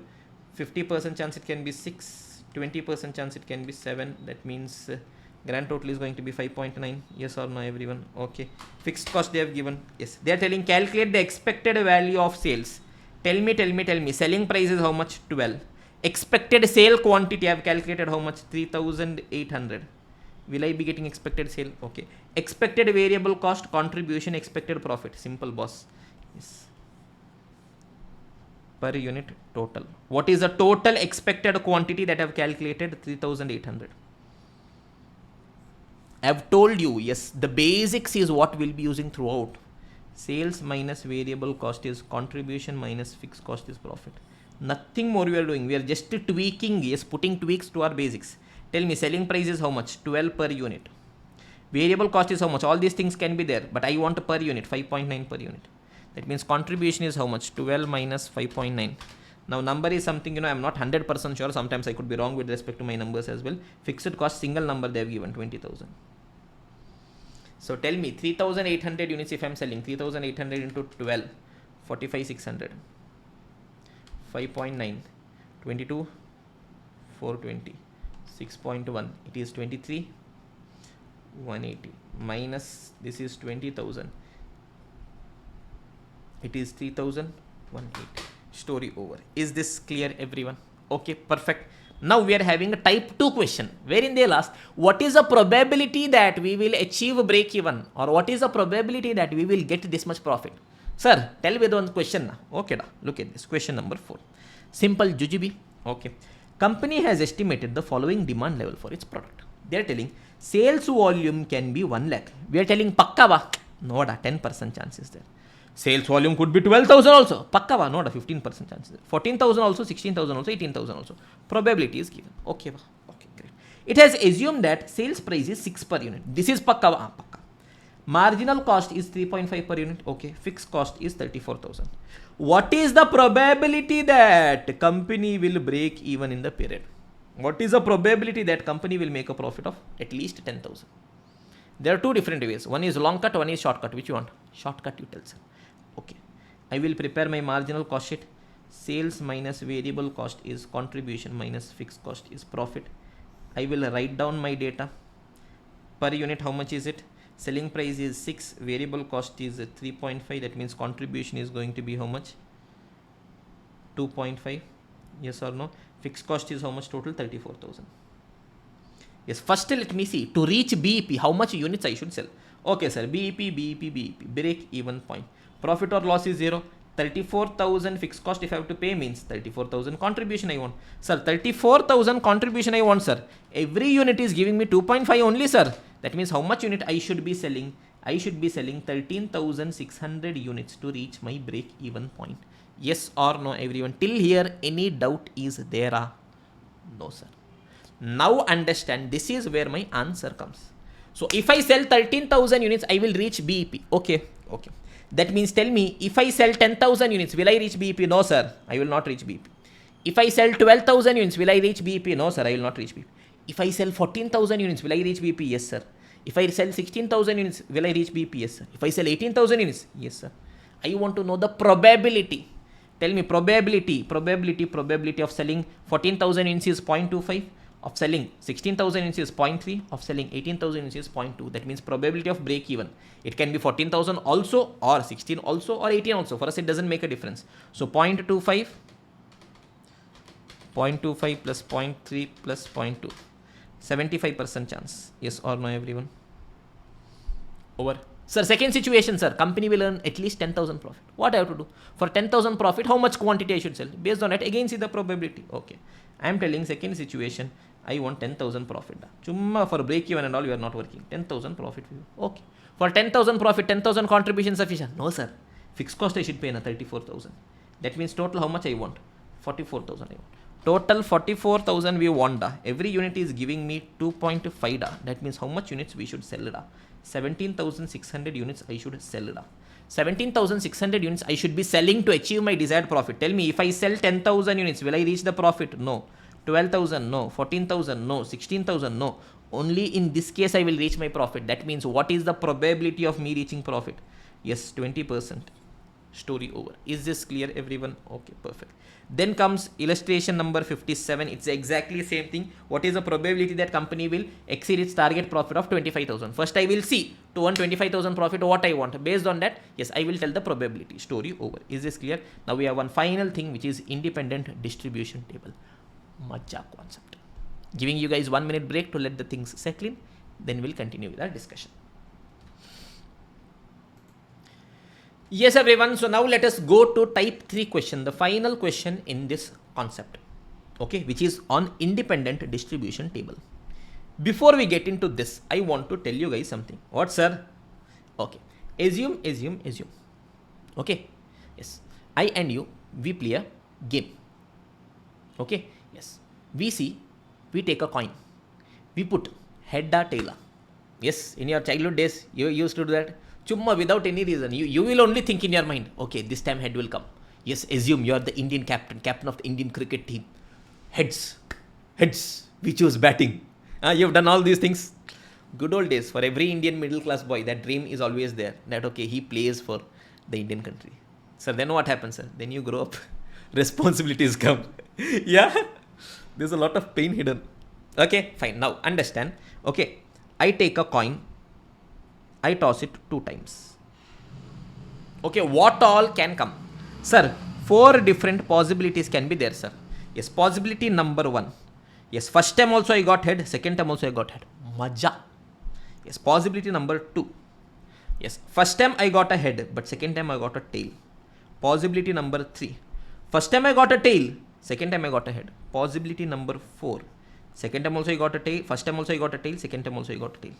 4 paths can happen. Anything more can happen? No, sir.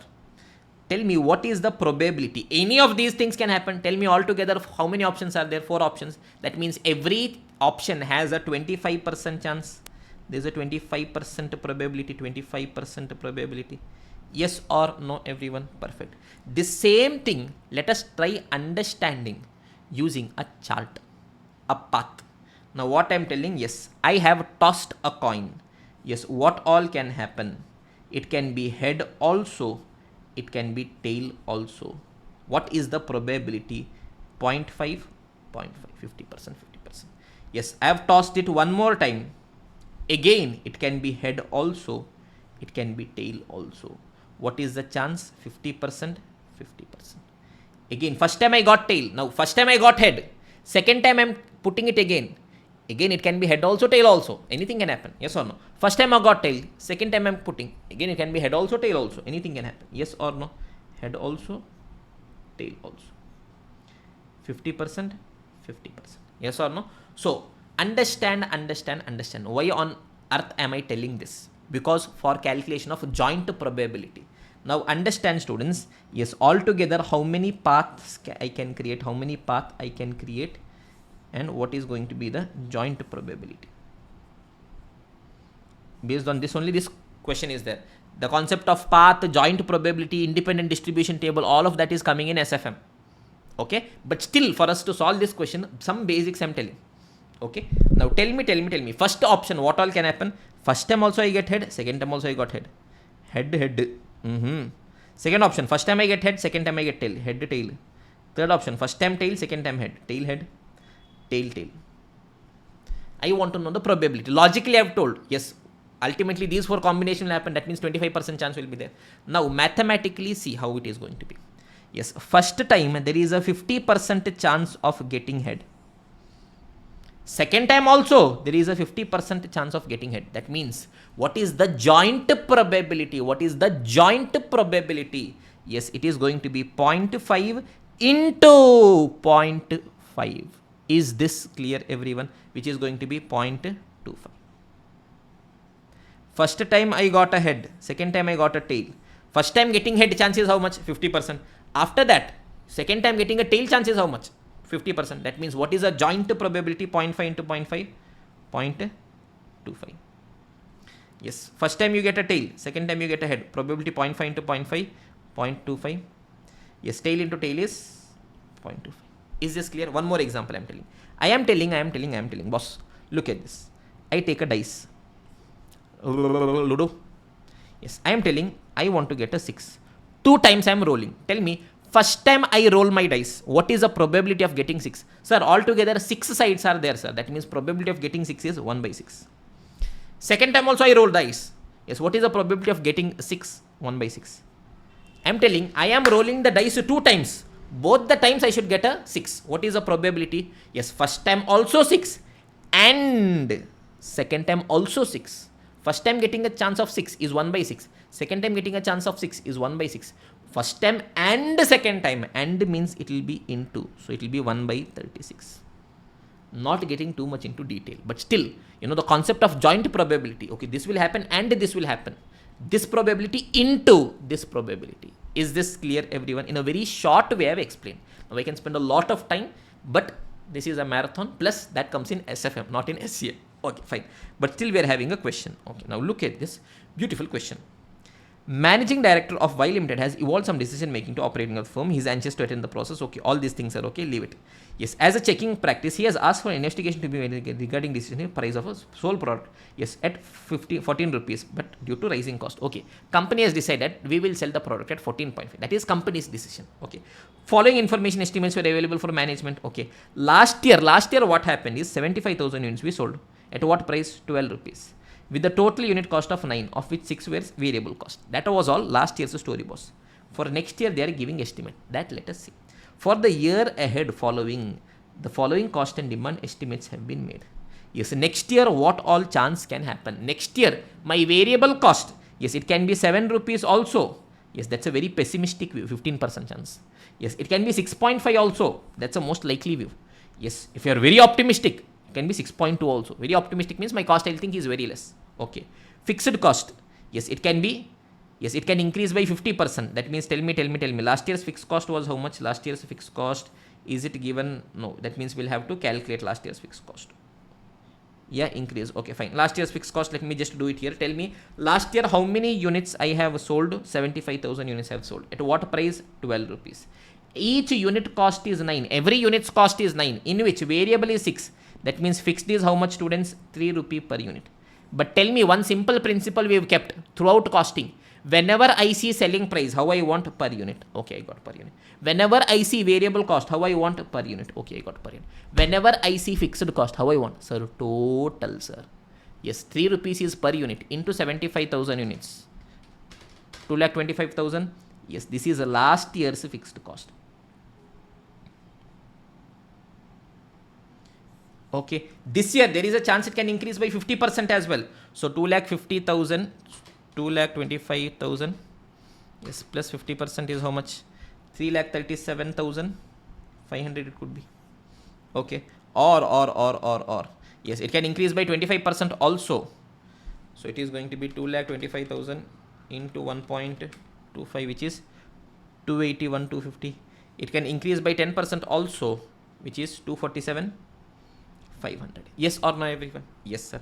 Now, demand estimates at various prices, at different prices. If my selling price is 13.5, there is a 30% chance that 45,000 customers will come. 50% chance that 60,000 customers will come. 20% chance that 70,000 customers will come.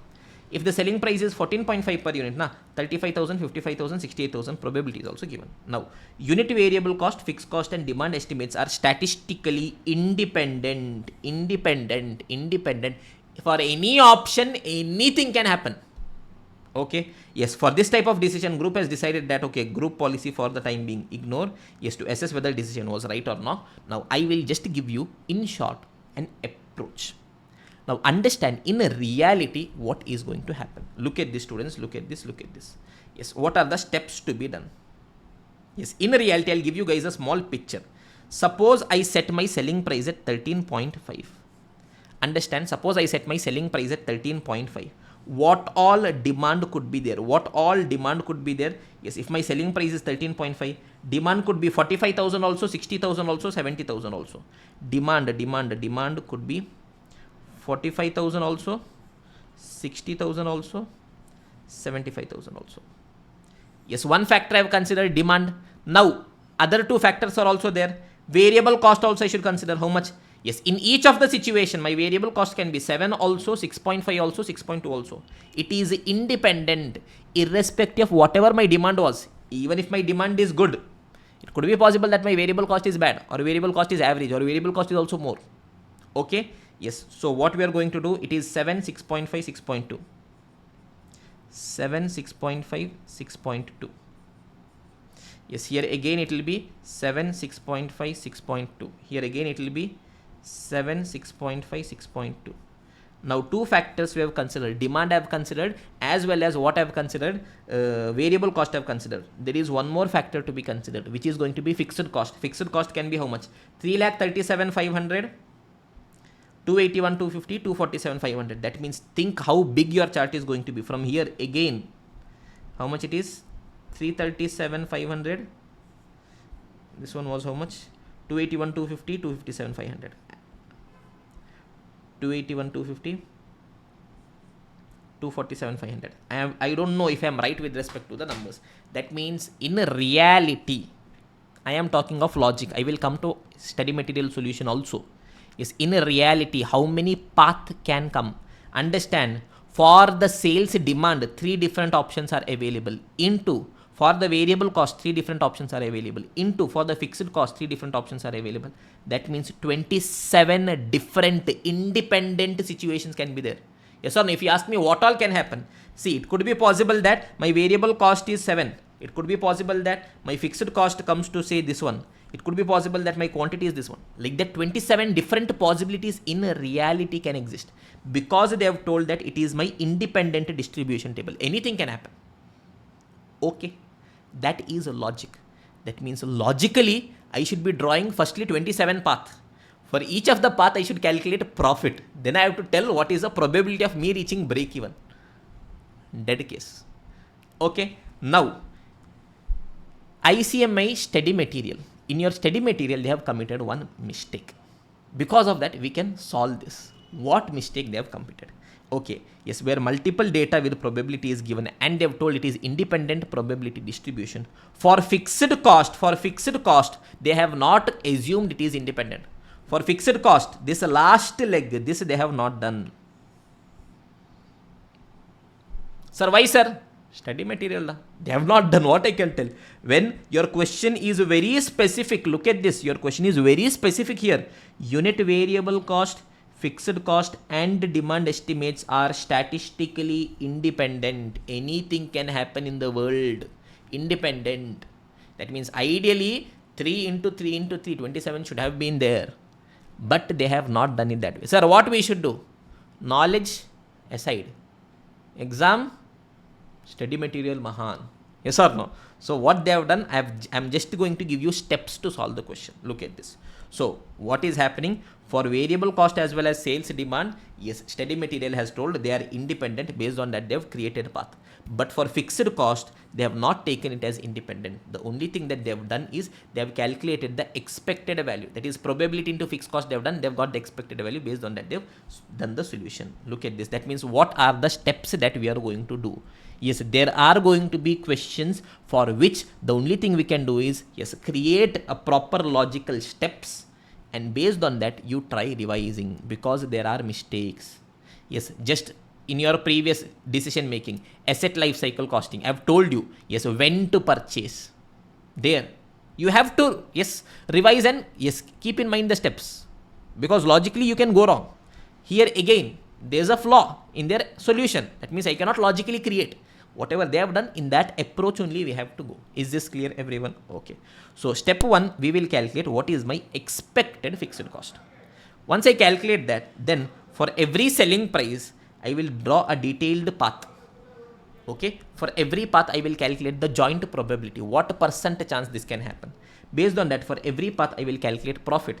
Based on that, I will see what is the probability of break even. I'll give you a small idea. To sit and solve the entire question will take more than 1 hour. Okay, but still, I don't want you guys to leave it, because even if a small variant of this comes now, it will come for 10 marks. 10 marks, 14 marks also, which is going to be very precious. That is why I'm making you guys do this. Look at this, students. Yes, what I'm going to do. Yes, step number 1. Yes, we will be calculating expected fixed cost. Tell me, students, what all chances are there? Now, there's a 30% chance that my fixed cost is going to be 3,37,500. Okay. 30% chance that 337,500. Okay, boss. Then there's a 50% chance that my fixed cost is 281,250. Okay. There's a 20% chance that my fixed cost is 247,500. That means what is my expected fixed cost? I did a probability into fixed cost. I got it as 291,375. Is this clear? Step 1, I calculated this 291,375. Step 1 over, I have calculated expected fixed cost. This is wrong. This is wrong. Based on what question has told, because it is a statistically independent. I cannot be taking one fixed cost. Three different fixed cost can come in every situation. But this is how solution has been framed. So we are sticking to the solution. Okay. Now, for every selling price, I will see what all can happen. Look at this. If my selling price is 13.5, if I tell my selling price is going to be 13.5, I will draw a detailed chart. Yes, path. What all can happen? If my selling price is 13.5, demand could be 45,000 also, 60,000 also, 70,000 also. Now, one approach is, see, now understand a very simple point, students. I can teach you in one of the two ways. Either teach you the simple things only, or make an attempt to make difficult things simple. I always follow the second one. It's very simple for me to say, nothing is there. This you ignore. This also you ignore. This also you ignore. This also you ignore. Then what to learn? Everything you ignore. Your attempt will also, yes, they will ignore. Or else make an attempt to make even the difficult things simple. I am following the second one. Even though it is a marathon, in that also, to the maximum possible extent, I am telling you logic each and everywhere. So that, okay, you guys get the logic. Okay, everyone. Now tell me my demand. There is a 30% chance it can be 45,000. It can be 60,000 also. It can be 70,000 also. Now, what all my variable cost could be? My variable cost, they have told my variable cost could be 7 also, 6.5 also, 6.2 also. Yes, now irrespective of whatever is my demand, assume that my demand is 45,000. Now I am asking what is variable cost? I am telling it is independent, boss. I don't know. It can be 7 also. There is a 15% chance. It can be 6.5 also. Yes, this can be 6.2 also. I am telling my demand is 60,000. Now tell me variable cost. I'm telling I don't know, boss. It is independent. Na? My demand and variable cost is not linked. Any demand, for that any variable cost can happen. That is what is independent statistically. Okay. That means it again can be 7 also, 6.5 also, 6.2 also. Again it can be 7 also, 6.5 also, 6.2 also. That means altogether 9 paths are there. What I have to do is calculate joint probability. Tell me what is the probability that my demand is 45,000? 30%. What is the probability that when my demand is 45,000, is my variable cost is 7, 15%. So my joint probability is going to be 0.3 into 0.15. How much is it going to be, students? 0.045. Second case, I'll do it for 3, 4. Yes, what is the probability that 45,000 demand will be there? 30%. In that, what is the chance that my variable cost will be 6.5? 0.65. So it is 0.3 into 0.65. It is going to be 0.195. Now for this path I want to see 60,000 and 6.2. Assume, yes, what is the chance of 60,000? 0.5. What is the chance of 6.2? 0.2. That means how much it is going to be? 0.1. Similarly for every path I will calculate the probability. Is this clear, everyone? Yes sir. Now once I have calculated, yes, now what I am going to do, 9 different paths are there. For each of the 9 paths I will calculate contribution, I will calculate profit, and based on that tell whether we have reached break even or not. Look at this. Path number 1. What is path number 1? In path number 1 I am telling that my demand is 45,000 and my variable cost is 7 per unit. So I will write, yes, path number 1, demand is 45,000, variable cost is 7 per unit. What is the probability that this will happen?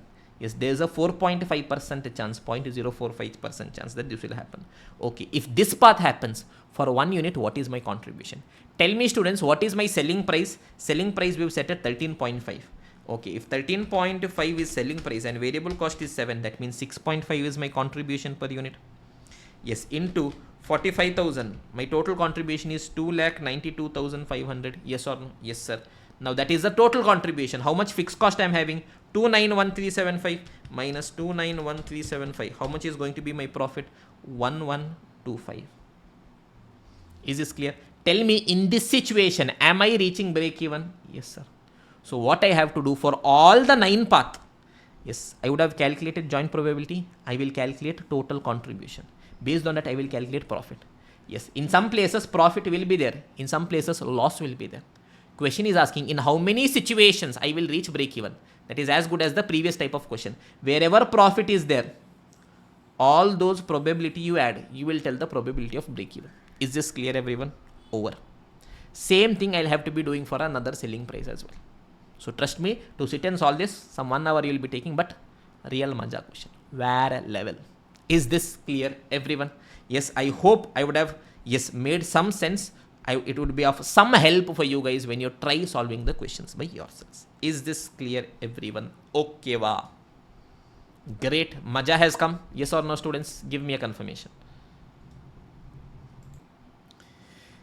Yes, everyone. So now, yes, a very important announcement. So till now, what all we have discussed. Quickly, let us try just creating a small mind map. I'm not going into detailed revision. Okay, quick, short discussion. Total 6 units we have covered. Unit number 1 was marginal costing basics. In that first we told, yes, basics of decision making. I'll compare marginal revenue, marginal cost, based on that take decision. Then we came into basic formulas. What is contribution, variable cost ratio, PV ratio, break even point, margin of safety, sales to achieve my desired profit or loss. Then we came up with our magic box. Then we went into special situations. In that there were different things, differential formulas, all those things were there. I guess we have discussed first is what was that? Why am I not getting it? Product mix decision. In case of limiting factor, how do I take a decision? Then, if there is a change in cost, what I'll have to be doing? Okay, these 2 things were primarily discussed. And I guess there was one more thing. Okay, forget it. No issues. This was with respect to concept 1, marginal costing basics. Then we went into relevant costing technique. Okay, there what we told. Firstly, we told components of marginal cost. What all will be there in marginal cost? Variable cost will be there, specific fixed cost will be there, opportunity cost will be there. Then we told for special situations, historic, committed, sunk cost, irrelevant. Okay, fixed cost, existing means irrelevant, additional means relevant. Opportunity cost, always relevant. Additional cost means relevant. Then we discuss for material, labor, overhead and machine. This is how you'll have to quickly revise. See, for material, not in stock, in stock. Yes, not in stock means I have to purchase. In stock means regularly used, not regularly used. What is going to be the relevant cost? And there one special point was there. If material is in stock, not regularly used, and I'm incurring cost, paying cost to dispose, then I'll be reducing it. Okay, labor, existing employees, new employees. New employees means wages. Existing employee, okay, there is a spare capacity, there is no spare capacity. Spare capacity is there means 0. No spare capacity is there means the wages plus the opportunity cost. Overhead. Okay, variable means always relevant, fixed means existing means irrelevant, additional means it is going to be relevant. Okay, machine I don't have, not in possession, in possession. Not in possession means I'll have to purchase it, either the rent or net cost of purchase, whichever is lower. Yes, in possession means if it is not regularly used, I was thinking of selling, but I'll use it for special contract. Reduction in realizable value. Regularly used means reduction in replacement cost. Is this clear, everyone? Okay, then we are told some additional adjustments there. Relevant costing technique is also over. Yes, concept number 3 was target costing. It is a reverse approach. What is the questions? Yes, steps to solve a question. Step 1, estimate your target selling price. From that, reduce your desired profit margin. I will arrive at my target cost. Then I will calculate my actual cost. I will get the difference as cost gap. Now I will try to eliminate that cost gap. Yes, in terms of questions, I told whenever you get a basic question, calculate target selling price, target cost. Yes, do it into columns, per unit as well as total. Yes, then the next type of question we told was, if my competitor only is incurring some cost which I am not incurring, that means competitor selling price minus those specific expenses will be getting my target selling price. Then we had seen that question wherein we had to calculate the target labor hours to produce 1 unit. We took it as X. That was main different variance in target costing. Okay, next where we went, life cycle costing. One very simple principle I told. Yes, all calculation I will do for the entire life cycle. Story over. Income for life cycle, cost for life cycle, profit for life cycle. Based on that, I will be taking a decision. Is this clear? There one specific question was there which was regarding specific adjustment was there, calculation of number of batches. Suppose total 1 lakh units I am producing. Yes, in one batch I am producing 50 units. That means how many batches? Yes, one batch le 50. That means yes, for 1 lakh units, how many batches? Simple cross multiplication. Okay. Then we came into asset life cycle costing. Yes, two different types of question. First is, which asset should I buy? Two assets are there. Which asset I should buy? I will calculate equivalent annual cost of both the asset. Wherever it is less, I will be going for that asset. Yes or no? How do I calculate equivalent annual cost? Step 1, present value of all cash outflows. Yes, divided by present value annuity factor, you will be getting equivalent annual cost. Second, yes, when should I buy? When should I buy? Here, existing asset is there, new asset is there. Existing asset I already purchased. New asset I am thinking of purchasing. How do I take a decision? Step 1, calculate equivalent annual cost of new machine. That we know. Step 2, calculate equivalent annual cost of existing machine. This how I will do. Aram se. If I am continuing with existing machine, now two costs are there. One is maintenance cost that I am paying. Second is the scrap value reduction. That is an opportunity cost. So the total of the two is going to be my total cost, but I want in terms of present value. So step 1, I will calculate present value of maintenance as well as scrap. Then I will calculate opportunity cost of scrap. Yes, every year's scrap in terms of present value, how much is getting foregone. Present value of maintenance plus this opportunity cost you add, you will get the equivalent annual cost of existing machine. Now, how do I take a decision? Simple, equivalent annual cost of existing versus equivalent annual cost of new. Existing cost is less means go for existing. Existing cost is go more means why you are going, go for new machine. Story over. Is this clear? Then we discuss unit 6 wherein we have told, yes, decision making using probability. Wherever probability is coming, what we'll have to do? Expected value will have to calculate. Some basic questions we had seen. Then we had seen the second variant of questions, which is going to be important for you. Yes, what is the probability that we will break even? What is the probability that we will earn a profit of 10,000? So what I'll do, question asks you, what is the probability that we will break even? I will see to reach break even how many units I want. Then different cases will be there. I will see in this case, will I reach, will I reach, will I reach, will I reach, will I reach. Where all I will reach my desired objective, I will add that probability. That is what is going to give me my answer. Then I have told, yes, statistically independent data. The concept of joint probability will be coming into picture. But in this one question that you have solved, there was a mistake by ICI. Fixed cost, even though question has told in their solution, they have not done. So step 1, for fixed cost, I will just calculate expected fixed cost and leave. Then for quantity as well as variable cost, I am going to take it based on my statistically independent probability distribution. That is, I will create a path. Variable cost 3 can come. Yes, sorry, demand 3 can come. For every demand, 3 variable cost. Like that 3 into 3, 9 possibilities will be there. For every path, I will calculate joint probability. For every path, I will see the total contribution. I will see profit. Based on that, I will be doing my comment. This is what a quick summary of everything that we have discussed till now. Now let me tell you guys what all is pending in this chapter. Yes, transfer pricing we have not done. Yes, one of the simplest scoring topics, transfer pricing, maja. Yes, questions if you refer to transfer pricing, you may feel that, it is difficult. But the only thing I want you guys to do is, once you read the question, do it in the form of a diagram. Okay, there is a company, there is a division A. Okay, there is division B. Okay, division A is transferring units to division B. How many units? 1000 units. What is the price they are telling? Division A can sell outside as well. Yes, division B can purchase from outside as well. Do this. Write down the data. Then you think your decision making is going to be much more simpler. Okay. Yes. Apart from this, there is something called as a pricing decisions. Now, pricing decisions, actually nothing is there. For a theory, sometimes, okay, yes, some basic things from pricing decision can come. Apart from that, not even one question is there. 1-2 example questions are there. In that, the second example from the study material is somewhat important. You just refer that once. And the final thing comes decision making involving alternate choices. In that, two main things for us when it comes to alternate choices. First is a product mix decision. That is when there is a limiting factor. I've told you, I will be taking a decision based on contribution per limiting factor. Based on it, I will be accordingly allocating my resources. Next is make versus buy. Simple. How do I take a decision of make versus buy? Yes, suppose there is this calculator. For this calculator, there is this component, small solar panel kind of a thing. Should I manufacture this or should I buy from outside? How do I take a decision? I will see if I am manufacturing it myself, what is the relevant cost of manufacture? To manufacture, what all I am incurring? I will be incurring some variable cost. Sometimes I will be incurring some specific fixed cost. Sometimes, in order to do this, some other work I would have eliminated. I will be incurring opportunity cost. As against that, to buy this, what is the relevant cost of buying? I am telling, no, boss, who wants to buy? Who wants to manufacture? Let me buy directly from market. So in that case, it is just going to be the purchase price, yes, plus any other incidental expenses.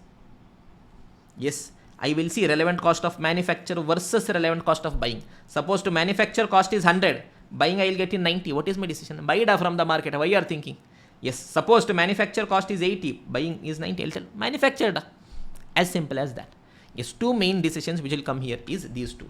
Yes, the reason why I am explaining all these things is now it is time for me to leave, students. Okay. Yes, we thought of finishing decision making as well as taking two more main concepts. Yes, one was activity based costing. Yes, GIT as well as throughput. This will cover substantially most of our practical areas. Okay, after that only some small GGB things will be left. Cost of quality, all those things. But yes, it is already 1:30 now. 2 o'clock I'll have to leave because today evening I'm having a train. Tomorrow I'm having a class at Ernakulam. So today night I'm having a train and my home is not in the city. Yes, if you guys know me, you know, I come from a very big city called Uppinangadi. Sir, which city is this, sir? Yes, it is, they say, powerful people come from powerful places. History tells us that powerful people come from powerful places. History was wrong. Powerful people make places powerful. So once I cleared my CA examination, I was officially the first chartered accountant from Uppinangadi. So from my home, the nearest railway station is 60 km. Yes, if I want to go shopping means, yes, the nearest mall if I have to get is 60 km. Yes, I want to watch a movie, 60 km. Okay, so it's a village. So from here I'll have to obviously travel to Mangalore. From there I'll have to be taking a, yes, train today night. So because of that, yes, even though I want to take all these units, you know, so interesting they are. Transfer pricing is there. You're having your activity based costing, throughput, just in time, very simple, beautiful concepts. But yes, we are having a lag of time. So because of that, we'll have to unnecessarily hold it now.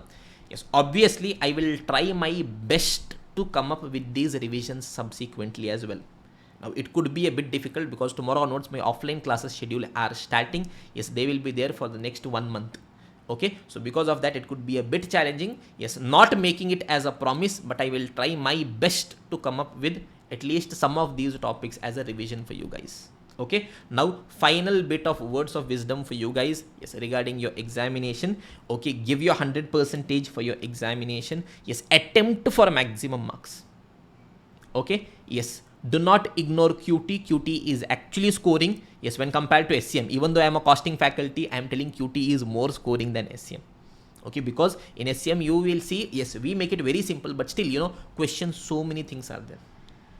Okay, focus on the entire group. Yes, have faith in yourself, work consistently hard, and the thing that we have written here, where we have written, okay, here, embrace boredom. Yes, when you're working hard, have that smile on your face always, but always have that mindset that I am ready to face boredom, because boredom is what is discipline. Boredom is what is going to bring you success.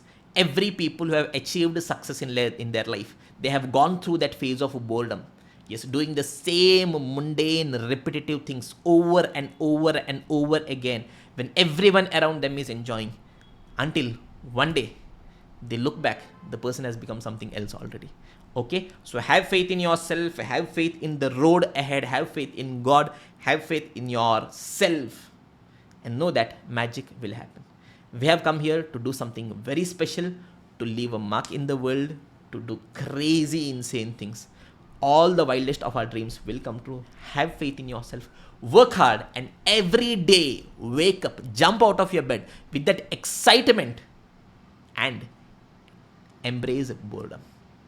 Because boredom is what is excellence. Boredom is what is success. Embrace that. Be ready to be bored. Be ready to be alone. That's what life is all about. That's all for now. See you guys some other day for some other session. Until then, keep studying, keep smiling, keep working hard, keep making your parents proud, and take care, my dear students. And all the people who are watching it on YouTube, till here you have come. If you have not liked, Shantam Papam, if you have not put a comment, what the so much effort you to comment? You should put Maja is coming in the comment 10 times. Maja is coming. Hello, honey, bunny. And you should share with your friends also. Otherwise, very bad. Okay, so that's all for today. See you guys some other day. Until then, take care. It's me, Tabish, signing off. Yes, thank you so much for your valuable time spent for us. Thank you so much, dear. Yes, always means a lot.